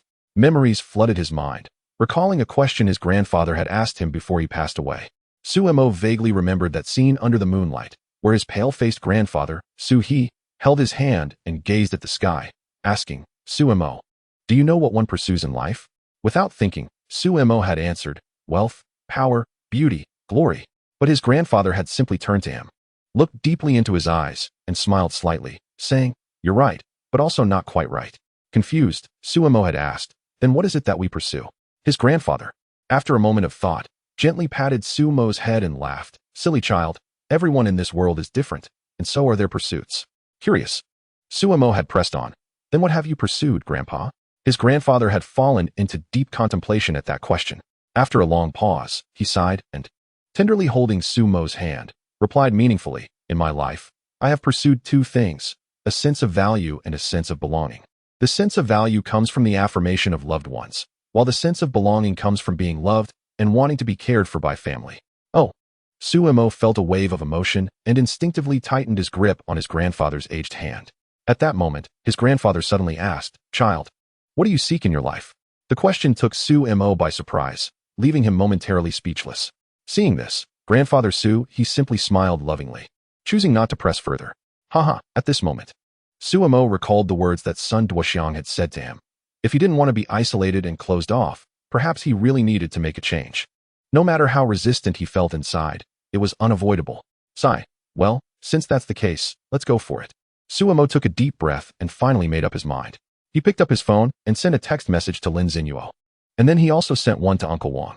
Shortly after, Su Mo booked the earliest train ticket to the capital for the next day online. The next morning, Su Mo got up early. He packed some clothes into a bag and turned off all the utilities. He walked to his computer desk, picked up his wallet, and took out a black diamond bank card and a colorful diamond card left to him by his grandfather that he had never used. placing them both in the drawer. He left only 1,000 yuan in cash in the wallet. After that, Suemo took out his phone and unlinked all the bank cards associated with it. He realized that in life, one must make some changes and take some risks. He planned to go out for a walk, challenging himself. He wanted to try living as an ordinary person again. Of course, if one day he relinked his bank card to his phone and used the money, that would mean he had failed the challenge. After doing everything, Suemo closed the door behind him and left with his bag. He was leaving the urban village where he had grown up. Moments later, Suemo stepped out of the old town, surrounded by towering skyscrapers. With a well-developed public infrastructure and spotless streets, the roads were bustling with traffic, and on the sidewalks, men and women dressed in bright colors hurried to work. Despite the popularity of the Star Ring game, life in the real world had to go on. On one hand, the death rate in the game was too high, and on the other hand, the game was too bizarre. No one could guarantee that they would always be lucky enough to stay alive. If one foolishly quit their job to play full-time, the outcome would likely be grim. Chapter 50. Departure. As he looked around, the vibrant modernity was striking, a stark contrast to the old town that felt like a different world altogether. In a way, the old town was no longer suitable for this thriving city and should undergo major renovations or even reconstruction. However, Suemo had always been resistant to such changes. On one hand, both renovation and reconstruction required enormous amounts of money, and he really didn't have that kind of cash. Furthermore, the costs of rent and living in the renovated old town would skyrocket, making it unaffordable for the original tenants. To put it bluntly, the tenants of the old town were basically the lowest tier of society in this city. Of course, if the entire urban village were to be rebuilt, it could easily sell for hundreds of billions. But Suemo didn't care about money at all and was unwilling to go against his grandfather's wishes. In his eyes, the old city was the last memory his grandfather had left him. Thus, Suemo stood there for a long time, gazing towards the old district. After a while, he made his way to the public transit station, preparing to take the train to the train station. With only 1,000 yuan in cash, he couldn't afford to waste a single penny, so he opted for the most cost-effective option to reach the capital. Soon, Suemo arrived at the train platform. It was extremely crowded due to the morning rush hour, with many people eating quick snacks like meat buns, filling the air with a mix of chaotic smells. The public light rail train arrived shortly. With a whoosh, everyone pushed forward, inadvertently shoving Suemo onto the train. Inside, he tried to find a spacious corner but quickly realized that was wishful thinking. The train was packed. A stylishly dressed middle-aged woman stood right in front of him, holding a designer handbag and exuding a strong scent of perfume, staring directly at him. Suemo instinctively turned his head to the side. "Oh, still shy, huh? It's rare to see such a pure young man these days. What is your name, young man?" The woman looked at Suemo, throwing him a flirtatious glance. Her eyes were sharp. He had delicate features and was quite handsome, yet he was wearing an old-fashioned yellow sweater with no valuable accessories. Clearly a penniless young man. Easy to approach. Sumo's lips twitched slightly, suppressing his discomfort and pretending he hadn't heard her. "Stop pretending to be innocent. Let me give you a piece of advice. Young men don't know the benefits of rich women, and they only regret it when they grow old and lonely." Sumo's face darkened, but he held his ground.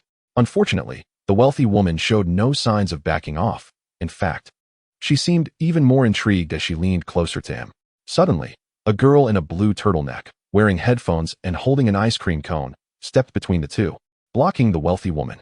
"Move aside, please," the woman said, slightly irritated. The girl pretended not to hear, swinging her ice cream back and forth as if it might spill onto the woman's clothes, causing her to step back in alarm, annoyed at the girl. "What are you doing? If you get ice cream on my clothes, you'll have to pay for it." The girl smiled back. "You were the one who crowded over here." The wealthy woman was left speechless with anger. "Forget it. You're too ugly to even bother with." The girl turned around to face Suemo, who couldn't help but give her a once-over. The girl flashed a bright smile at him, and Suemo felt a momentary jolt. Stepping out of his familiar life and experiencing the outside world wasn't so bad after all. Before long, they finally arrived at the train station. After some effort, he boarded the high-speed train heading to the capital. At that moment, Suemo let out a long sigh. The distance from Modu to Daidu is 318 kilometers. Logically, taking the vacuum magnetic levitation train would be the fastest option, arriving in just 10 minutes. However, due to the high cost, he had booked a regular high-speed train instead. This train was a first departure, and since Suemo boarded early, many of the seats beside him were still empty. Looking out the window, Suemo felt a strange sense of excitement. It was his first time traveling far from home, and he was a bit nervous. He was also curious about what the world outside would be like. As the departure time drew closer, more passengers began to board. At that moment, a group of young men and women got on the train, chatting excitedly as they searched for their seats. I'm telling you, you have no idea how much Manager Zhang values me. It's only because I begged him that he agreed to let you all join the guild. This trip to Daidu is our chance to leap forward in life, so don't mess it up. You all have to listen to me, one of them said confidently.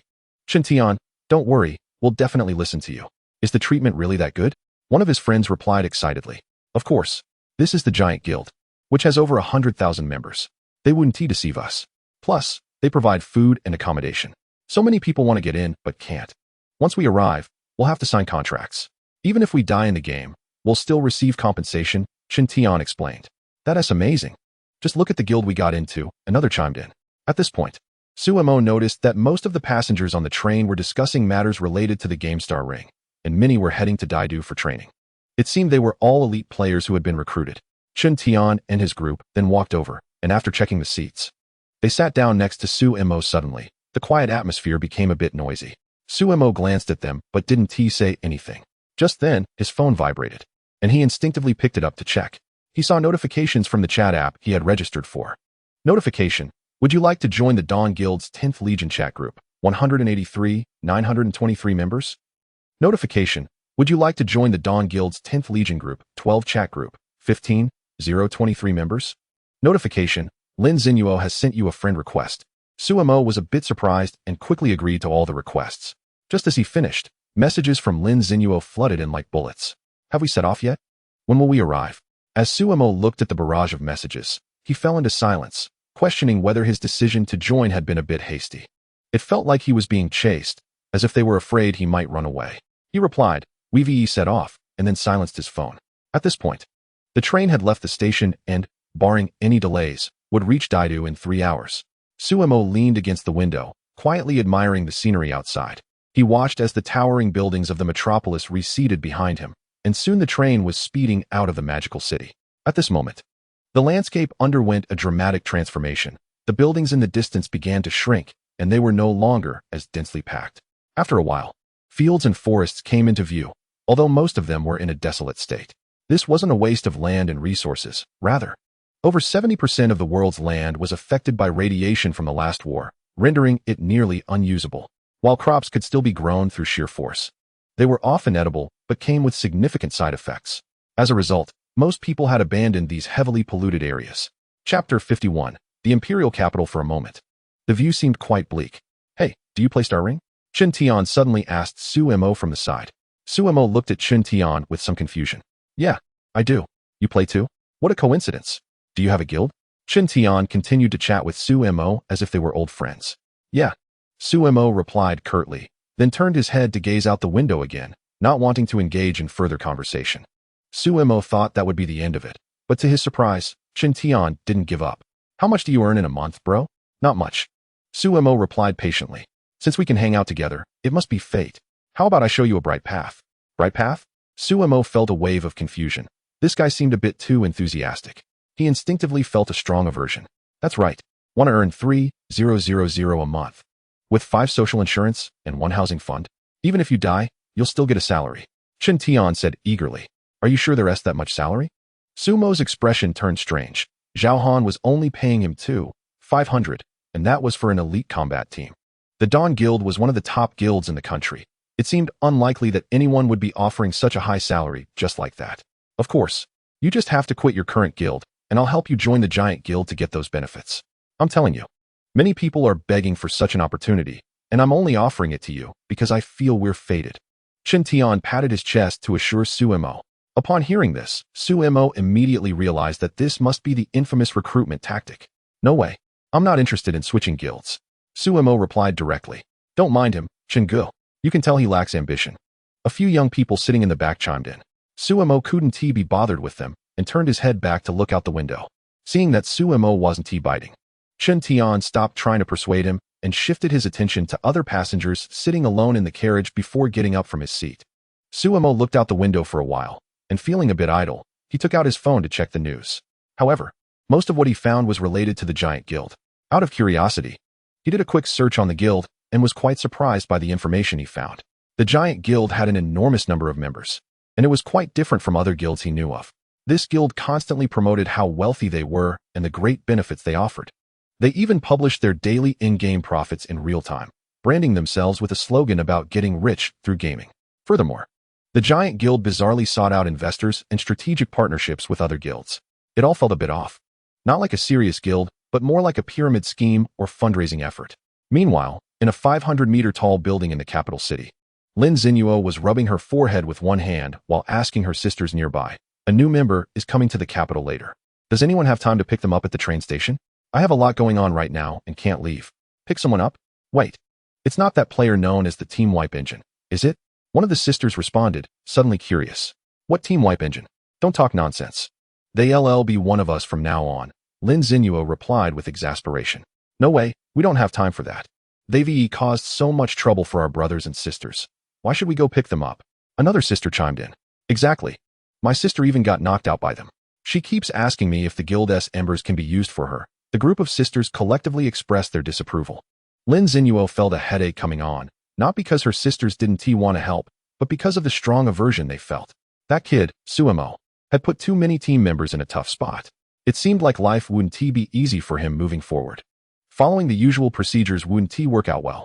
At that moment, a group of sisters walked by, chatting and laughing. Leading them was a blue-haired girl with a cool demeanor, dressed in leather. She instinctively greeted Lin Xinyuo. "Good morning, Sister Xinyuo." Lin Xinyuo's eyes lit up, and without hesitation, she rushed over to grab her. "Ziqing, wait a moment." Ziqing looked puzzled as to why Lin Xinyuo was stopping her. Although they were in the same guild and she was the vice leader of the same team, they seemed to belong to different areas of responsibility. Lin Xinyuo was in charge of land combat, while she was the head of naval operations, and they usually had little interaction. "What's up, sister? Can you help me pick someone up?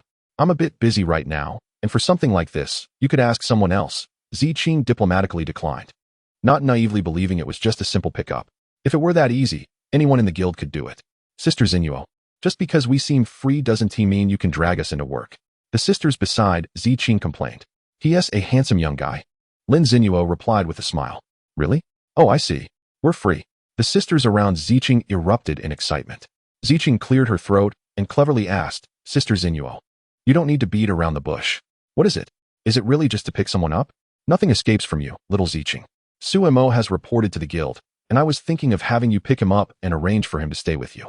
Consider it a favor for your sister, okay? Are you sure, Sister Xinyuo? You know the people who stay with me can be quite troublesome."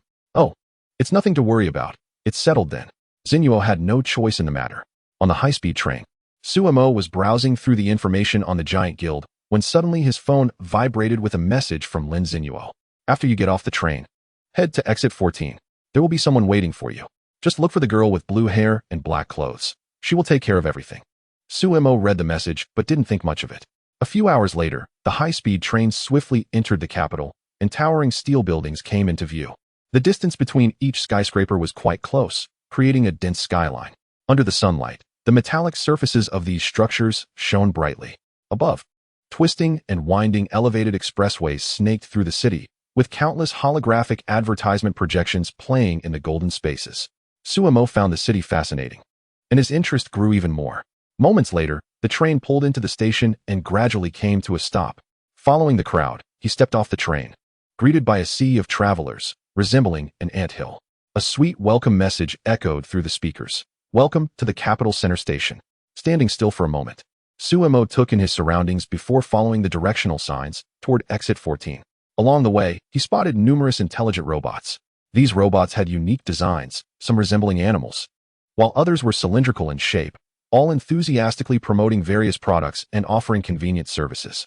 Unfortunately, there were no humanoid robots, as the latest report on the pilot program for intelligent robots clearly stated that humanoid models, due to uncontrollable factors, could only be tested and used in limited areas, typically within high walls. Soon, Suemo arrived at exit 14, where many people were waiting. To be honest, he felt a bit anxious. He was curious about how his life would change from here on out. Just then, he spotted the person sent to pick him up. The blue hair was hard to miss, especially paired with a striking leather outfit, making her stand out even more. Not to mention, the girl was exceptionally beautiful. However, what surprised him was that she wasn't alone. Beside her stood a short girl wearing a blue qipao, with an adorable bear hairpin in her hair, clutching a plush bear. She looked like she was barely 10 years old. Suemo approached the two of them, feeling a bit hesitant. After gathering his courage, he shyly asked, "Are you here to pick me up? You must be Su-Mo, right? I'm Ziqing, and this is Z-Dai. We're here to take you," Ziqing replied, giving Su-Mo a once-over with a faint smile. Yes, Su-Mo nodded awkwardly. Wow, you really are a fresh face, quite handsome too. Zinua didn't lie to us. Although your outfit is a bit outdated. That sweater looks like it's from over a decade ago, Z-Dai said, shaking Ziqing's hand excitedly. As if she had found a new toy. Su-Mo looked at the two, his eyes filled with curiosity and unease. However, he didn't know what to say, and the atmosphere fell a bit flat. He also found it strange that they had brought such a young girl to pick him up. Normally, someone so young wouldn't be part of the guild. To ease the awkwardness, Su-Mo tentatively asked, "Are you two mother and daughter?" Upon hearing Su-Mo's words, the smile on Z-Dai's face suddenly froze, and Ziqing's cold expression also faltered. She felt a headache coming on. She really wanted to explode, but thankfully, her last shred of reason kept her in check. She coldly replied, "What kind of eyes do you have? Do I look that old? This is my sister. I really don't know what you were thinking. I'm sorry." Su-Mo felt even more embarrassed, realizing he had misspoken, and quickly apologized. "Forget it. I won't hold it against you. Just come with us." Ziqing waved her hand at Su-Mo. Su-Mo followed the two towards the parking lot, and the three walked in silence, the atmosphere a bit stiff. Soon, they got into a blue sedan, with Ziqing driving off. "Are we going to the company now?" Su-Mo thought for a moment and asked cautiously. It wasn't he that he wanted to chat. Rather, he was feeling very anxious in this completely unfamiliar place and wanted to understand the situation as much as possible. "We're going to my house. Zinua arranged for you to stay with us," Ziqing explained. "But isn't there an employee dormitory? Why am I staying at your house?" Su-Mo was even more puzzled. Was Zinua being so nice to him that she was giving him special treatment? "You're right. Normally there is an employee dormitory. But do you have any idea what you've done? You've caused so many deaths. If you went to the employee dormitory, a bunch of people would be waiting to deal with you," Ziqing explained as she drove. "Ziqing is right. That's why Zinua asked us to take care of you," Z-Dai chimed in. "But aren't you both from the same guild?" Su-Mo asked, still confused. "You took out people from the land combat unit. We belong to the naval combat unit. Even though we're all in the 12th group, we're not in the same department. You're quite impressive, really.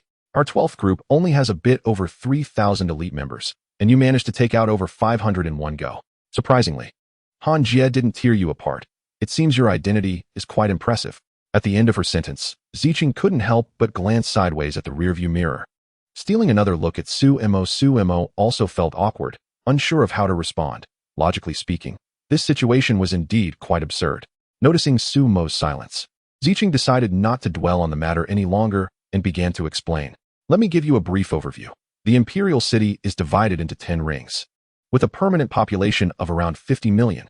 The closer you get to the inner rings, the more prosperous the area becomes, and the cost of living increases accordingly. The first ring is off limits.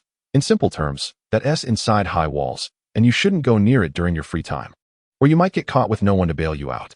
"Oh," Su-Mo replied. "Our Dawn group is located in the center of the second ring, while the area we currently reside in is in the 5th ring." As Ziqing explained this to him, Su-Mo looked out the window at the bustling streets. After a while, Ziqing drove into a high-end community, Bailon district, and parked under a luxury apartment building. She took out a key card and handed it to Su-Mo. "Here, hold on to this and don't lose it. Without the key card, you can't get in," she instructed. "Got it," Su-Mo said obediently as he took it. Then Ziqing led Su-Mo inside. The lobby of the apartment was decorated luxuriously, with fine marble and security personnel, as well as building managers waiting. Upon seeing Ziqing, they all bowed and greeted her. "Welcome home," they said. Ziqing nodded slightly. The three of them then entered the elevator, quickly reaching the 23rd floor. The apartments here are all 1 unit per floor, but for safety reasons, the elevator doesn't go directly into the suites. Ziqing placed her hand on the fingerprint lock. Identification successful. The door creaked open. As Su-Mo stepped inside, he was hit by a strong smell of alcohol, leaving him a bit dazed. According to his common sense, dormitories shouldn't smell like this. Why was there such a heavy scent of liquor? Just as Su-Mo was filled with confusion and followed Ziqing through the door, a shadow suddenly fell from above, and a red lace cover landed squarely on his head. Su-Mo's mind went blank, and he froze in place, unable to speak for a long while. In the living room, a short-haired girl with a flushed face and a hot figure was drinking from a bottle while excitedly singing, "My heart. Oh so cool. Oh so cool." The thing on Su-Mo's head was something she had carelessly tossed aside. Looking closer, the entire living room was a mess, with underwear scattered everywhere. "Hannah!" Ziqing shouted angrily. Hannah seemed to snap out of it at the sound of the scolding. She raised her head, her blurry eyes focusing on Ziching, and cheerfully replied, "Sister Ziching, you're back. Oh, and you brought a little fresh meat with you. He looks quite shy." "Hannah, didn't I tell you to bring a guy back? Look at what you've done. You even threw your underwear at him." "Oh, come on. It's just a small thing. He just got out of a breakup, so he's in a bad mood." Hannah didn't care at all. "You've been single for years, so stop using that as an excuse. And who told you to drink? The company strictly prohibits drinking, especially during the trial period, when we have to be on standby 24/7. I'm just trying to welcome our new roommate. Look at all the delicious hot pot I've prepared. Let us eat together." Hannah argued drunkenly, clearly unbothered. Chapter 53. Welcoming party. Ziching was at a loss for words, cursing internally. Who would believe this guy? He clearly just wanted to drink and eat. She adjusted her mindset and reached out to take off the clothes on Su Mo's head, introducing her. "This is Hannah.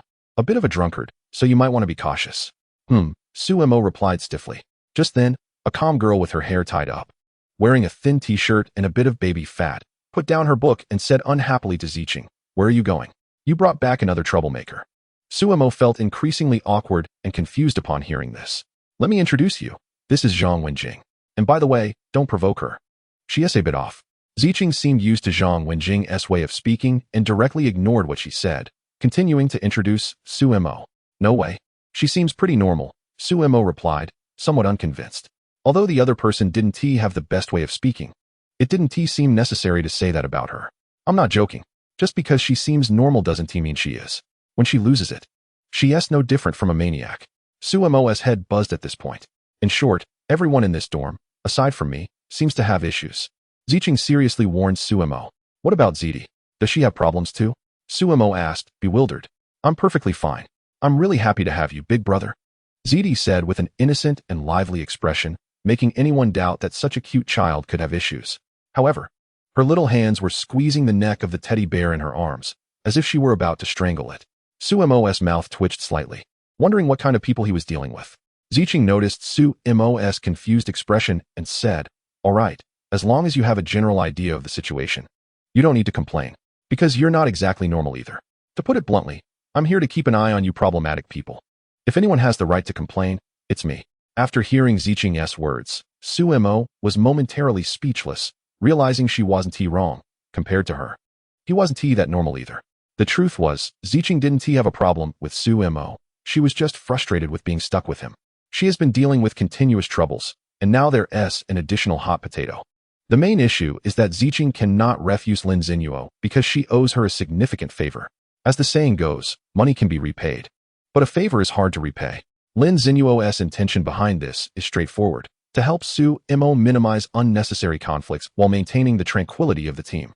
Su Mo is feeling quite complicated inside. When he arrived, he thought he would either have a room to himself or share a dorm with a group of guys. At the very least, he expected to be in a mixed dorm, but he never imagined he would be surrounded entirely by girls, and a group of them with issues at that. He hesitantly asked, "Isn't this dorm for girls? It doesn't seem appropriate for me to stay here." "Oh, come on. The Dawn Guild is primarily female-oriented, so of course there are more girls. Besides, none of us mind. Do you have a problem with it? Honestly, you should be smiling. How many guys dream of living here? They don't get the treatment you do," Han-na replied. "If you don't like it, you can move out," Zhang Wenjing bluntly stated. The atmosphere turned awkward, and Su Mo didn't know what to say. "All right, why are we talking about that? Let us all come over for a drink." "Ugh, I mean let us eat together." Han-na raised a bottle to invite him. "Fine, let us just eat for now." Ziching didn't press further. After all, Su Mo had just arrived and was probably hungry. Su Mo sat down at the table, which was filled with various lamb rolls, beef rolls, and a small amount of vegetables. It looked quite lavish. If it weren't for the earlier conversation, Su Mo would have thought Han-na had prepared such a feast to welcome him. But looking at it now, it was clear that wasn't the case. There were already several empty bottles tossed aside, and it was evident that the host had started eating and drinking before he even arrived. "Han-na, did you prepare all this food? Did you suddenly come into money?" Ziching's brows were almost knitted into a knot. Wasn't this just wasting money? "Well, we rarely get new people," Han-na said, downing a drink from the bottle and grinning. "That excuse doesn't hold. He is not even part of our naval combat team," Zhang Wenjing interjected, sounding quite resistant. "Oh, it doesn't make much difference. He is living here now, so he is our roommate. Out of courtesy, we should at least give him a warm welcome. Let us not dwell on that. Let us have a drink." Han-na, already tipsy, opened a new bottle of beer, and walked over. No, thank you. I don't drink. What do you mean you don't drink? You have to be able to drink if you want to impress the girls. It's a necessity. Han-na said as she tried to shove the bottle towards Su-mo's mouth. Su-mo braced himself and took a big gulp. Haha, why do you look so weird drinking? You really haven't had this before, have you? Han-na laughed heartily at Su-mo's expression. Ziqing was also quite surprised and took another look at Su-mo. At his age, it was indeed rare not to have encountered alcohol before. No, it's my first time. Su-mo replied honestly. How does it feel? Isn't it great? Haha. Han-na asked with an easygoing attitude. It's not good, but it's drinkable. Su-mo pondered for a few seconds before responding truthfully. Come on, let us have another drink. After a few more rounds, you'll get used to it. Han-na continued to persuade him. Really, I don't need any more. Su-mo quickly declined. He genuinely didn't like drinking and felt that it wasn't very pleasant. Drinking is part of being a man. What else with the hesitation? If you're a real man, drink with me. Han-na insisted on getting Su-mo to drink.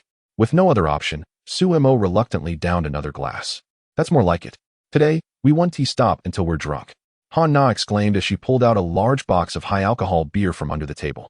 Seeing the entire box of beer, Ziqing felt her head starting to ache even more, and she couldn't help but let out a sigh. The next morning, a knock on the door woke Su-mo from his sleep. He opened his eyes with difficulty, feeling an unusually dry throat and a heavy head.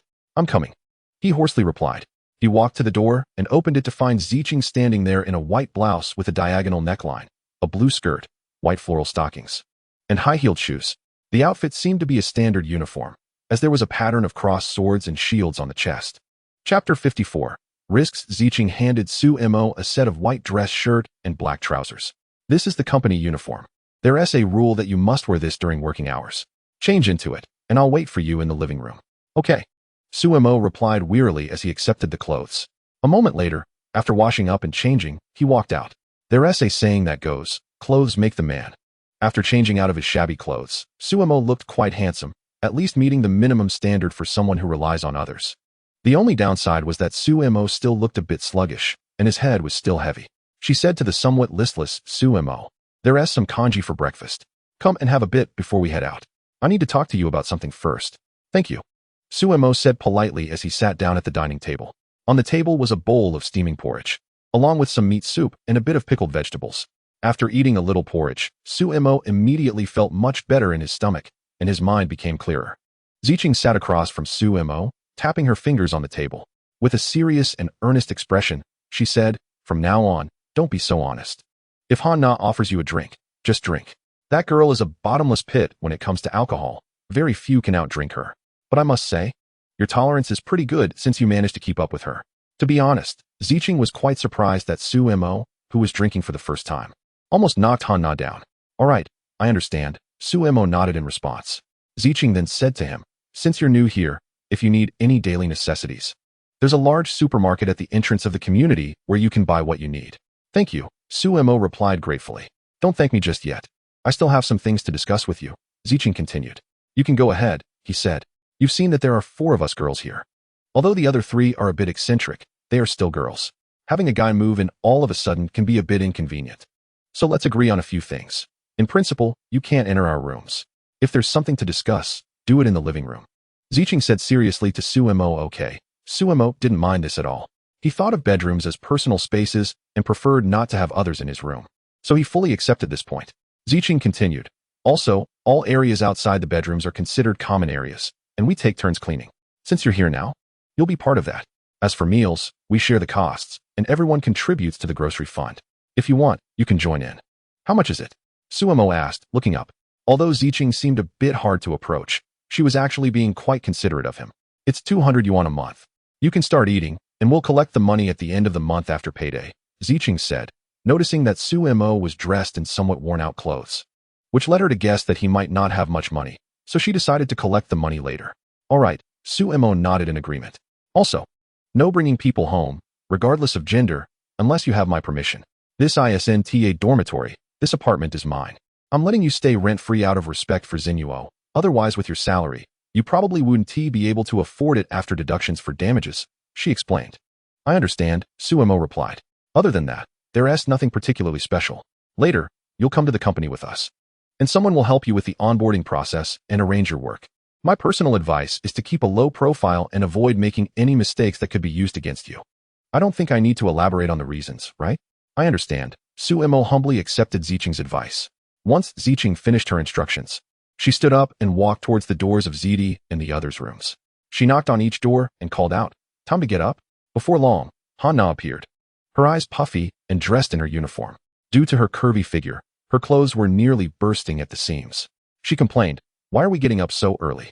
I told you yesterday not to drink so much. We have work early in the morning, and there might even be unexpected tasks." Ziqing warned her with a frown. "It's fine. The guild hasn't provided us with any naval weapons yet, and there won't be any real combat missions, just training tasks at most." Henna didn't mind at all. She squatted down by the dining table, reached into the beer cooler, and pulled out a can of beer. As Suemo listened to their conversation, he grew increasingly interested in the guild. After all, most players were struggling to survive right now, and they had already started developing large weaponry. He curiously asked, "Is our guild doing well right now?" Henna popped the tab on her beer and took a sip, looking completely satisfied. "You must know that our guild is doing fantastic. We've not only occupied over a dozen bases, but also more than 100 mining areas, along with other scattered resource zones." Oh, Suemo nodded, realizing that joining this guild might not be such a bad thing after all. At that moment, Zidai and Zhang Wenjing came out, both dressed in formal attire, one looking cuter while the other exuded an intellectual charm. They walked over, picked up their bowls and chopsticks, scooped some plain porridge, and sat down to eat quietly. Ziqing said to them, "After work today, don't rush home. Our naval combat department needs to hold a small meeting. It won't take too long." Ugh, another meeting? Work is already so exhausting. 8 hours feels like 80 in-game. It's just unbearable. Now we have to meet too? Ziqing, how can you be so heartless? Hannah looked at Ziqing with puppy eyes. "I don't mind," Zhang Wenjing replied coldly. Zidai tilted her head, looking displeased, and said, "Training every day without any real combat is boring, and meetings are even more tedious. Isn't the game supposed to be fun?" Suemo instinctively replied, "Isn't the game pretty interesting?" Upon hearing Sumo's words, Hannah and the others stared at him in disbelief, momentarily speechless. "If it weren't for the money, I doubt many people would be willing to take the risk," Hannah explained to Suemo. "What danger is there in this game?" Suemo asked, even more confused. "Seriously? You went in without knowing anything?" Hannah looked at Suemo in surprise. Ziqing interjected to clarify, "This game does have risks. Although your character might die, nothing will happen in reality. However, if your mind experiences a severe shock and collapses, your mental state in reality could also deteriorate. You could end up becoming mentally impaired or even a vegetable. Such things have happened before." "Oh, I see." Suemo pondered for a moment, realizing that, as Ziqing said, there were indeed certain risks involved. "All right, hurry up and eat. We need to leave soon. Otherwise, we'll get stuck in traffic. And none of you want to lose out on your full attendance bonus," Ziqing reminded them as she glanced at her watch. Hearing Ziqing's words, Zidai and the others quickly sped up their eating. Nobody wanted to miss out on money. Moments later, Suemo and the others arrived at the parking lot of the building. "Let's get in the car," Ziqing said as she opened the door and took the driver's seat. After Suemo and the others got in, Ziqing pressed the accelerator and sped off. Chapter 55, Exaggeration. Before long, they were on the elevated intercity highway. Suemo gazed down at the city through the car window, marveling at the view from above. The streets were bustling with activity, filled with people coming and going, and various shops had opened early, with crowds gathering outside many breakfast spots. Of course, there were also plenty of 24-hour vending stores, though they weren't as popular as the human-operated ones. The entire city appeared vibrant and full of life. While driving, Ziqing spoke to Sumo. "If time allows, you can take our car to work. But if you're short on time, you'll need to take the subway or a taxi. The usual commute takes at least 40 minutes. "Okay," Suemo replied, still taking in the lively scenery outside.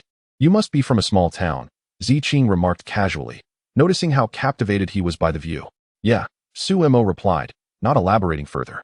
Although he had come from the bustling metropolis, he had lived in an urban village, making it no different from a small town.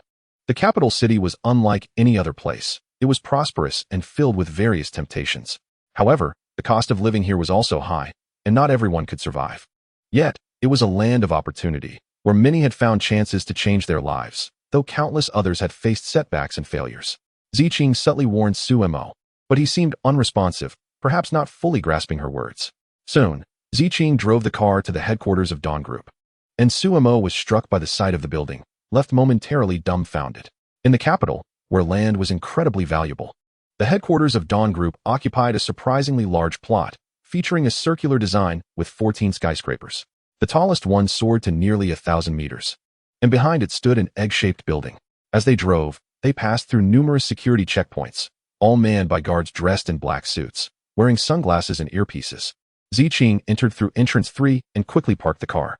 This is the headquarters of the Dawn Guild, she explained to Suemo.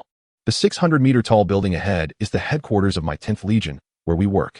The other buildings belong to different legions, so remember, unless it's something urgent, don't wander around. Although it's all one guild, the internal dynamics can be quite delicate. Got it. But is all this really just for the Dawn Guild? Suemo asked, intrigued. Yes. Then I don't quite understand. Is it really worth such a huge investment just for a game? Suemo inquired with genuine curiosity. The scale of this operation is beyond exaggeration. In the past, it was impressive enough to have a guild establish a small studio. And even establishing a company would be somewhat believable. But here we are with dozens of towering skyscrapers. All just for a game?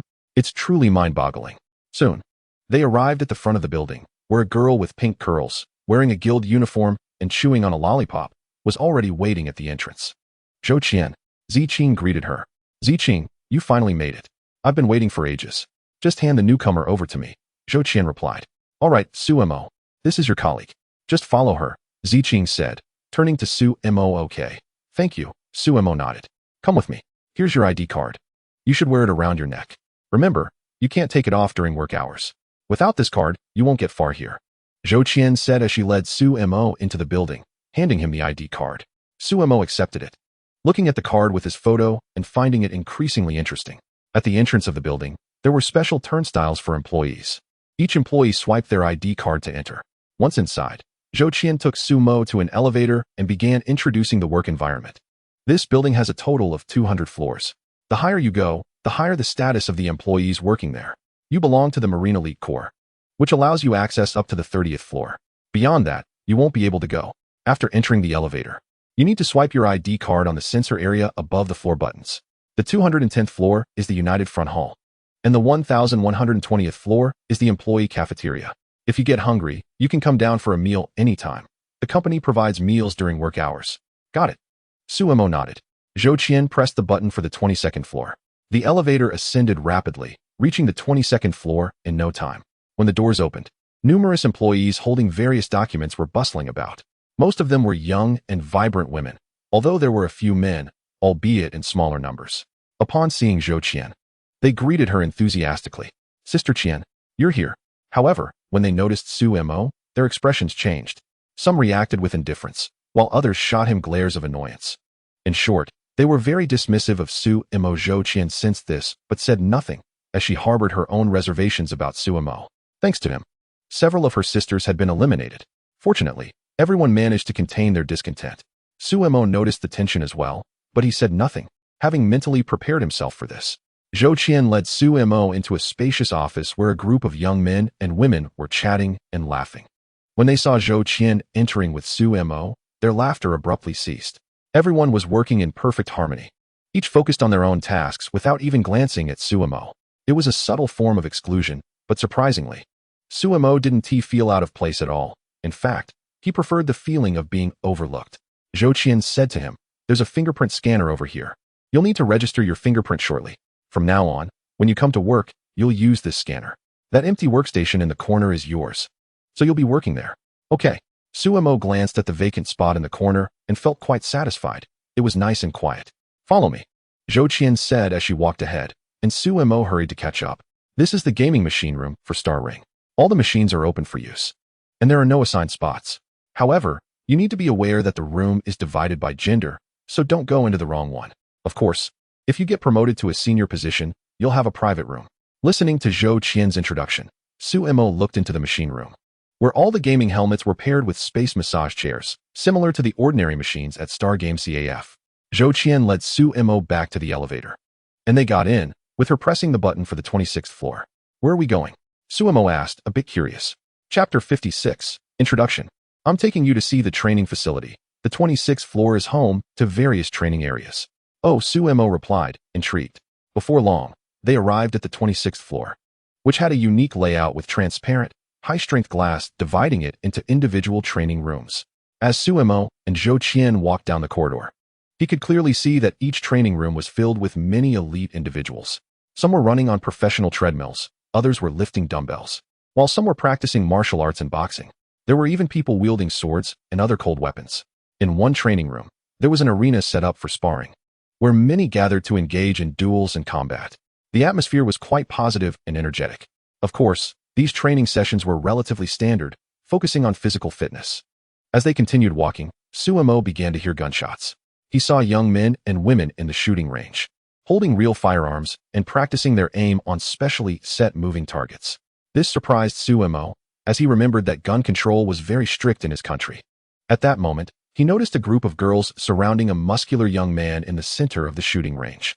The young man was shirtless, holding a rifle with one hand. One-handed shooting? Suemo was curious, knowing that the recoil of a rifle could be quite strong.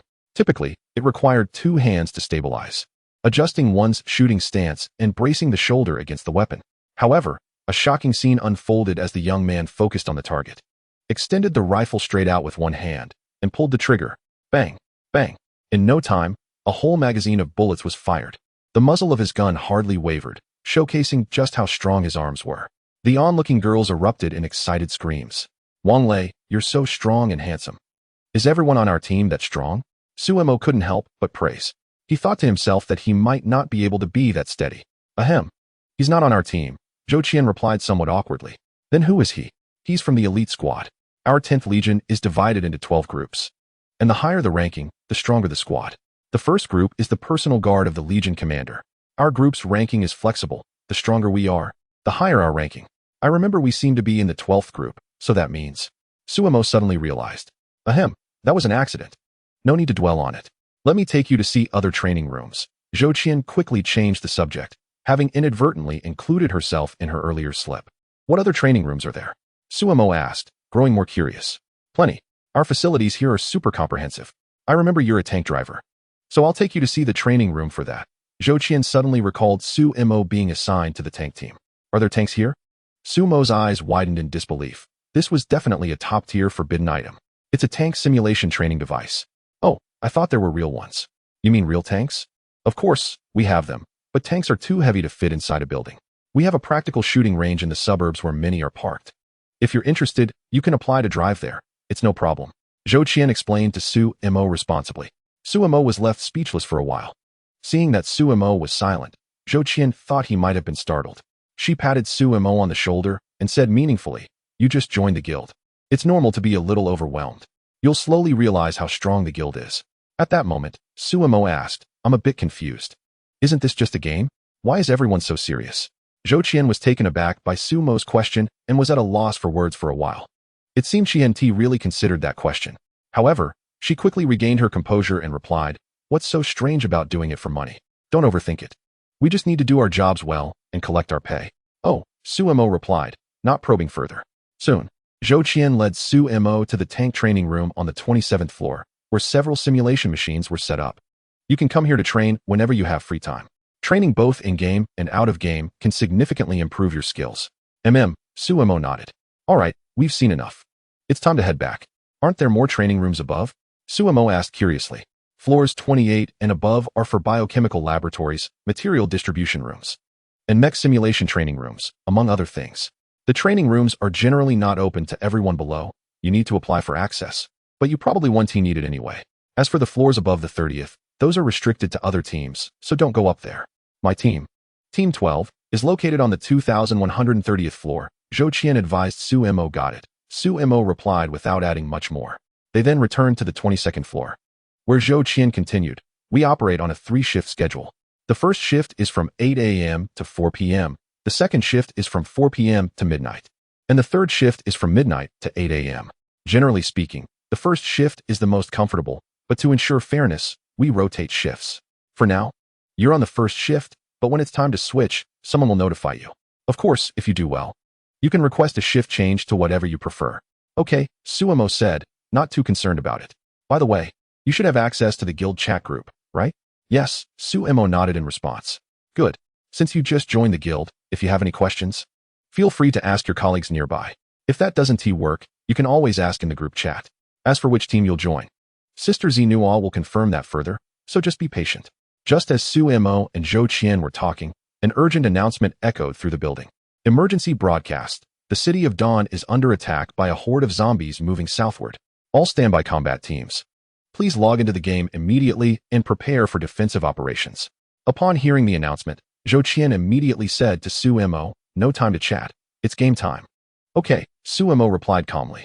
It wasn't too surprising that the city of Dawn was facing a zombie wave. After all, he had just escaped from one not long ago.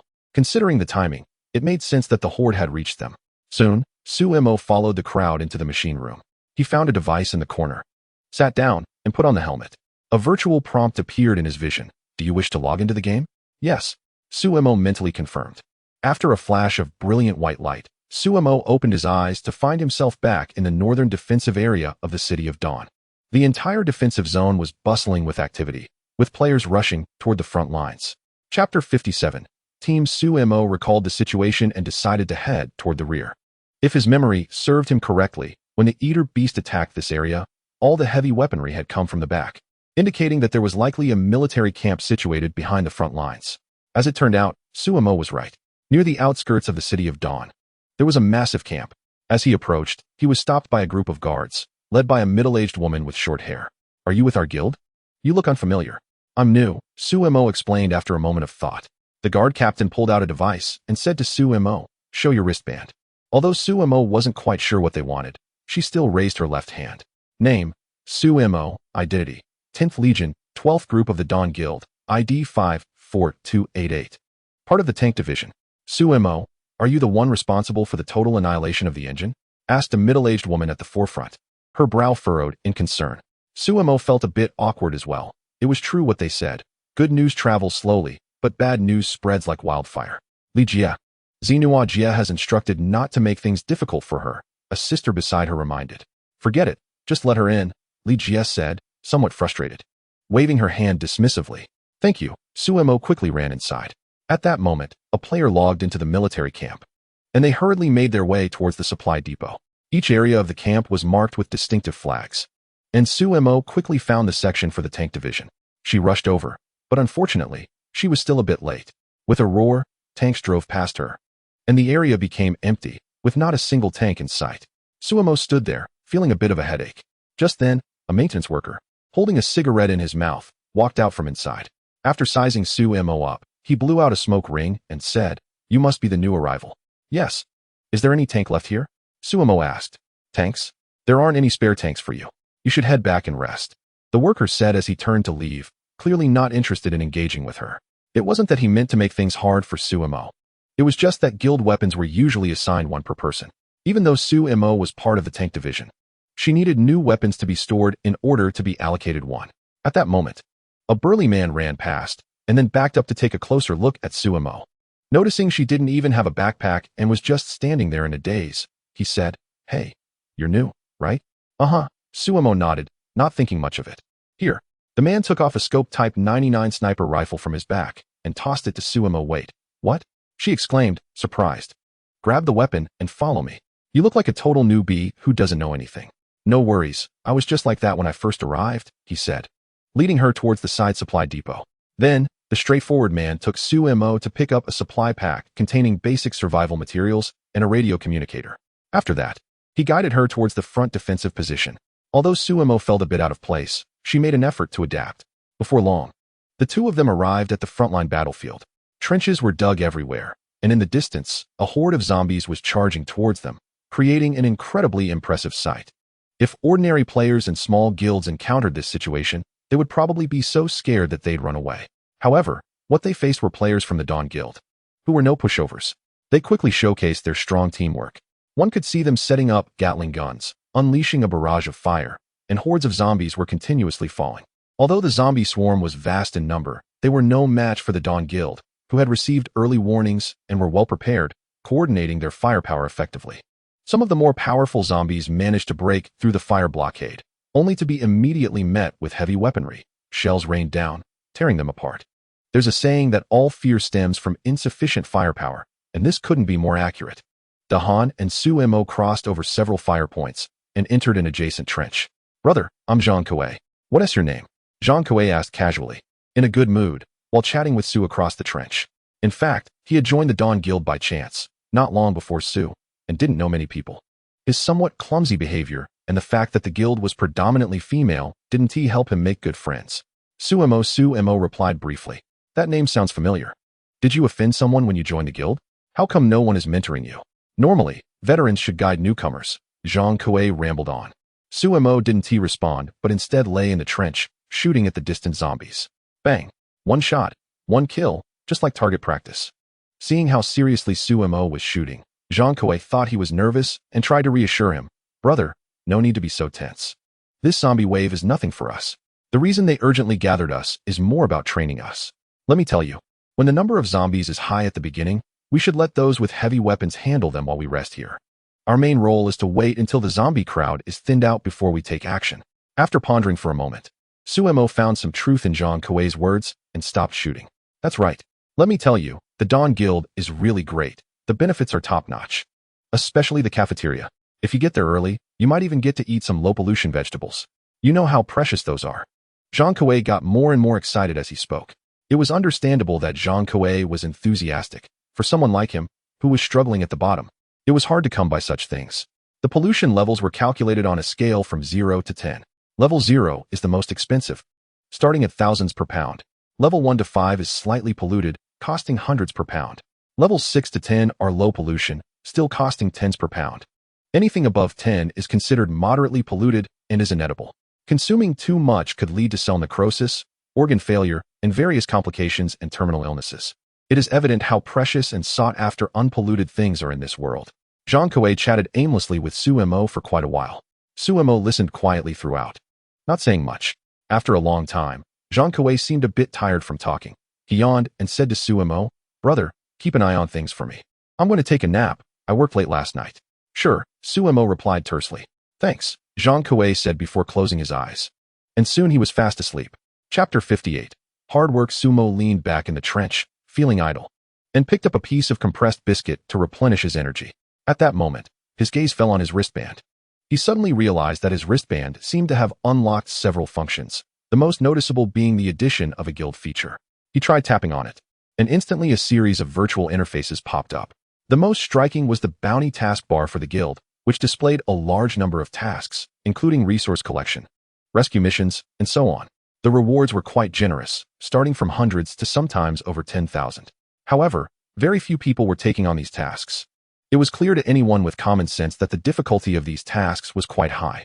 Naturally, tasks with lower difficulty would not offer such high bounties. It's important to note that most of these tasks were posted by guild players themselves, meaning they were essentially asking for help using their own money.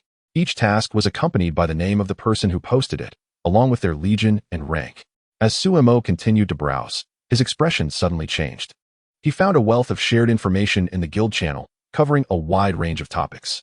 Among this was a detailed introduction to numerous monsters. While it may not have been entirely comprehensive, it included all the monster data Su-mo had encountered thus far. Besides that, there were detailed descriptions of various items, weapons, and mechanical devices. It was clear that this information was all collected by players themselves. Essentially, players had to rely entirely on themselves since arriving in this world. The system provided no help whatsoever.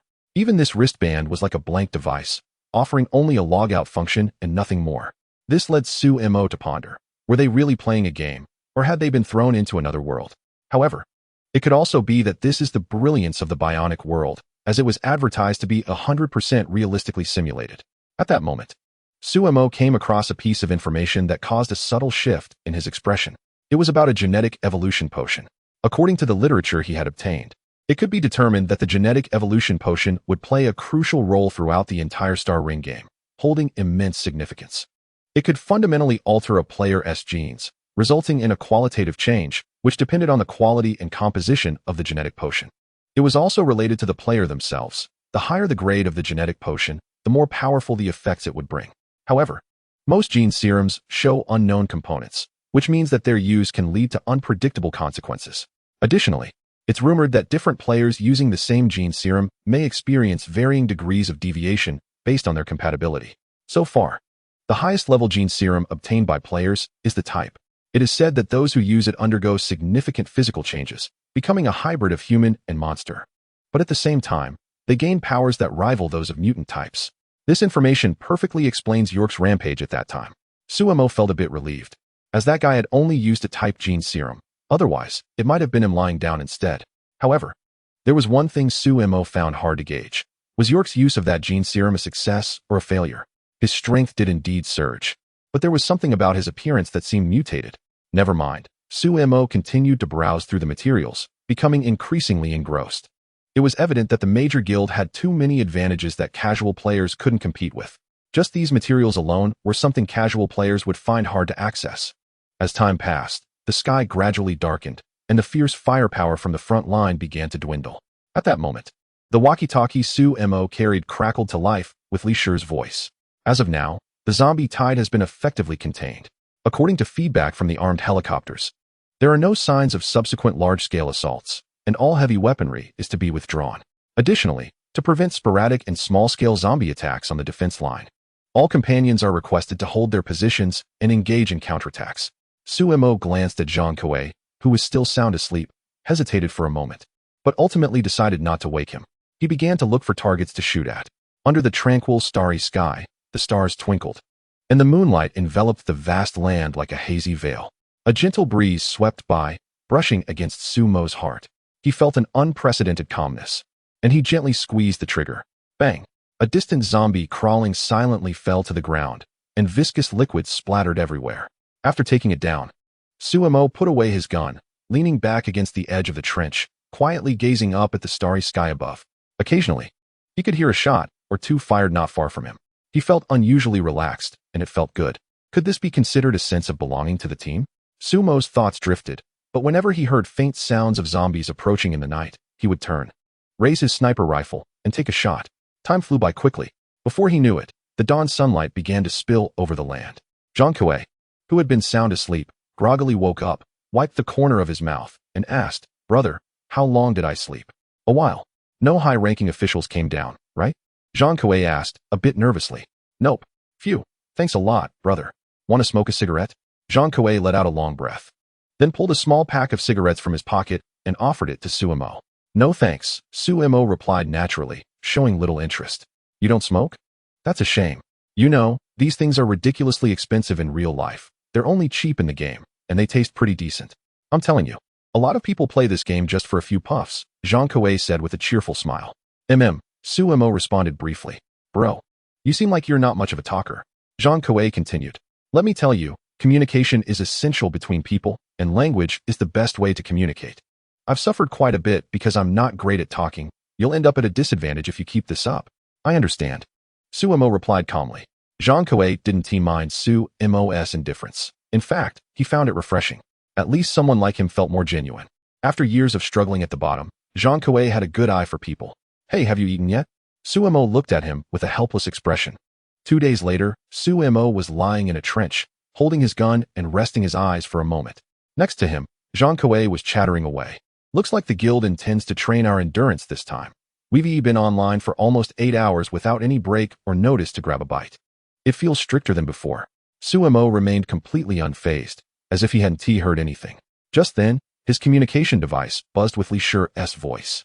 "Fellow comrades, thanks to your hard work, the zombie tide has been effectively halted. On behalf of team leader Zhao Han, I sincerely thank you all.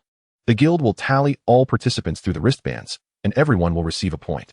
Starting now, new teammates will take over your positions, and you can log off safely back at the camp." "Bro, work's over," Zhang Kuei exclaimed excitedly to Suemo. Suemo slowly opened his eyes and saw a large group of players rushing towards them, ready to replace those in the trench. Soon, a team of 3 women and 2 men approached. "Thanks for your hard work. We got it from here."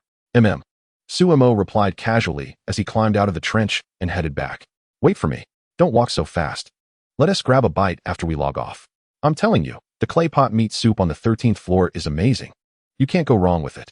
Zhang Kuei cheerfully chased after him, warmly inviting Suemo. Feeling a bit overwhelmed by Zhang Kuei's enthusiasm, Suemo hesitated.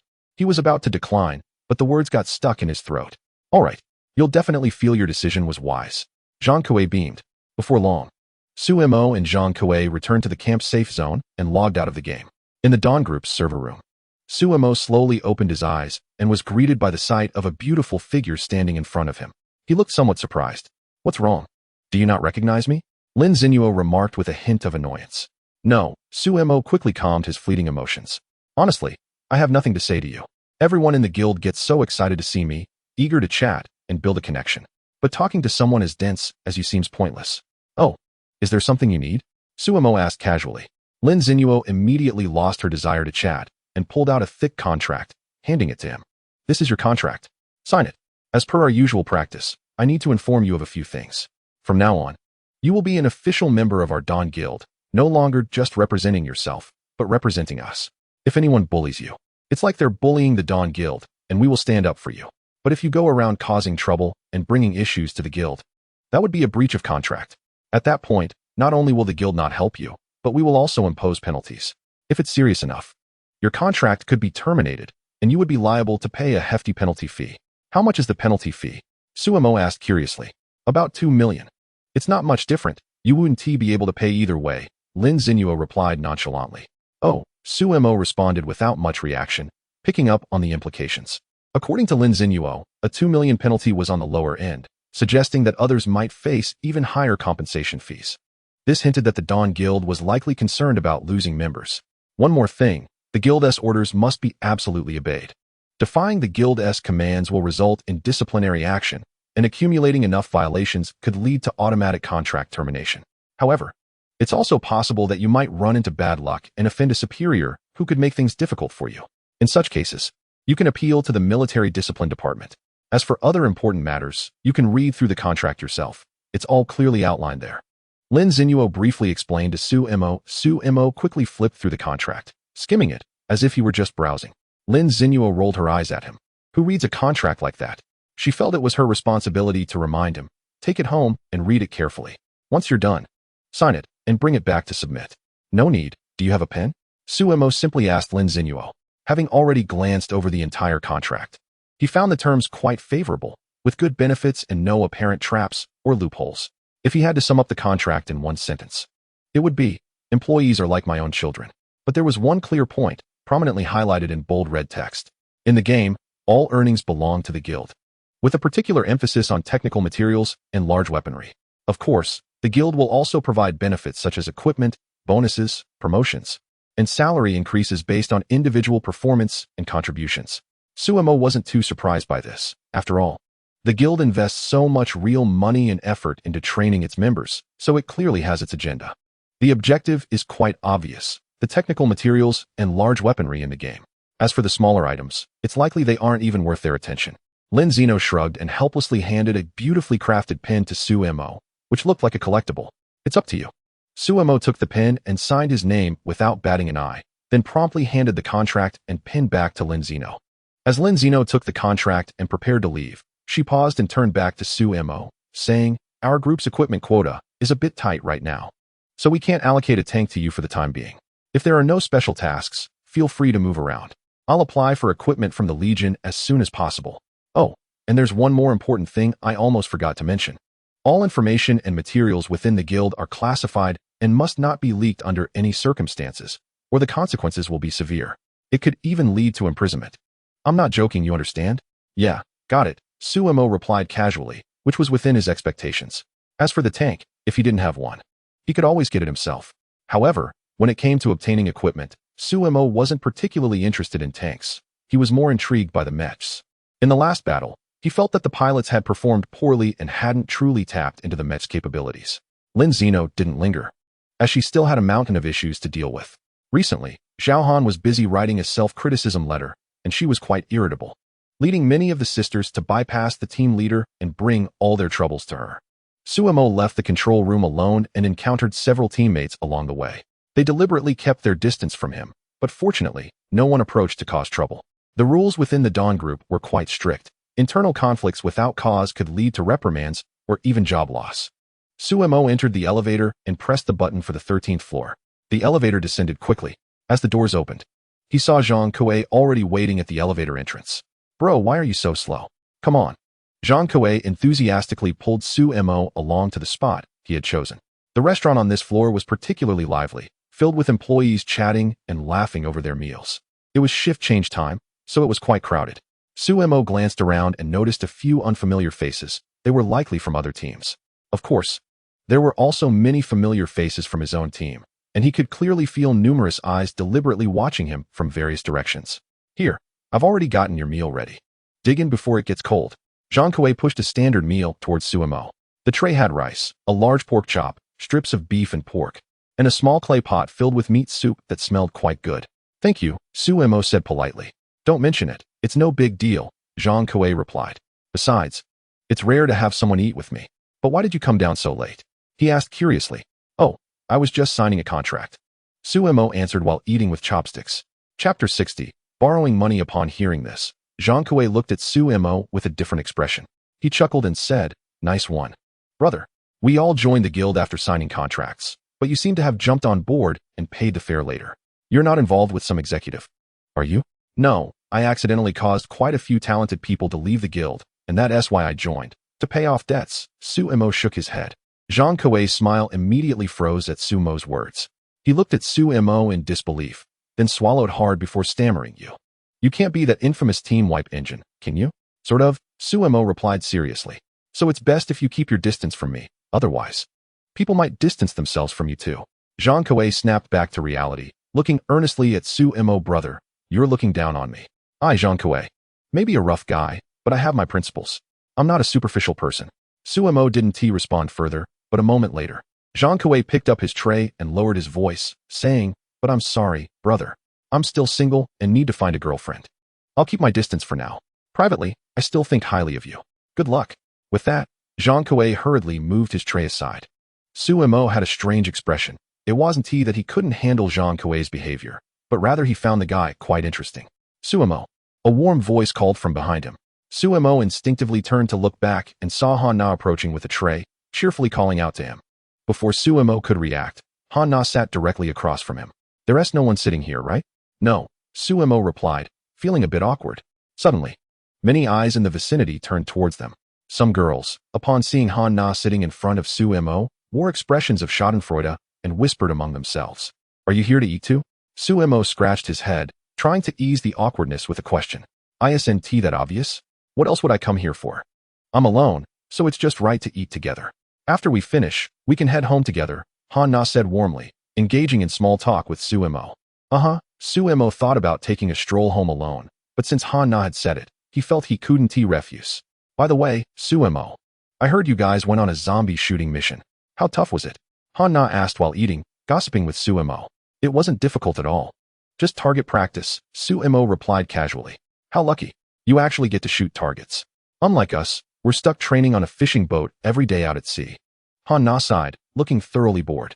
That sounds pretty nice though. It's quite laid back, Suemo said. What's so great about that? I'm just a gunner, not a captain. They get to steer the boat, and all I can do is fish with a net. Han Na complained incessantly in front of Suemo. Suemo listened awkwardly, unsure how to respond to Han Na's grievances. After chatting for a while, Han Na also found it dull, mainly because Suemo wasn't contributing much to the conversation. The discussion came to a halt. After a moment of thought, Han Na seemed to make a decision and said to Suemo, Hey, can I talk to you about something? What is it? Suemo asked, looking puzzled. Can you lend me some money? Han Na said, her eyes sparkling with hope. Suemo was taken aback. Money? If he remembered correctly, he had only just met Han Na yesterday. It felt a bit odd to be asked for money so soon. Say something, Han Na urged, growing impatient as Suemo remained silent. I don't have any money, Suemo replied after a moment of silence. He wasn't lying. If it were before, he would have had cash. But now, he barely had 1,000 yuan left.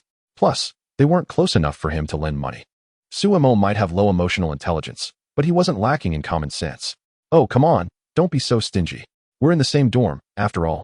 Besides, when you arrived yesterday, no one welcomed you except me. I even prepared lots of delicious food and bought you drinks. It really hurts my feelings to be turned down like this. I thought we were good friends already, Han Na said, playing the sympathy card. Surprisingly, Han Na's tactic was effective. Suemo was the type who responded better to kindness than harshness. Unfortunately, Han Na's timing was just bad. He genuinely didn't have the money. His expression showed a rare mix of embarrassment and reluctance, a feeling he had never experienced before. Han Na misinterpreted this as him being unwilling to lend her money. Please, just borrow me 500 yuan. I'll definitely pay you back first thing when I get my paycheck at the end of the month, Han Na pleaded with puppy dog eyes. Suemo felt helpless. Finally, he took out his wallet and pulled out 500 yuan. I only have a little less than 1,000. So here's 500 for you. Thanks. Love you. Oh, wait. I just remembered I have something to take care of. Bye, Han-na said, reaching out to grab the money and blowing him a kiss before running off. Sumo's expression grew increasingly strange. It wasn't that he minded Han-na not coming back with him. He just felt that something was off. Colleagues around him, witnessing the scene, couldn't help but chuckle, wearing expressions of schadenfreude. Another fool had fallen for it. Didn't this serve him right? How could a man who wasn't lecherous end up in such a pitfall? Truly naive. He should have inquired about Han-na's character. In fact, Han-na's reputation was even worse than Sumo's. He was merely known for having tricked too many people. Of course, Sumo had overheard some of the gossip nearby, but he didn't care. Borrowing money was his own decision, and since he had made that choice, he wouldn't regret it. Not long after, Sumo finished his meal and headed downstairs alone. Just as he reached the lobby on the first floor and was about to leave, he spotted Ziqing from a distance. After a moment of hesitation, he walked over to greet her. Ziqing. It seemed like she had been waiting for him. She asked, going home? Yes. Let's go. Ziqing didn't waste any time with small talk and simply turned to leave. On the way back in the car, neither of them spoke. The atmosphere was unusually quiet. Eventually, Ziqing broke the silence and asked, Did you lend money to Han-na? Yeah, I did. Sumo was a bit surprised. The incident had just happened, and she already knew about it. Don't lend her money again, Ziqing advised, glancing at the rearview mirror. It's fine. Sumo didn't mind too much. He had prepared himself for the possibility of not getting the money back. Besides, he didn't think Han-na would default. Aren't you worried she won't pay you back? Ziqing asked meaningfully. I don't think she will, Sumo replied confidently. Chapter 61. Clueless about romance, you're a bit different from others. On the surface, you seem oblivious. But your judgment of people is decent. However, I still need to tell you, don't lend her money in the future. If you do, she'll just spend it on alcohol. She uses all her salary to buy drinks. That's why we don't lend to her. Drinking so much will eventually harm her health. Ziqing pointed out the crucial issue. Of course, Han-na had such a bad reputation because she had borrowed money from many people without paying it back, and she accepted money from anyone. However, most of those who lent her money were men with ulterior motives. I understand. Can I ask you something? Go ahead. Can the data shared in the game's wristbands be accessed in real life? Yes, if you've joined the group. Ziqing replied while driving. I've joined several groups. Sumo glanced at his wrist and said, each group has a database. Depending on your permissions, you can unlock different levels of information and view it directly. Oh, I see. Sumo felt pleasantly surprised. However, there's something I need to remind you of. While it's fine to look through the information, please don't be foolish enough to leak it. During this period, several members in the guild couldn't resist the temptation and ended up spilling secrets. They were all sent away. Although Star Ring is just a game, don't be naive enough to treat it like one. Ziqing's hint to Sumo was, in a way, a kind-hearted warning. As core members, they had followed and pledged loyalty to the commander for a long time, so they naturally knew more secrets than others. I understand. Sumo responded calmly upon hearing this insider information, without a hint of surprise. Instead, he picked up his phone and opened the group chat, which was a bit unexpected for Ziqing and the others. A regular person would have been startled by such news. The chat for the 12th team of the 10th Legion was buzzing with activity. Rainy tears, so bored. Is there any handsome guy willing to take me along to explore Ruin Town? Abdominal muscle fresh meat. I can. I promise you can just relax the whole time. Rainy tears, really? Old cow eating young grass. Better not trust him, girl. Last time their team ran into trouble, this guy bolted faster than a rabbit. And the girls in their team all got wiped out. Abdominal muscle fresh meat. Angry. Who are you to slander my name? If you're so capable, why don't you use your real account? Old cow eating young grass. Haha, that's none of your business. Rainy tears. Sigh, so unreliable. I really want to team up with Wang Lei. If you guys had even half of his skills, that would be great. Abdominal muscle fresh meat. Awkward girl. You're asking for too much. Brother Wang is elite among elites. He is a favorite of the commander. No one in our 12th team can compare. Adorable bunny. Cute, not necessarily. Didn't I hear that Sister Zhao Han spent a fortune to recruit a top expert?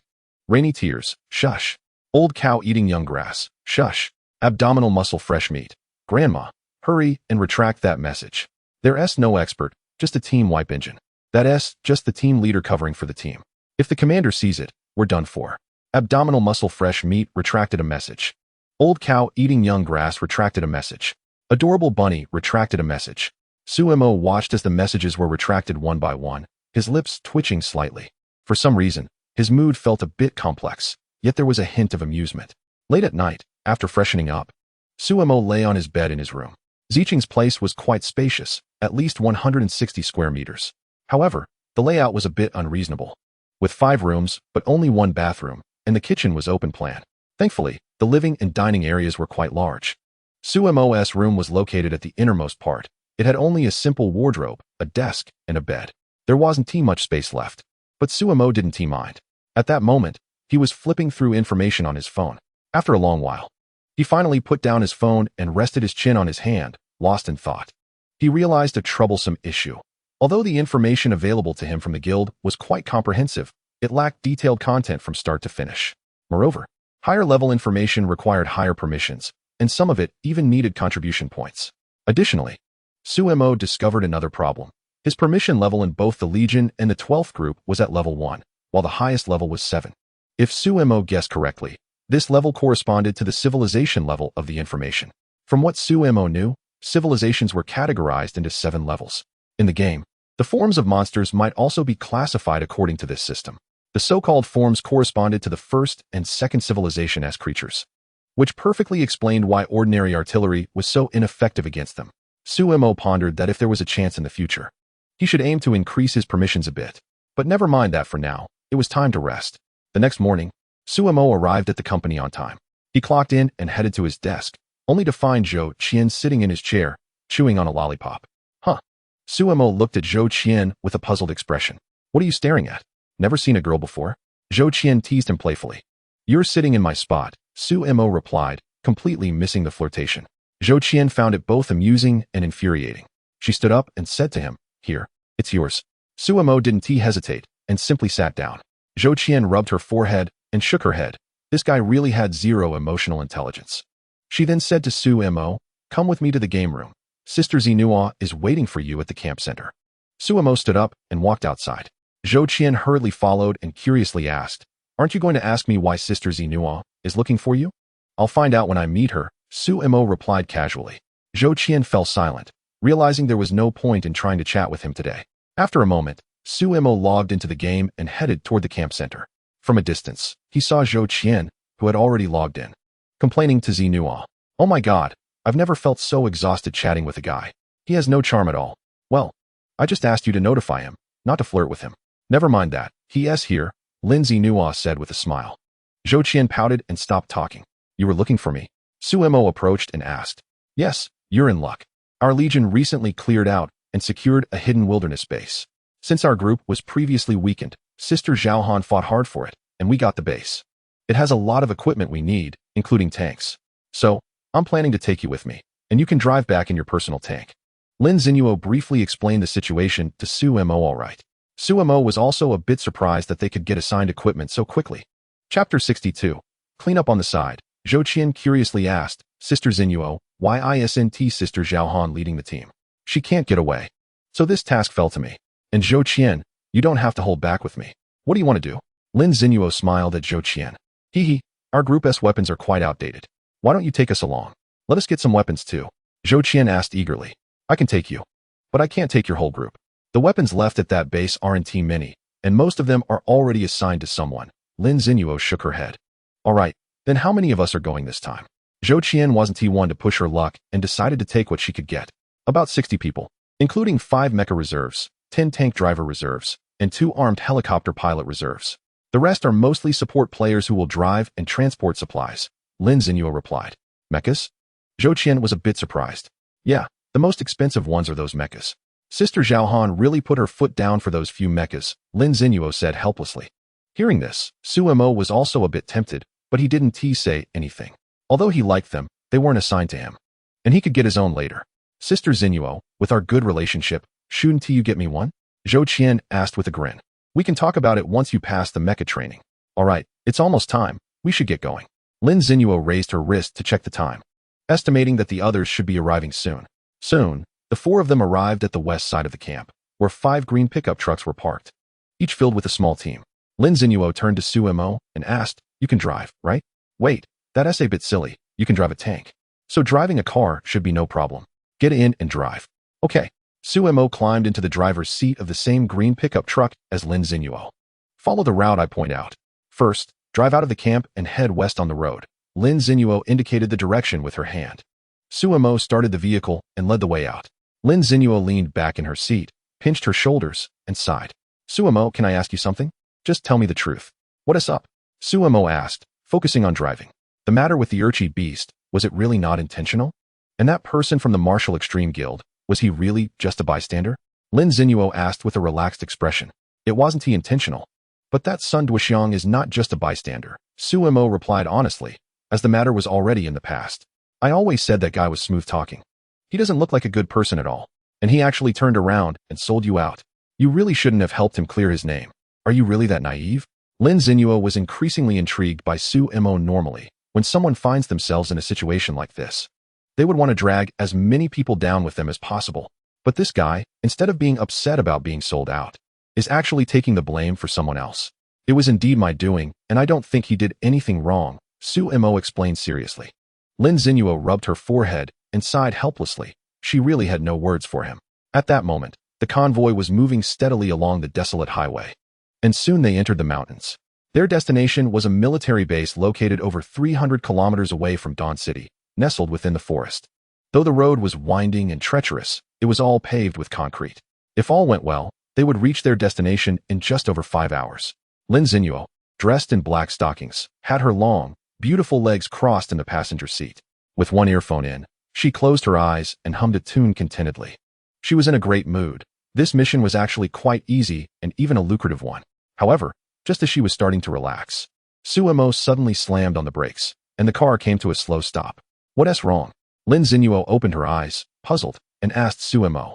There's an obstacle on the road ahead, Suemo replied, unbuckling his seatbelt before jumping out of the car. Lin Xinuo quickly followed to see what was going on. Soon, the entire convoy had come to a halt. As they approached the front of the road, they saw some debris and a landslide blocking the way. Oh, what bad luck, Zhou Qian sighed in frustration. Lin Xinuo turned to a nearby player and said, Qin Wang, can you take some people to clear this up? Sure. Sister Xinuo, that's no problem. It'll just take some time. These stones and dirt will take at least an hour to clear, Qin Wang estimated, noting that they lacked proper tools. Otherwise, they could have done it in about 20 minutes. That's fine, you all go ahead and clear it. Li Han, take some people to keep watch around the area, and the rest can rest here, Lin Xinuo said, not overly concerned since they had plenty of time. Got it. A determined middle-aged man replied. Zhou Qian ran her fingers through her hair and cheerfully suggested to Lin Xinuo, Sister Xinuo, since it'll take over an hour to clear the road, how about we go over there to that nice little stream and cook something? Let us make it a picnic. Sounds good. Lin Xinuo stretched lazily. Great. Come on, ladies, let us get moving. Zhou Qian exclaimed joyfully, excited by the idea. The scenery in this area was quite nice, and having a picnic here felt just like reality. So, Zhou Qian led a group of girls, happily heading towards the stream with their backpacks. The first to reach the creek was Zhou Qian, who took out a portable water quality tester from her backpack and dipped it into the stream. Upon seeing the results, she waved her hands excitedly and shouted, Come on, everyone, the water here isn't too polluted. The group quickly jumped into the creek, splashing and playing around. Suemo stood by the roadside, feeling no desire to join them, perhaps due to the encounter with the chomper last time. In less than 10 minutes, Zhou Qian and the others got tired of playing, so they started a fire, set up a small pot, and pulled out some compressed jerky to toss in. They added a bit of seasoning and began cooking the meat soup. Of course, just to be safe, even though the water quality test was fine, they still boiled it using bottled water. The delicious aroma of meat wafted through the air. Although the Girls' Guild might be somewhat lacking in combat skills, they excelled in their secondary professions. Wow, that smells amazing, one of them exclaimed. Of course, Qian's cooking skills are top-notch. I wonder who will be lucky enough to marry her in the future. Don't say that, Zhou Qian retorted, holding a spoon and gesturing playfully to her sisters. You all gossip too much. Haha, she's just shy. The group of girls laughed and teased each other. Suemo, feeling bored, gazed into the distance, occasionally glancing at Lin Xinuo. The atmosphere was quite pleasant. Chapter 63, by Zay. At that moment, Lin Xinuo noticed Suemo still standing by the road and called out, Suemo, come over here. Don't just stand there. Suemo hesitated for a moment but eventually walked over. What's up? Nothing much. I just wanted to call you over. Don't be so antisocial. Have some meat soup to regain your strength. While any food in the game can replenish stamina, eating cold food for too long can be off-putting. Lin Xinuo personally served a bowl of meat soup to Suemo. The other girls nearby watched this scene, their expressions slightly awkward, and the previously lively atmosphere fell silent. Thank you, Suemo said as he accepted the bowl. He took a small sip and found it quite tasty. As he ate, warmth spread through his stomach, and he felt a noticeable boost in his energy. At that moment, a white figure quietly approached from the nearby woods, with a pair of pitch-black eyes silently watching Suemo and the others. Then, the pale figure slowly retreated until it vanished from sight. Lin Zinhua sat on a rock by the creek, stretching lazily as a gentle breeze blew by, making her feel very comfortable. The weather is really nice today, cool and refreshing. It might even rain. Suemo glanced up at the sky and replied coldly, "It looks like it might." Lin Zinua's expression stiffened, and she rubbed her forehead, thinking calling this guy over was indeed a mistake. Her good mood had suddenly evaporated. "Suemo, hasn't anyone told you that you're really boring?" "Nope," Suemo replied earnestly. Lin Zinhuo let out a long sigh, struggling to find her words. Seeing her helpless expression, Zhou Qian covered her mouth and chuckled. "Sister Zinhuo, you have your moments of helplessness too. That guy Suemo just doesn't he play by the rules." "Are you feeling mischievous, Zhou Qian?" Lin Zinhuo retorted, reaching out to tickle her. Zhou Qian playfully dodged her. Watching the two of them horse around, Suemo felt a bit more relaxed. However, at that moment, his pupils suddenly constricted as he keenly noticed irregular movements in the distant forest, as if some creature was passing through. Without hesitation, he shouted, "Lin Zinhuo." Lin Zinhuo, who had been laughing and joking with Zhou Qian, paused and turned to Suemo, saying, "What is up? I'm your superior and older than you. Can't you call me Sister Zinhuo?" "There is a monster approaching," Suemo stated succinctly. Upon hearing his words, Lin Zinhuo's expression changed dramatically, and she asked solemnly, "Are you sure?" "Absolutely," Suemo replied with certainty. Lin Zinhuo's expression shifted repeatedly. Logically, this route should have been cleared by the commander and shouldn't pose any danger. But for some reason, Sumo's words were exceptionally convincing, and she chose to trust him. She shouted, "Everyone, put down your food and grab your weapons. Return to the vehicles immediately." The teammates, who had been laughing and chatting, dropped their bowls and chopsticks at Lin Zinhuo's command and rushed towards the convoy. The personnel on alert tightened their grips on their weapons, entering a state of readiness, even though they were unsure of what was happening. At that moment, the surrounding forest became even more agitated, and creatures towering 2 to 3 meters tall, with lizard-like heads filled with sharp teeth and sickly white skin, emerged. They had long tails that ended in triangular splits, each filled with sharp fangs. "Oh my god!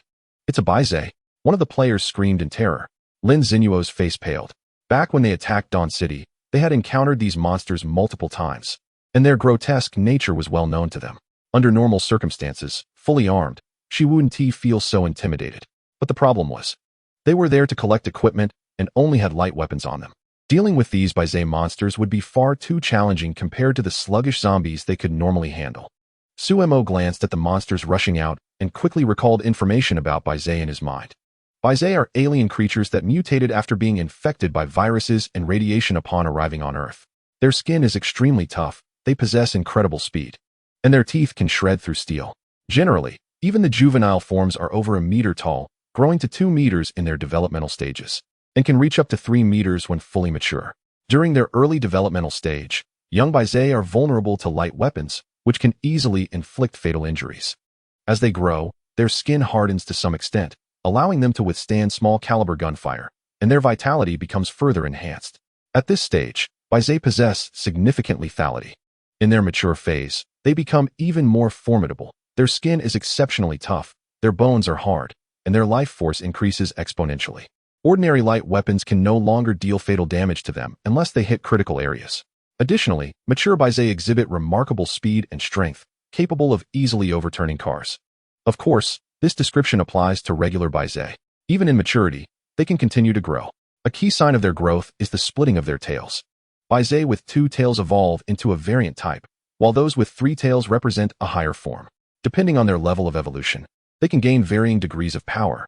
Furthermore, within the same type, Baizhe can be classified into 4 tiers based on energy fluctuations: common, elite, commander, and lord. All players, get in the vehicle. Combat players, open fire for cover. Lin Zinhuo shouted as she drew her automatic pistol and began shooting at the charging Baizhe. Zhou Qian and the others remained calm. They split into teams and opened fire at the Baizhe from different directions. Fortunately, many of the Baizhe rushing down were still in their growth or juvenile stages. Under the barrage of fire, some of the smaller Baizhe were taken down on the spot, and even the mature ones had their speed reduced. "Captain, the road isn't fully cleared yet," Qin Wang said urgently to Lin Zinhuo. She glanced at the obstacles on the road. Large debris had been cleared to the side, and some of the earth had been removed. Without hesitation, she issued her command. No waiting, let's charge forward. Understood. Qin Wang and the others immediately stopped their work and sprinted toward the green pickup truck. At this moment, Suemo had already returned to the vehicle and called out to Lin Xinyuo, get in. Lin Xinyuo had no intention of lingering and decisively ordered, everyone, retreat. She quickly climbed into the truck, but before she could steady herself, Suemo slammed on the gas. Chapter 64. The unexpected turn. The green pickup truck sped away, and Lin Xinyuo's head hit the back of the seat. She clutched the back of her head, grimacing in pain, casting a resentful glance at Suemo, thinking, what a big idiot. He didn't even give a warning. Moreover, she hadn't confirmed if the other team members had retreated yet, and Suemo had already taken off at full speed. Before she could voice her complaints, the truck jolted violently. The entire green pickup truck soared into the air, leaving Lin Xinyuo momentarily stunned. Suemo recklessly sped over the debris. Moments later, the truck crashed heavily onto the road, jolting Lin Xinyuo and disorienting the team members in the back. Seeing that Xinyuo had retreated, Zhou Qian shouted without hesitation, catch up. No time to linger. The combat player responsible for sniping was busy getting into the vehicle and started shooting at the Baizé. However, the Baizé were incredibly fast. A few team members who were trying to retreat were tackled to the ground by the charging Baizé, letting out screams of agony. Retreat. Don't stop. Zhou Qian shouted loudly. Several green pickup trucks slammed on the gas and accelerated out. Instantly, many Baizé missed their targets, roaring in anger as they crazily pursued the green pickup trucks, showing no signs of giving up. Lin Xinyuo picked up the radio and spoke to everyone. Don't panic. We can shake them off. Yes, Xinyuo. Got it, leader. Came the responses from various teammates over the radio. In the face of danger, it was clear that the majority of the team remained remarkably calm. Suemo, who was driving, showed no signs of panic. He kept accelerating, and the speedometer shot up to 100. It's important to note that this was a rural road, not a clear highway. Just then, a dark figure suddenly leaped out and lunged at the pickup. Suemo swerved sharply to the right, and Lin Xinyuo, caught off guard, crashed into him, her fragrance enveloping him. Lin Xinyuo shot him an annoyed look. At that moment, Suemo was highly focused, quickly stabilizing the vehicle. The Baizé that had missed its attack turned and pounced on another pickup behind them. Bang! That pickup immediately flipped over, crashing against the mountainside. Lin Xinyuo saw this through the rearview mirror and urgently shouted, Xiaoqi, it's no use, at that speed, after flipping over. There's a high chance they're dead on the spot. Even if they survive, they'll be seriously injured. Suemo replied simply. I know. Lin Xinyuo gritted her teeth, frustrated that a simple mission could lead to casualties. She didn't know what to say. Strap in and hold on. Don't bump into me again. I'm going to accelerate, Suemo calmly instructed, not out of concern for her, but because Lin Xinyuo's earlier collision had affected his driving. Lin Xinyuo was already fuming, and Suemo's words only added to her anger, making her teeth grind as if he was implying she wanted to bump into him again.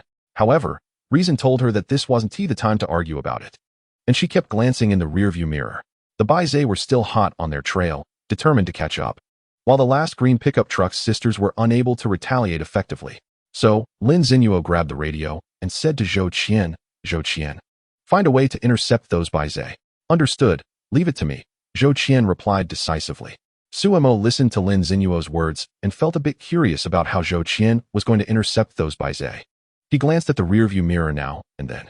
On the road, Zhou Qian suddenly let go of the roof cover and shouted to her sisters in the driver's cabin. Slow down. Got it. One of the girls in the cabin quickly turned the steering wheel to the right and stepped on the brake, reducing the speed. Their green pickup truck immediately fell to the back of the convoy. Zhou Qian forcefully kicked down the rear barrier, skillfully knocked over several spare fuel barrels beside her, and then kicked one out with a swift motion. The iron fuel barrel rolled down, heading straight for the pursuing Baizé. Following that, Zhou Qian raised her gun. Bang! A precise shot ignited the fuel barrel. A loud explosion ensued, accompanied by fierce flames that spread out. In an instant, it separated the convoy from the Baizé. Throughout the process, Zhou Qian's movements were clean and decisive, exuding a fierce confidence. Suemo watched this scene in the rearview mirror, feeling slightly astonished.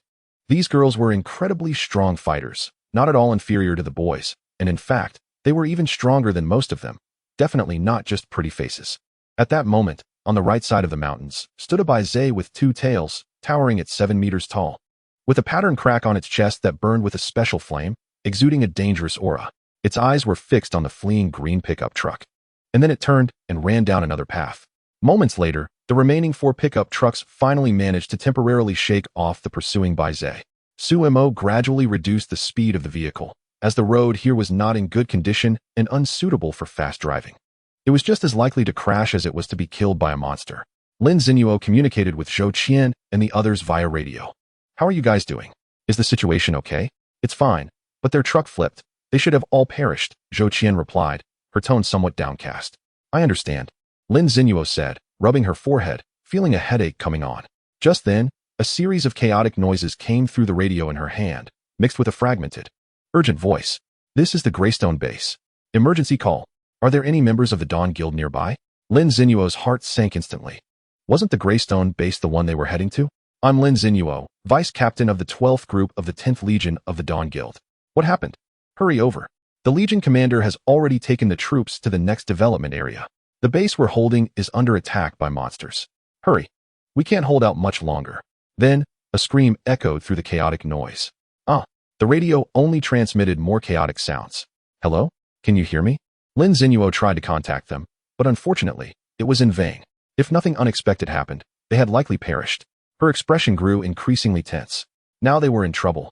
The base they were heading to was also having issues, and there were monsters behind them, effectively putting them in a tight spot. Suemo shot a sidelong glance at Lin Zinuo and calmly said, "I don't know what exactly is wrong with the base, but I'm certain of one thing. If we stop or try to go back to Dawn City, it will be the end for us." "What do you mean?"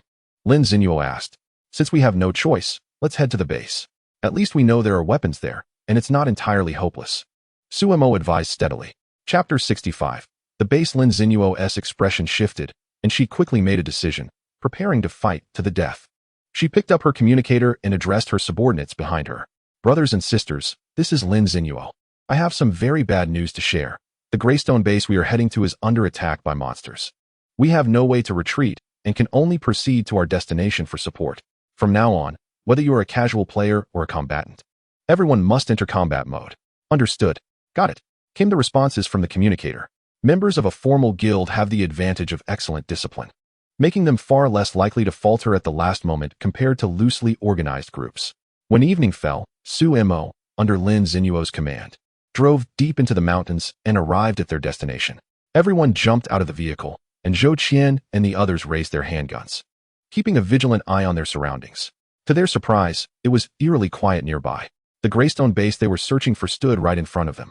The entire base was embedded within a mountain, with a 12-meter-high steel door wide open.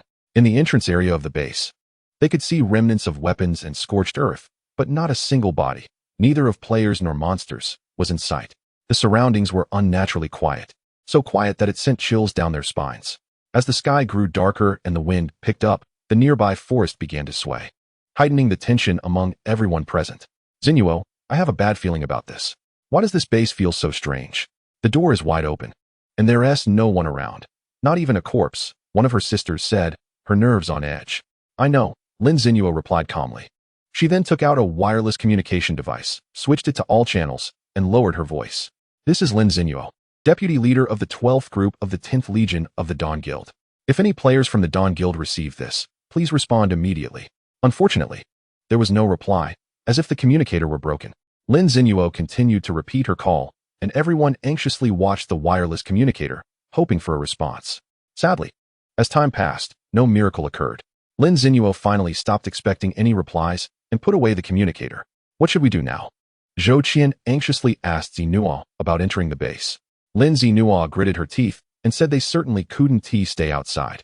There could be monsters lurking in the forest at any moment. Moreover, she could tell that there were definitely issues with the base. However, that wasn't the most important thing.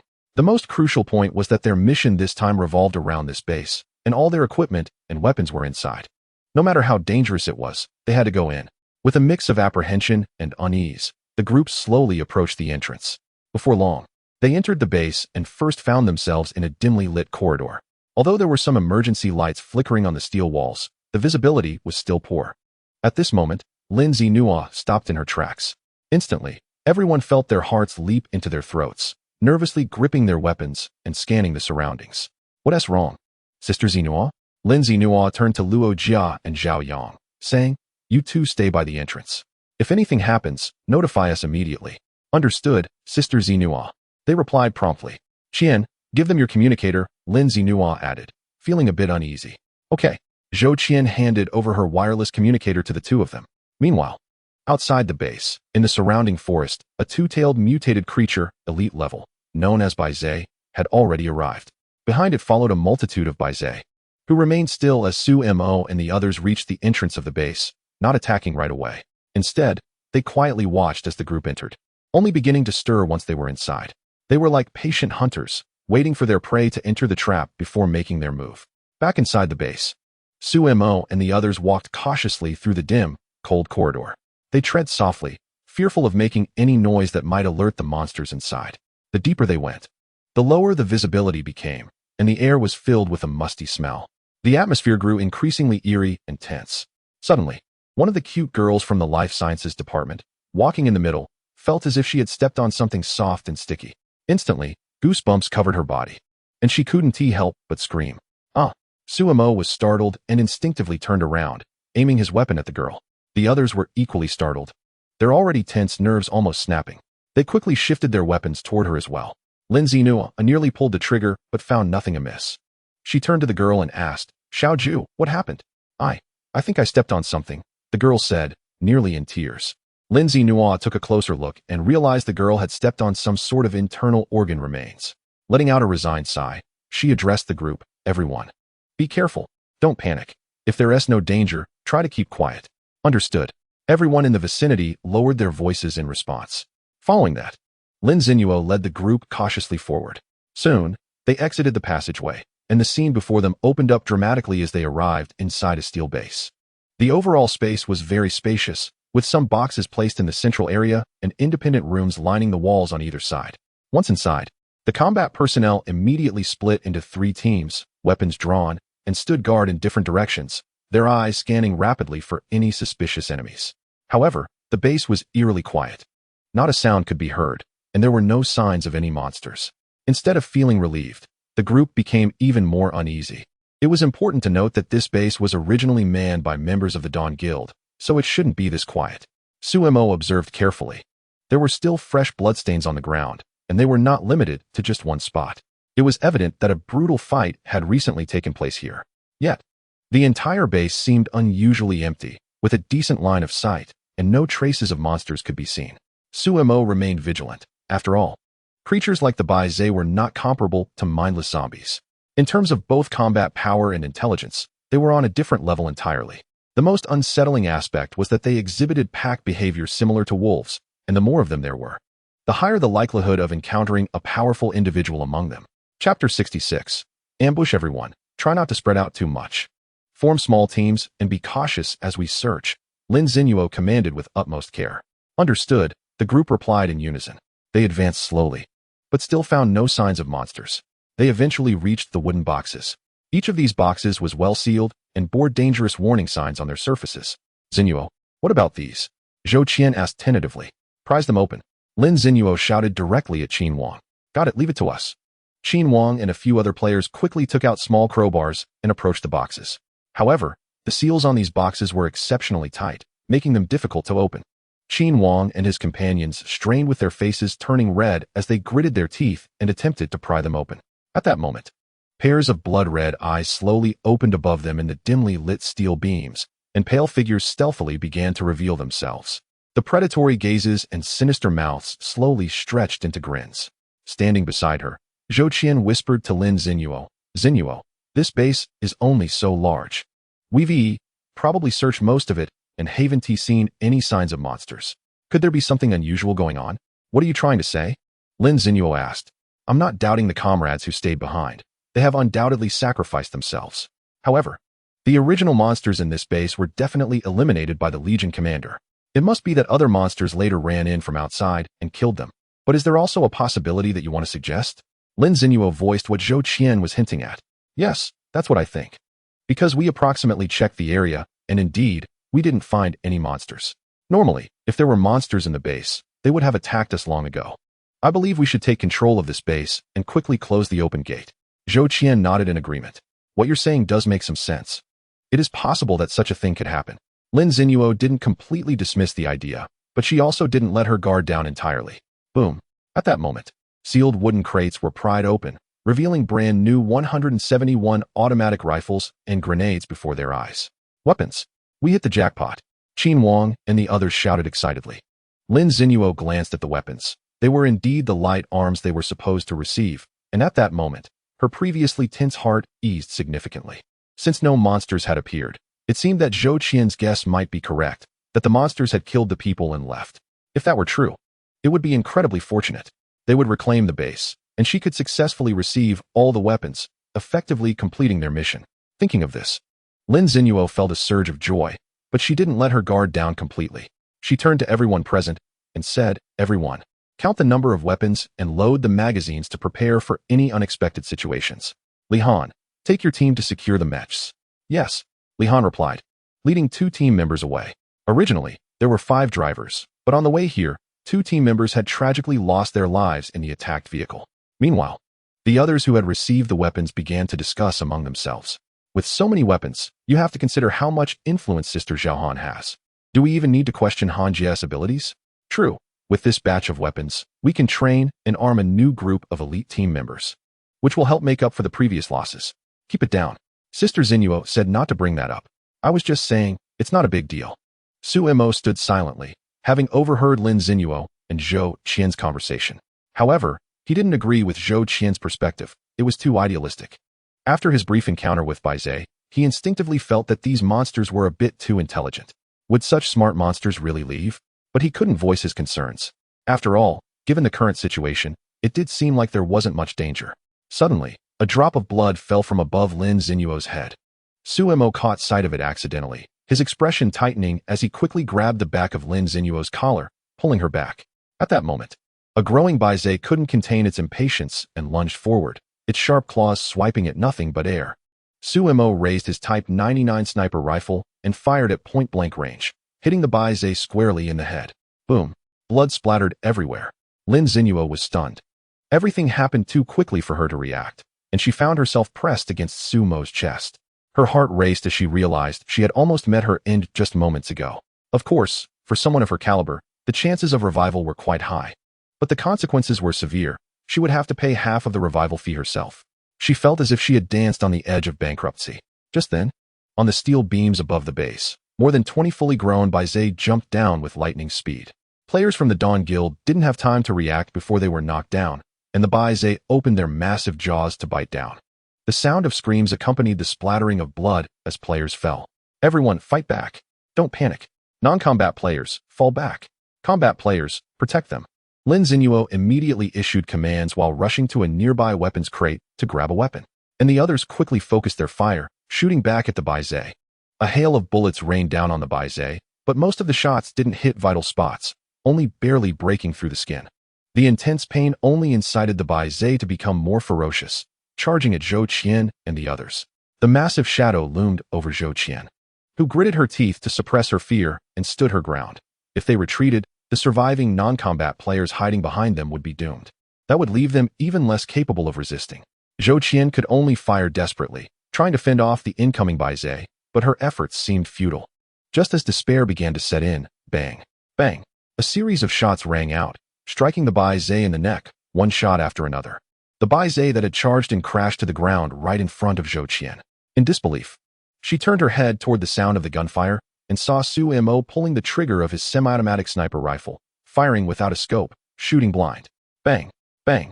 Each shot found its mark on the approaching Bai Zhe, significantly alleviating the pressure on the group.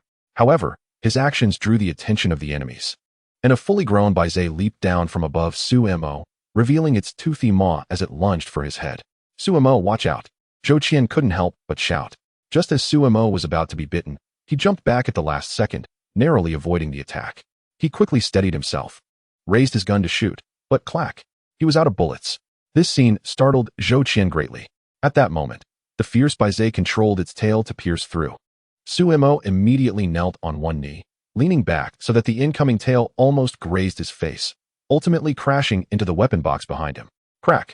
The entire box shattered into pieces, and weapons scattered all over the ground.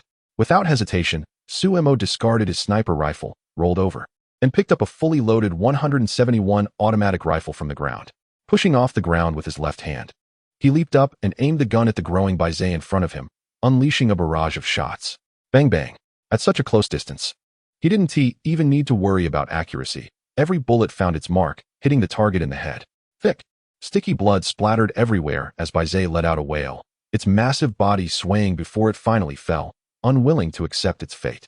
Before Sumo could catch his breath, a towering figure over 3 meters tall charged at him with a furious roar. He turned to see a mature Baize lunging forward, its mouth filled with sharp teeth ready to bite. He held his breath, making a desperate turn to narrowly evade the jaws. However, he couldn't avoid its massive body. The violent impact sent Sumo flying, crashing heavily to the ground, nearly knocking the wind out of him. He couldn't help but let out a pained groan. The blow felt like being hit by a small car. Whoosh. A sound like air being sliced through reached his ears. Ignoring the pain, Sumo's brain reacted instinctively as he rolled away from his position. At that moment, the sharp tail struck the ground where he had just been, shaking his head to regain focus. He decisively discarded his gun and picked up a new 171 from the ground, firing at the Baize again. The mature Baize was riddled with holes, blood pouring out, but it didn't matter. Without hitting a vital spot, it became even more savage, crazily lunging at him, as if intent on tearing him to pieces. Sumo, be careful. Lin Zinuo saw Sumo in danger and rushed over, firing continuously, but unfortunately, her efforts were not very effective. Sumo's pupils constricted. His muscles tensed, and the oppressive feeling of death didn't crush him. Instead, it ignited his potential, and he prepared to make a decisive move. At that moment, 3 mechs charged in from the distance, raising their massive weapons. Kaka! A barrage of fierce gunfire erupted. Just as the Baize reached Sumo, it was riddled with bullets and fell, unwilling to succumb.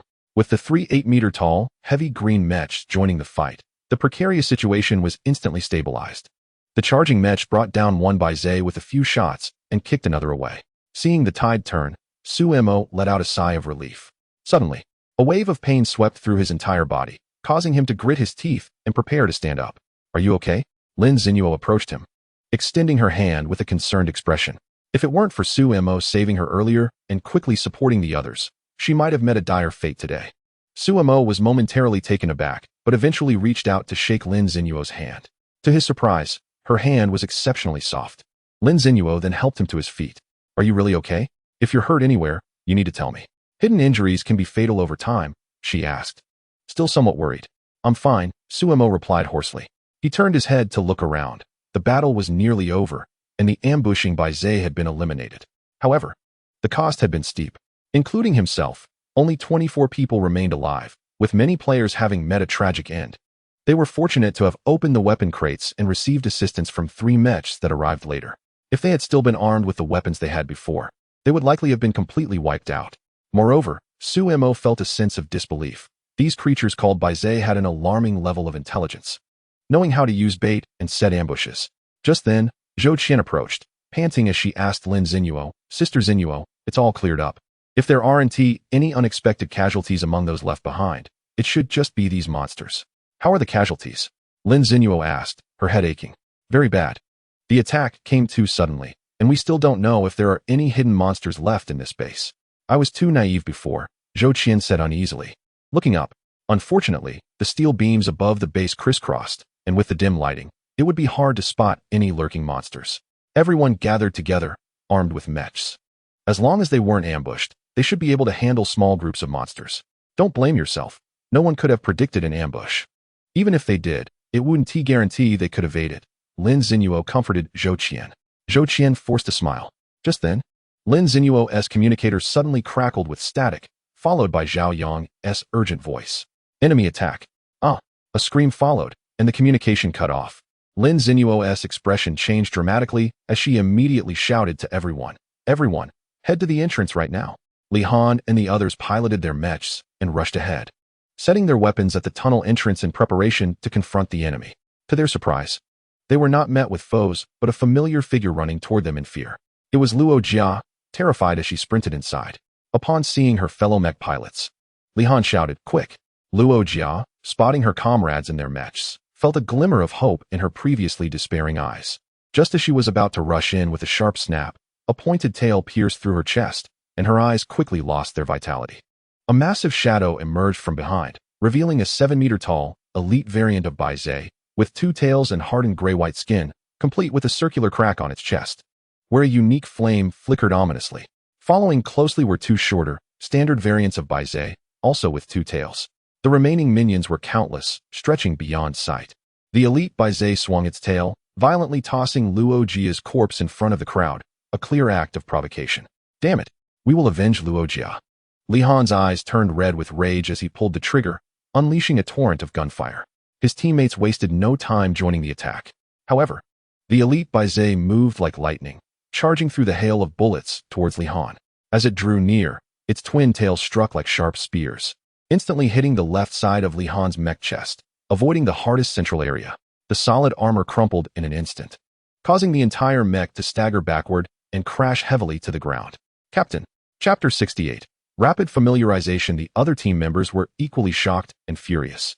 Just as they were about to surround the elite Baizé, the two standard Baizé variants charged towards the other two mechs, leaving the team unable to assist Li Han. After successfully ambushing him, the elite Baizé lunged directly at Li Han. However, as the captain of the mech team, Li Han was no pushover. He managed to lift his mech's leg and kick the charging Baizé away. Lin Xinyuo felt her heart sink. She realized their team was at a disadvantage and without hesitation shouted, "All combat personnel, follow me. Fire support." The people present showed no fear as they charged forward. However, this did not include Su Mo, who did not rush to help at the first moment. Instead, he turned and ran in the opposite direction. Specifically, he was heading towards the direction where Li Han's mech was coming from. He remembered clearly that Lin Xinyuo had said she was there to retrieve 5 mechs. With only 3 currently in operation, it meant there were still 2 mechs available. Su Mo was unsure if he could even operate a mech. But one thing he was certain of was that Li Han and the others alone would not be able to take down those Baizé. It was only a matter of time before they were wiped out. Soon, Su Mo reached his destination, finding a spacious warehouse ahead of him. Without a moment's hesitation, he dashed inside. Inside the warehouse stood 2 sturdy green mechs, humanoid in shape, with round heads and a display device shaped like a cross, featuring a large red dot in the center, standing about 8 meters tall. In its left hand, it held a heavy, mounted firearm, with a caliber comparable to that of a tank's cannon. Next to the 2 mechs, there were a special mechanical key and a manual. This was the first time Su Mo had seen a mech up close, and everything felt so real. He walked over, picked up one of the mechanical keys and the manual. The cover of the manual boldly stated, Type 03 City Defense Mech Operation Guidelines. He quickly flipped through the manual, skimming the contents. Mech type, Type 03 City Defense Mech, Green Shield, Manufacturer, Haigang Heavy Industries Affiliation, Long Country Initial Deployment. Year 73 Technical Specifications. Internal Environment, Standard Cockpit, Overall Height, 8 meters, Weight, 40.09 tons, Armor Material and Structure. High Strength Type 3 Steel, Reinforced Front Armor, equipped with a powerful emergency escape system. Coating, Dark Green, Waterproof Rating, Level, Classification. Power Unit, High Concentration Type 42 Internal Combustion Engine, Operating System, Long System Version 10, Fixed Armament, Type 31 Close Defense Gun, Type 3 Close Range Missile Launcher in the Abdomen, Optional Armament, None, Optional Hand Weapons, Universal after that. Su Mo pushed over a simple iron ladder and climbed up to the chest area of the mech. He took the mechanical key and inserted it into a small hole on the side of the mech's chest, then turned it. With a click, the cockpit slowly opened, revealing a spacious seat. Su Mo jumped right in. Looking at the all-metal control panel, his blood began to race. This was his first time operating such a real mech. Before, he could only play in simulators. To say he wasn't excited would be a lie. As the saying goes, mechs are a dream come true for many men. However, the sound of gunfire outside quickly brought Su Mo back to reality. He began to assess the situation. These were stock mechs, so they were not locked with password protections. All he needed to do was insert the mechanical key into the corresponding hole to start it. Starting it wasn't the issue. The key challenge was how to control it. Fortunately, all the text on these mechs was in the national common language, not strange symbols, which made it easy to understand. This was a great convenience for Su Mo. He inserted the key into the designated slot and pressed the start button. The entire operation platform lit up instantly, and the cockpit began to close slowly. Following the prompts on the control panel, Su Mo pulled the control stick. It felt so heavy. He didn't know about other things. But just the strength needed to pull the control stick was something only a few could handle. This wasn't a matter of pulling it once or twice. In combat, it required continuous operation. In the warehouse, the illuminated mech looked like a clumsy infant, swaying and flailing its limbs. Meanwhile, the situation at the base entrance was becoming increasingly dire. Li Han was barely holding on, facing an elite-level Baizé that was incredibly powerful. This creature was capable of not only directly clashing with mechs using its physical body, but was even stronger than them. Not to mention, Baizé's speed and reaction time were exceptionally fast. The mech that Li Han was piloting had its outer armor completely deformed, and it was moving more and more sluggishly. The elite Baizé quickly sensed the weakness of its prey and decisively launched a lethal attack, targeting various parts of the mech. With gritted teeth, Li Han suddenly retreated to create some distance and pressed the button for his last trump card. Whoosh! The abdomen of the green shield mech opened up, launching 2 small short-range missiles. However, the charging Baizé leaped explosively, evading the incoming missiles in an instant. It then pounced directly onto Li Han's mech, pinning it down. In the next moment, its sharp tail pierced through. Crack! The already dented armor could no longer withstand the force and was instantly penetrated. Inside the cockpit, Li Han felt a chilling sensation as he was pierced through, blood trickling from the corner of his mouth as he hung his head in despair. The situation for the other 2 mechs wasn't much better. One after another, they fell under the combined assault of the regular Baizé and its minions. It wasn't that the mechs were underperforming. It was primarily due to poor operational skills. Sister Zeno, we can't hold on much longer. What should we do? Zhou Qian shouted at Lin Zeno as the situation worsened. Lin Zeno bit her lip, feeling just as helpless. There was nothing else to do but endure. To be blunt. Escape? Where could they run? Setting aside whether there was a way out, could they even outrun these creatures? As for hiding, that was out of the question. Baizé had an incredibly strong sense of smell, and very few could hide from it. Now, they could only fight to the bitter end. Gritting her teeth, she shouted, "Brothers and sisters, let us fight them. Let us fight them." Everyone present felt utterly frustrated. Since there was no choice, they might as well go all out, taking down as many as they could. At that moment, the elite Baizé and its companions closed in, baring their terrifying jaws. Lin Zeno and the others instinctively stepped back, but unfortunately, there was nowhere left to retreat. The players they were protecting trembled in fear, their faces pale, and the magazines they were loading nearly slipped from their hands. The elite Baizé let out a fierce roar and charged forward. Lin Zeno pulled the trigger on her rifle, bullets pouring out. Unfortunately, it had no effect. The dense hail of bullets struck the elite Baizé, but couldn't even break its surface grayish-white skin. As the massive maw lunged at her, Lin Zeno felt her heart freeze in terror. Just then, a roaring sound suddenly erupted, and a mech came rushing in at high speed. It crashed into the elite Baizé, sending it flying. Chapter 69. Suddenly, another green shield mech appeared, leaving everyone in shock. Lin Zeno was particularly stunned. The mech raised its pitch-black gun and unleashed a barrage of fire at the elite-level Baizé. Bang! Bang! The entire process was seamless, with every shot hitting its mark. The elite Baizé was riddled with shocking wounds all over its body, emitting painful cries. The other 2 standard-level Baizé immediately sensed danger, decisively abandoning their spoils to change their attack target and charged towards Su Mo from different directions. Su Mo remained calm, showing no signs of panic. Nor did he sit idly by.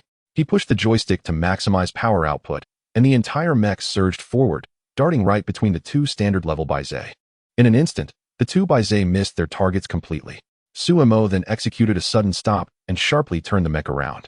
With a click, the belly and back launchers opened, and 2 short-range missiles shot out, directly hitting the 2 standard-level Baizé. The enormous explosion erupted, accompanied by a spread of flames. As the smoke cleared, 2 badly injured standard Baizé staggered out, their bodies charred and battered. The fact that they survived such a close-range missile strike showcased their tenacious vitality. However, Su Mo showed no sign of being moved.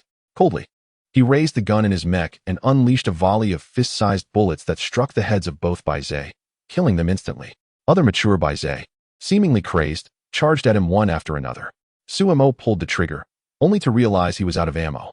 He threw the gun at one Baizé that was lunging at him, and then controlled the mech to punch another mature Baizé squarely in the face, sending it flying. At that moment, the elite Baizé charged from the side. Su Mo sensed the danger, but unfortunately, it was too late to react. As expected, he was knocked to the ground, his forehead furrowing in the cockpit. His inexperience had led to a mistake.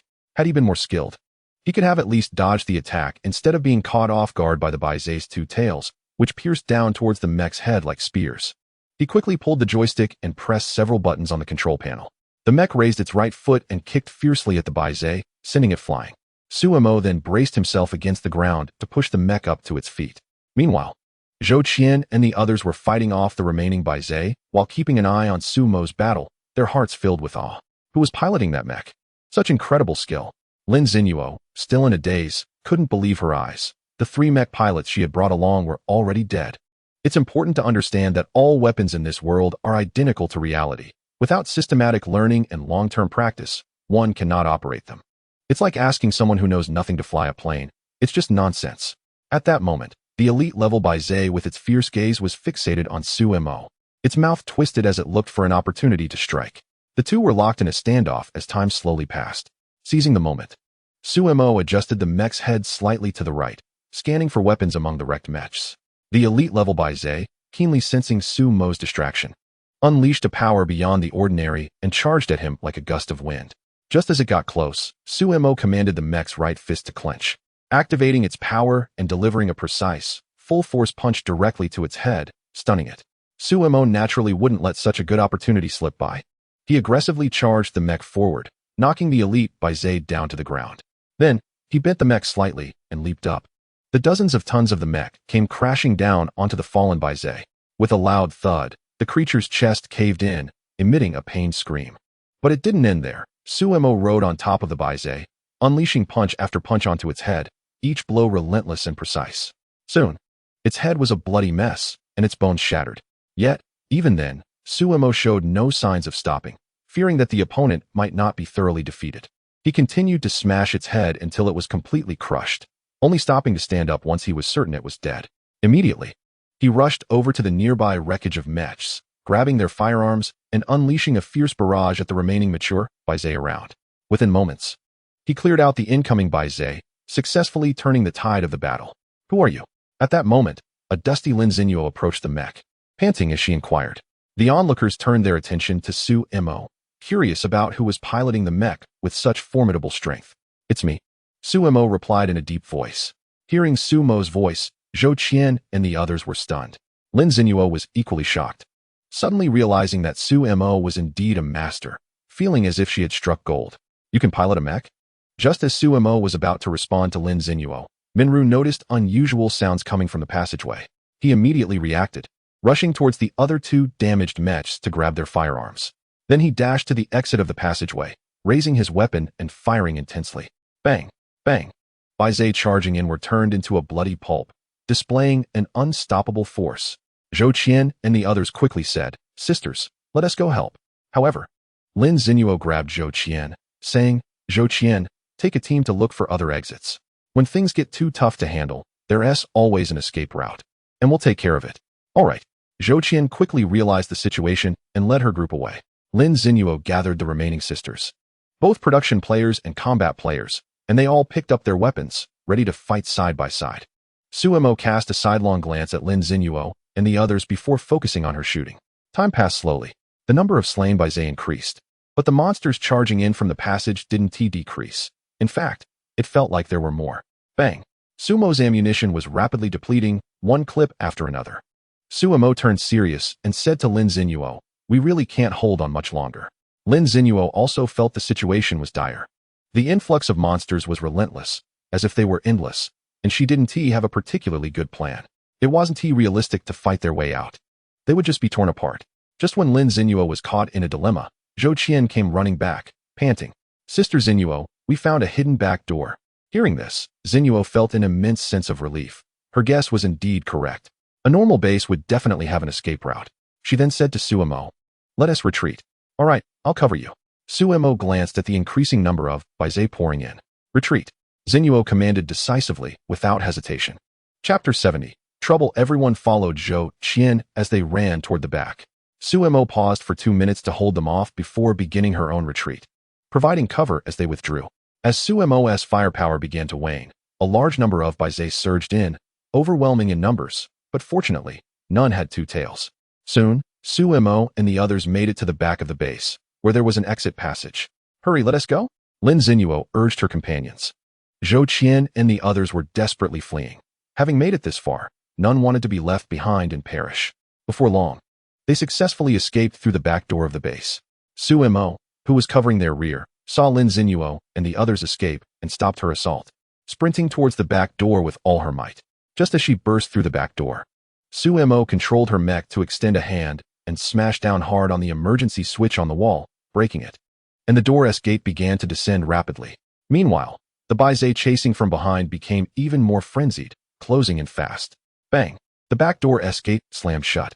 Lin Zinuo and the others, who had just escaped, gasped for breath. We finally made it out. Zhou Qian plopped down on the ground, utterly exhausted from the continuous fighting. Yeah, I thought we were done for. Qin Wang and the others echoed their relief. Just then, they heard violent banging and roaring against the closed back door, startling Zhou Qian and the others into scrambling to their feet. No way, they're not giving up?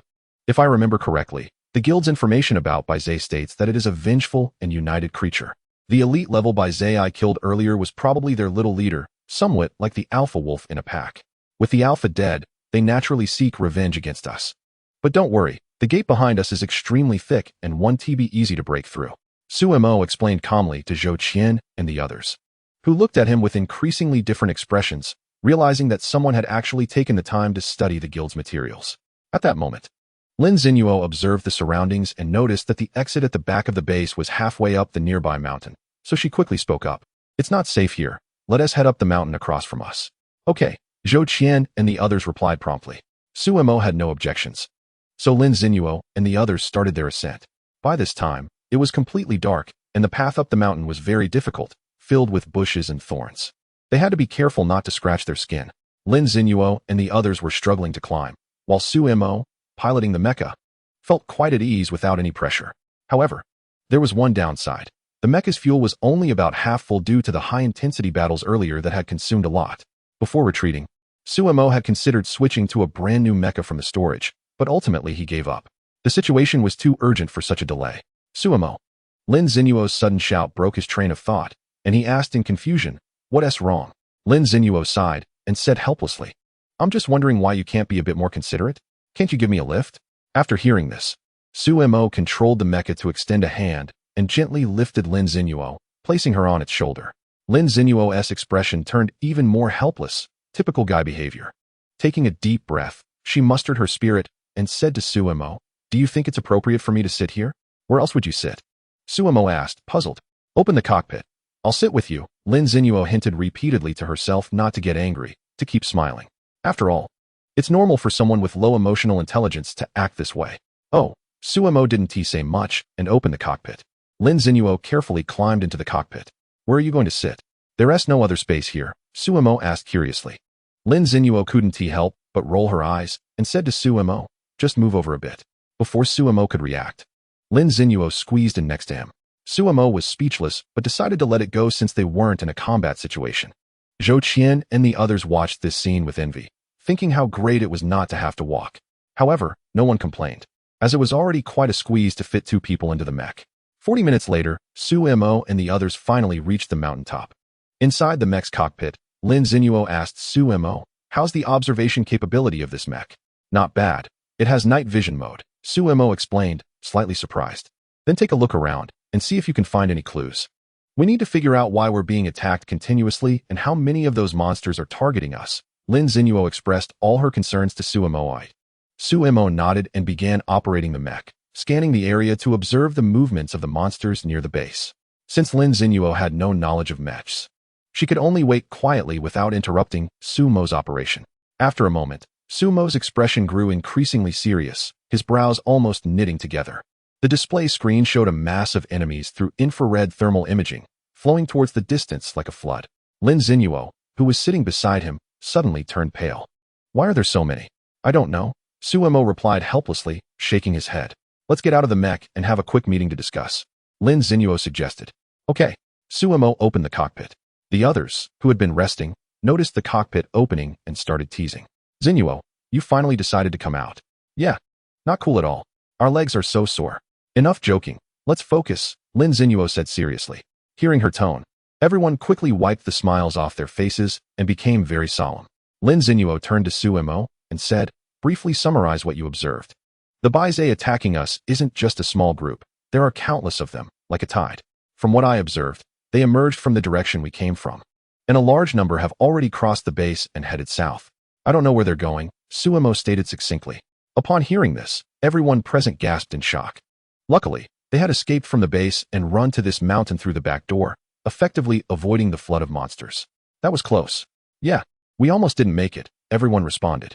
Just as everyone was feeling relieved, Lin Zinuo suddenly realized something, her face changing dramatically. Not good. What's wrong? Suemo was startled by Lin Zinuo's reaction. The direction those monsters are moving in is exactly where the Legion commander is leading her team. They could be in danger. Lin Zinuo exclaimed anxiously. If the Legion commander and her team were severely injured, the entire Legion would be doomed, and they wouldn't have a good time either. Zhou Qian and the others became anxious as they heard this, feeling a bit lost. What do we do now? No, we must quickly catch up with the raid team led by the commander and give them a warning to prevent an ambush. Lin Zinuo's expression changed repeatedly. All right. The surviving members present showed no signs of retreat or fear, each responding without hesitation. However, Suemo suddenly spoke up, dismissing Lin Zinuo's proposal. No way. Suemo, are you scared? Lin Zinuo furrowed her brows and asked. We only have 15 people left, with about 7 of us being combat players. Plus, we have one heavily damaged mecha. If we charge in now, we'll definitely be done for, Suemo replied bluntly. Among the 15, there were 11 women and 4 men. The female combat players were Lin Zinuo, Zhou Qian, Sun Hong, Gao Mei, Xiao Lu, and Zhou Wenna. The female support players were Li Miaotsue, Wang Lan, Zhang Yudai, Zhao Ying, and Wang Pingyan. The male combat players were Su Mo, while the male support players were Qin Wang, Li Qua, and Wang Dailong. But we can't back down. The raid team led by the commander consists of Group 16, which includes some of the strongest combat players in the entire Legion. If they suffer heavy losses, our 10th Legion will be in serious trouble, Lin Zinuo said, biting her lip, her gaze unusually determined, showing no signs of giving up. She was ready to take the risk, no matter how dangerous it was. Suemo calmly chided her.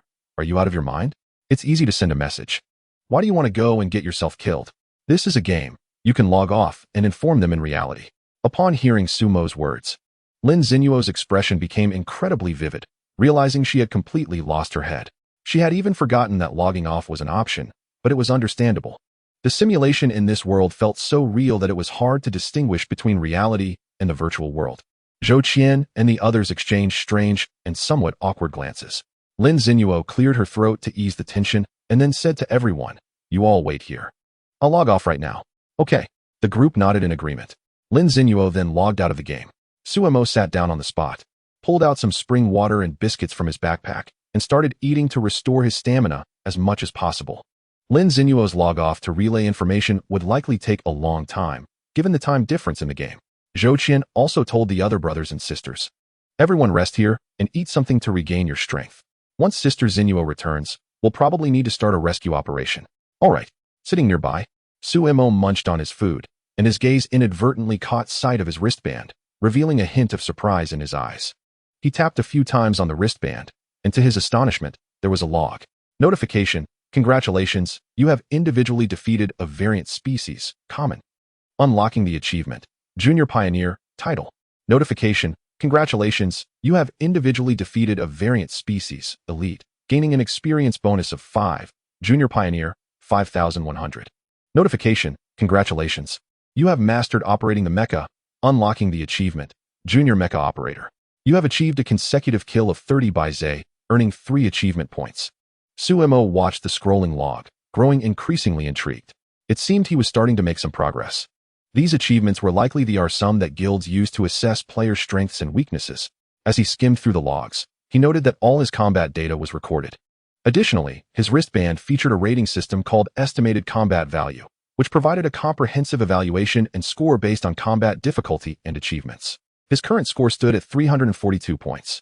Suemo wasn't sure whether this score was considered high or low. However, one thing remained clear.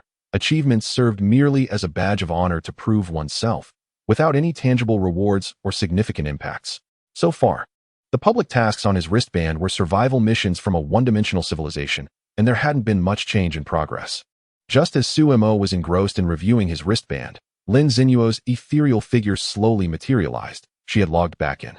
"Zinuo, have you notified the commander?" Zhou Qian and the others asked anxiously. If they failed to notify, they might really have to chase after the main force. "I've already spoken to Sister Zhaohan. She will inform the commander. We don't need to worry about that," Lin Zinuo replied, a hint of worry in her voice. "Isn't that a good thing? Why do you look so unhappy, Zinuo?" Zhou Qian, still unable to feel relieved, keenly noticed something was off with Lin Xinyuo's expression. We're in big trouble now. Lin Xinyuo sighed. Is it because Sister Zhao Han is blaming us for losing the base and the numerous casualties? Zhou Qian hesitantly asked.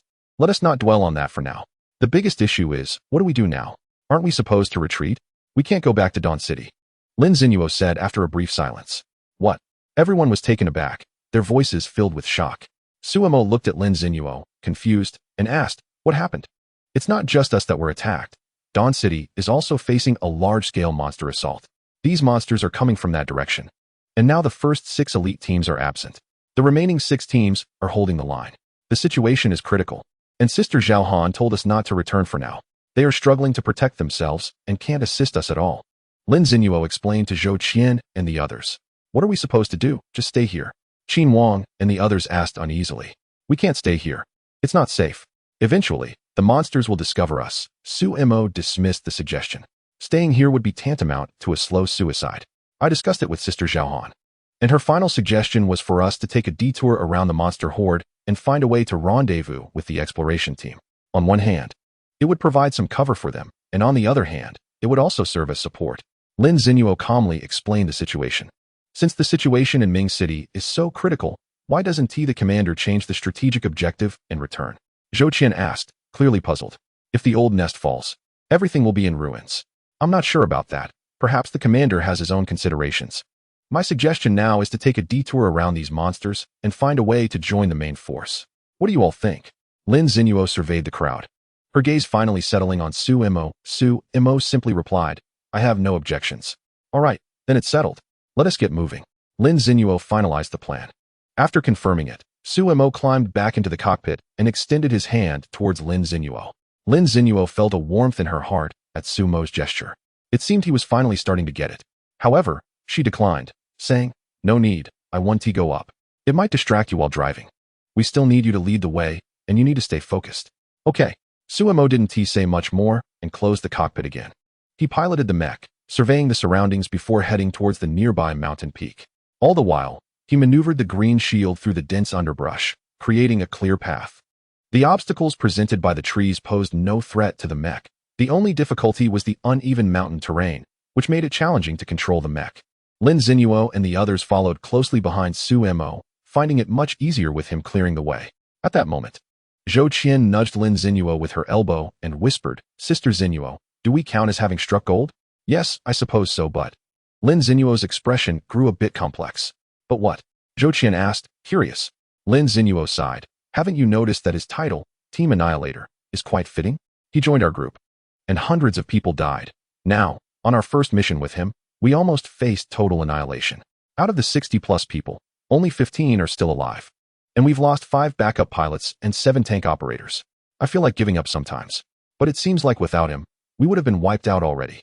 Zhou Qian replied, a bit uncomfortably. Of course I know that, Lin Xinyuo said. That's why I haven't said anything, but it still feels. Ugh. Never mind. She shook her head and sighed deeply.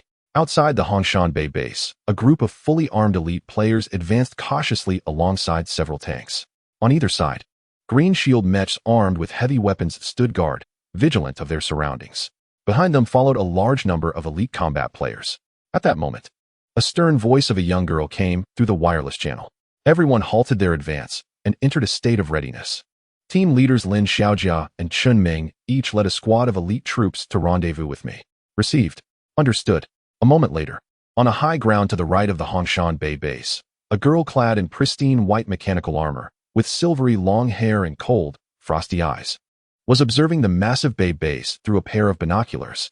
The entire bay base, constructed of steel, was covered in red bubble-like spores that pulsed like a heartbeat. Numerous shambling corpses wandered inside, but these were not ordinary zombies. Their skin was cracked in various places, with eerie red light seeping through the fissures. Deep within the base stood a colossal red spore, towering over 30 meters high.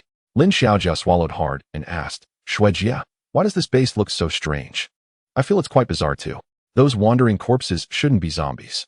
I just took a look, and many of them are still wielding weapons. Their roaming patterns are very systematic, as if they are holding their positions. And what are those red bubbles? Chen Ming said, his scalp tingling with unease. Understood. If I'm not mistaken, there may be higher-level monsters within this base, Qian Qingxue replied coldly. Chunming and Lin Xiaojia couldn't help but gasp. Higher-level monsters are extremely twisted beings. Even the most common type is terrifyingly strong. Captain, should we reconsider our attack plan? This base doesn't seem easy to breach, and our current situation isn't very optimistic.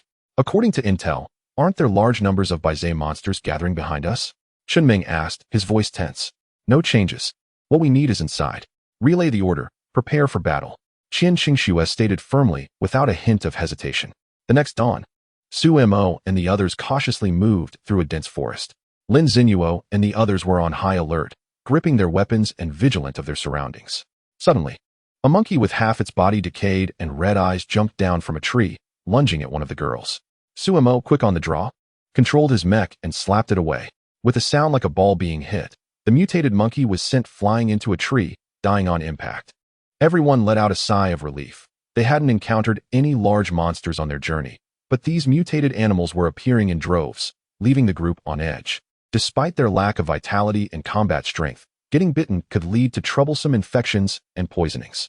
Everyone, be careful, Lin Zinuo repeatedly reminded the group. Got it. Everyone responded in confusion. It's strange, at this time, it should be bright, but why is the visibility still so low? Zhou Qian asked, puzzled. You're right. Lin Zinuo also sensed that something was off, constantly looking around. You guys just noticed? It's foggy. Plus, this area has strong magnetic interference. And the mecha's directional locator is malfunctioning. We're basically navigating by instinct now, Su Mo replied calmly. Upon hearing Su Mo's words, the expressions of Lin Zinuo and the others turned sour. So, are we just wandering aimlessly now? Why didn't you say anything sooner? What difference does it make whether I said it earlier or later? Do you have any way to determine the direction? Su Mo was unfazed. He had already assessed the situation. Although there would be some deviation in the direction he chose to go, at least the general path wouldn't be too off. Even if they were wrong, they would still be moving in a single direction, which might lead them out of the foggy area. They could adjust later. But if everyone pointed in different directions, things would get chaotic, and they might end up going in circles. Lin Zinuo and the others looked increasingly conflicted, but unfortunately, they couldn't muster a single rebuttal. Fine, let's just go with this. For hours later, Zhou Qian and the others plopped down on the ground, exhausted, and said, we really can't move anymore. It wasn't that they were being dramatic. They had been walking for over 10 hours straight. Coupled with the earlier battle, their stamina was nearly depleted. Su Mo also stopped, glancing at the mecha's fuel gauge, which was nearing empty. His expression grew more serious. Once the fuel ran out completely, the mecha would lose all mobility, and they would have no choice but to abandon it. Chapter 73. Foggy Town. To be honest, if Su Mo had a choice, he really didn't want to reach that point. Although this mecha was heavy and had many drawbacks, he liked it very much. It suited him well. It seemed he would have to scout the nearby area to see if there were any unexpected gains. Su Mo, take a break. Everyone is reaching their limit, Lin Zinuo said as she walked over to the stopped mecha, raising her hand to pat its sturdy armor. Su Mo controlled the mecha to crouch down, then opened the cockpit and jumped out, saying to Lin Zinuo, you all rest here for a bit. I'm going to scout the area. Be careful while I'm gone. Wait. Is it too dangerous for you to go alone? It's nothing. Su Mo waved his hand dismissively and started to walk away. Then you should drive the mecha. Lin Zinuo instinctively reached out and grabbed Su Mo's shoulder, pulling him back. Su Mo paused for a moment, saying, the fuel is almost gone. I'll just scout around nearby. I won't go far. Ugh, why is there no fuel at a time like this? Here, take this. Lin Zinuo handed her rifle to Su Mo, then pulled a grenade out of her pocket and slapped it into Su Mo's hand. Su Mo looked at the weapon in his hand, paused for a second in silence, then tucked the grenade into his pocket and sincerely thanked her. Thanks. Stop being polite. Just be careful. If anything happens, shoot. We'll come to support you as soon as we hear gunfire, Lin Zinuo advised Su Mo repeatedly, worried about any potential mishaps. I know, Su Mo replied, turning to leave. Lin Zinuo stood there, watching his figure gradually disappear into the mist, looking somewhat lost in thought. Zinuo. Zhou Qian suddenly popped up beside Lin Zinuo and called out unexpectedly. Huh, Zhou Qian, what are you doing? Hee. Stop staring. He's already far away. Since when did you care so much about him? Worried he might get into trouble. I remember someone used to grind their teeth in irritation every time he was mentioned. Zhou Qian teased. Cut it out, you. Lin Zinuo said, a bit annoyed, and reached out to poke Zhou Qian. Hey, I was just joking. Meanwhile, not far from the exit, Su Mo noticed that the mist was starting to thin out. This surprised him. It turned out they had already reached the edge of the mist. The trees around him were also becoming sparser, indicating that he was close to exiting the woods. Suemo raised his firearm and cautiously moved forward. A moment later, he successfully stepped out of the woods. In the distance, a small coastal town came into view, with quite a few zombies wandering outside the town. Fortunately, he didn't see Zay's figure anywhere. Suemo decided to observe the area a bit longer, and his expression shifted as his gaze darted around. Then, he made a bold decision to veer slightly to the left for a more comprehensive view of the town. In the misty area, Zhou Qian and the others gathered together to rest. Several girls were so tired that they were dozing off, while Lin Xinyuo held her gun vigilantly. She occasionally glanced in the direction Suemo had gone, feeling a bit anxious as she thought, why hasn't he come back yet? I hope nothing has happened. At that moment, footsteps echoed through the mist. Who is there? Lin Xinyuo raised her gun alertly. It's me. Sumo's voice emerged from the mist. You're finally back. Did you find anything? Lin Xinyuo sighed in relief. Yeah, gather everyone. Suemo nodded seriously. Although he had only seen zombies, it was still a town. Everyone get up. Lin Xinyuo turned to the drowsy group and called out. Zhou Qian and the others immediately snapped awake, instinctively tightening their grip on their guns. Xinyuo, what is going on? Suemo is back from reconnaissance. Let us have a quick meeting. Got it. Soon, everyone gathered around, their eyes fixed on Suemo. Suemo briefly explained the situation. I just scouted ahead, and not too far from here, we will exit the fog and the forest. There's a coastal town in the outer area. A town? Is it occupied by another guild? Zhou Qian asked excitedly. Not exactly. There are a lot of zombies wandering outside the town. If it were occupied by a guild, they would have cleared them out, Suemo replied. Oh. Qin Wang and the others felt a bit disappointed, thinking they had stumbled upon a safe zone. Lin Xinyuo pondered for a moment before asking, Suemo, do you think we have a chance to attack that town? What? Xinyuo, are you joking? There are 15 of us against that town. Zhou Qian and the others instantly woke up, almost dumbfounded. Theoretically, it's not impossible. After all, we have plenty of light weapons and ammunition. Plus, we have a mech. Even if it's low on fuel, it still has combat capability. If we manage to enter the town, there could be a lot of benefits, like finding supplies. If we're lucky, we might even be able to rest a bit inside. Suemo thought to himself, secretly agreeing with the idea, though he was not the leader and hesitated to voice his thoughts. What do you mean? Zhou Qian and the others looked at Suemo curiously. Although I haven't been inside the town, I think there might be something in the coastal area. Suemo hesitated before saying. Are you saying there might be vehicles? The group got excited at the thought. If there were vehicles, they wouldn't have to walk. Just a possibility, Suemo cautioned, not wanting to get their hopes up too much. After all, he was afraid of alarming the zombies and had not dared to get too close. He had only spotted some dark shapes. Since that's the case, let us stop speculating and make a decision. We will attack the town first. Lin Xinyuo was not one to hesitate. All right. Suemo immediately climbed onto the mech and entered the cockpit. He looked at the warning icon on the display screen indicating low fuel and silently prayed for the mech to hold out a little longer. Then, Suemo pulled the control stick. With a mechanical clank, the crouching mech stood up and began moving toward the town. Moments later, they successfully reached the outskirts of the town, where the wandering zombies spotted them and charged over frantically. Suemo drove the mech like a bulldozer, sweeping through the zombies, while Lin Xinyuo and the others raised their guns, taking down the remaining zombies. The group worked together seamlessly, advancing toward the town. These zombies are nothing compared to the ones we faced before. They're so easy to kill, Qin Wang exclaimed excitedly. Although zombies are the lowest tier of monsters, Lin Xinyuo reminded everyone not to let their guard down. There could be some that had evolved to a higher level among them. Suemo agreed with Lin Xinyuo's caution. Evolved zombies with distinct forms could be even more dangerous than the previous ones they encountered. Chapter 74. The Mummy Suddenly. A beast-like roar echoed through the air as a butcher wielding a massive iron hook charged directly at Suemo and the others. It's the butcher. Zhou Qian's heart raced. Suemo raised his weapon and unleashed a barrage of shots at the butcher's head. Bang! Bang! 2 shots tore through the flesh on the butcher's face, exposing the underlying bone, and with 3 more shots, his head was completely obliterated. The bulky butcher staggered and crashed to the ground, leaving no substantial damage in his wake. Impressive. As expected of Suemo. So cool. Qin Wang and the others watched Suemo's swift and decisive combat with their blood boiling, excitedly shouting. Xinyuo, are the other mech pilots in our group that impressive? Zhou Qian asked, her throat dry as she observed Suemo's efficient technique. You know our mech pilot skill level. They can take down a butcher, but to do it so effortlessly with just a few shots? Let's not kid ourselves. I doubt even the pilots from Team 1 have Suemo's strength, Lin Xinyuo replied confidently. Zhou Qian then lowered her voice to Lin Xinyuo and said, We need to be careful, or we might get our legs pulled by Team 1. Don't forget, when it comes to recruiting within the same legion, no compensation is required. I understand, Lin Zinuo acknowledged, feeling a bit uneasy after Zhou Qian's warning. However, just as they reached the edge of the small town, the mech in front suddenly came to a halt.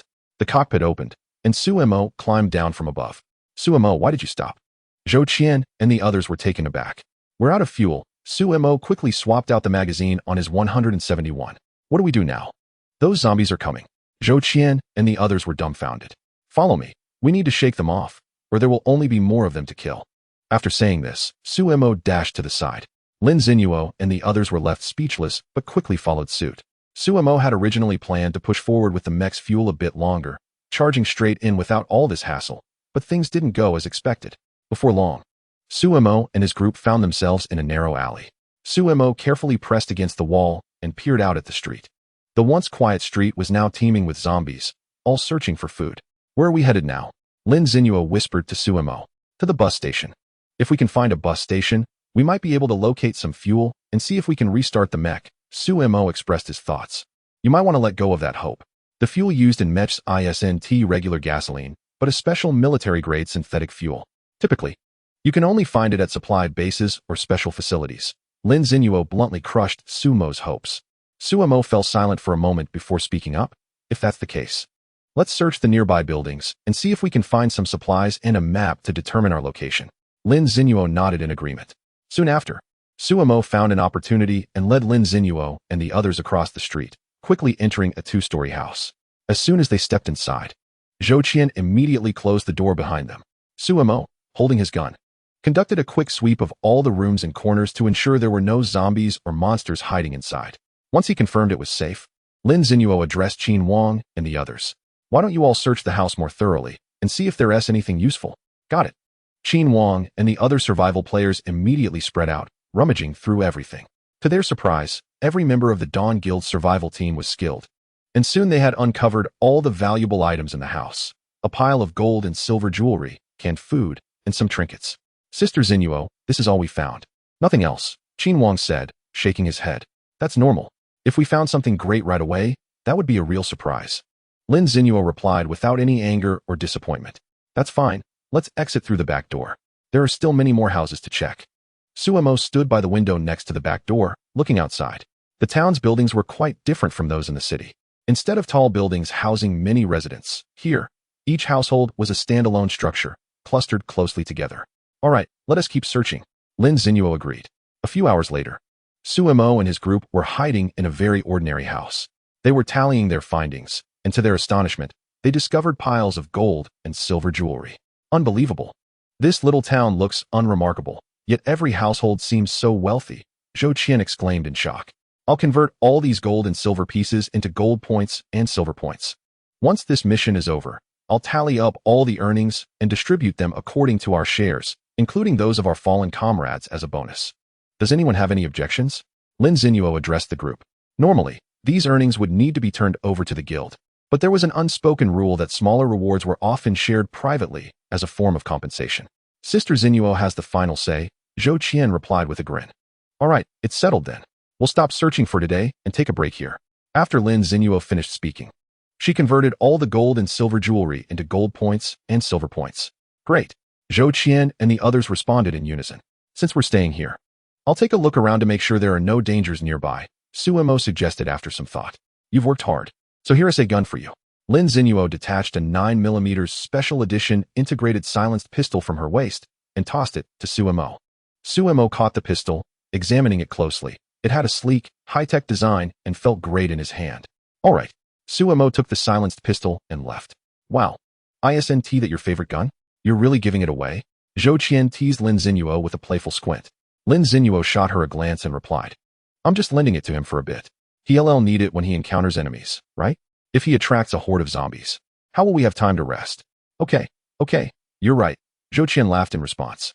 Suddenly, hurried footsteps came rushing down the stairs, accompanied by a shout.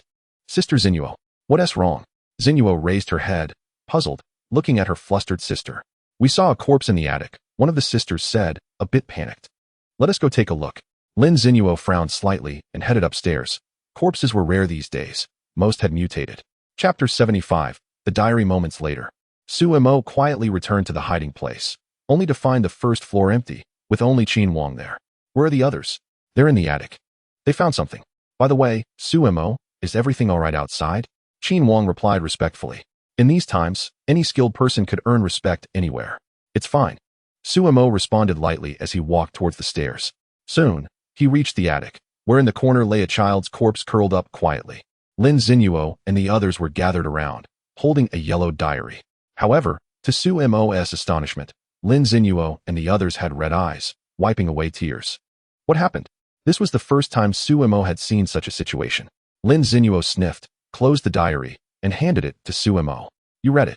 Sumo took it, flipping open the aged diary to find a child's delicate handwriting. January 3rd. I secretly cried again, but it wasn't he on purpose. I miss Daddy so much.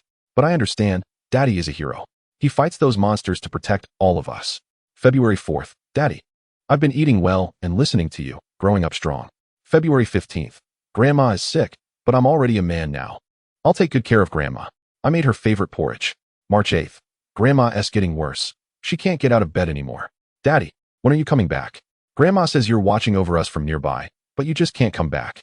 On March 10th, Grandma fell asleep. And no matter how much I called, I couldn't wake her up. I ran to find the neighbor lady, who told me that Grandma was just too tired and they were going to take her away. She asked me to live with them, but I refused. I wanted to wait for Dad at home. On March 13th, the house was very dark at night, and I quietly cried a little. On April 3rd, it was terrifying outside, filled with cries and the roars of monsters. But I wasn't scared. Dad would come back to save me. On April 7th, I was very hungry. On April 8th, I saw Dad. Sumo finished reading the notebook, feeling a bit heavy-hearted, and couldn't help but glance at the small, lifeless body. This scene further confirmed his thoughts. They had really possibly entered another parallel dimension. All the strange occurrences before made sense now. Of course, whether this was true or not still needed to be verified. After all, what they knew so far was just speculation, with no substantial evidence. At this moment, Zhou Qian wiped away her tears and sobbed. It's so pitiful. Xinyuo, why don't we bury him? Okay. Xinyuo took a deep breath to calm herself and said, burying him will only lead to him being dug up by those zombies. When we leave, we should burn this place down. Sumo said calmly. Zhou Qian and the others looked at Sumo in shock. Isn't that even more pitiful? Let's do as Sumo says, Lin Xinyuo sighed. There's one more thing. Sumo suddenly looked up at Lin Xinyuo and the others. What is it? What else do we need to do after burning it? Zhou Qian and the others glanced at Sumo with curious expressions. I'm not talking about the body. If I'm not mistaken, there should be a military base nearby. Based on the content recorded in the diary, it can be inferred that the child's father must have been in the military. Furthermore, his grandmother said that his father was watching over them nearby, so the base must be close. Additionally, the reason this small town is so wealthy is likely that it is home to military families who enjoy better treatment. Sumo shared all his speculations.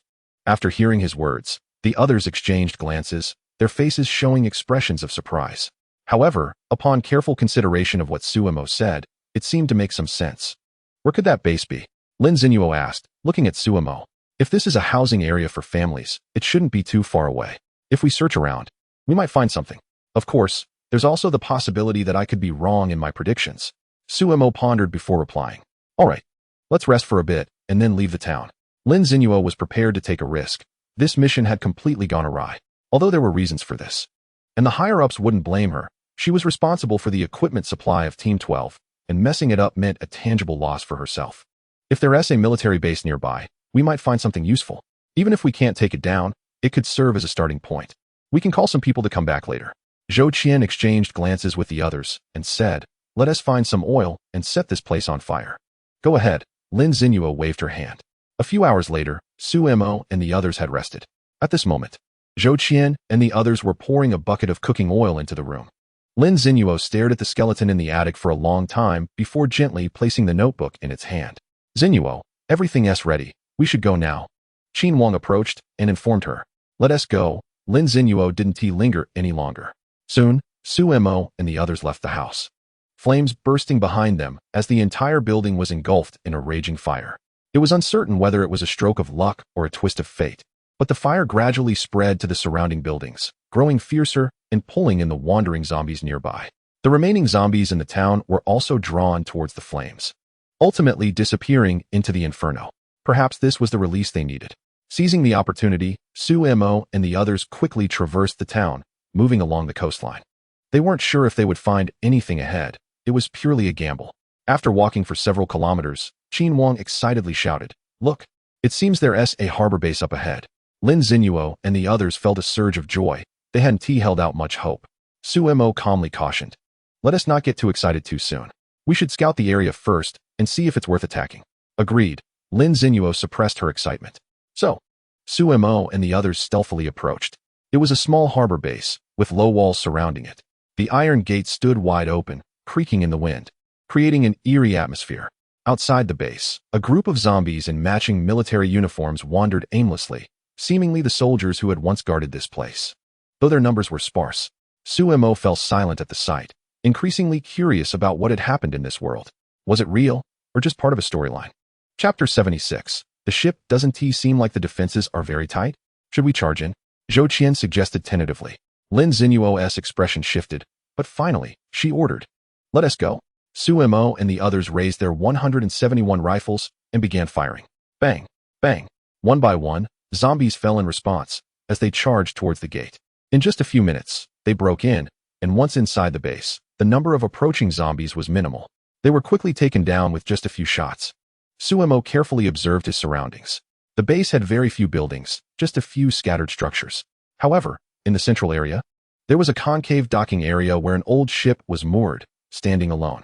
"It's a ship," Zhou Qian exclaimed with great excitement. Su Mo glanced at it briefly and could tell that this vessel was likely an outdated model on the verge of being decommissioned. However, with some modifications, it could still hold significant value. He remembered what Ziqing and the others had said. Team 12 didn't have any ships, only a few fishing boats. Zhou Qian and her friends eagerly started to rush toward the ship. "Wait!" Lin Zinuo calmly called out to stop Zhou Qian and the others. "Zinuo, it's a ship. Let's hurry over to take a look." Zhou Qian and the others paused and responded to Lin Zinuo's caution.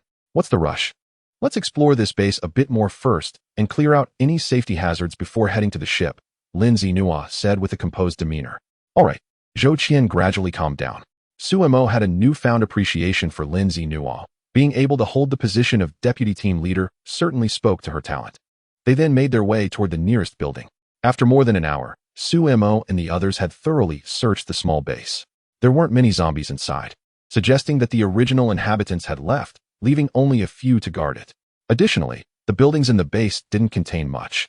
They found some ship parts in a warehouse and various types of fuel, including fuel for mechas. Once they confirmed there was no danger, Zhou Qian couldn't help but suggest, "Zinuo, can we go check out that ship now?" Lin Zinuo nodded in agreement. "Let's go." "Great."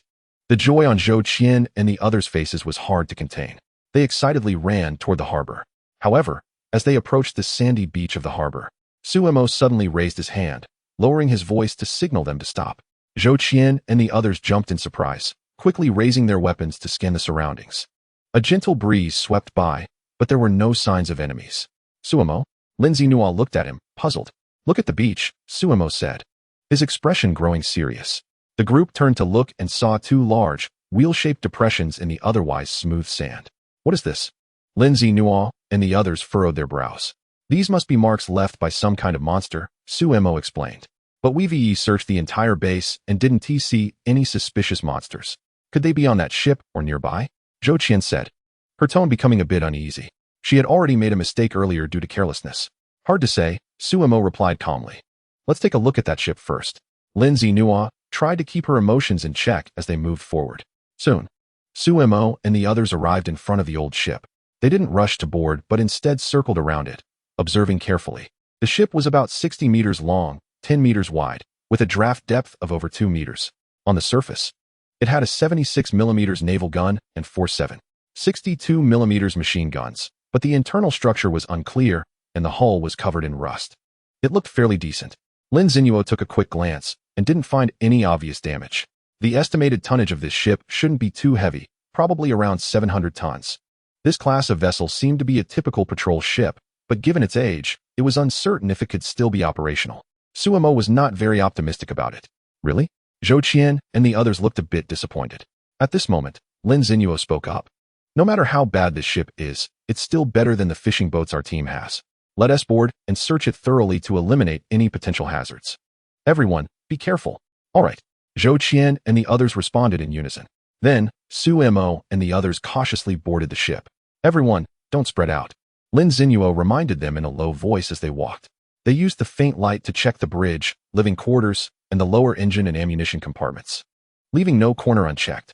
Surprisingly, there wasn't a single zombie on the entire ship, let alone any large monsters.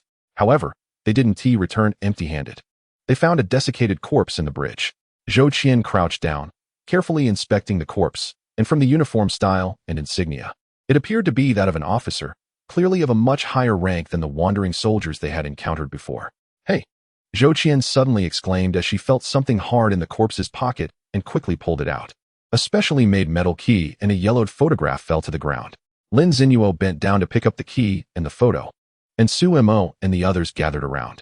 The yellowed picture was a family photo, showing a rugged-faced man holding a child of around 10 years old, both beaming with bright smiles. Could this child be that poor kid? Zhou Qian instinctively covered her mouth as she spoke. It should be, just look at the clothes. Lin Zinuo sighed sadly. The group fell silent, realizing that their earlier speculation was correct. The boy's father had indeed died, which was why he hadn't returned home. The vast ship was left with only his corpse. The other areas were stained with large amounts of blood, indicating that many had perished, with no remains left behind, highlighting the brutality of the situation. He must have struggled to navigate the ship back alone, perhaps just to catch one last glimpse of his son. Moreover, after his death, the direction he faced was towards Misty Town, revealing the depth of his longing. Sister Zeno, it seems like there are words on the back of this photo, Qin Wang said hurriedly as he noticed it. After hearing this, Lin Zeno flipped the photo over and saw 2 words written in what looked like blood on the back. Be careful. Seeing these words, everyone was slightly taken aback. What does this mean? Zhou Qian asked with a curious expression. It must be a warning for a companion. Perhaps there was some danger at that time, but there shouldn't be any issues now. After all, he has been dead for so long, Lin Zeno thought. She felt a bit uneasy upon seeing those words, but considering that the entire base and the ship had been thoroughly searched without any anomalies, it should be fine. After all, one cannot always have bad luck, right? Then what about this key, Sister Qian? One of the girls nearby asked curiously. This should be the ship's ignition key, Lin Zeno said as she walked over to the control panel. Sure enough, there was a slot in the most prominent place on the panel. She inserted the key, and it fit perfectly. Lin Zeno then turned the key, but there was no response at all. Chapter 77. Division of Labor. Lin Zeno tried again several times, but still no effect. She could confirm that this ship was likely in a state of inactivity. At this moment, Qin Wang spoke up. Sister Zeno, this ship probably hasn't been started for a long time. There might be some issues. Wang, I remember you're a mechanical repairman, right? Can you maintain the ship? Lin Zeno asked Qin Wang. I should be able to manage. I've repaired similar things in real life. But you know the conditions are limited now, with no manpower and no tools, so I'm not sure if I can fix it, Qin Wang replied honestly. All right, then take some people to check the whole ship, Lin Zeno said, nodding. Sure, no problem, Qin Wang responded eagerly. Sister Zeno, what should we do with this corpse? It looks quite pitiful, Zhou Qian asked compassionately. Burn the body and put the ashes in a container. I'll need to get some oil later to start up the mecha and bring the ashes back to that house to be buried together, so they can rest in peace, Su Mo suddenly said. Lin Zeno didn't say much more. Now that everything is settled, this ship will be ours from now on. Several girls nearby exclaimed excitedly. All right, you're all so happy over just one ship, Lin Zeno said with a hint of a smile at the corner of her mouth. It feels good to finally have some gains. But taking this ship won't be that easy. Do you even know how to operate it? Su Mo suddenly threw a bucket of cold water on them. The group exchanged glances, unsure of what to say.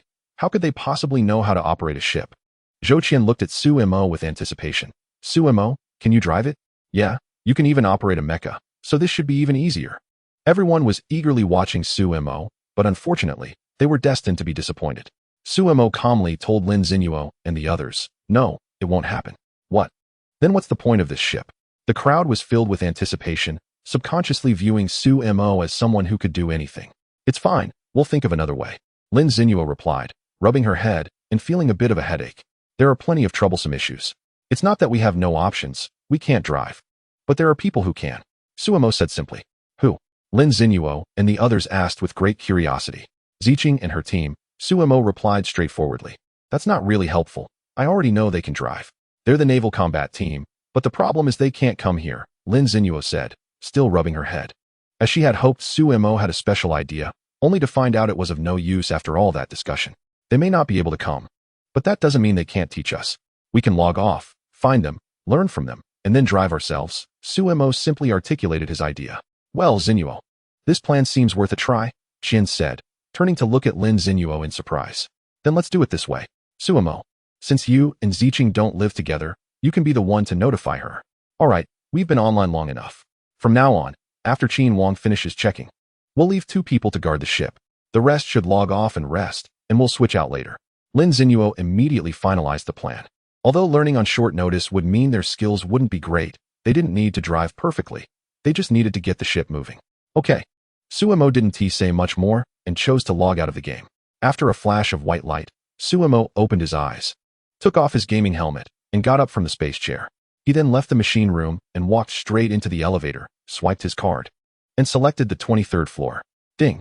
The elevator doors opened quickly. As Suemo stepped out, the floor was bustling with activity. The naval combat team members were discussing the battle in Dawn City. The fighting in Dawn City is intense. Could there be problems? Hard to say. I heard the number of invading monsters is too high, and many of them are mutated. Shouldn't we go help? What can we do up there? Team leader Zhao Han made it clear that we shouldn't log in. We won't be able to help much. If there are more deaths, it won't be worth it. Especially since our numbers are already low. Although they said that, it still felt a bit wrong. They were fighting for their lives while they could only log off. Forget it. None of that matters. Have you been online recently? With training every day, I'm too exhausted to have time for anything else. What's going on? You don't know? The internet has been particularly lively lately. Forget it. I can't explain it clearly to you right now. When you have time, just look it up online. Suemo glanced around and walked toward the service desk. A stylish girl in high heels was at the desk, touching up her makeup while laughing and chatting with a male colleague who had freckles on his face. They seemed oblivious to Suemo's presence. Man Jian, do you think the new tea restaurant on the next street is good? Luzhu, if you like it, I can take you there after work. Really? Won't that be too expensive? Come on, money is meant to be spent. After dinner, let us catch a movie too. Hello, Suemo greeted politely. Luzhu felt like her conversation had been interrupted and looked up at Suemo with some annoyance. What is it? Could you help me find Haijianbu Ziqing? I need to talk to her about something. Suemo stated his purpose directly. He didn't have Ziqing's contact information, but he figured she should be around at this time. You're looking for Ziqing? Do you have an appointment? No. Then please fill out this registration form, noting the reason for your visit and the appointment time. Luzhu handed him a form, trying to brush him off. Unfortunately, Suemo didn't give up. He didn't want to waste any time and repeated, please help me contact her right now. We have an important matter to discuss. Luzhu rolled her eyes at Suemo. She was used to people trying to find Ziqing for all sorts of reasons. It happened daily, if not 10. Then at least 8 people were looking for her. You can't just see Ziqing whenever you want. Follow the procedure, or please leave. Don't give me any excuses. I'm tired of hearing them. Just as Suemo was about to respond, Wang Jian interrupted him with a teasing smile. Come on, man, just go. I'm giving you face here. I have official business with her, Suemo replied, remaining silent for a few seconds. Right, you're just acting. Our naval combat team is in training every day. There's no official business. Even if there were, you could just call Ziqing directly. Don't tell me you don't have her contact info. Don't you have a group chat? Just message her there. Can't you even come up with a decent excuse? I see you just want to get close to Miss Ziqing. Wang Jian scoffed, secretly cursing himself for wanting to get close to her too, but not having the chance. Is it possible to meet her? Suemo was slightly taken aback and picked up his phone, typing in the group chat for Team 12, directly addressing Ziqing. Nice move, Wang Jian said, giving Suemo a thumbs up. This guy really did message Ziqing in the group chat. Unfortunately, after a long wait, there was still no response from Ziqing. Suemo frowned, thinking, she can't be gaming, can she? Seeing that Suemo was determined not to give up, Luzhu finally spoke up. All right. Let me be honest with you. Sister Ziqing is not here. She left half an hour ago. Where did she go? Suemo asked directly. Luzhu touched her forehead, unsure of what to say, and replied helplessly, I don't know. Thank you. Suemo then turned to leave, planning to head home first. After all, Ziqing and the others would come back sooner or later, and he could wait for them to discuss things later.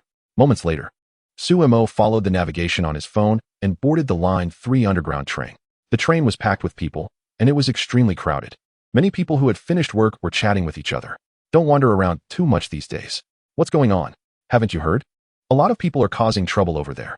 Isn't that just a waste of time? You can't put it that way. There are reasons, Suemo said, looking up at the young people chatting in the distance, feeling puzzled by the strange atmosphere. Outside the Hanshan Bay base, Rows of rocket launchers unleashed a torrent of rockets, as if they were free. As the dense rockets were about to hit the base, a series of close-in defense cannons suddenly extended from the base, launching a furious counterattack. Boom. Over 90% of the rockets exploded in midair, with only a few landing inside the base and detonating. At that moment, tanks launched a frontal assault on the base. Boom. Cannons continuously fired shells, followed by elite players. However, as they neared the base, the ground inside the base erupted, and rows of missiles poured out. The missiles soared into the sky, then curved back, raining down like a curtain of fire. At the same time, dark gun barrels extended outward, sweeping fire at the invading enemies. Boom. Tanks were hit and exploded. At various defensive positions within the base, soldiers with cracked skin glowing with an eerie red light controlled all the defensive weapons, counterattacking fearlessly. Qian Qingxue, clad in mechanical armor, stood at a high vantage point, watching the thwarted attacking troops with an increasingly cold gaze. This was already the 7th attack, and the situation was still far from ideal. The outer defenses of the base had not yet been completely dismantled, not that the attackers couldn't get in, but doing so would result in a significant loss of life. There was one crucial prerequisite for taking down the base. The death toll must absolutely not be too high. Otherwise, everything would be meaningless. At that moment, a tall girl with delicate skin, clear eyes, and a smile as bright as the moon, dressed in a sleek black mechanical armor, approached. Sister Sun Li. The personnel around her greeted her respectfully. The newcomer was Sun Li, the leader of Team 1 and the deputy commander of the 10th Legion. The leaders of the 12 teams in the entire Legion were also the deputy commanders of the first 2 teams, serving as Qian Qingshue's right-hand allies. Sun Li nodded slightly, acknowledging the greetings from those around her, and then turned to Qian Qingxue. Sister, time is running out. The Baize monsters are not far from us. If we delay any longer, we could easily be caught in a pincer attack. I know. I have a suggestion. Why don't we take the lead ourselves while Chun Ming and the others hold back the Baize from behind? Sun Li's words conveyed urgency, yet her expression showed no trace of anxiety. Qian Qingshue's eyes narrowed, and she turned coldly to say, First team, follow me into battle. Hearing Qian Qingshue's command, Sun Li smiled brightly and replied, All right. Qian Qingxue walked towards the back, where a 12-meter-tall silver mech was kneeling. Its surface was gleaming. With a 30mm close-range cannon mounted on its shoulder, a high-strength alloy blade in its left hand, and a silver metal shield in its right. This mech was the Dawn Guardian, the most powerful weapon obtained from breaking into Dawn City. Qian Qingxue effortlessly climbed into the cockpit, and the mech immediately activated, standing up with an overwhelming sense of power radiating from it. At that moment, Sun Li approached in her green shield mech, followed by a fully assembled squad of over 100 mechs. Go! Qian Qingxue pulled the controls and charged out, with Sun Li and the others fearlessly following suit. They surged into the battlefield like a torrent of steel. The other team members, who were responsible for the offensive, were thrilled to see Qian Qingxue leading a wave of mechs into battle. They shouted excitedly, The Legion commander has joined the fight. The puppet monsters at the Red Coral Bay base turned to focus on the incoming mechs. Instantly, the base's cannons turned to target them. In the communication channel, Qian Qingxue coldly issued her command. Scatter. The 100 mechs immediately broke into smaller groups and spread out. At that moment, a barrage of artillery shells rained down. The ground shook with violent explosions, and thick smoke enveloped all the mechs, giving the illusion that they had been obliterated. However, in the next second, Qian Qingxue burst through the smoke, followed closely by other mechs. They all skillfully dodged the attacks. The base's defensive weapons unleashed a more frenzied volley of fire, with a large number of cluster bombs being fired. Qian Qingxue's eyes sharpened as she pushed the power system to its maximum. The Dawn Guardian erupted with tremendous energy, moving swiftly as shells whizzed past her, exploding behind her on the ground. In just a few breaths, Qian Qingxue's mech approached the base, and in an instant, she launched her attack. The close-range cannon on her shoulder fired off a shot. Boom. The sturdy steel wall of the base was instantly blasted open, creating a gaping hole. Meanwhile, the green shield mechs raised their massive firearms and unleashed a furious barrage at the various fire points surrounding the base. Boom. One artillery position after another was blown apart, and puppet soldiers fell one by one. Qian Qingxue led the charge through the torn opening into the base. Chapter 79. Complaints. However, just as they breached the base, grotesque, bubble-like flesh tumors erupted everywhere. From these tumors emerged creatures with hairless, conical deformed heads, armed with writhing tentacles and sharp teeth, their bodies covered in strange red patterns. These monsters, known as Kazami, possess strong parasitic abilities in their juvenile stage. allowing them to control biological hosts and absorb their genes for further mutation. Fully matured Kazami can reach heights of 5 to 6 meters, evolving into agile and resilient aberrations. Once they absorb special genes, successfully growing and evolving Kazami can take on various mutated forms. The Kazami charged at Qian Qingxue in a frenzy. Wielding her alloy blade, she sliced through the oncoming Kazami as easily as chopping vegetables, cleaving them in two.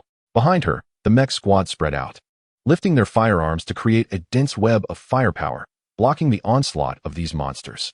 Following closely behind, heavy tanks crashed into the fray, accompanied by a surge of elite players. Just as the tide seemed to be turning in their favor, puppet soldiers began emerging from all directions, armed with single-shot rocket launchers and light machine guns, launching a counterattack on the group. Whoosh! The air was filled with a hail of bullets. Everyone took cover behind heavy weaponry to clear out the monsters. As Qian Qingxue continued to slay the creatures, she also directed the battle. Understood. The communication channel was alive with responses from various squad leaders. The elite players on the scene, faced with the sudden ambush, remained calm, using available cover to mount precise counterattacks. Puppet soldiers fell to the ground, but in the next moment, those that had been taken down wobbled back to their feet. What is going on? Why can't we kill them? One player exclaimed. I killed them, and they just get back up. Stay calm. Use large caliber weapons. If you can't take them out in one shot, hit them twice. Team 6, provide fire support. Sun Li ordered everyone. Understood. The players immediately switched their weapons. Some opting for grenade launchers, others pulling out grenades, and some even switching to rocket launchers. Simultaneously, the 10 mechs adjusted their attack directions, coordinating with the players below to launch an assault on the puppet soldiers. Zooming in even more fiercely, the comrades descended upon the puppet soldiers below. Boom. One by one, the puppet soldiers were shattered into pieces or reduced to a bloody mess. Just as the bodies of the puppet soldiers were completely destroyed, small juvenile zombie burst forth, quickly scurrying into every corner. They then maneuvered toward the elite players, their tiny size allowing for rapid movement, resembling mice in their speed. Take out those juveniles. Don't let them get close. Qian Qingxue's eyes narrowed as she sensed the imminent danger. However, just as she finished her warning, red beams of light swept across the distance, instantly hitting several mechs and tanks. Boom. The massive explosion disrupted their formation. Many of the juvenile zombie seized the opportunity to rush in, directly lunging at the players, frantically trying to burrow into their mouths and exposed skin. Players who couldn't dodge in time were immediately attacked. Yet, their nearby comrades remained calm, drawing out sharp daggers and swiftly striking down those monstrous creatures. If someone was truly infested, with no chance of salvation, they decisively distanced themselves from the group and pulled the pin on a grenade to take themselves out. Qian Qingxue's gaze grew colder as she looked around, seeing bizarrely shaped zombie crawling on the surrounding buildings, their bodies covered in strange red lines that converged at their chests to form a single red eyeball. Captain, the enemy numbers are greater than expected and still increasing. Should we consider a temporary retreat? Lin Xiaojiao's voice came through the communication channel. Sun Li strongly disagreed, saying, if we retreat now, it will be difficult to advance again. Her elite team had already suffered casualties. Backing out now would mean all their efforts were in vain. Retreat, regroup, and come back. Qian Qingxue remained exceptionally calm as she issued the command. It wasn't that she was afraid, but the situation was dire. Those juvenile monsters had already started infiltrating her team, which would surely cause chaos. Understood. Sun Li and the others immediately abandoned their opinions and executed the orders unconditionally.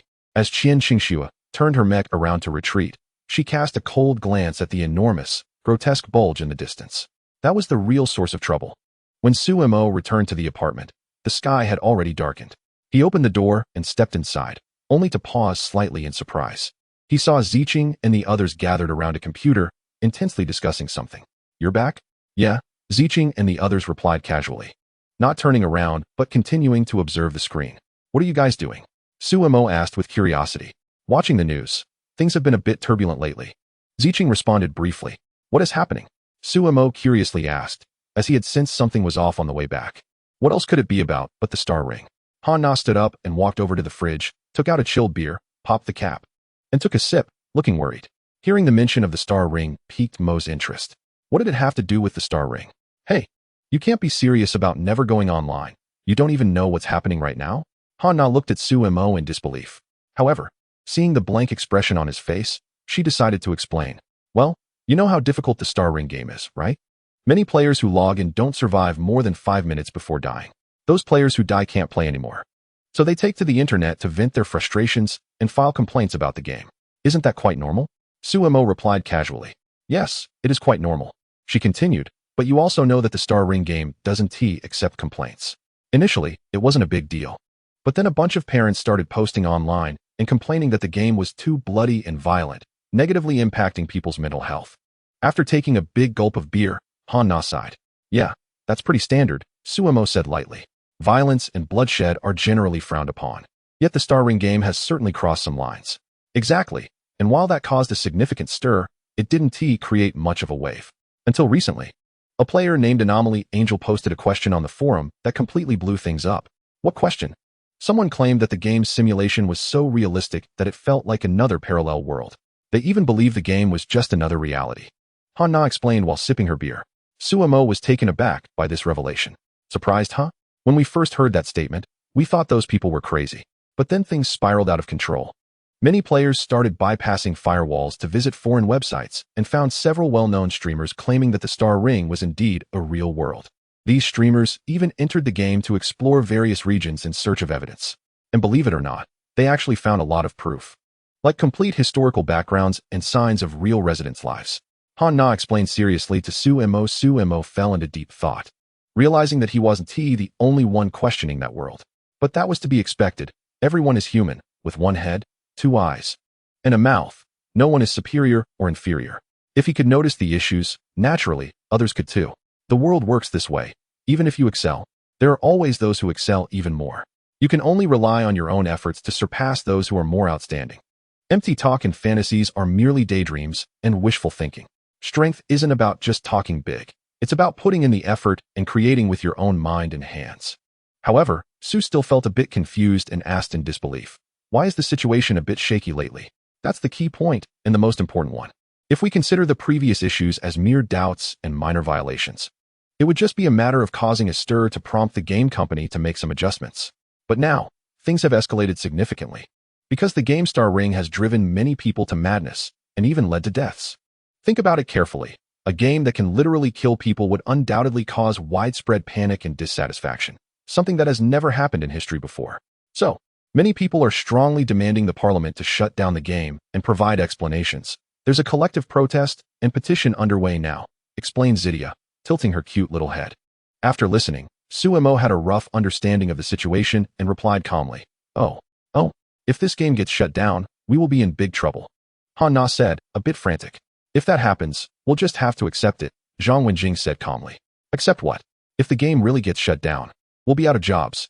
We'll end up on the streets. It would be terrible, Han-Na said, looking as if she was being persecuted. Really? Is it that serious? Suemo looked at Han-Na's exaggerated expression. Of course it is. We've worked so hard, gone through 3 years of intensive training, and passed multiple rounds of selection just to get into Dawn Corporation. If the game really flops, won't the company have to lay off employees? Where will we find such high-paying jobs then? Who will support us? Are you going to support me? Forget it. It's obvious you're poorer than I am. Han-Na dramatically lamented. All right, that's enough. Just focus on doing your own job. We don't need to worry about other things. Get some rest.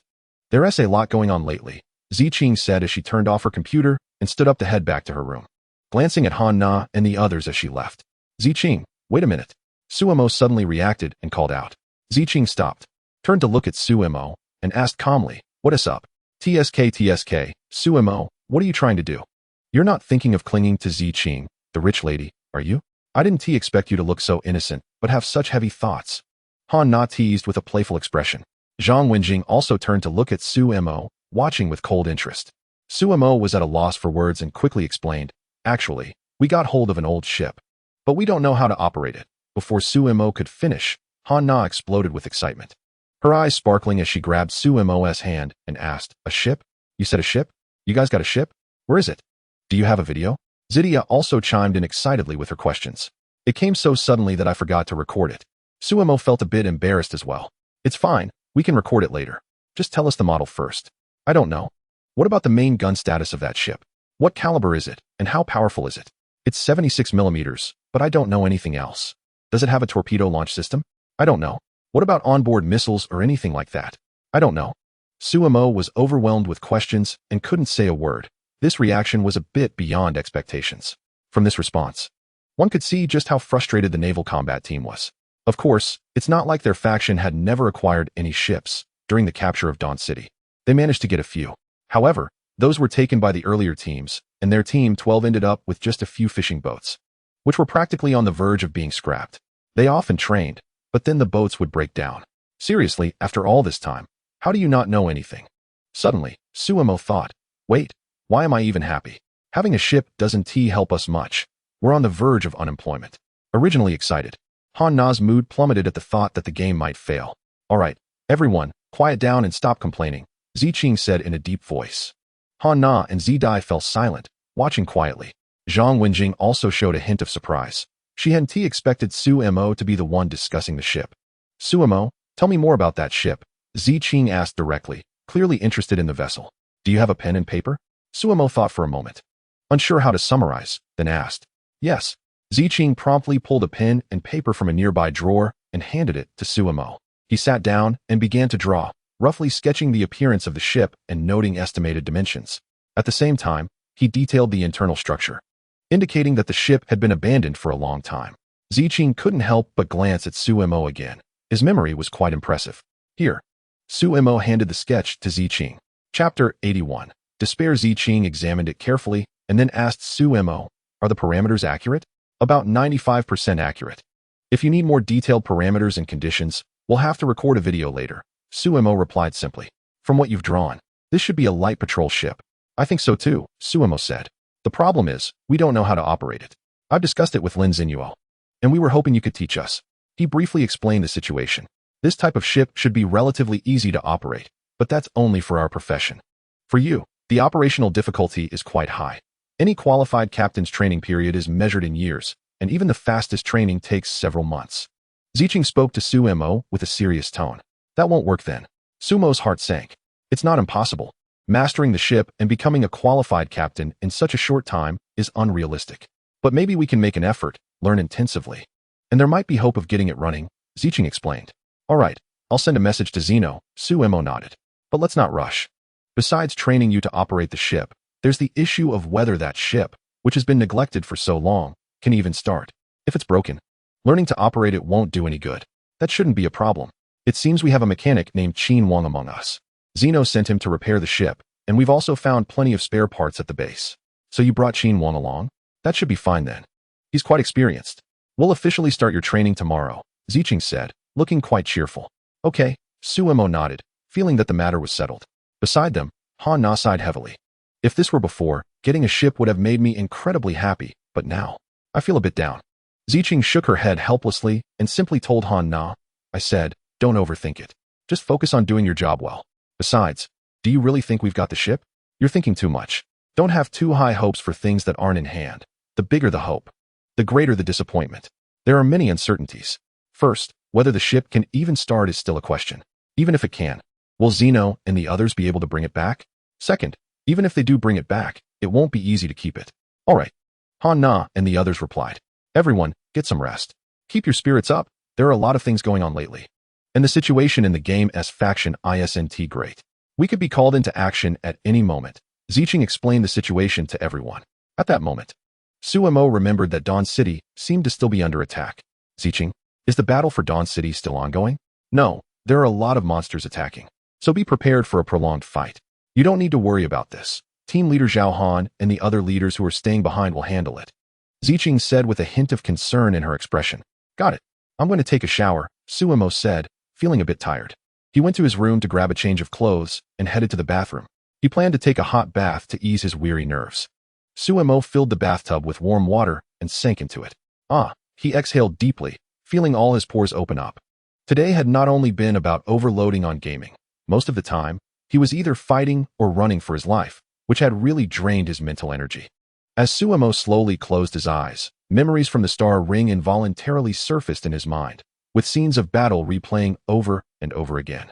At that moment, he felt as if he was standing from a spectator's perspective, observing his own battle from all angles.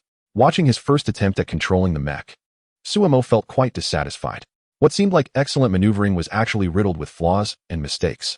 His mind raced, calculating how he could optimize his combat strategy if he were to fight again, maximizing his strength within his limited operational skills. 2 days later, Suemo arrived at the company early in the morning. After clocking in with practiced ease, he headed towards the machine room. Soon, he reached a room filled with machines and logged into the game on one of them. Moments later, he found himself on the deck of a ship, looking into the distance where Qin Wang and a few others were somewhat distractedly repairing the vessel.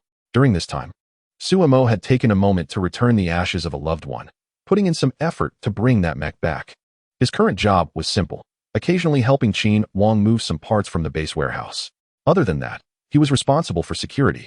But since the monsters had been cleared out, there was hardly any danger. It's also worth mentioning the training for the ship's captain, which Lin Zinuo had volunteered to lead. According to her, she had long wanted to try piloting this big machine, and it would definitely be cool. So, Lin Zinuo had been leading a few of her sisters in high-intensity assault training. Overall, their team seemed optimistic and upbeat. However, it seemed that the recent situation had affected everyone's mood, and they all appeared a bit down.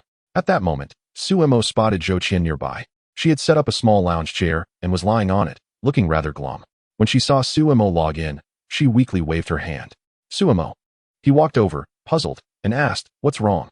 Zhou Qian stretched lazily and replied, "Nothing much, just bored. Thought I'd chat with you for a bit." Suemo was at a loss for words, unsure of what to talk about. "Forget it, I'll go back to my watch. Don't be so stiff. No one said you were boring, right?" Zhou Qian rolled her eyes at him. If she weren't feeling so annoyed and had no one else to talk to, she wouldn't even bother with Suemo. It was impossible to communicate with him otherwise. After a moment of silence, not knowing how to continue the conversation, Suemo looked up at Zhou Qian and asked, "When will the ship be repaired?" "Ugh," Zhou Qian sighed, feeling quite unamused. "This guy probably only knows how to be reliable during battles," she said to Suemo. "In a few days, game time, I guess." Qin Wang has already done a rough check. The ship doesn't have major issues. Just needs some tweaks on the power system and a few devices. Some old parts need replacing, plus refueling and oiling. Suemo nodded. "But it feels pointless. Just because the ship is fixed doesn't mean it's a good thing." Zhou Qian sighed again, feeling a bit disheartened. "Are you worried about the game?" Suemo asked curiously. "That's nonsense. I'm not worried about that. What else is there to worry about? This game has become a real-life nightmare, and with all the chaos going on, it's hard not to be concerned. If this game really falls apart, we're definitely going to face layoffs, and all the hard work we put into training will be for nothing." Zhou Qian didn't hide anything from Suemo Chapter 82. "Fermentation, we can always look for other jobs later, so there's no need to worry too much," Suemo said after a moment of silence, unsure how to comfort her. "A job is good, but they usually come with low salaries that barely keep you afloat. You want to starve, but you also can't thrive." Zhou Qian shook her head. Suemo fell silent again, not knowing how to respond. Just then, Lin Zinuo walked over, seemingly in a good mood. She saw the two of them and asked, "What are you two up to?" "Hey, we're just chatting. The situation with the game has been getting worse lately, and we were wondering if we might be losing our jobs soon," Zhou Qian replied, looking worried. "Oh, what is the big deal? Let us not overthink it. Just go with the flow, fix the ship when it needs fixing, and do what we have to do," Lin Zinuo said, not too concerned about the brewing troubles. "All right," Zhou Qian nodded helplessly. "Okay, stop frowning. I have good news for you both," Lin Zinuo said cheerfully, noticing the low spirits of the two. "What good news?" Zhou Qian asked, puzzled. "This time, everyone performed exceptionally well. Once we safely return to Dawn City, everyone will receive a bonus, especially you, Suemo. You'll get recognized for your contributions, and the bonus will be substantial, at least 20,000 yuan. But half of it will be deducted to pay off debts." Exciting, right? Lin Zinuo was in high spirits, happy that everyone would get a little extra, even if it came from the naval battle team's budget. "Oh," Suemo replied, not showing much reaction. Seeing Suemo's wooden expression, Lin Zinuo's smile faltered a bit. This guy really is dull. It's like he's never happy. Is there anything else? If not, I'm off to train in the mecha, Suemo said coldly. "Nope, go ahead." Lin Zinuo waved her hand dismissively. Suemo turned and left the ship. On the shore, a green shield mecha was parked.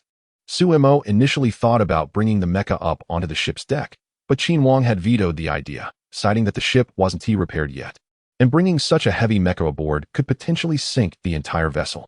Soon, Suemo climbed back into the mecha and began training. He imagined enemies in his mind and controlled the mecha to perform the appropriate maneuvers. Of course, Suemo dared to train at such high intensity because the hangar was stocked with plenty of fuel, enough for him to use freely. Zhou Qian and Lin Zinuo walked to the edge of the deck, leaning against the railing as they admired Su, who was displaying impressive self-discipline. It truly echoed the saying that one shouldn't fear a genius being better than them, but rather fear a genius who works harder than they do. In Zhou Qian's eyes, Sumo's skills in operating mechas were among the best in the entire regiment, yet he was still not satisfied. Impressive, right? Lin Zinuo said with a smile as she chatted with Zhou Qian. Discipline is the most formidable trait in a person. By the way, Zinuo, why are you online so early today? Finished studying? Zhou Qian looked at Lin Zinuo with curiosity. Don't forget who I am. I graduated with a proper PhD. My learning ability is quite strong. Once I know the theory, I can grasp it quickly, Lin Zinuo replied confidently. You're amazing, Zinuo, Zhou Qian exclaimed. Okay, enough flattery. What I meant about theory is one thing, but I'm not sure how it translates into practice. So, don't get your hopes too high. Anyway, when it comes to operating this ship, there are lifeboats available, so if things go south, we can abandon ship quickly, Lin Zinuo said, giving a cautious warning. Zhou Qian's expression turned sour upon hearing this. Seriously? Relax, I'm just talking about the worst-case scenario. You know this big thing is hard to operate. It might run aground or capsize if we're not careful, Lin Zinuo responded with a hint of resignation. True.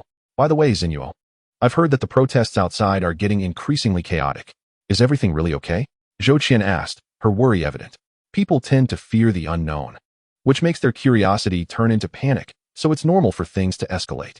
Just focus on our own tasks and don't worry about what doesn't concern us, Lin Zinuo said thoughtfully.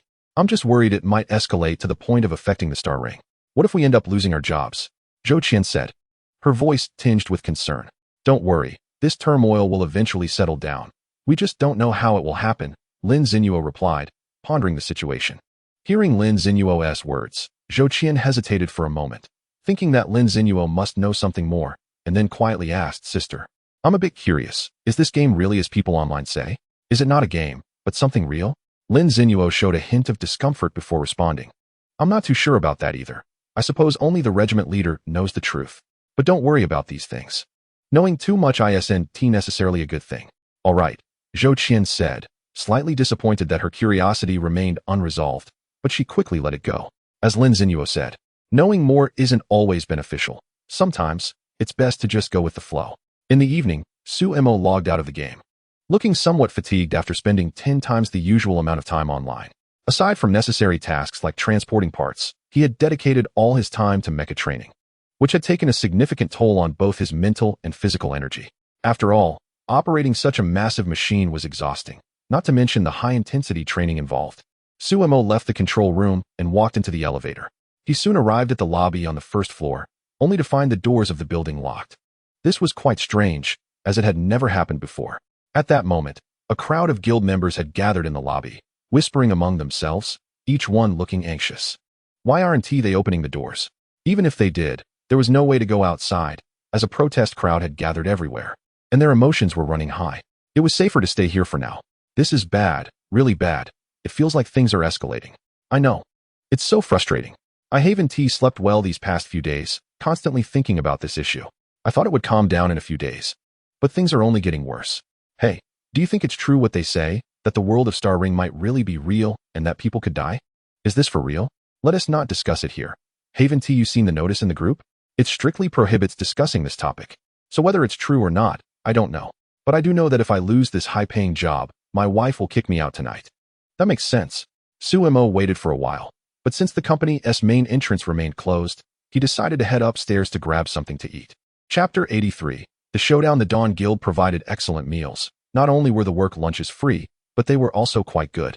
Su Mo arrived at the 12th floor cafeteria, where there were many people since many couldn't leave. However, everyone was mostly discussing the ongoing turmoil. Everyone was worried, fearing that if the game failed, they would become the casualties, potentially facing complete elimination. Sumo casually ordered a work meal and found a quiet corner to sit down. While eating, he picked up his phone, opened the browser, and prepared to search for news about Star Ring. To his surprise, he didn't even need to search. Countless news articles popped up, filled with people's fears about the unknown Star Ring. Additionally, incidents of people with underlying health issues or those mentally unstable playing Star Ring and dying or going crazy had emerged. Panic and anger had erupted in some individuals. Of course, the main reason things had escalated to this point was that the council had provided no clarification on the related matters in the past, almost as if they were tacitly accepting the chaos. A heavy cloud of unease hung over everyone, lingering without resolution. In the office of the Capitol Council building, the chairman was intently reading a document. It seemed that the furious online backlash and the chaotic outside world had no effect on him at all. Just then, the sound of footsteps approached, and Tang Qin walked in, respectfully greeting him. Chairman.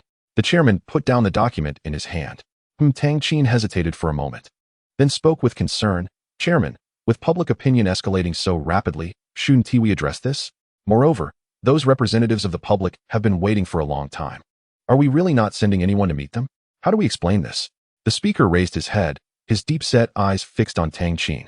Tang Qin was at a loss for words. Indeed, what could she say? It would only serve to cover up the issue.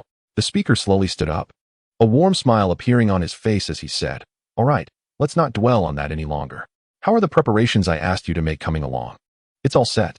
I've already had the television crew in position, but what exactly are you planning, speaker?" Tang Qin asked, a bit confused. "We're going to the TV station, and I want those representatives of the public to join us," the speaker replied with a smile. Upon hearing this, Tang Qin's face showed immense shock. Inside the Dawn Group building, Su Mo was focused on his meal. At that moment, the holographic projection in the restaurant suddenly activated and switched to live broadcast mode. The screen displayed a chat platform with a spacious, curved sofa set up for face-to-face discussions. The diners were all very curious. What kind of program is this? Then, an elderly man, dressed very simply and kindly, appeared calmly amidst the support of the crowd. Upon seeing this elderly man, gasps of surprise erupted in the restaurant. "It's the speaker. It really is the speaker." Su Mo was also taken aback, although he didn't usually pay much attention to these matters. Even the most oblivious person would understand that the speaker's personal appearance meant the situation was far more serious than anticipated.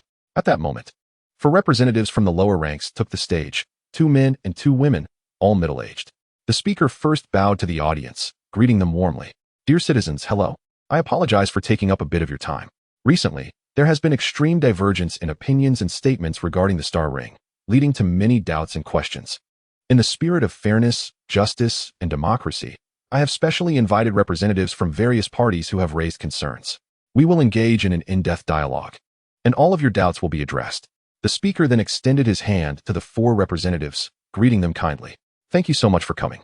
Feel free to ask your questions without reservation." The 4 representatives, filled with excitement, reached out their hands one by one to shake the speaker's hand. "Let's get started," the speaker said calmly, diving straight into the topic. The first to ask a question was a bald, middle-aged man named Li Mo, who asked with great enthusiasm, "Speaker, the level of realism in that star ring game has reached an indescribable level.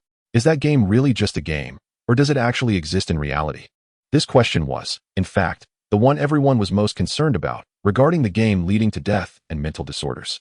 After all, those incidents were merely due to a small number of individuals being too physically weak to handle it. The majority of normal players were fine, including Su Mo, who is currently watching. Everyone has put down their chopsticks and is staring at the live broadcast. You guessed it right. It is indeed the real world. The words of the speaker of the assembly were like thunder, shocking everyone. Upon hearing the speaker's statement, not only were the audience members dumbfounded, but even the person who asked the question was left speechless. It's one thing to speculate, but when speculation turns into reality, it changes everything. Representatives present were stuttering as they tried to speak. The speaker, with a warm demeanor, continued, "I know that many of you are filled with shock and confusion right now, but I ask you to remain calm and allow me to finish speaking. Before I explain, I need to discuss a few matters with you all." The initially stunned crowd gradually regained their composure, listening intently. "Let us not talk about the whole world. Let's talk about our own homeland. As you all know, since the war a century ago, only 1/3 of the world's land can be utilized. Even among this usable land, many areas are plagued with various issues. However, after a period of recovery post-war, our population has returned to its original level, which means we need to sustain the same number of people with only 1/3 of the land and limited resources. This is a simple math problem, and I believe everyone can calculate how daunting this task is, perhaps even impossible to achieve. Yet, if you look around, everyone has stable jobs, and each person can support themselves. At the very least, no one is lacking food, clothing, or shelter, which is the result of the efforts the assembly has put in over the years. We have never thought of abandoning anyone, whether you are poor or wealthy, as you are all children of the motherland. What you need to do is live your lives quietly, while we carry the burden silently on your behalf," the speaker said earnestly. Hearing the speaker's words, many eyes filled with tears. Indeed, after the Great War, due to widespread land and resource pollution, As well as a surge in population, many countries outside our own live in extreme poverty. In comparison, our nation is truly fortunate. Chapter 84. March forward, however. I must now tell you a harsh truth. No matter how hard we try to manage this country, we are beginning to feel powerless. The scarcity of resources due to pollution has become an unavoidable issue. To put it bluntly, we have reached our limit, and a crisis is inevitably approaching. To address this crisis, various factions within the Federal Assembly have engaged in numerous discussions and debates. Ultimately, this evolved into two camps. One side believes we should do everything possible to restore our homeland, while the other believes we have reached a point of no return and that we need to venture into space, finding ways to establish new habitats on other planets. Regardless of which perspective one holds, the fundamental goal remains the same: the survival and future of our race. Alright, I've finished discussing the trivial matters. Now let us talk about the game Star Ring. The development of this game actually stems from a chance event that took place 60 years ago, when a meteorite fell into the North Pole of Earth. All the nations of the Federation came together to retrieve it, and inside the meteorite, we discovered a cube from a higher civilization. We collectively refer to this advanced civilization as a god-level civilization. Through the cooperation of many nations within the Federation, we successfully deciphered the cube and created a pathway to higher dimensional civilizations, known as the Star Ring. You can also understand it as a road to the multiverse and various planes of existence. There is something else I need to confess and clarify. I believe many people, upon realizing that the Star Ring is real, might think it's extremely dangerous and that the Council is concealing the truth while endangering lives. However, that is not the case. It's not that the Council wanted to involve everyone. In fact, this isn't the first time the Star Ring has been activated. As early as 50 years ago, we entered the Star Ring, but it was kept as an absolute secret, with all participants being volunteers and military personnel who signed confidentiality agreements. Once we entered, we discovered that the so-called Star Ring could possibly be a game created by a higher civilization, but it was their game. For us, it represented hope and a future. We weren't the only ones inside. There were also civilizations from other planes facing crises, all of us entering with the belief in preserving our own civilizations. We competed fiercely, but unfortunately, in the first round of the Star Ring, we lost completely. However, even in defeat, we managed to bring out a significant amount of technology from the Star Ring. These technologies have supported our existence for many years. But it's still just a drop in the bucket. Our resources are still reaching their limits, and our civilization continues to face the threat of extinction. Though it pains me deeply, I need your strength now. I need everyone's strength. At this moment, we must unite. Of course, you are not fighting alone. Look, the official troops and personnel are already fighting valiantly within the Star Ring. With a wave of the Council leader's hand, the live broadcast cuts to various square images, each showing soldiers in standardized uniforms battling ferociously against monsters in different zones. They are bravely fighting in every besieged area, writing the song of victory with their own blood. Dear citizens, you see it too. We have no other choice but to fight back with everything we have. We participate in this competition between realms, not for anyone else, but for our descendants, for their future. Let us ignite this cold world with our struggle and effort, and bring back the brilliance of civilization. The Council leader passionately declared. Support. We support you, esteemed Council leader. In an instant, everyone watching the live broadcast, whether they were participating in parades or at home, felt a surge of adrenaline. At that moment, it was as if the entire world had been ignited. The slumbering lion, asleep for 1,000 years, awakened completely at this moment. I officially announce, everyone, let's march towards the Star Ring. The speaker declared with a powerful voice. The crowd in the restaurant erupted with excitement, rising to their feet and raising their fists in enthusiasm, chanting, "March, march, march." In that moment, the entire city and even the whole nation was swept up in the fervor, countless voices joining in the shout. This was no longer just a simple game. It was a beacon of hope for the future of humanity. That night was destined to be a sleepless one. Suemo was deeply moved by the atmosphere, feeling a surge of adrenaline coursing through him, as if he had found a glimpse of purpose in life. From that moment on, the nation would enter a state of collective march towards the Star Ring. Many who had previously resisted the Star Ring set aside their grievances, ready to join in. No matter how rough and challenging the road ahead might be, as proud citizens, they would bravely move forward without fear of death. This conference turned out to be even more successful than expected. No one questioned the irregularities of the Star Ring. In the face of the continuation of civilization, all issues ceased to be problems.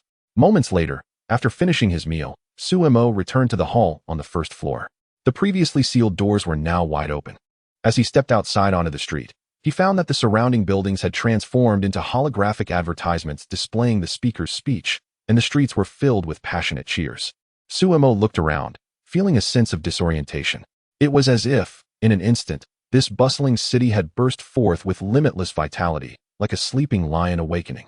The next morning, Suemo arrived at the company as usual, ready to clock in, only to find that most of his colleagues were already there. He knew that he usually came in relatively early. At this time, it was considered good if a quarter of the staff had arrived. Moreover, everyone's spirits were completely different, each filled with determination. "Good morning, Suemo." Zhou Qian greeted him as she passed by. "Good morning," Suemo nodded in response. "See you in the game." Zhou Qian waved her hand at him and gracefully headed towards the female gaming room. Filled with energy, Suemo entered the gaming room, found a spot in the corner, put on his helmet, and settled into the space chair. Log into the game. A dazzling white light flashed, and Suemo found himself back on the ship. The atmosphere on the ship was lively, with everyone online. They were chattering excitedly about the speech from yesterday. "You guys have no idea how shocked I was when I heard the speaker announce that this is the real world," Zhou Qian said excitedly. "It's even better that it's the real world. That means we are on the front lines too. Just thinking about it gets me so pumped." Lin Xinyuo proudly declared to the other girls present. "Xinyuo is right. We are now frontline fighters." The sisters present were incredibly excited. However, Suemo, who was listening to their conversation, had a strange expression on her face. Chapter 85, Enemy Situation. Frontline combat players? They seem to misunderstand. Group 12 is clearly part of the logistics team. Their main responsibility is to keep the home front secure, otherwise, how could they just be tasked with picking up weapons after others have cleared the way? Moreover, they are not currently exploring. To be precise, they are fleeing. All along the way, they have been chased by monsters like stray dogs, and surviving is already a miracle. "Suemo? Suemo?" Suddenly, a voice called out, pulling Suemo back from her thoughts. "What's wrong?" Suemo looked up at Lin Xinyuo, who was calling her. "Nothing. I just saw you standing there in a daze after logging in. Did something happen?" "Oh, it's nothing. Come on, your expression just now gave you away. It's obvious something is on your mind. But fine, if you don't want to share, I have a pretty good idea of what you're thinking," Lin Xinyuo said confidently. "Are you sure?" Suemo's expression became even stranger. Lin Xinyuo flashed a bright, confident smile and patted Suemo on the shoulder. "You're definitely reminiscing about yesterday's speech from the council president, feeling immensely proud to be at the forefront of human civilization's exploration, right?" After hearing this, Suemo was at a loss for words, unsure how to respond. Seeing Suemo's silence, Lin Xinyuo instinctively believed she was right and excitedly continued. "Honestly, don't just say you're excited. I can't sleep either. We initially thought we were just playing a game, but now it's different. We are heroes fighting on the front line, ready to ignite the spark of civilization. Our future is destined to be legendary." Suemo's mouth twitched. She didn't know what to say. Being a hero isn't that easy.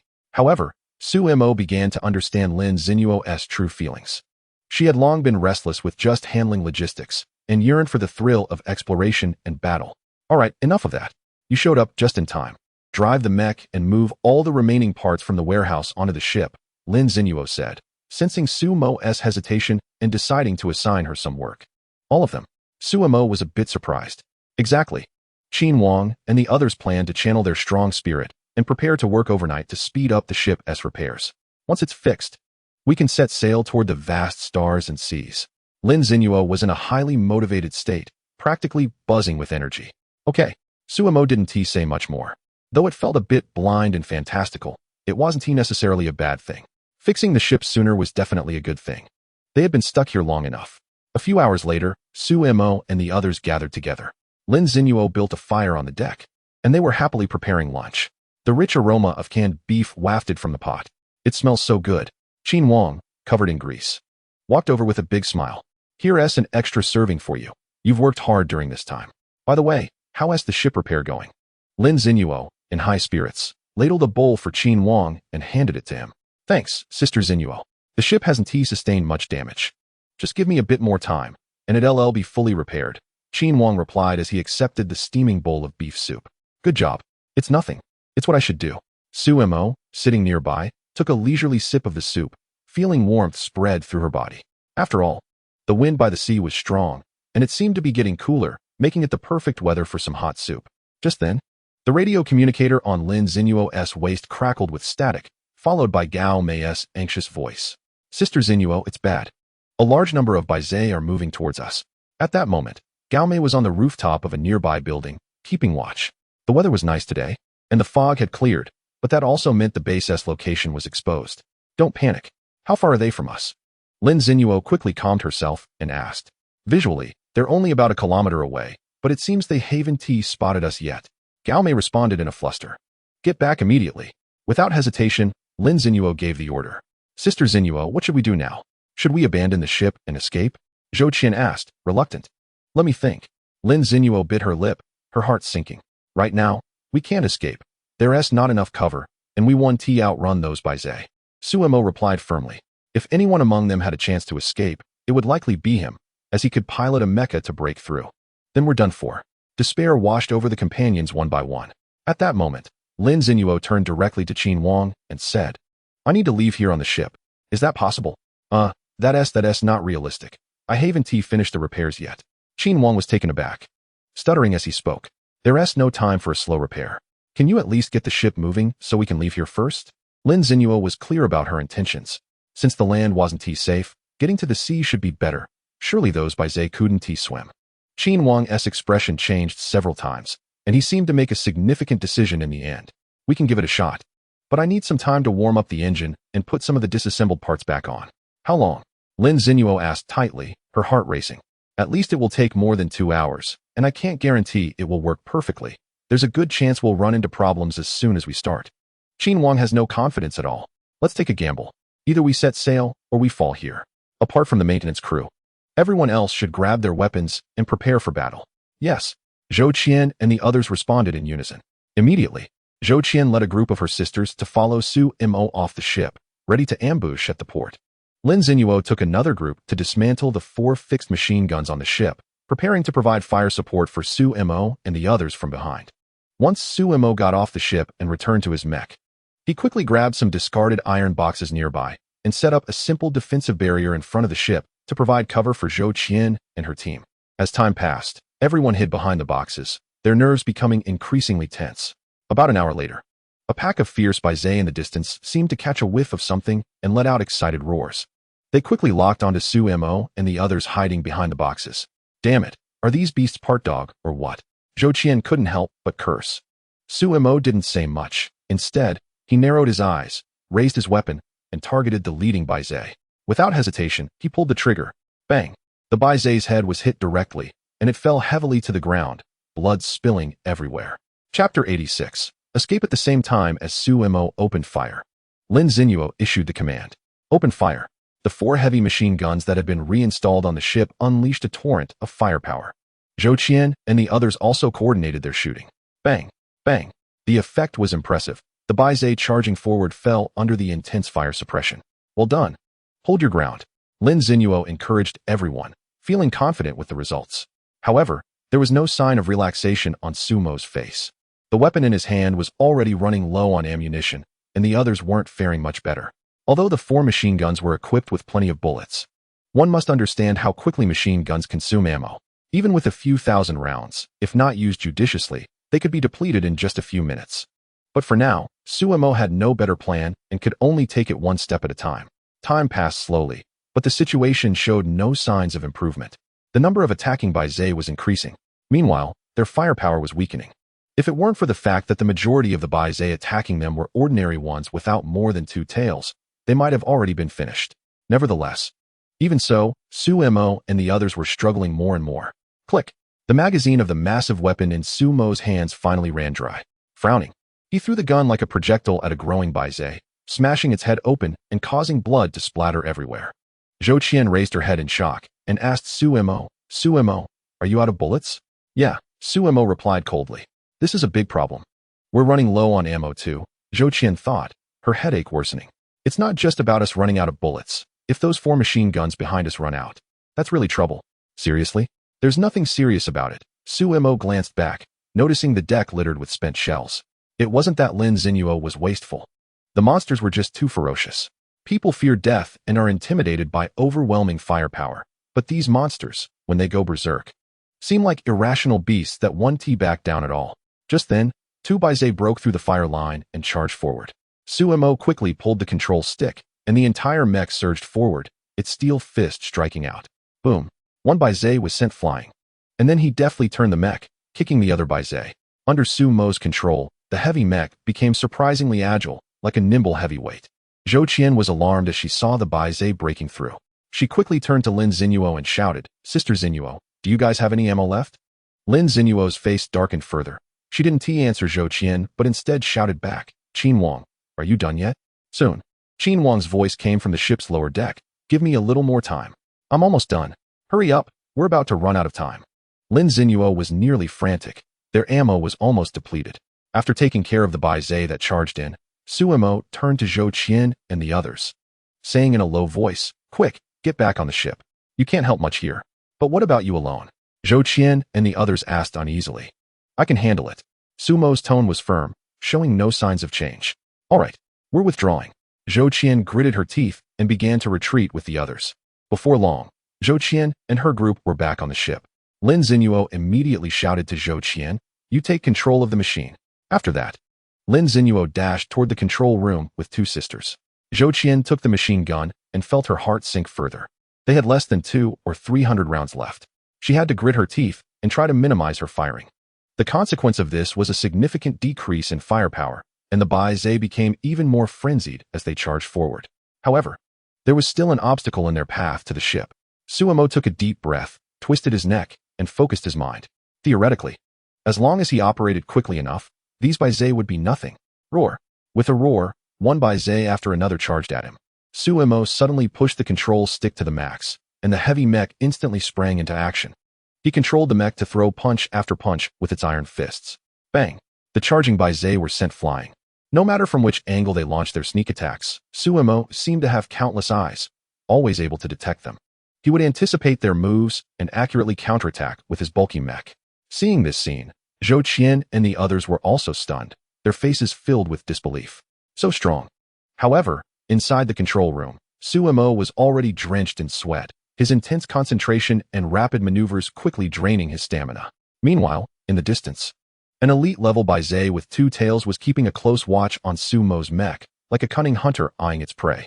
Yet, it was unwilling to take the risk, and instead watched as ordinary Baize gradually wore down Sumo's strength. It was maneuvering to circle around. In fact, Suemo had already sensed its presence. With such a large-scale monster assault, he wouldn't believe there weren't one or two high-level creatures among them. Under normal circumstances, in a one-on-one showdown, Suemo wouldn't feel too intimidated by the opponent. But as the saying goes, two fists can't fight against four hands. Unfortunately, Suemo had no choice but to hold on. If he retreated now, these Baize could reach the ship in just a few seconds. Suddenly, the supporting fire went silent. The ship's machine guns had completely run out of ammunition, proving the saying that misfortunes never come alone. Zhou Qian was in a complete panic. Without the suppressive fire, more and more Baize charged towards Suemo, ready to tear him apart. Suemo held his breath, his hands operating with even greater speed. The mech's performance was fully activated. He suddenly grabbed a Baize and spun around, using it as a weapon to sweep away the others. One by one, the Baize that charged at him were sent flying. On the deck, Zhou Qian and the others were sweating nervously for Suemo, feeling increasingly desperate. No matter how strong he was nearing his limit. This was reality. Just then, a joyful shout rang out. "All right." Lin Xinyuo in the control room heard it and decisively activated the ship. The entire ship suddenly shook violently. Zhou Qian and the others stumbled, almost falling to the ground. But then their faces lit up with joy. The ship was moving. They watched as the massive vessel began to slowly reverse, and the side thrusters started up. Zhou Qian quickly shouted excitedly to Suemo, "Suemo, hurry, retreat." Suemo turned his head and saw the ship moving. Without a second thought, he threw the Baize he was holding away and began to back off. At that moment, the elite Baize could no longer contain itself and charged at high speed. "Suemo, be careful. An elite Baize is coming. Quickly abandon the mech and jump into the sea." Zhou Qian and the others watched as the Baize charged towards them at high speed, anxiously shouting at Suemo. Sumo's brows furrowed even deeper as he glanced at the mech in his hands, feeling increasingly reluctant to let it go. Taking a deep breath, he controlled the mech without hesitation, accelerating towards the ship that was leaving the harbor. "Hey, what are you doing?" Zhou Qian and the others were stunned. Chapter 87. Departure. Suemo controlled the mech to leap forward and shouted to Zhou Qian and the others, "Get out of the way." "Ah." Zhou Qian and the others were startled and quickly moved aside. Boom. With a tremendous crash, the entire ship began to sway and tilt. The mech landed heavily on the steel deck, causing the sturdy surface to dent. Inside the control room, Lin Zinuo was taken aback by the sudden change, frantically trying to regain control by pressing buttons at random. Meanwhile, Suemo sensed something was off and quickly adjusted the mech's thrust to stabilize the ship. Whether it was luck or a happy accident, the ship began to right itself. At that moment, the elite class by Zhe reached the edge of the harbor and suddenly came to a stop, seemingly wary of something. However, it let out a reluctant roar towards Suemo and the others as they made their escape. On the deck, Zhou Qian and the others, who had narrowly escaped, slumped down in exhaustion. Suemo crouched down in the mech to avoid obstructing the bridge's view, then opened the cockpit and jumped out, feeling utterly drained. He looked back at the harbor, which was growing further away, and let out a long sigh of relief, grateful to have temporarily evaded disaster. Suemo. A voice filled with anger came from behind him. Suemo turned in surprise to see Zhou Qian and the others surrounding him, fuming. Didn't we tell you to abandon the mech and jump into the sea? We had the rope ready. You were so reckless jumping on board like that. You almost capsized the ship. Yeah, you scared us to death. Well, it didn't capsize, did it? Suemo replied, feeling a bit guilty. He had indeed been reluctant to give up the mech and hadn't he thought things through. Didn't he capsize my foot? You scared the life out of me. Lin Zinuo stormed out of the control room, furious. I nearly lost control of the ship because of you. Suemo coughed awkwardly, feeling somewhat guilty, and chose to remain silent. Although Lin Zinuo and the others were fuming, thankfully, there hadn't been any serious consequences. In layman's terms, they hadn't faced total annihilation. So they refrained from further complaints. However, a thought began to take root in everyone's minds. From now on, unless absolutely necessary, they should keep their distance from Suemo. Being too close to this guy was dangerous. Zinuo, you should focus on piloting the ship, right? Qin Wang and the others awkwardly reminded her. Lin Zinuo immediately snapped back to reality and hurried back to her post. Just in case something goes wrong with the ship, everyone might end up feeding the fish, Suemo remarked with a hint of amusement as he watched Lin Zinuo hurriedly rush back. The more he observed, the more interesting he found the situation. Several hours later, the vessel sailed into the vast ocean, and Suemo and the others gathered in the control room. All eyes on Lin Zinuo. Hey Zinuo, you're sure about the direction, right? Qin Wang asked with a hint of concern. Relax, I'm absolutely sure. Lin Zinuo replied confidently. Zhou Qian and the others didn't know what to say, especially after watching Lin Zinuo operate the controls, where every button press seemed to require extensive thought and a glance at her notes. It was hard to believe she wasn't nervous. The thought of making a wrong turn and not being able to return to Dawn City was daunting. However, that wasn't even their biggest worry. The real concern was what would happen if the ship ran aground or sank in the ocean. It was likely no one would be able to rescue them. At that point, it would truly be a case of calling for help with no response, and there would be no way to come back from that. Zhou Qian cleared her throat to lighten the mood, saying, let us disperse for now. We shouldn't put too much pressure on Zinuo. Everyone must be getting hungry. So let us go find something to eat. Sister Qian, a girl beside her hesitated to speak up. What is up? Zhou Qian turned to her with curiosity.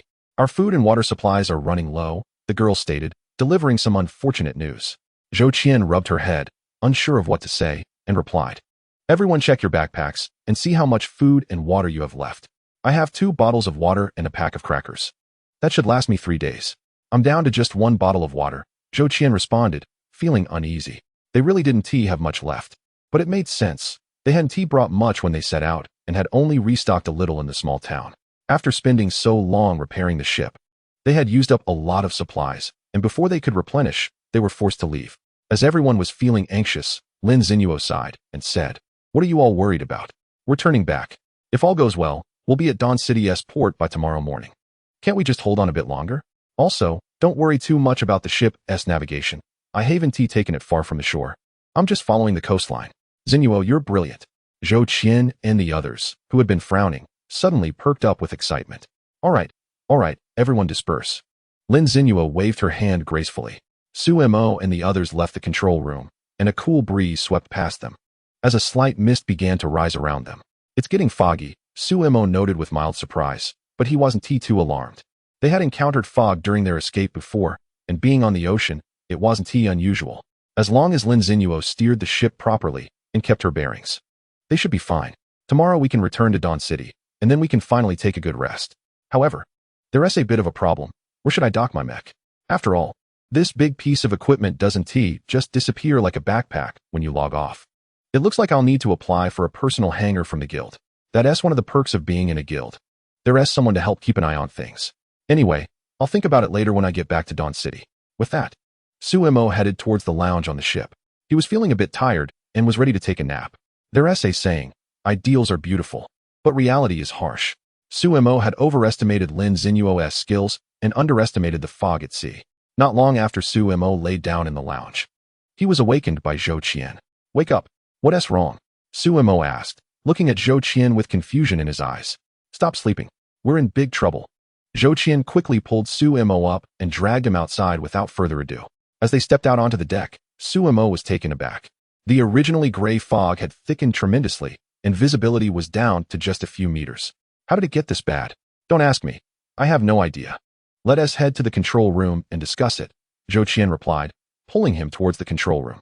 Chapter 88. Lost when they arrived at the control room. They found Lin Zinuo and the others looking worried and exchanging glances. What is going on? Suemo asked, his heart sinking. The direction is a bit confused, and the electronic equipment on this ship is basically unusable. Right now, we're like headless flies, running around everywhere. So we thought we'd discuss it together to see if anyone has any good ideas, Qin Wang explained with a wry smile. Suemo thought for a moment and asked, I'm not really good at this either. Should we just wait for the fog to clear? The problem is, we're running low on food and water, and we can't afford to stop. That's why their essay disagreement, Qin Wang replied. Well, we'll just have to take a gamble. As for the outcome, let us not overthink it. It's all down to luck, Suemo said, surprisingly calm. After all, things couldn't get much worse. Qin Wang gave Suemo a thumbs up after hearing his words. You really are a pro. Your mental fortitude is impressive. Suemo, now that we're lost, do you have any good suggestions? Lin Zinuo, feeling desperate, decided to ask Suemo for advice. Just go with your instincts. It doesn't matter if the direction is right or wrong. Eventually, we'll leave the fog area. For now, we just need to conserve food and water. Don't think about anything else. It'll only add to our worries and won't help at all, Suemo calmly explained his thoughts. Mainly, he had no experience in navigation, and with the magnetic interference and malfunctioning positioning instruments, he felt powerless. They could only wait for the fog to clear and use the sun as a reference to determine their direction. All right, let us do that. Lin Zeno decisively slapped his thigh, finalizing the matter. So, Suemo and the others exited the control room. Suemo walked to the edge of the deck and gazed out, but unfortunately, the fog was too thick to see anything. Stop looking. If we could see clearly, we wouldn't be in such a hurry, Zhou Qian said awkwardly as she approached Suemo. I know you're looking for something, Suemo said, getting straight to the point. Ahem, do you have any food left? Zhou Qian finally asked, her tone a bit hesitant. She had already shared her food with the other girls. For some reason, her energy was depleting faster than usual on the ship, probably due to the constant rocking. Wait. Suemo returned to his cabin, grabbed his backpack, and took out a box of cookies, handing it to Zhou Qian. This is all I have. That's okay. Zhou Qian hesitated but ultimately declined. If there was only a little food left, it should be prioritized for Suemo. After all, he was the strongest in terms of combat ability. Are you sure? Suemo asked again. I'm good. I'll go fishing for a bit later. See if I can catch something. Zhou Qian shook her head, realizing that this little bit of food wouldn't suffice. Are you sure? The ship is moving. Can you really catch anything? Suemo said, raising an eyebrow. What's so difficult about that? Are you doubting me? Zhou Qian had just casually mentioned it, but now she felt she had to prove herself. No, it's actually a good idea. The question is, what will you use to fish? We found a net in the ship's storage room. It should work, at least somewhat. Suemo was speechless. That's not fishing. You're just going to scoop them up. What kind of expression is that? Just wait, I'll treat you to fish soup later, Zhou Qian said, her enthusiasm growing. She had only thought about it initially, but now she was determined to give it a try. A little while later, Zhou Qian and a group of girls indeed brought over a sizable net. However, this net wasn't an ordinary fishing net. It was a metal net, completely rust-free, indicating it was made from high-quality material. The girls spent some time fashioning the metal net into a fishing net shape, securing it with several ropes before they cast it out. Sumo stood by quietly, watching them work. With the ship moving so fast, it wouldn't be easy to catch any fish. About half an hour later, Zhou Qian and her group suddenly began to struggle to pull the net back in, as if they had actually caught something. It's so heavy. Maybe we really have fish. One of the girls exclaimed excitedly. Hurry, pull it in. Zhou Qian was getting more and more excited, curious about what kind of fish they might catch, wondering if they would be similar to what they had in their world. Suemo was equally surprised. They had really caught fish. The fishing net was slowly being pulled up, but just as they were about to haul it onto the deck, a grotesque creature was revealed inside the net. It was covered in green, bumpy skin, had frog-like legs, a round body, a mouth full of sharp teeth, and glaring red eyes. Before Zhou Qian and the others could get a good look, the creature suddenly leaped toward Zhou Qian. Suemo swiftly drew his handgun and fired at it. Bang! In an instant, he shot it dead. The creature's body exploded into a puddle of thick green liquid, which splattered onto the deck, bubbling with corrosive fumes. Zhou Qian and the others were horrified. What on earth was that thing? Stop fishing. The seawater must be heavily polluted. The creatures in it are likely completely mutated, Suemo explained gravely. He suddenly recalled the elite-level mutant that had the ability to jump onto the ship, but had chosen not to, seemingly afraid of the sea. Generally speaking, the largest creatures in the world live in the ocean. If they too have undergone complete pollution and mutation, what kind of monsters would arise? Just thinking about it sent chills down his spine. He felt a bit relieved that Lin Xinyuo hadn't stopped the boat, but kept it moving. If they had stopped in the ocean, they might have attracted some monster's attention. Okay, we understand, Zhou Qian said, still shaken. She wouldn't dare to fish again after this. At that moment, Lin Xinyuo and the others heard the gunshot and rushed out, asking what had happened. Xinyuo, we weren't facing a food shortage. We just thought we'd catch some fish. We didn't expect to catch a monster instead, and then Suemo fired. Zhou Qian explained, a bit disheartened. Upon hearing Zhou Qian's words, Lin Xinyuo and the others breathed a sigh of relief. As long as everything is okay. Lin Xinyuo scolded, what are you doing running out here? You're the captain.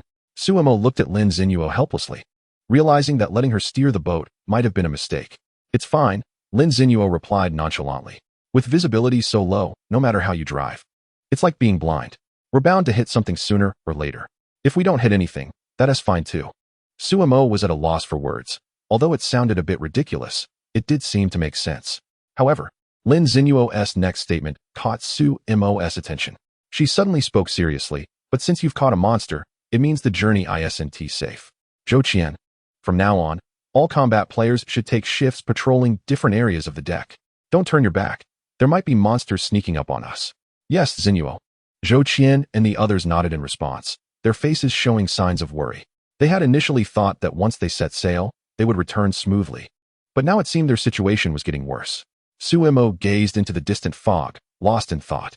Chapter 89. Surprise attack after Lin Xinyuo made the arrangements. He noticed the morale of the group was quite low, so he comforted everyone, saying, all right, don't worry. Things will get better soon. We've held on through tough times. So luck has to turn in our favor eventually. It can't always be bad. Everyone nodded in agreement, feeling a bit more spirited. Lin Xinyuo added, I won't say much more. Those who aren't on duty should go rest and recharge. We need to be prepared for any unexpected situations. I'm heading back to the control room now. With a wave of his hand, he turned and walked towards the control room, leaving Zhou Qian and the others behind. Suemo, not one for pleasantries, asked directly, how's the duty schedule arranged? He felt a bit tired, having been called up from his rest by Zhou Qian in the middle of his break. Zhou Qian cleared her throat and generously replied, you've worked the hardest during this time. We'll handle the duty schedule internally, so you don't need to worry about it. Just go rest. She felt a bit guilty about the earlier incident with the fishing. It was quite embarrassing and had caused a mess that Suemo had to clean up. Of course, the other sisters present didn't have much to say against it. This world is quite realistic. If you have strength, others will respect you more, and within reasonable limits. They are willing to offer some convenience. Suemo didn't fuss about it. Any chance to rest was better than none. Besides, sleeping would help conserve energy and reduce hunger. Soon, he returned to the rest area and simply laid down on the floor to rest. Other non-duty team members also came in, finding a spot to curl up and sleep. Although the ship wasn't very large, it had well-equipped functional areas, including standard crew quarters. However, to avoid any mishaps, everyone chose to rest in the common area. As night deepened, the fog thickened. Suemo slept soundly and lost track of time. Suddenly, he stirred, hearing faint movements and sleepy complaints. Stop it, don't touch me. How annoying. Suemo opened his eyes abruptly and was met with a sight that startled him. Small, half-meter-tall black creatures resembling octopuses covered in a viscous liquid with multiple tentacles. One of the creatures had its tentacle coiled around Gao Mei's well-shaped body, heading toward her neck. At the same time, another tentacle was reaching towards Suemo, reacting quickly. Suemo rolled away and drew his automatic pistol, aiming at the head of the little octopus that was ambushing him. Bang! A shot rang out, And with that, he shouted, "Wake up!" Instantly, the sleeping group jolted awake. When they saw the tentacles wrapped around them, they were terrified, their faces turning pale. They frantically tried to pry off the tentacles. In that moment, the octopus creatures tightened their grip around them. "Ah, help, help, how disgusting." Zhou Qian and the other girls first blushed, then their expressions turned to one of extreme pain, as if they were about to faint. Suemo noticed this and immediately turned around, aiming his gun at the monster that was wrapping around Zhou Qian and the others, and fired. Bang, bang. The bullets hit the heads of the octopuses, instantly freeing everyone. The tentacles that were entangling Zhou Qian loosened, and she quickly pushed them away, feeling a mix of shock, embarrassment, and anger as she exclaimed, "What the hell is this thing? What is Sun Hong playing at? Why was there no warning? Enough talking. Grab your weapons and fight your way out," Suemo said, his expression darkening as he realized they had almost been caught off guard. It was unacceptable that these octopus monsters had infiltrated so silently, and Sun Hong on duty had failed to issue a warning. If nothing unexpected happened, it meant something had gone wrong. Zhou Qian and the others quickly picked up rifles from the ground and began shooting at the small octopuses. They then rushed out of the break room. On the deck, they were met with a swarm of small octopuses, and not far away lay Sun Hong on the ground, entangled in a gray tentacle, seemingly paralyzed and unconscious. No wonder there had been no warning. Zhou Qian and the others were both shocked and angry, raising their rifles and opening fire on the octopuses. Bang, bang. The sound of gunfire immediately alerted Lin Zinuo in the control room. She rushed out, ready to ask what was happening, only to be greeted by a horde of octopuses. Her face darkened in disbelief. Due to the extremely low visibility and having been inside the control room, she had no idea what was happening on the deck. Realizing the situation, she quickly grabbed a gun and began shooting at the small octopuses. Bang, bang. The little octopuses seemed to get angry, rushing at her in a frenzy. Unfortunately for them, their combat ability appeared to be quite weak, and they were quickly taken down one by one. At this moment, the octopuses emitted a peculiar wailing sound that sent chills down their spines. Sister Zinuo, Zhou Qian and the others shouted as they fought their way over to her. "Are you okay?" Lin Zinuo asked with concern. "We're fine. We just got too hungry and tired, which gave them the chance to attack us. These little octopuses aren't very strong. With a bit of effort, we should be able to clear them out," Zhou Qian said, shaking her head quickly. "All right." Lin Zinuo nodded slightly, sensing that the combat ability of these octopuses did seem somewhat weak. Suddenly, the entire ship jolted violently. Lin Zinuo and the others stumbled, nearly losing their balance. "What is going on?" they exclaimed in shock. At that moment, part of the fog at the front of the deck cleared, revealing a massive octopus head towering 5 meters high.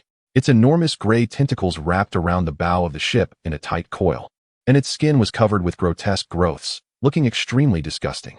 Its crimson eyes stared intently at Suemo and the others. At that moment, the wristbands of Lin Zinuo and the others flashed a notification. "Type mutant gray abyss octopus. Common. Contain it. I'm going to get the mech." Suemo shouted to Lin Zinuo and the others, then dashed towards the mech on the deck. The octopus seemed to sense Suemo's actions as a threat and immediately extended 2 of its tentacles toward him.